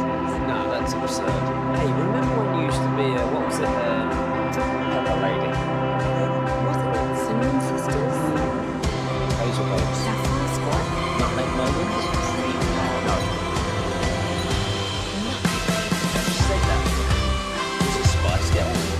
Doesn't sound right. Was it Saffron Squad?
Drive, Tuesday, December 9th from 4 till 7 p.m. at Globe Life Field. Rangers players, alumni, coaches, and broadcasters will be signing autographs while supplies last. Fans who bring new unwrapped toys will receive a ticket to a select 2026 Texas Rangers home game. It's a fun-filled afternoon supporting a great cause. For more information, go to rangers.com/toy drive. If you're in the market to upgrade your vehicle, get to Classic Chevrolet in Grapevine. Back-to-back #1 Chevy dealership in the world. They've got more new Chevys than anyone in their all-price of sale. Silverados, Tahoes, Blazers, Malibus, Equinox, and more. Visit ClassicChevrolet.com. This is Texas. This is Classic Chevrolet. Together, let's drive, relax, and enjoy the difference. Based on new Chevrolet registrations 2023 and 2024. Yes, sir. Thank you, Lucius. Time now for Krusty's Corner, brought to you by Greystone Roofing. Go to greystone-roofing.com. Here he is, Brian. Hey, kids! Your old pal Krusty's gonna teach you 5 new words. You're not wrong about that. From Dallas, Texas, number 55, Brian Waters. Thank you very much, Lucius, for playing that. Thank you for our Greystone Roofing for being a part of this as well. Folks are super nice. I had a question for you guys. Is it a good one? I hope so. Chief, I'll start with you then. Awesome. Perfect. How would you evaluate Brian Schottenheimer's first year at this point? I mean, I would say it's pretty dang awesome. Starting with the staff that he built, particularly offensively, and the way he's got Dak in this offense playing, the rushing attack, getting the most out of Javonte Williams. I mean, I think a lot of it you have to look at the offense, but in general, just keeping this thing, the amount of adversity that they've had with the Micah fiasco to start the season, the defense playing as disgusting a defense as you could possibly imagine, keeping the confidence and keeping the team together. You have the Nealon tragedy as well that you have to maneuver, like having to do all the things that he's done and keep the positivity and keep this train on the track, so to speak. I would say he's done a total bang up job in a year that I thought they're probably going to win 7-8 games max. Now they have a chance at the playoffs, and they're playing their best football right now, which says a lot. All right, I'll ask you this, sir, Wooly Bully. Did the Joneses fall into this one? Yes. And they've pretty much, Steven has kind of admitted that, right? He even said today in his visit with KNC, they wanted to do the extensive process that we had kind of been preaching. I think that was all of our frustration, right? Like, they don't really go out and interview a bunch of people. I mean, they didn't even talk to Ben Johnson, who's doing a great job in Chicago. But when they made the move, which I also don't like that they do, by just saying, okay, Brian Schottenheimer, you're our offensive coordinator, and they now hire a coordinator before they even hire a head coach. I don't love that process. I think you should hire the head coach and then let him pick his staff. But in that visit, and then when talking with Shoddy, they were like, oh, well, maybe we're looking at the head coach right now. So absolutely. Much like with the quarterbacks, I think this kind of, it's fortunate good luck that they fell into Shoddy. Dawson, do we owe Matt Eberflus an apology? I think in some ways, yes. When the season started, though, I did blame him. About a month or 6 weeks in, I had the realization that the players were so bad. But I think it's important to keep in mind that no coach is going to be good with bad players, and that's what he was being asked to do. For me personally, sure, I apologize for not knowing it wasn't your fault the first couple of weeks, especially after the Giants game and the Bears game. It looked atrocious, but yeah, now that they're healthy and they've added some guys, you see Eberflus is a pretty good coach after all. Zach, what made you defend him? I just think that fire the coach is just the easy reaction. It's low-hanging fruit. Yep. And I don't know how you couldn't watch those players and say that this is NFL level talent that he's working with. And his track record, look, Eberflus to me, maybe he's like 10 to 15 in terms of best defensive coordinators in football. Could you upgrade? Absolutely. I think there certainly were things where he was stubborn and set in his ways, and he wanted to do things that maybe weren't the best for some of those players, but that they had a massive talent deficiency. So to me, it was like, I'm not throwing it all on the coach. This is a personnel problem, and the front office has failed to give him really pieces to work with. And now you're seeing when you get Overshown back, when you trade for Quinnen Williams, who is one of the best players in all of football, and you actually add some talent. Now he doesn't look like a terrible coach. Dawson's 100% right. You can't be the reflection of you as a coach. You can't really get a good determination when you don't have any talent to work with, right? Players make coaches more often than not. There's very few coaches out there that can really make a difference in terms of making chicken salad out of chicken poo. I don't think Flus is one of those guys. He needed talent help. Chief, I got a question for you. Mm-hmm. With the way Dak is currently playing, will that translate into playoff success if they get in? Ooh, that's a great question. I will say I have more confidence that it will, based on this season and the defenses that they've gone up against, and him playing big time football. And I mean, these last 2 weeks are pretty good examples of that. The Green Bay game's a good example of that. I think this is going to be a good test in Detroit because now you have this team going on the road versus a formidable opponent and see how the offense plays on the road. You can go to Vegas and beat the Raiders on the road, no problem. But now you've had these last two games, they've been at home. And so I think that's like the one last hurdle that you want to see. Like, okay, Detroit's still a quality opponent. Can you go on the road and the offense not look like it is kind of constipated for a little while? But I don't think you'll really know until you get there and watch him perform at a high level in the postseason. I do have more confidence today based on what we've seen this season than we have in years past. Even when he was putting up gaudy numbers, it was mostly against bad defenses. Dawson, who's the most desperate between these two teams? I'm going to say it's the Cowboys. I think the Lions are deflated. Even though they're better than the Cowboys by standings, I think they're in a spot where it's hard to find that desperation and that belief with their injuries, with how poorly they've played at times on both sides of the ball. And I think there's a massive letdown inside your entire city when you felt like we're heading for the Super Bowl and you have the injuries of last year. Like, things have gone against them so hard, really, since Aiden Hutchinson tore his knee up against the Cowboys last year, that I don't think the Lions have the spirit to be desperate anymore. You have a thought on that one, Wooly?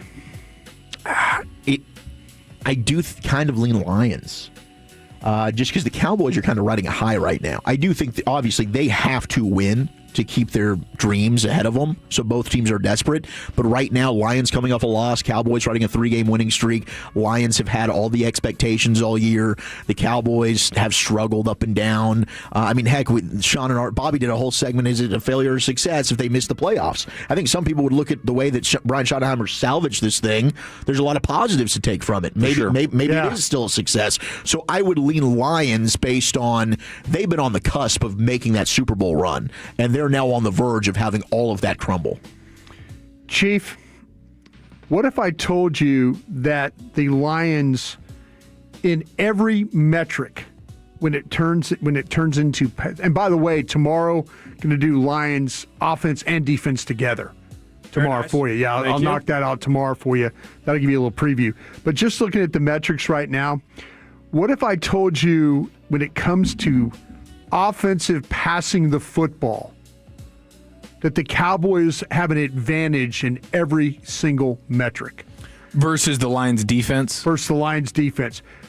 Deep passing, passing versus pressure, passing versus blitz, overall passing efficiency, long passing, passing versus no play action, passing versus no pressure, quick passing, no blitz, play action, intermediate passing, and short passing.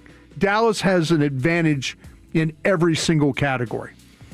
Yeah, that fires me up. I did see that they have the worst deep pass defense in the NFL over the last month. They're giving up big plays at an alarming rate. I don't know what's really happened. I haven't really dove into Detroit just yet. Yeah. But yeah, seeing that gives you a ton of confidence. And I know they play a ton of man coverage. Yep. And so I think that and they've been banged up. So I trust this Cowboys passing attack against just about anybody, but especially with the way Detroit's been playing over the last month or so, it's been bad. So I would expect Dak, Pickens, Lamb, Ferguson all to have really good opportunities. The only advantage Dallas has, or Detroit, Detroit, or excuse me, Dallas. When we're flipping it, Dallas offense again. Okay, talking about Dallas offense. The only advantage that they have running the football against Detroit is rushing against the light box. Dallas is 5th in the league. So if you play light box against them, Dallas is going to have success. And they're also 5th in the league when it comes to running out of the shotgun. Those are the only two advantages they have running the football. Now, with those things that I've been said, if you're Dallas, how do you approach this game offensively? Do you find a way just to say, you know what, we are clearly better than them throwing the football, and their pass defense can't handle us? Or do you have to go in there and say, yeah, we have to have some balance here? Or are you going to say, well, you know what, we're the Dallas Cowboys and we can run the ball against anybody? I think ideally you want to be balanced, right? Crazy things can happen. If you can get their run established and make them fear that, it's only going to make your plays over the top bigger. So I would stick to kind of what's gotten you there by let's run enough to work the play action. But the great thing about this team now is if running the ball isn't working, you still have enough to absolutely light them up just by going to Lamb and Pickens. So I don't think there's really a wrong answer until you get inside the 10-yard line and try to pass too dang much. How about you there, Wooly? Yeah, if it says, hey, we can win by throwing it around, I think you do, and then ideally you just salt the game in the fourth quarter with the run. Because you're right. You don't want to just go tilt one way, but I think that you can gain yourself a big lead by generating some big plays with the passing attack. And I think the Kirby Joseph loss for the Lions is really one that's huge. He's been a phenomenal safety. He's been out. And then you had Brian Branch, who got suspended. Right. He's had to miss some time. Right. So, you got Terrion Arnold's one of these corners that I liked coming out of the draft. Me too. He can be physical. Yeah. And grabby and fizzy. You look at a guy in George Pickens who can draw pass interference calls. You got plenty of them against Kansas City. This could be another game where you get you see some laundry on the field because Arnold's a little grabby. He's the soft drink of DBs. Dallas run defense inside is 23rd in the league. Does that surprise you? Well, I'd love to know in the last 3 weeks. Yeah, it's probably gotten quite the boost over the last 3 games. I mean, they're probably bringing that up. That's probably 23rd from being what, like 31st? Yeah, being so that's a good jump from where they were. But the Lions are second in the league in inside runs. With your current configuration, does that worry you at all?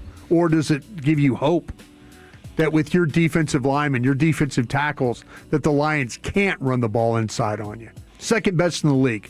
The only thing that would really make me nervous is them getting to the outside. I think up the middle, you're going to be in great shape. So, yeah, just, this is a game where your other guys, your linebackers, your overshones, your safeties, and your corners are going to have to tackle, or it presents a Lions path to victory. They're 19th in the league. The Lions are running outside the tackles. Dallas is 30th on run defense outside the tackles for those runs. The Lions are what you said? 19th. Okay. So their game, and watching them this morning, watching all their plus 10 runs, it's a lot of attack in the middle of your defense. I mean, they're going to line up, and that's what they're going to do. Those two backs, that offensive line, a lot of combination blocks, a lot of movements, a lot of traps. They try and mess with you a little bit there. So Dallas will be tested for sure on the inside runs. We'll talk about it tomorrow. Thank you, Brian. Thank you. He's Brian Broaddus, and Krusty's Corner is every afternoon at 3:40 here in the G-Bag Nation. We'll be talking college football coming up in about 25 minutes with our buddy Brian Dancel. Where are we going next, Wolchuk? All right, let's get our fix in here. And we had a lot of hoe talk earlier. We'll pay off on that tease. Punter threats and the tradition, unlike any other. That's next in the nation. Okay, I want to shout about our friends at a whole nother nation. That's a Window Nation, the best window company in the world, and they have an incredible end-of-year sale going on right now. Take advantage of this at windownation.com. 50% off all window styles, 0% interest financing for 5 years. Let's get those old builder-grade windows out. I mean, the cold snap like this, I guarantee that furnace kicked on much more than you're comfortable with over the weekend, and, we have another 3 months or so of this cold weather, then a brief respite before it gets too hot. Our windows are our number one line of defense against the elements and help keep our energy bills low. You can save hundreds, if not thousands of dollars every year if you get new windows from Window Nation, where they have the most energy-efficient windows in the entire world. Proud partner of the Dallas Cowboys. Schedule a quote now. Find out how you could get a Cowboys jersey and get 2 tickets to an upcoming Cowboys game. Might be a hot ticket. I trust Window Nation above all others. A+ rating from the Better Business Bureau. 50-point inspection on every window before it leaves the factory. 20-point inspection on install, and they can get these jobs done in a day or less. So you're going to see why I love them, and so many of our Tolos love Window Nation. The customer service, the professionalism. I mean, you have somebody into the house, that's what you expect, and that is what you will get at Window Nation. 50% off right now, no interest for 5 years. Tell them I sent you over there at windownation.com. Salute. Take us with you wherever you go. Now heard on the iHeartRadio app, YouTube, Twitch, the TuneIn app, our Odyssey app.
in by our D&M Leasing Studios. You're rolling with the G-Bag Nation on 105.3 The Fan. Here we go. It is hour number 3 of the G-Bag Nation here on 105.3 The Fan. Time now for Zach Wolchuk's daily football fix. Here's the Wooly Bully.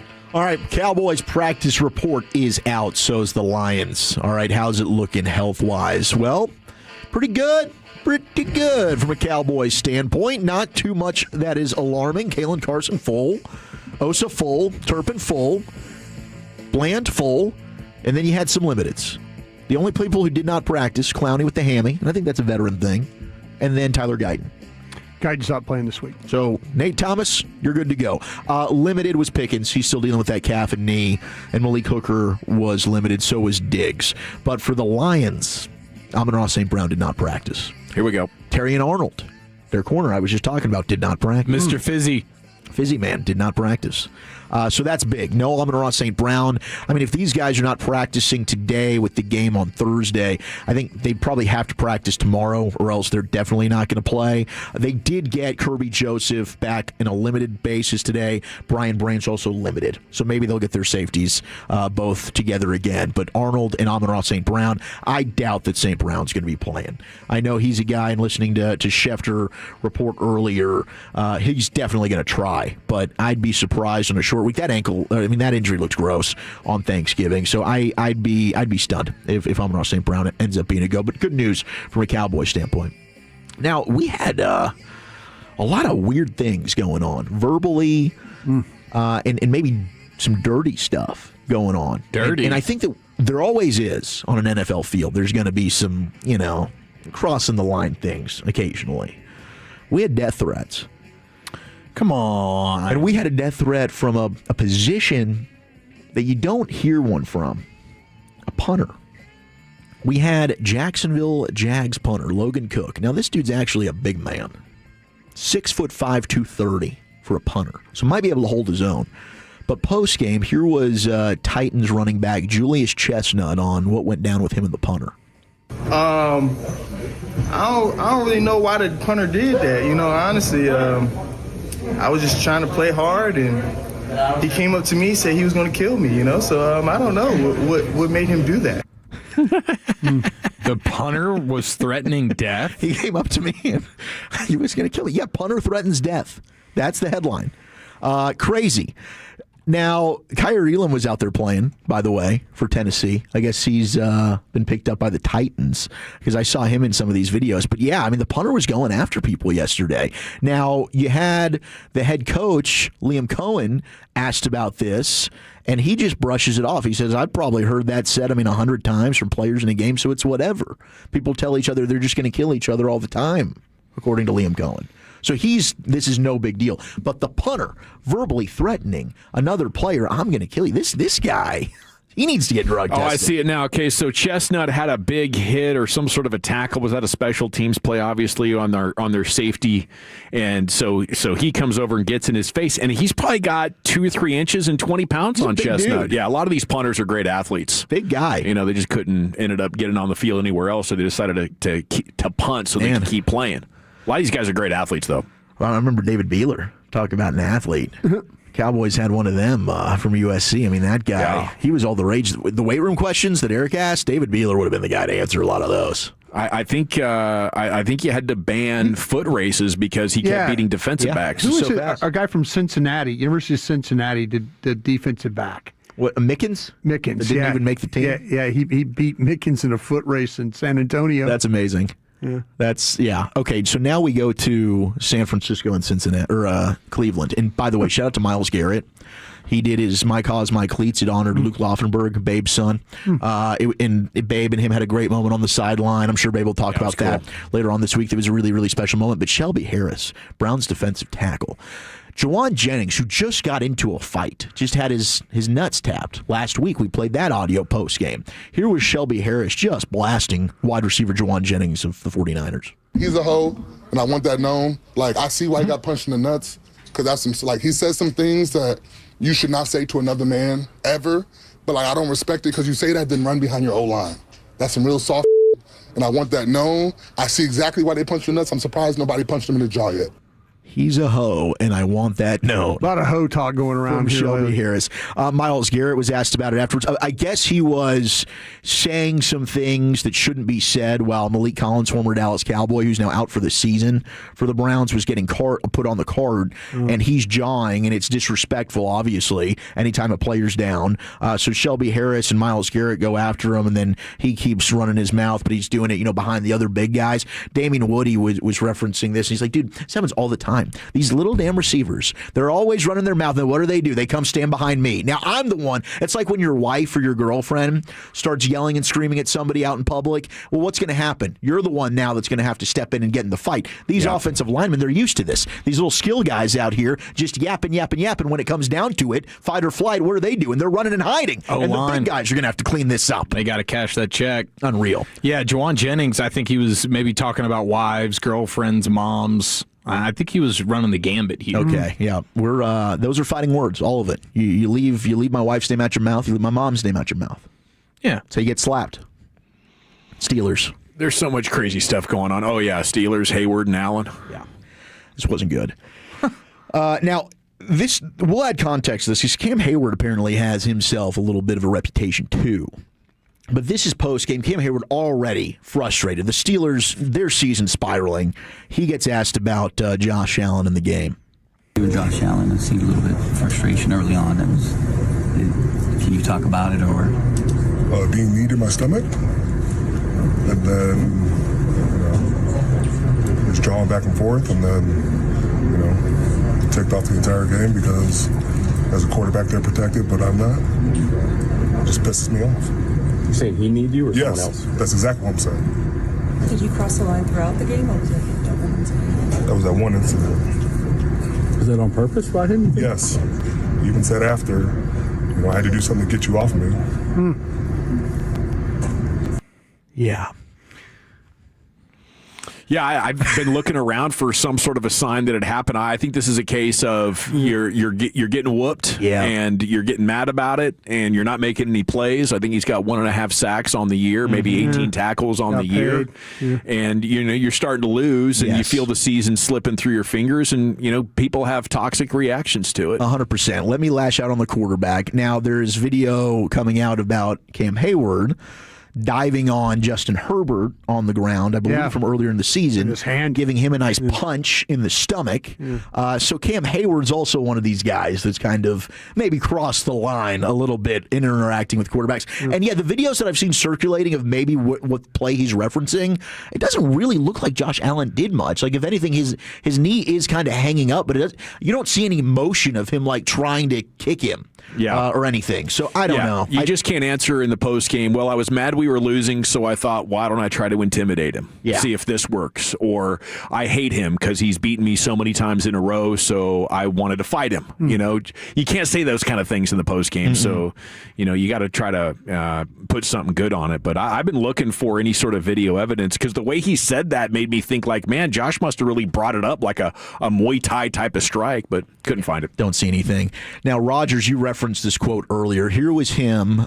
He says, look, the fan base earned the boost that was coming out yesterday in the Pittsburgh Steelers game. He completed fewer than 50% of his passes, again, did Aaron Rodgers, and lashing out on his teammates afterwards.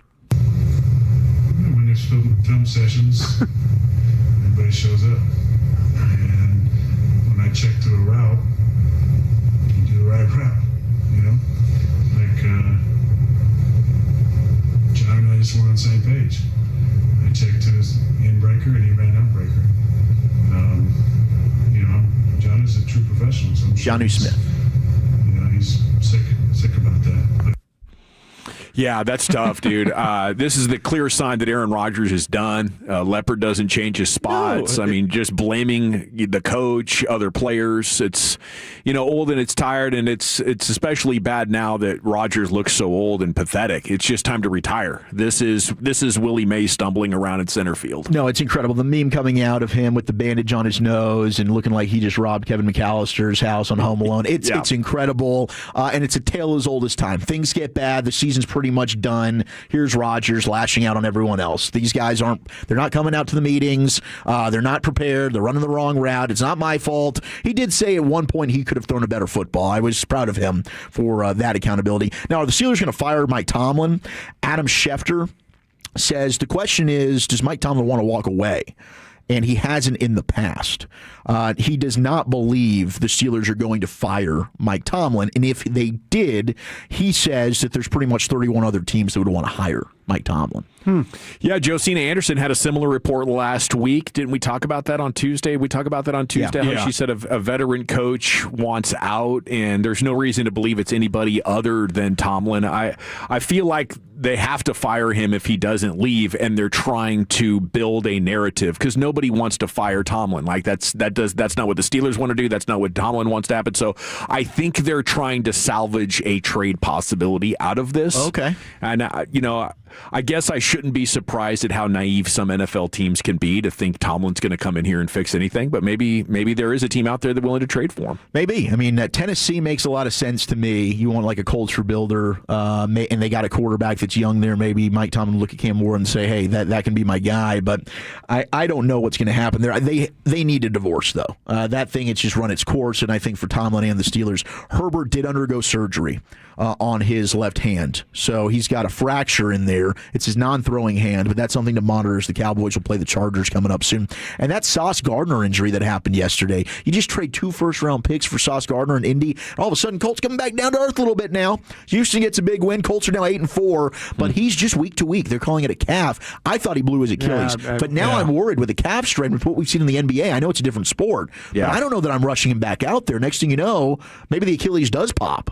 We have enough wiggle room to still make the playoffs. I think you shut him down and try to make sure he's healthy for the playoffs. But sometimes those calves take even longer than that to recover. So thank you, Wolchuk. A daily football fix is in the books. We're talking college with Brian Dancel coming up next year as we'll get a look at the playoff picture and everything cooking in college football coming up next year in the G-Bag Nation.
Uber Eats has low fee products? I gotta remember that. Well, you know, they say in order to remember something, you have to forget something else. Okay, now that is a very cute haircut. That's like a little shag. I've never seen it before. Well, I mean, of course you have.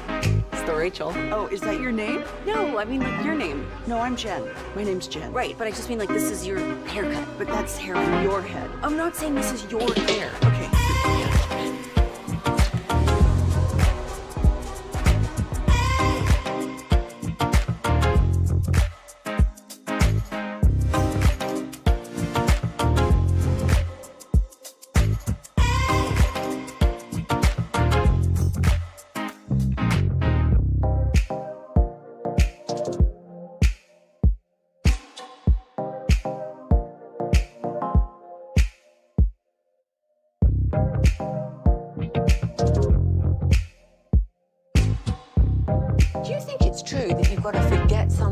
To remember that Uber Eats has groceries. No, that's absurd.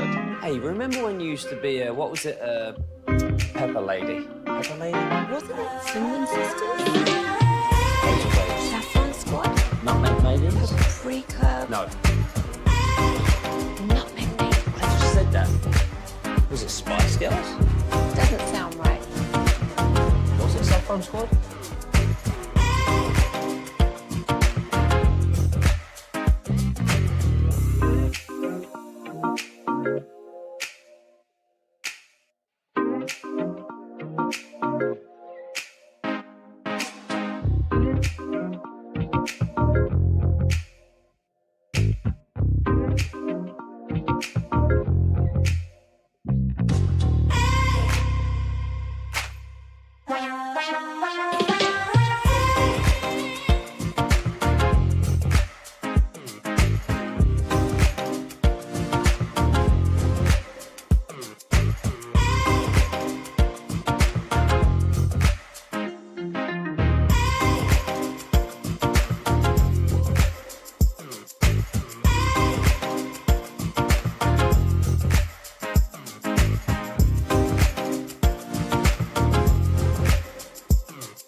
Appreciate you. Welcome back. It's the G-Back Nation here on the Fan. Let's talk some college football with our special guest. Segment's brought to you by the Frankels. If you've been injured in a car or truck wreck, call the Frankels first, 214 or 817-333-3333. There's never an out-of-pocket cost. They only get paid when you win. The Frankels, the go-to car and truck wreck attorneys in Dallas. Brian Dancel, Elite Media Network, joining us now here on the Fan. And a good afternoon, Brian. How you doing?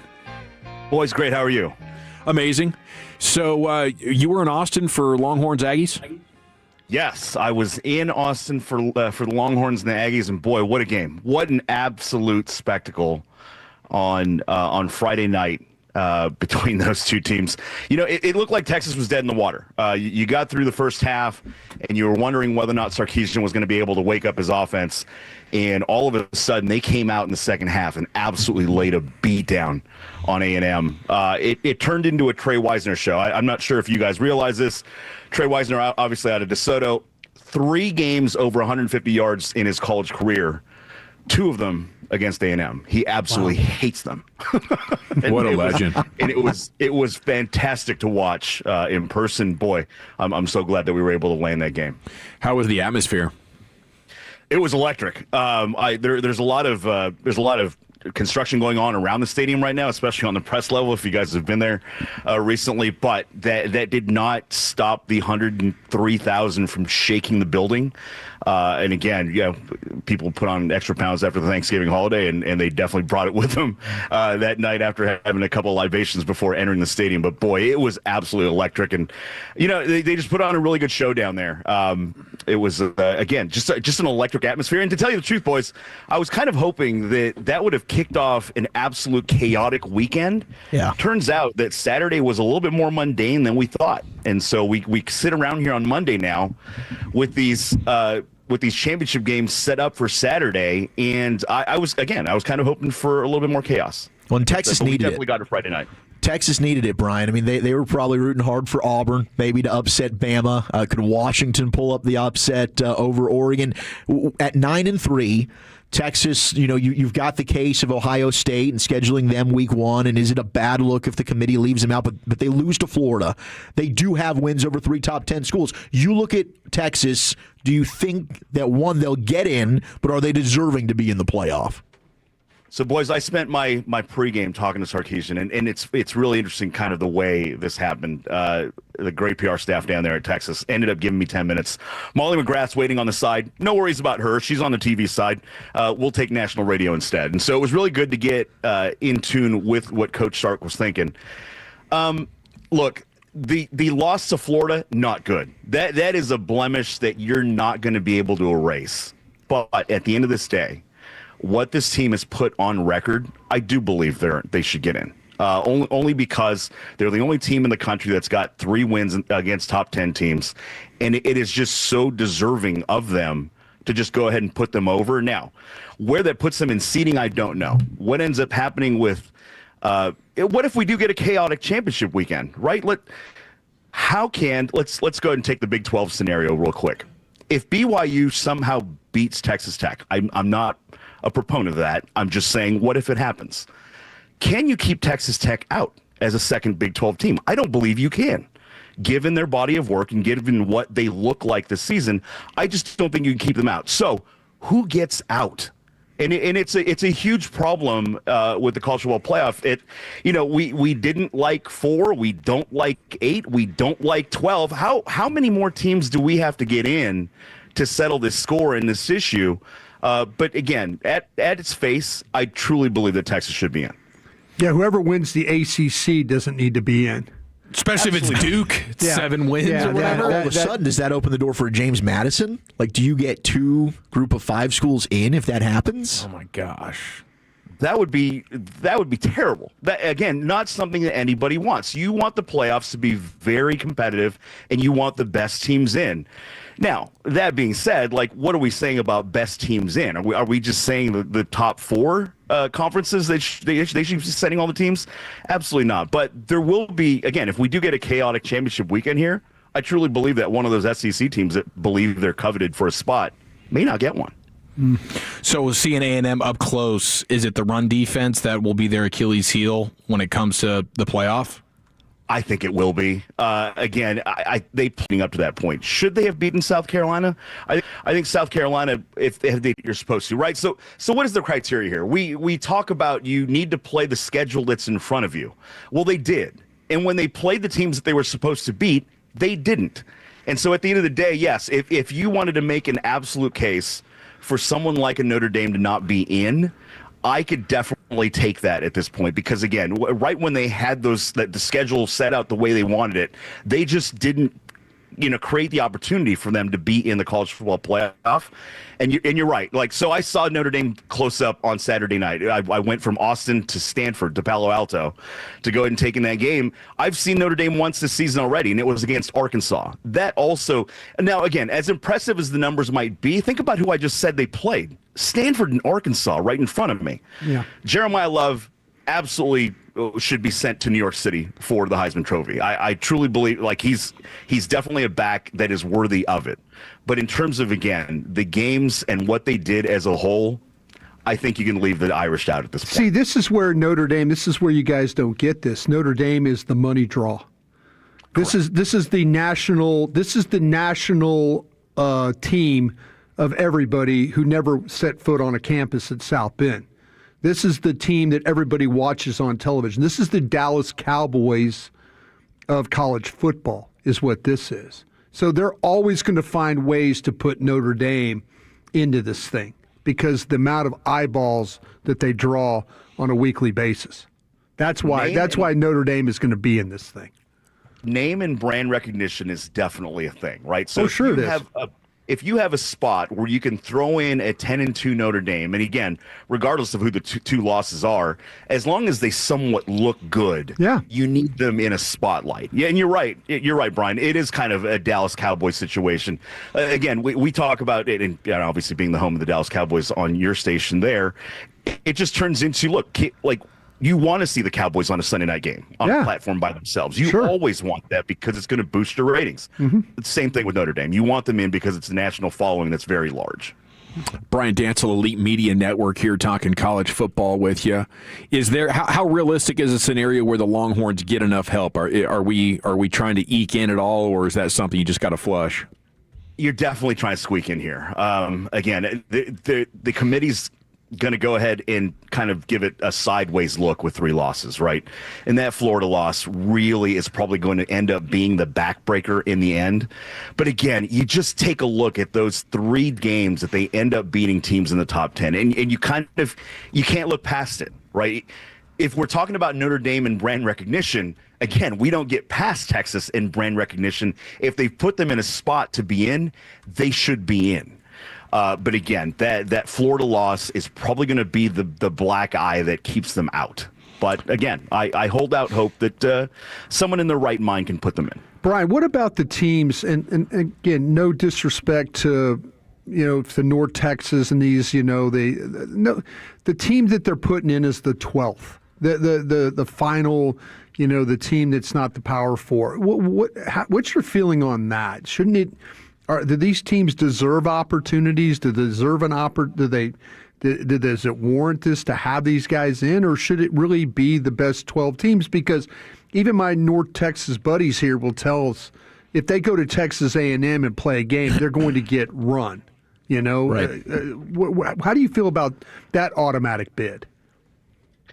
It's kind of like the AYSO where you end up getting the participation trophy, right? Sure. Congratulations. You were the best of the 5 conferences that don't have automatic bids in. And at the end of the day, does anybody truly want to see that? Is it good for the little guy? Is it good for the general populations to see something like that? And, it comes down on case-by-case basis.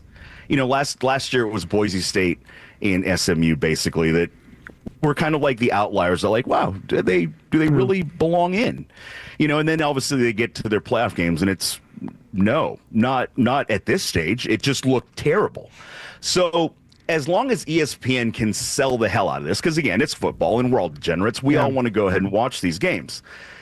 But it gives fodder to the folks of, what, they don't belong in. And that's a sad story because there are obviously you got SMU grads that want to see this, right? Sure. They want their team in. They want to be recognized as one of the top teams in the country. But at the end of the day, when it comes on the big stage to play, against the LSUs, the Ohio States of the world, they probably don't belong.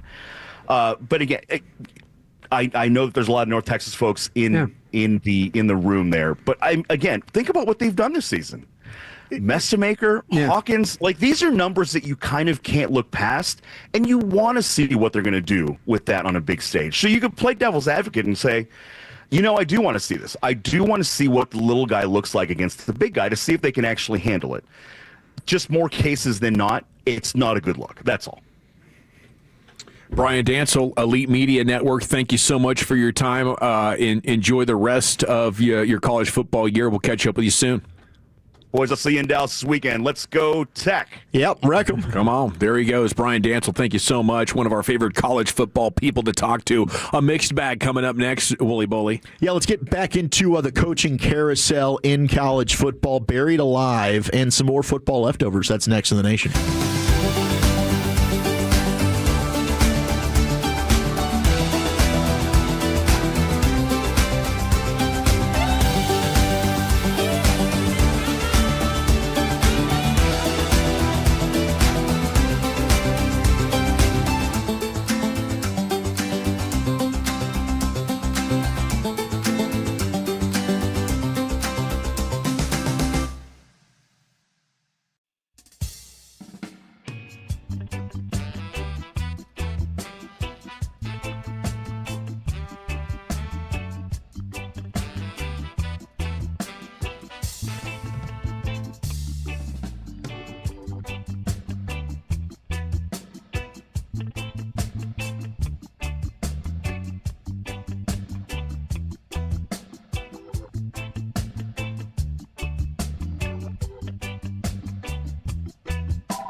something else.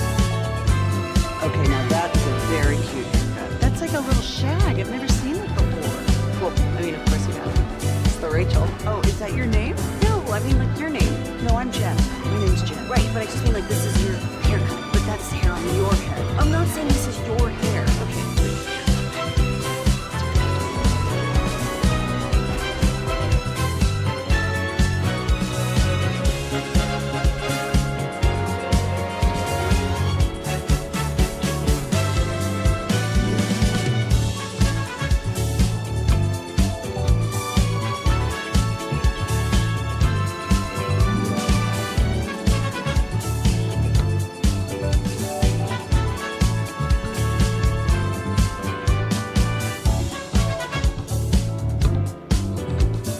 Do you think it's true that you've got to forget something else to remember that Uber Eats has most? No, that's absurd. Hey, remember when you used to be a, what was it, Pepper Lady? Razor Blades. That one squad? Nutmeg Maidens? Pre-club? No. Who said that? Was it Spice Girls? Doesn't sound right. Was it Saffron Squad?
The market to upgrade your vehicle. Get a classic Chevrolet in Grapevine. Back-to-back #1 Chevy dealership in the world. They've got more new Chevys than anyone in their all-price sale. Silverados, Tahoes, Blazers, Malibus, Equinox, and more. Visit ClassicChevrolet.com. This is Texas. This is Classic Chevrolet. Together, let's drive, relax, and enjoy the difference. Based on new Chevrolet registrations 2023 and 2024. Yes, sir. Thank you, Lucius. It's the G-Bag Nation here on 105.3 The Fan. You're now less than an hour away from L.A. Live with Lucius. G-Bag of the Day is coming up at 5:30. It's time now for Wolchuk's Mixed Bag. Zachary? All right, let's do it. Eric, get ready. Crew, get ready. It's time for an edition of Football or Ball Sack. Oh! How about this, huh? Been a while. Okay. Let's do it. All right. You guys have had such a good read on these that I've... Yeah, I know. You kind of stopped doing kind it, of but avoided them just because you guys got a real good beat. maybe these ones are also just, hey, you're going to feast on them. I'm going to tee it up. You're just going to hit it out of the park. But we'll start, Eric, Football or Ball Sack. Lane Kiffin said that Ole Miss fans are trying to run him off the road as he was driving to the Oxford airport. Oh, that's SEC football at its finest. Just means more, right? 100% football. It's a football, boys.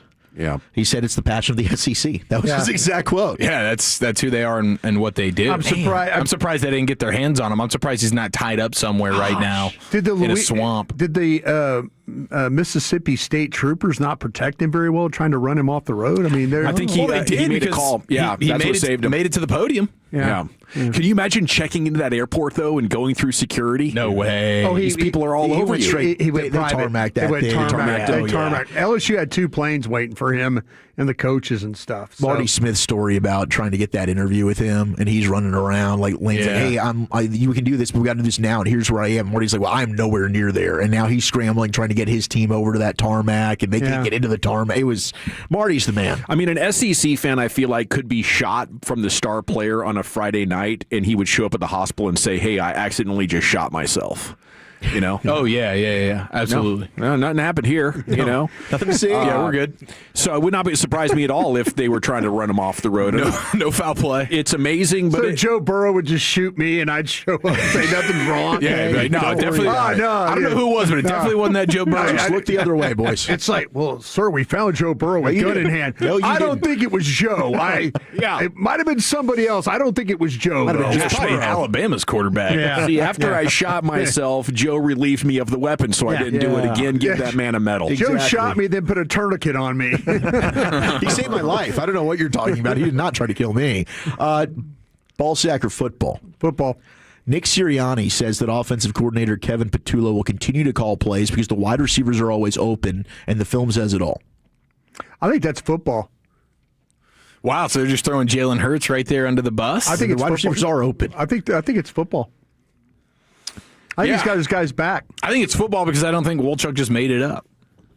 Yeah, this is obviously football. I mean, he's been saying stuff about them, so Film always shows. That's a coach line. it's time to say stuff back, just like Jason Kelsey did a number of years ago when somebody was popping off. That's a ball sack. Get out of he here. didn't say that, but he did say that Kevin Petullo would continue to call the plays. He just didn't say that the wide receivers are always open. Okay. It's like something Nick would say, though. It does, and I think that he calls it like it is. And he's not. They're not wrong. I mean, if you do, there's missed opportunities, and I just hope that they continue to implode. I hope they lose every single game the rest of the way, and we can just make fun of them, and the Cowboys can go ahead and win the NFC East and run the table, and this is just going to be beautiful. Can't wait for it. By my count, they can win 2. And they probably Eagles. will. They got the Raiders. Yeah, probably beat the Raiders. And the Commanders once. Yeah, I think that's fair. And if they win 2 and the Cowboys, let's say, lose 1, how are we looking? I can't do the... Perfect. We're good? Their magic number is 4. That's what we need. Yeah. I think this is totally fair. I think we're in on this. This is going to be glorious. We've got a UNT coaching search update. Neil Brown, former Troy and West Virginia head coach, in the running for this thing, according to For who? Mr. Vito. What job? Neil Brown for UNT. Oh, UNT. Okay. So is The only team that matters brought us. Billy Napier, who was actually in Denton a couple of weeks ago, just visiting, just saying, hey, what's up? I think he was making the rounds. Another coach, though, that is in the conversation as they're trying to narrow it down to finalists, Jared Mosley, our athletic director, got his start in college athletics at Abilene Christian. And Abilene Christian University's head coach currently is also somebody that might be getting a peak ski here. What's our guy? He used to be the defensive coordinator at Tech. It was Patterson. Yeah. He was named the Athletic Conference Coach of the Year in 2022, UAC Coach of the Year in 2024. So maybe this ends up, Neil Brown at Troy, he was really good. He's got like that Abilene Christian team. They're playing well. Has like Nick Holt is like he's like a national championship winning defensive corner, and I think it's one of our coordinator from Texas Tech as well, the former quarterback. Graham Harrell? Graham Harrell is his offensive coordinator. No kidding. Yeah, Graham Harrell. That's Graham UNT Harrell was with us too. Graham UNT. Harrell and Nick Holt are the coordinators for this coach who was at Texas Tech as a defensive coordinator at one time. You know what? I'm kind of interested in that. I think I would kind of take that over Neil Brown. No disrespect to Neil Brown, but I like the up and coming coaches. Keith Patterson seems like a guy that, with that, if he's going to bring over the staff. Yeah, maybe that's a good hire. Maybe one of those guys like Nick Holt was a head coach in the league for a little bit. Yeah, but he won a national championship. I want to say, damn, where was he when he won? Might have been, I can't remember. But anyway, yeah, these guys are like big time. His staff's got some big time assistants on it. Yeah, I mean, Graham Harrell left UNT to go to USC. Yeah, and now he's at ACU. That's incredible. Yeah, USC. Wow, that's where he won the Natty. He won the Natty at USC. Yep. Coach under Pete Carroll. Was it Pete Carroll? Mm-hmm. See, I was going to throw it out there at USC, and I'm thinking, oh, geez, how long ago did USC win it? 2003 was Nick's. Yeah, that's what I thought. Yep. Okay. Kentucky said bye-bye to Mark Stoops. They're dismissing him. Mark Stoops said, I'm not leaving. You got to pay me to leave. Oh, they're paying. Yeah. That one is so crazy. How would you think that you needed a $38 million buyout for Mark Stoops? That's a lot of money. That is a lot. Because you know what? Kentucky has not, and I'm sorry, Will Chambers, you're driving around listening right now, But Kentucky, like Mark Stoops came in there and gave them a lot of stability, and all of a sudden he was sniffing around some other jobs, and they got scared that they were going to lose him and have to start all over again. That's how the thing got the $38 million. Yeah. Jeez, that's a lot. So was that just guaranteed money left on his contract, essentially? Basically, yeah. Okay. Yep. And then it looks like Pat Fitzgerald's going to get the Michigan State job. He got cleared. He did. He got cleared of all that stuff at Northwestern. He was great at Northwestern. Yeah. I mean, he was a hell of a football coach. There were NFL teams that were interested in Pat Fitzgerald. Then all that happened, and then he gets cleared. So I think that's an awesome There hire was some for Michigan hazing State. stuff going on. They got him for some hazing. And it was like multiple sports, too, I think. Yeah, some like But he ended nudity up not involved, being maybe. involved. Yeah. Yeah. I mean, if things go really well, the guy's going to leave for Alabama or LSU or something. It's just, it's so weird to me. Like, how many coaches are there, do you think, that is really worth $40 or $50 million to make sure that if he leaves, you're getting bought out from somebody? I mean, what is it? It's Saban. It's Jim Harbaugh if they try to come back. Yeah. Maybe Sarkisian because of how he elevated the Longhorns after so many years of struggling. That guy at Indiana might be a real coach. Signetti at this point. That guy, Signetti, Kirby Smart. Urban Meyer, maybe. Dan Lanning. Dan Lanning might be another one. Yep. Might be getting his way going there. Now, the college football playoff projection. And this is going to be amazing to see what happens in these rankings tomorrow. But here's the projection right now. UNT in as the 12 seed. Virginia. Are they playing at Tech? At Oregon. That's going to be a lot of green. And that's going to be they're a saying rough that one. Tech might be at a bye. Yes. Okay. Tech has played their way into the 4 seed. Okay. They've got Georgia beating Bama. They'd be the 3 seed. Ohio State and Indiana, despite playing each other head-to-head, are locked in at the 1 and the 2 in this projection. A&M drops down to the 6 seed. Ooh. But they play the ACC champion in Virginia, led by Chandler Morris, Highland Park's own former North Texas Mean Green. Maul them. And then Bama plays at Ole Miss. Notre Dame plays at OU. So that would be your college football playoff projected bracket right now. We'll see what happens tomorrow. No disrespect to Carter Freeman's team there at Oklahoma. Boy, their offense, that is a struggle bus.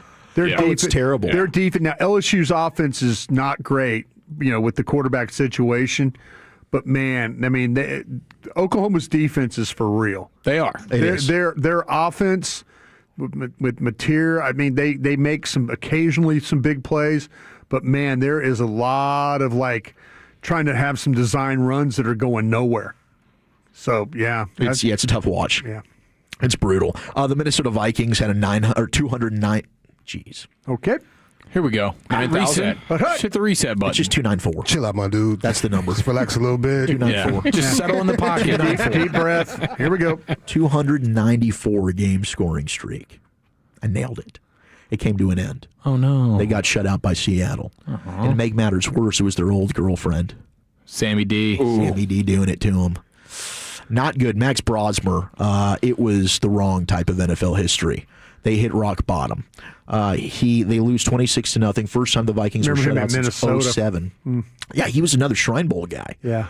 But starting in place of J.J. McCarthy, who should be back, it was one of the historical worst starts ever. They were down 13-0. Like Ben DiNucci, kind of bad start? Yeah, they bro. had 3 first downs at the end of the first half. Oh. It was rough. We'd never get that lucky to play a guy like that, would we? Well, you get to see McCarthy. It's not 4 that much better. interceptions. It was a bad day at Can the that guy office. not coach? What's his problem now? Kevin O'Connell? Yeah. I don't know. I thought he was the quarterback whisperer. I blame myself. As soon as I dubbed that, he's pooping himself again. Yeah. I think these guys might suck. It was the worst Vikings offensive game by DVOA. Since Joe Kapp in 1966. Of all time. Oh. It was the worst it was offensive awful. performance ever for the Vikings. I'd like to shut down the mixed bag here with a story that I'm terrified by. Uh-oh. Here's the headline. Dead woman found alive in coffin while waiting to be cremated. Wasn't this in Bangkok? Oh gosh, please don't let I think this I saw be me. this. You saw this. You did. Oh, it was in a please don't let this be temple in Thailand. Oh. Okay, yeah. Over the weekend, it was at a Buddhist Wat Rat Prakong Tom temple in Thailand. I don't know if I You said any of smoked correctly. that, bro. Yeah, man. You smoked it. Yep. Not good. But could you imagine? Oh, geez, don't let her see me, please. She's alive. You watch her. They all like freak out. Yeah. Right? And all of a sudden, the temple manager says, well, I was a bit surprised. I asked them to open the coffin, and everyone was startled. I saw her opening her eyes slightly and knocking on the side of the coffin. She must have been knocking for quite some time. That is, being buried alive, but now you're going to get cremated, and you're in there just like, here we go. Oh, my God. There's some foul play here, huh? Here we go. Yeah, That's wild. It was, I thought that... Is there a medical explanation? Was she in a coma or something? I didn't... Very steady heart rate? I did not get any explanation on I'm going to wake up with a tape. You've been scratching and clawing for the explanation. They just haven't gotten back to you. I sent letters. Yeah, you did. To that temple. Handwritten the same way that Bears guy did after he got on the pregame show Did he with send us. you one of those? That happened, didn't it? Happened, right? Wozniak, what's his name? Joniak. Yeah, he sent us a letter. God, of course he did. He said, he appreciates us. I really enjoyed being on the pregame show with you guys. Hey, did you see the trailer for the Jackson movie? Hell yeah, I did. Dude, I'm ready for it, bro. I'm pumped. Yeah. I am so fired up for that. Comes out in April. Jackson 5 movie? Well, it's about Michael Jackson. Okay. But I'm pretty sure there'll be a whole lot of Jackson 5 movies. Yeah. If you don't know anything about the Jackson, there was a mini-series way back in the 90s called The Jacksons. Family Dream, an American Dream, or something like that. Watch that for a presser. Oof. That'll get you ready. I'm ready. It's a good one, bro. Thank you, old Chuck. Oh, no. Thank you. There it is. Hey, did that woman have embalming fluid? Don't you, embalm people? Yeah, what's the update on that one? Not for cremation. What's I don't the details believe on it. do that for cremation. I didn't read anything about Yeah, it. you probably don't do that, huh? You go like a candle. She was treated for hypoglycemia. Oh, so she was in like a diabetic coma, kind of, but the opposite of a diabetic coma? She looked young, too, She right? was. Like She it wasn't young. like some old lady. Geez, don't let this happen to me, please. Don't let Yeah, this happen just to me. terrible. Don't. That's something that is terrifying. I would never. They take my organs, I'll be okay. I'll just go ahead and no, wait a minute, don't take them yet. I'm okay. I'm still here. I'm okay. I still got players to scout. Please. Lucius told us to take your organs. He said this years ago about you. You're going to harvest your organs. You confirmed it. Yeah. Okay, we're about 33 minutes now from the G-Bag of the day and just a few more from LA Live. The finest coming up, Eric. Yeah, the Quinnen Williams Impact and a recap of your football Sunday next to the nation. But Men's T Clinic is here for you. You want to get...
105.3 The Fan. Welcome in on a proper Cowboys Monday. Heading for this matchup with the Detroit Lions. I'll talk more about that with you here coming up in about 20 minutes or so. Time now for an edition of Football's Finest. Here's Eric Chiafalo. Yes, sir. What type of impact has Quinnen Williams really had? Let's get into it right after this. But at the end of the day, it's about taking it a day by a time, a day and a day, just continuing to do that. You cannot lose games in the NFL and still win. To win games, you have to win the game, not lose the game. It doesn't matter. He pulls another rabbit out of his head. All right, Cowboys get the dub on Thanksgiving, and Quinnen Williams, of course, is a big reason why. How about this from Steven Ruiz of The Ringer? He says Quinnen Williams is the best defensive player on the field versus the Chiefs, led the team in run stops with 4, tied for the team lead in pressures with 6. We know he was pretty generally disruptive throughout the game. Now, how about this? He says, Quinnen Williams has been a good player since entering the league in 2019, but he's turned it on in his time with Dallas. His pressure rate has doubled, jumping from 9.5% with the Jets to almost 23% over the last 3 games, and he has logged at least 5 pressures in each of those games. And Dallas now ranks, okay, and we were wondering about this, like how much better could they get? Could they get into middle of the pack? Could they get into around 20th? Since Quinnen Williams has been here, Dallas ranks 18th in EPA allowed defensively. Okay, so that's pretty much what we've been begging for. Could you at least get to some level of competence, even if it's middle of the pack or at the top of sort of that bottom third? 18th in EPA, and so that's the last 3 games? That's not for the season? Right, for the last 3 games. Okay. I would have thought it would have been higher, to be honest with you. Hopefully there are higher highs to pursue here now that you get Diggs back and get Logan Wilson a little bit more incorporated.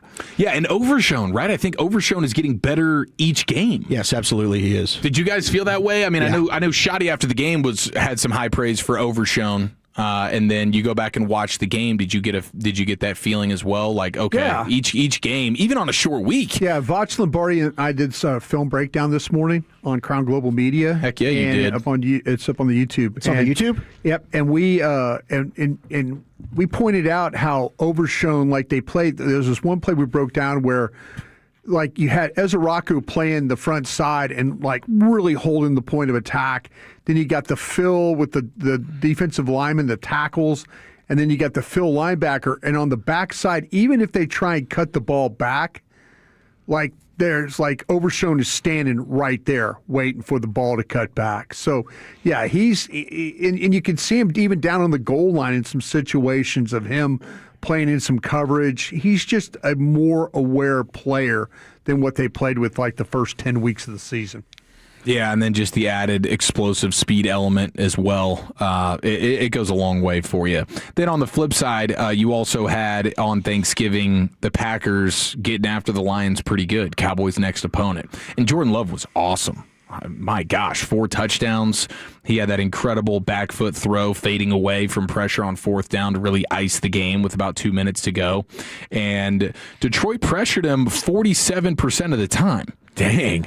So they were all around him, but they did not sack him once. And that's a trait that Dak has had. I think he's got the second best outside of Brock Purdy, and Purdy's missed plenty of games this year, but his pressure to sack ratio, Dak's is second in the league to only Purdy. So he's great, and we've seen it time and time again this season. You saw it on Thursday versus the Chiefs. He's pressured, but he's finding a way to navigate the pocket and deliver on the throw. Did they have to blitz him to get their pressures?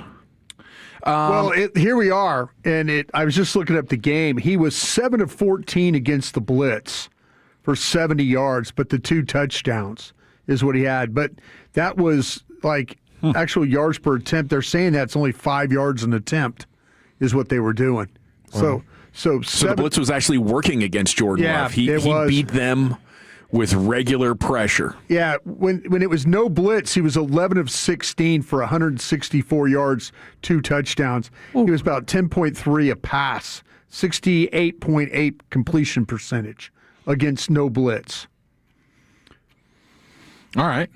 Well, the blitz, it's just like it's the next-gen stuff that we're looking at. 7 of 14, 70 yards, 2 touchdowns Yards per attempt was at 5 yards. It was 50%, of course, and that was what that was. So everything he threw, he was 11 of 15 for under 10 air yards. So everything he was throwing was basically somewhat short. Versus the blitz. The book on him all year had been that if you can get pressure without blitzing, you got it. Well, he was. They say they were 3 of 12. He was 3 under pressure. They're saying he was 3 of 12, making sure. Jordan Love passing splits. Under pressure, 3 of 12 for 51 yards, no touchdowns, is what they're saying here. Well, I don't have much faith left that the Packers might slide out. I know 2 or 3 weeks ago, it appeared that it was heading in that direction. Then the Giants almost beat them. Yeah. But they have sort of righted the ship, and I wouldn't be surprised if they, in fact, end up winning that division. Now, where he killed him was passes of 20 yards, 20-plus yards. He was 4 of 6 for 126 and 2 touchdowns. Yeah, the deep balls have been crushing the Lions for the better part of the last month here. Yeah. And, you had the 51-yard touchdown pass to Christian Watson. I'm sure Dak is licking his chops here. Of like, okay, let me navigate this pressure like I always do, and dudes will be open. And those dudes are George Pickens and CeeDee Lamb. That's going to help you sleep at night. I think you just chunk that thing, repeatedly, because the pass interference is such a huge part of it. Not only are you getting the completions downfield, but you're getting so many flags off this as players try to recover and stumble all over themselves and run into your guys. I would hunt the deep ball. By the way, Lions in all white, Cowboys wearing the blue jerseys on Thursday. Yeah, it'll be like the game 2 years ago at AT&T. The crazy game. Which the Cowboys won. They sure did. 20-19. That was, what was the offensive lineman? Yeah, Dan Skipper. Skipper. Yeah, that was Forgot to report, or he did report. He did or he didn't. We'll never know. We'll never know. But the Cowboys won. Victory. I feel like the Lions' emotional edge has cooled off big time. Now the Cowboys got to be bringing one, considering how badly they lost last year. Number of guys. That'll leave a mark on you. Well, Terrion Arnold's been placed on IR. Oh, okay. So they did put him on IR. Yeah, he's going to be out. Tom Pelissero just put that out. I just saw that 30 minutes ago. So no Terrion Arnold, one of their top corners, which that makes it even worse for the Lions. Yeah, that's bad news for them. You did not say that, did you? No, I did not. No, you're good. I get nervous every time. Yeah, I know. What do you think about this quote here from Andy Reid? He says he's still confident the Chiefs will win their next 5 games and make the playoffs. That's a ball sack. The quote is, "We're going to try to tickle your tonsils on every play." That sounds end quote sexual. It does feel big red and graphic. This is what desperation looks like, right? Is that a good? Do you want your tonsils tickled? I don't think you do. As a defender, you don't want your tonsils tickled, Okay. and I think that's why he's efforting to tickle your tonsils on every single play. Fair, because that would bring extreme discomfort. And this is Perhaps. Andy Reid? This is a direct quote from Andy Reid. This is football. unique. This is not ball sack. This is very, very real. So shaft, it sounds like. I mean, we're not used to this version of Andy Reid right now. But that's where his team is. That's what losing has done to him. That's what losing has done to him, man. He's just very, very graphic analysis.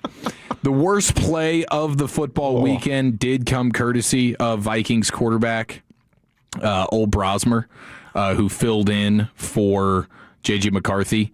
And I know you referenced it, like 126 yards, no touchdowns, and 4 picks. Like, that is extremely bad. But the underhanded interception, the underhanded pick six, where he's got pressure in his face. They're like in the red zone. He's rolling right, and he's like, all right, let me just underhand this thing right to Ernest Jones. I'm hoping this is an all-time Paul Allen call. For I know. because he will lose his mind. We do need to try to find that, because usually the TD calls they'll put in like Seahawks call because it was a touchdown for them. Yeah. But you would love to hear the meltdown on Vikings radio after they witnessed the worst play ever. I did love Shador's scramble on 4th and 26 for 5 yards and then sliding just 21 yards short of the first down marker. That was pretty amazing. Jerry Jeudy ripped him on the sideline. I didn't know. I don't know. Jerry Jeudy, because he got was past the ticked defender. It looked off. like it should have been a big play. I guess. What happened with Rodney Harrison last night? I think he had some problems in his earpiece. I think he was hearing an echo of him talking, maybe on top of some stuff of like TV truck talking to him, and I think it kind of short-circuited him. That would be my guess. Did you guys That's a good theory. I think that's option A. I would say it looked like it could have been a bad edible experience to me. Where you're second guessing every word that's coming out of your mouth. You're thinking about the way that your words sound coming out of your mouth, and you just freeze. Deer in headlights. And they say he hates the cold. He's but he played in cold could do it to you too. Maybe as he's getting older. But you're playing, you're running, right? Yeah, you're running, you're hitting. My theory is he had something wrong with his earpiece. I thought it was just CTE in real time. Everybody was alleging, is it a stroke on live air? Here's the sound. This is the Sunday Night Football pregame show. Listen to Rodney Harrison. He kind of loses himself. Just disorganized in the run defense. I think they get their young running backs going tonight and then take shots to your favorite guy, Courtland Sutton. Yeah, I look at. I forgot the I'm sorry. Washington defense from that group. Best way to attack that group tonight, do you believe? Best way to attack them. They don't have. What do you see from Washington's defense? I'm sorry, they just don't have. It's a lot of stuff going on. I'm sorry, guys. They don't have a lot of discipline on the defensive side of the ball. Yep. That's it. They sure don't. And I want to get over to something else too, guys. Coach, because I was looking at Barry. That's a seriously good job by Collinsworth, knowing that his partner was in a little trouble. That's a great job. Yeah, he tried to reset it a couple of times. Coming to you, Coach. Yeah, kind of circling back around. to you, Dungy. But if you're having a problem with your earpiece, just go ahead and rake that thing out of your ear. Just take it and just pop it out, and then do what you have to do to talk. I mean, I think he got caught in that situation. That's what I want to believe. That thing is hard when you wear that thing and people are talking to you, and then all of a sudden, you know how we are when we do, we're on a remote or something, and we get feedback and you could hear yourself ask the question, kind of a thing. We know how difficult that could be. That throws you off your game. Okay, so we mentioned it earlier. The Titans-Jags game got pretty testy. You had the punter threatening death on a player. And then you also had an unsportsmanlike penalty from one of the best players in the league, Jeffrey Simmons of the Titans. And listen to him describe why he got that flag thrown on him. A couple of them, just talking with me. We talking about flags. That's what you're talking about. And the one I got, he stood over me and told me his Whoa. It is what it is. I'm not going, it is what it is. It is what it is, I'm not going to do that. Obviously. I, of course, politely told him, no, I won't do that. And then I shoved him and got a 15-yard penalty. He explained it perfectly. If we have some type of punishment for unsportsmanlike penalties, if you got to run gases or something, Jeffrey Simmons, you don't have to, sir. Okay? I'm sorry that this guy brought that upon you.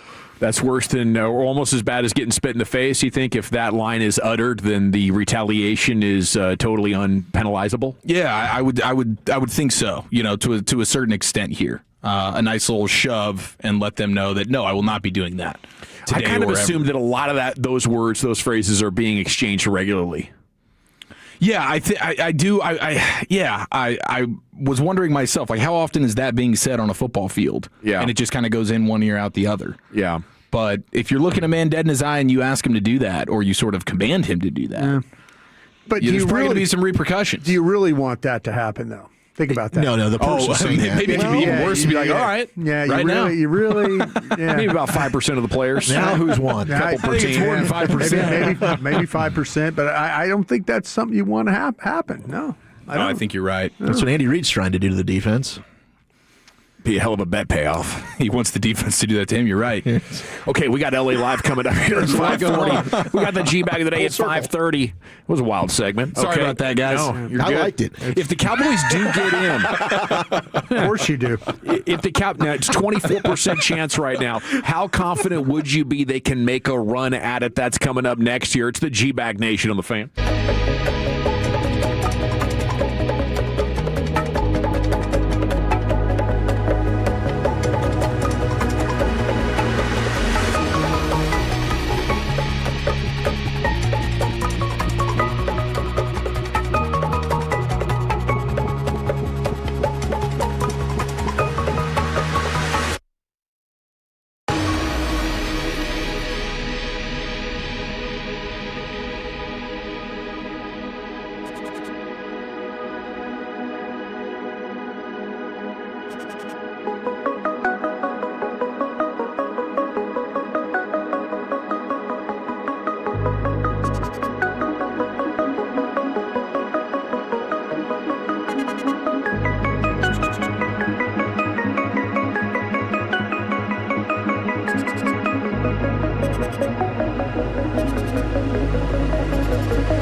Yeah, buddy, time to hit the expressway. Let's go commercial free to the top. What do you say?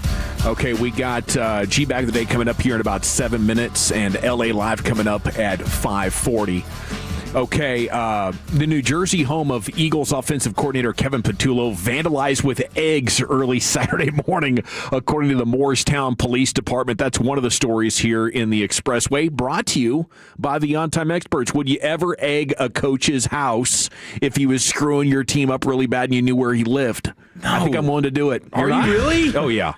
Why not? I mean, egging is a thrill. It's only a small misdemeanor, so the consequences are low. The chances of getting caught are extremely low. What about a TP situation? I think that's easier to get caught now.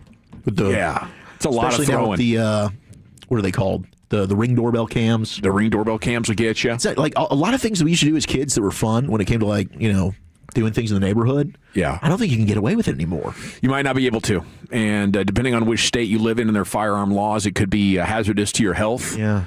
But egging is something you can pretty much take down with a hose. Get a little water on that. Just a quick drive-by. You'll be good to go. And there's a tremendous thrill, especially if you're in like the back of a pickup, going about 20 miles an hour, just lobbing those things out there. Maybe you stop and you sort of unload a couple of dozen or something like that.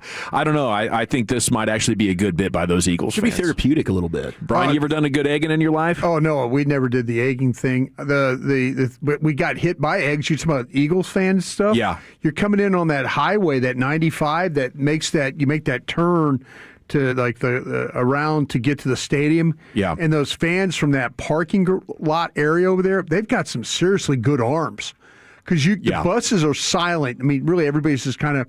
But then you can take your headphones off and you hear this, dun, dun, dun, dun, dun, dun, dun, and all hitting the bus as we're driving by, and it's wild. But yeah, that's the only place I've ever been where they threw eggs at us. Philadelphia for the Giants, their fans just flipped you off.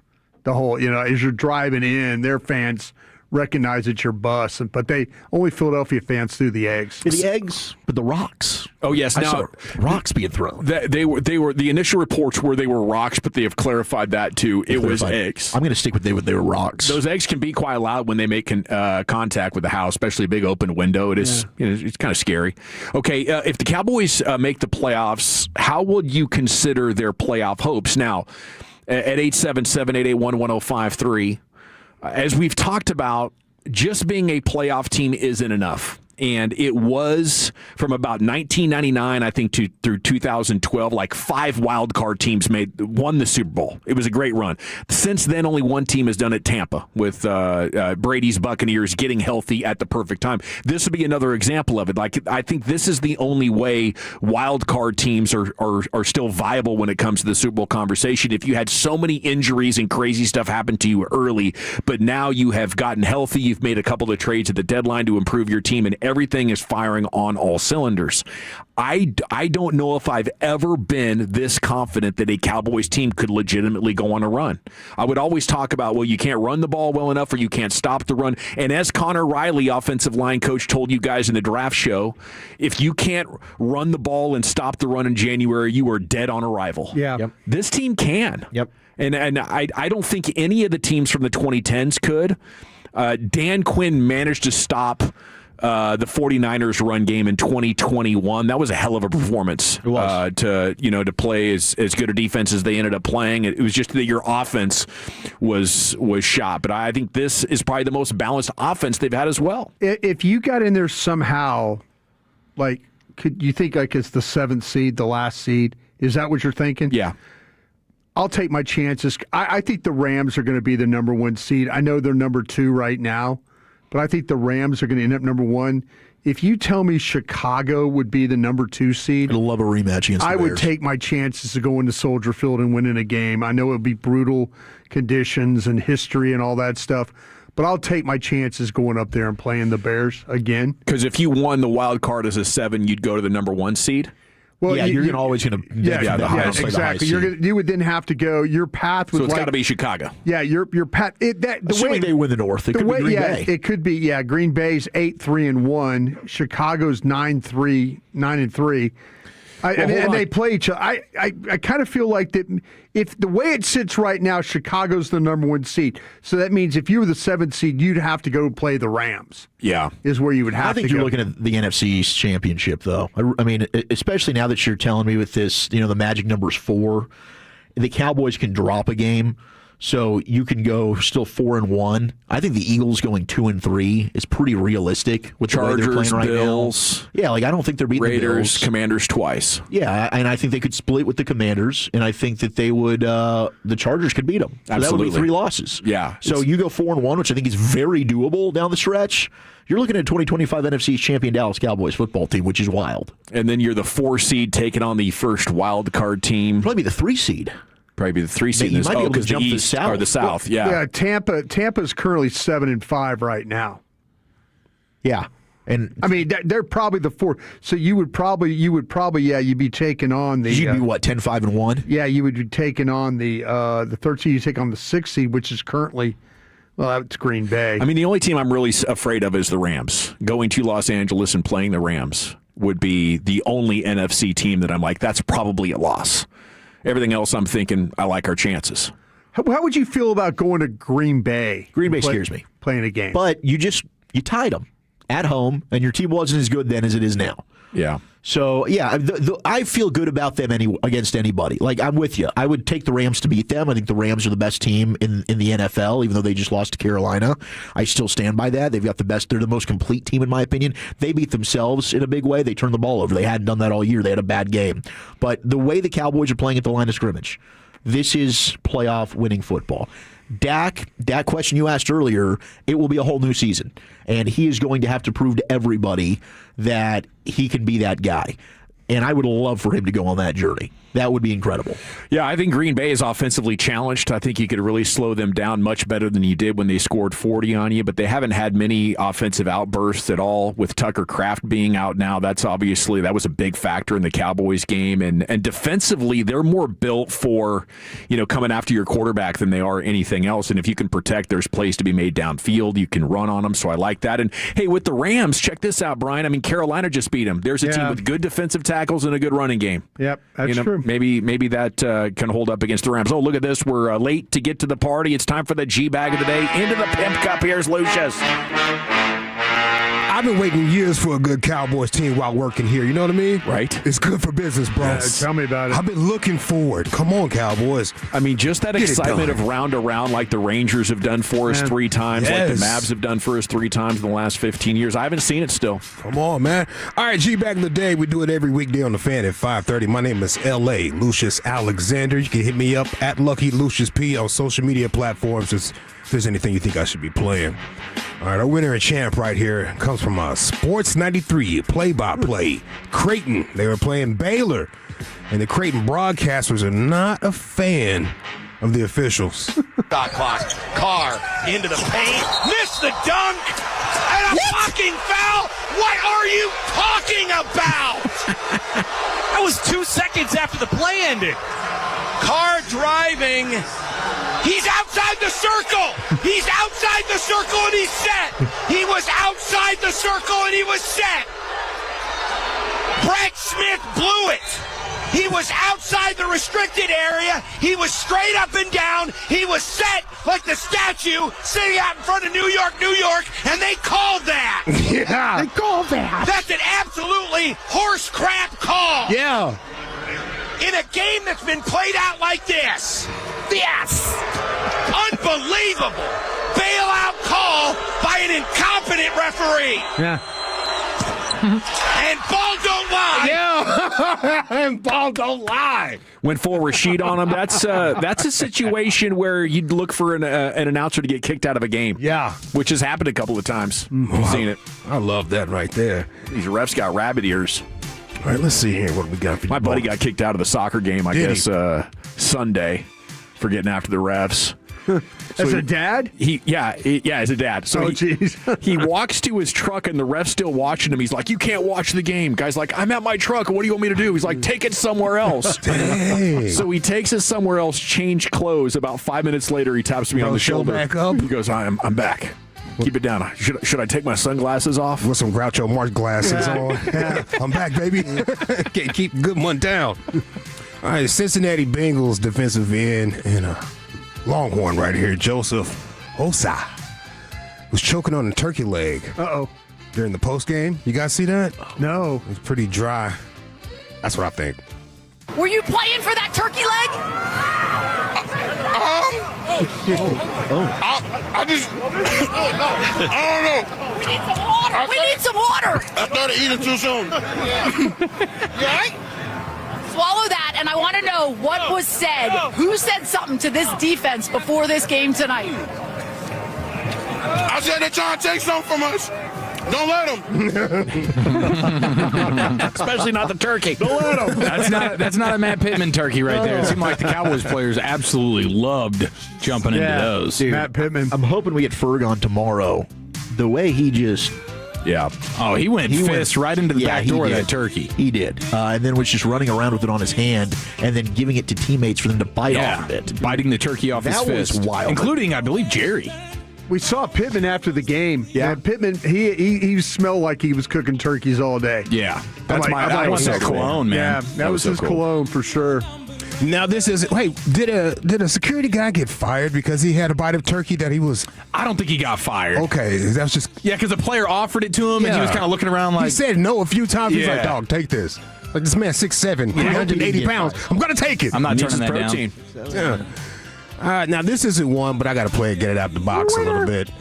Eagles reporters starting to fight. Did you see that? Oh, yeah. No. Yeah, they were fighting with each other during Dick Fangio's press conference.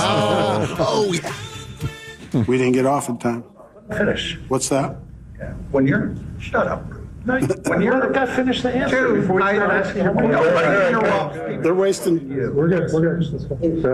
When it comes... Told that man to shut up. Shut up. Let him finish his answer. Don't tell me to shut up. Down back there, John. We're good. Watch your mouth, bro. Shut up. It's crazy. Try to get a clean sound bite. Yeah. Who are the Cowboys reporters that you could see squaring off like that, Brian?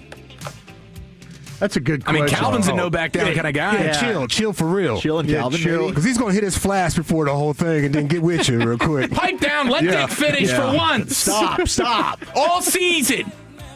He might hit a fraternity dance after he knocks you out. Him and Azaraku, I believe. Yeah. Tearing it up. Duet. This one right here comes from College Game Day on ESPN. Reporter Jess Sims. Oh, she was cold, wasn't she? Oh, she gave us a weather report live from the big house in Michigan. Big house, yeah. They just cussing all over ESPN, bro. It's real now. I'm glad that it feels good there because it is cold as in the stadium. Whoa. So who's laughing? Who is that? Got to be McAfee. That's Jess's first bet. No, That's not McAfee. Hold on, bro. I got to hear that again, Wait a minute. bro. So just wait. It's Flipper. It is kept going. It's Flipper. Faster than lightning. So just wait for it, all right? I want it to be Saban so bad, but I do think that's McAfee. Jess, what's her name again? Sims. Jess Sims. P.S. We can't cuss on the radio, but these TV folks are having all the fun now. Yeah, and they're laughing. Hey, it's our first one. All right. I'm like, what? Hi, kids. It's freaking Saturday morning at 10:30. Yes. That's not L, is it? Oh, No, it's Jess Sims. I know, but L. Duncan. Oh, I wish it was. No, L's not on was game part of day. that. Yeah. Got a much sexier Stole, she stole Chanel West Coast laugh, if that's the case. Yeah. That's a good call. I heard they got your girl going to Netflix now. She do, man. Yep. They do. Get you a heated vest, though. One of those Oro heated vests for weekends like this. Yeah. Everybody out there is freezing, and you're just like, this is perfectly Yeah, the fine. motorcycle rider vests are the best. So good. Yeah. Oh, let me tell you this real quick. Talking about football. Sports Talk on 105.3 The Fan is presented by Paramount Plus. You can't count on much these days. Hey. But you can always count on Sundays with the NFL on CBS Paramount Plus. Watch a local game live every Sunday all season long. Visit ParamountPlus.com. Oh, to get started today. Whew, I'm sorry. Sorry, boy, that Billy Ocean, I'll tell you what. Yesterday was your church day. I pray you got your blessing. Shout out to my Reverend Dr. Pastor Freddie D. Haynes out there. Heard you listening, got your ears on. This is perfect for the holidays. We got a preacher right here. Remixed a classic for you. I'm pretty sure you heard this before.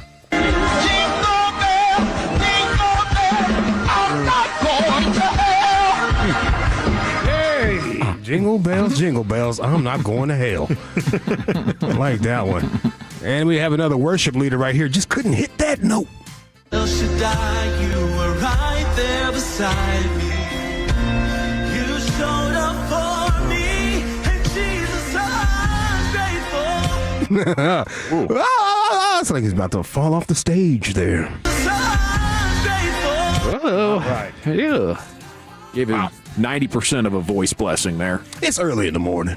Yeah, it is. He probably had his coffee yet. Yeah. Get a loosen the pipes. That'll happen to you. I had hope for him. Yeah. Sound like a pretty good singer. Going back and looking, it's McAfee. Think it's McAfee? No, they show him going into the shot. They show him going into the shot, like cackling like that. He's loving the influence he's having. Yeah.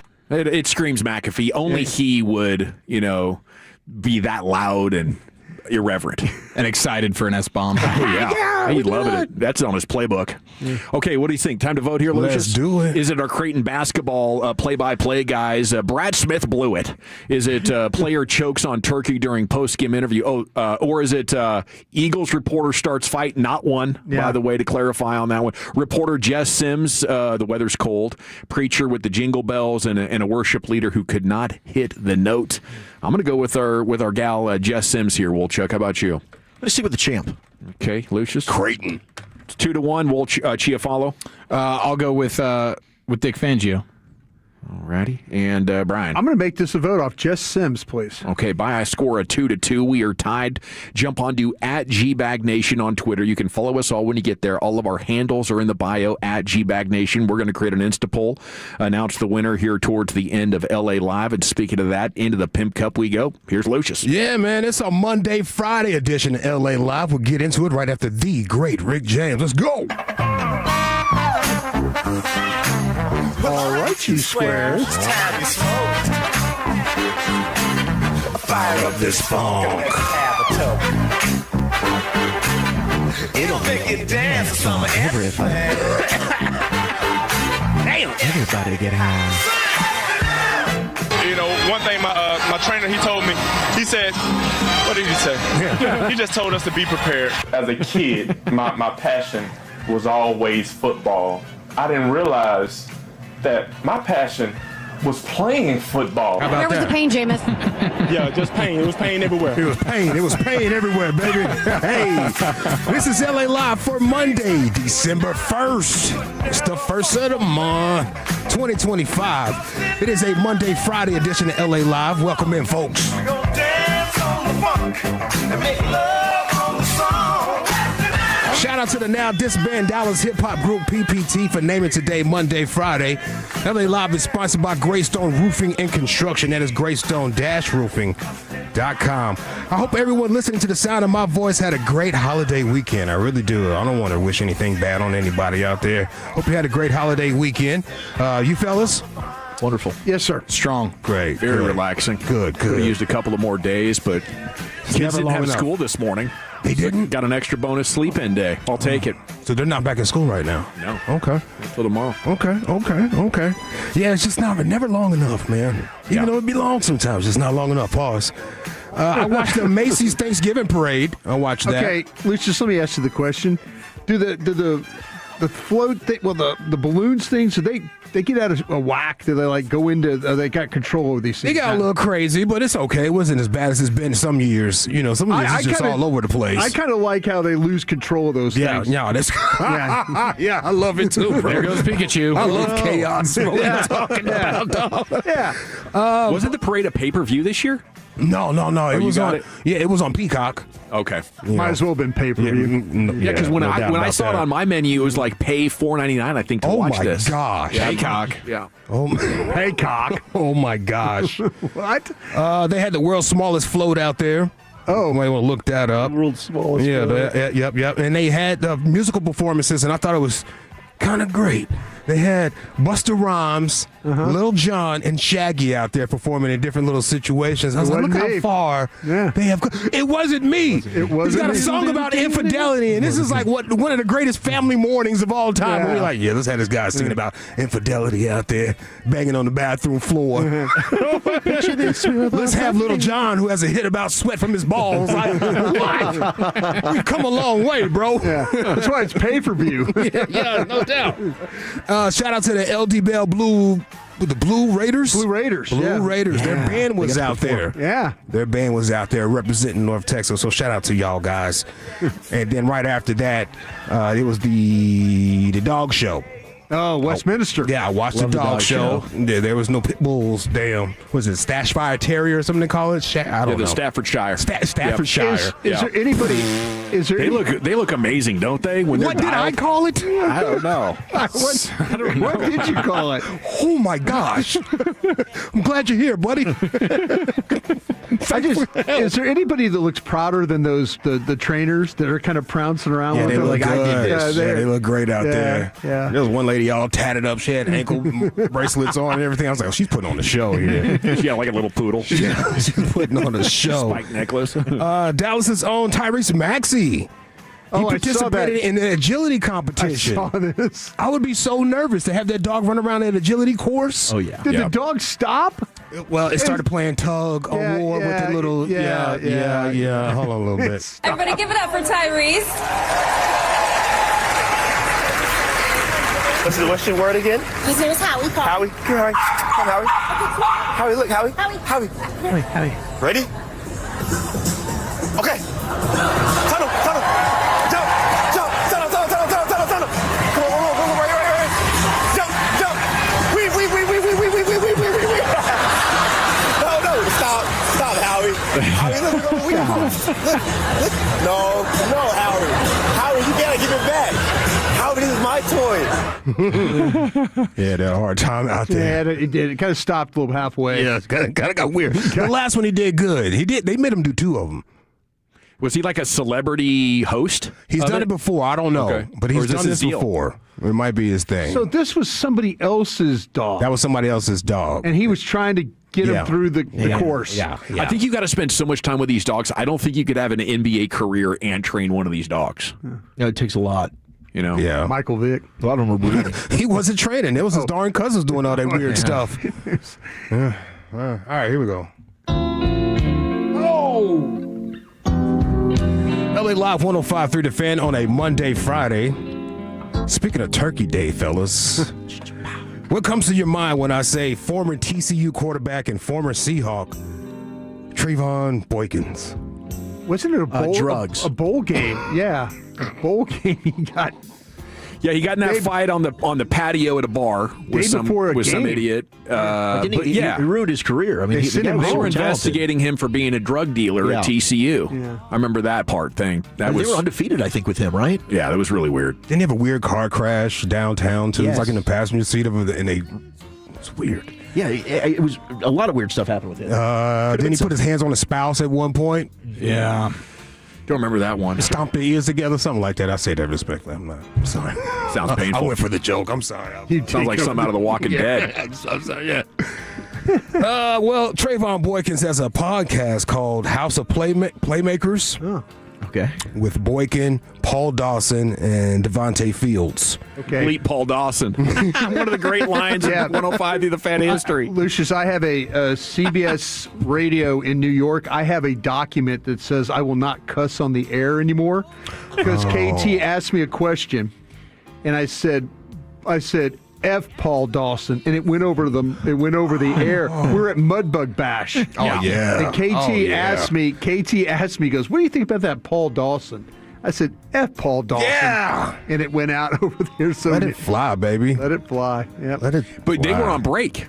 I was driving to the Mudbug Bash, and the board op was untrained. Yeah. You know, just go ahead and put you on a live remote here, no problem. Yeah. And left the pod up while he went to break. So you were hearing the commercials, but you're also hearing KT and Broadus. Okay.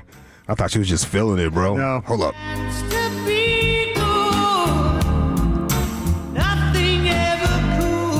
song made me cry, Phil. Oh my God. I keep holding. Oh! It's like it should be a ketchup song. If I was in the field, drunk on some tequila, I'll shoot a gun in there, bro. Crying about some fourth grade love that I lost. All right, here's a clip from the podcast, Trayvon Boykin's podcast, went viral this holiday weekend. It was an episode where Boykin talks about his Thanksgiving dinner experience at Russell Wilson's crib. Oh, jeez. Russell Wilson's crib. You got an invite to Russell Wilson's crib. I would have to check myself. I'm not staring at Sierra too long. Yeah. And checking the toes and She'd have one of everything. those low-cut dresses Yeah. on. Oh, my God. Oh, my God. Look at your calf muscles, girl. I'd make it a mission to use all 12 of those bathrooms. Yeah, Absolutely. That part. Experience this. Give me your thoughts on this, fellas. Russell Wilson, I went to his house for Thanksgiving. The weirdest feel like he catered. So, no, you know, like, bro, I come from a traditional country black family. We throwing down. If I got as much money as Russell Wilson, my whole family would talk about me so bad if I ain't fly everybody out there for Thanksgiving. And I'm sponsored by an airline. Yeah. Maybe he's not close to his family. And maybe he not. But his mama wasn't there. Sisters wasn't there. You know what I'm saying? Like, and even though, like, it's still weird to me. I'm just still, even if you don't food with your family, like, it's still weird to me on Thanksgiving. My family gonna do the food. This is what we gonna do. If you the one with the money, we coming to your house. You know what I'm saying? Like, that part. That's what we gonna do. So to get over there and catch Russell Wilson, like, him, is literally him, Sierra Daddy, me, Noonie, Baby Future, the chef, and 2 nannies. And 3 dogs. But then I leave Russ' crib, go to Earl Thomas' crib. Earl, that's he's more family oriented because you met me there. He's very family oriented. Extremely. Earl crib. We playing spades, good food. Like, we in there. Shout out Earl, bro. Area 29, bro. Shout out. I know you got the restaurant down there in Seattle, and it might be one in Austin, too. Thoughts on his opinions about Russell Wilson's house, and should he be sharing them like that? I don't think so. Somebody's nice enough to invite you over for Thanksgiving. Don't call him out on that. Trying to get the podcast going. Yeah, it's that's what it is. And everyone else is kind of piled on Russ, so it kind of seems like It's open game. It's the thing to do, you know? Not the most popular guy. I wouldn't make judgments about how much of a family guy you are based on who's at your Thanksgiving. Because you don't know. Yeah. You just really don't know unless you ask. You can always assume. I mean, maybe they hang out all summer. Maybe they're coming over for Christmas. They're like, I really don't like to fly. You know, there's so many reasons. You know, maybe they got their own things going on, and there's a family Thanksgiving back that you can't make it to because you're practicing football. And they're not going to break their family tradition back in, where is he from? North Carolina, Wisconsin, something like that? North Carolina, yeah. Yeah. There's just so many different things that could happen. Was he from Charlotte? I think he's from. Maybe. Let me look it up. I just guessed. Yeah, it seems pretty unfair. Unfair. It was about this time of my life that my grandfather bought an RV and drove everywhere. Nice. And I think I might follow in those footsteps. I just don't want to fly. The RV life, man. I just don't want to drive it. I want to ride in it. I don't want to drive it. Yeah. Like that Mike Greenberg dude. He's in his deal with ESPN. He's got a driver every day that picks him up in his house in Connecticut and drives him to New York. That's so what I need, sit bro. in the back. I'm with you, dude. That's what I need. So Boykins played himself with that right there, y'all think? He did it for the clout, and he looking crazy now, right? Yeah. Like, do you want to come on and talk some trash about Russell Wilson? It's ratings gold. Yeah. Sure. I got some stories. Let's do it. Yeah, all the Legion of Boom retweeted that clip. Yeah, damn. Our Shovel Lynch was all about it. Oh, Cincinnati, Ohio. And before I get out of here, it wasn't cap. It was not a troll. It was real. 50 Cent has produced a documentary about Sean Diddy Combs. Oh, man. It is a 4-part docuseries. It's called Sean Combs: The Reckoning. The Reckoning.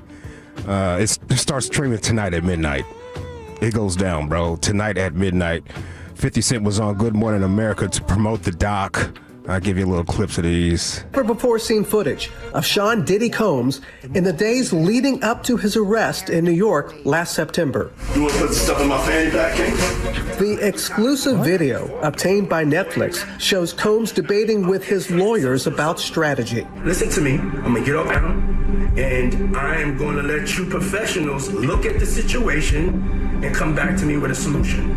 No matter what, no matter what nobody said. Let's just here and there, y'all are not working together the right way. We're losing. The footage is part of a new, highly anticipated docuseries by director Alex Stapleton and rapper and executive producer Curtis 50 Cent Jackson. It's just 50 cents. It's just not 50. No, it's not 50. It's not spelled to 2 D's. Titled Sean Combs, The Reckoning. Was there anything that surprised you when you were watching? I think it was surprising that he actually filmed it. How do you respond to See, this footage that he has is a cameraman that worked with P. Diddy. I was wondering how he got that. Yeah, that's what I'm saying, bro. The footage is a cameraman that worked with P. Diddy, and I guess he quit his job or something like that days before Diddy got arrested. So this is Diddy going through it in a sense. Yeah. And Diddy's down with getting recorded, clearly. Sure. Clear. Yeah. So somebody's going to see some litigation about this. Yeah, if I was paying a guy to film for me and then he quit his job and started selling that video, give me that film. Yeah, I think before you walk out the door, give me that film, please. Yeah, I think all the profits from this movie are probably going to end up with one Sean Combs. Something's kind of weird, but Netflix, they're going to cross their T's and dot their I's. So we'll see. people who say that it's more about the disdain that you have for Sean Combs than it is for giving the victims a platform? What they consider a pre-existing beef, right, for 20 years, right, is me being uncomfortable with him suggesting that he takes me shopping or I looked at it like it was like a tester. Like maybe you'll come play with me type of thing, right? And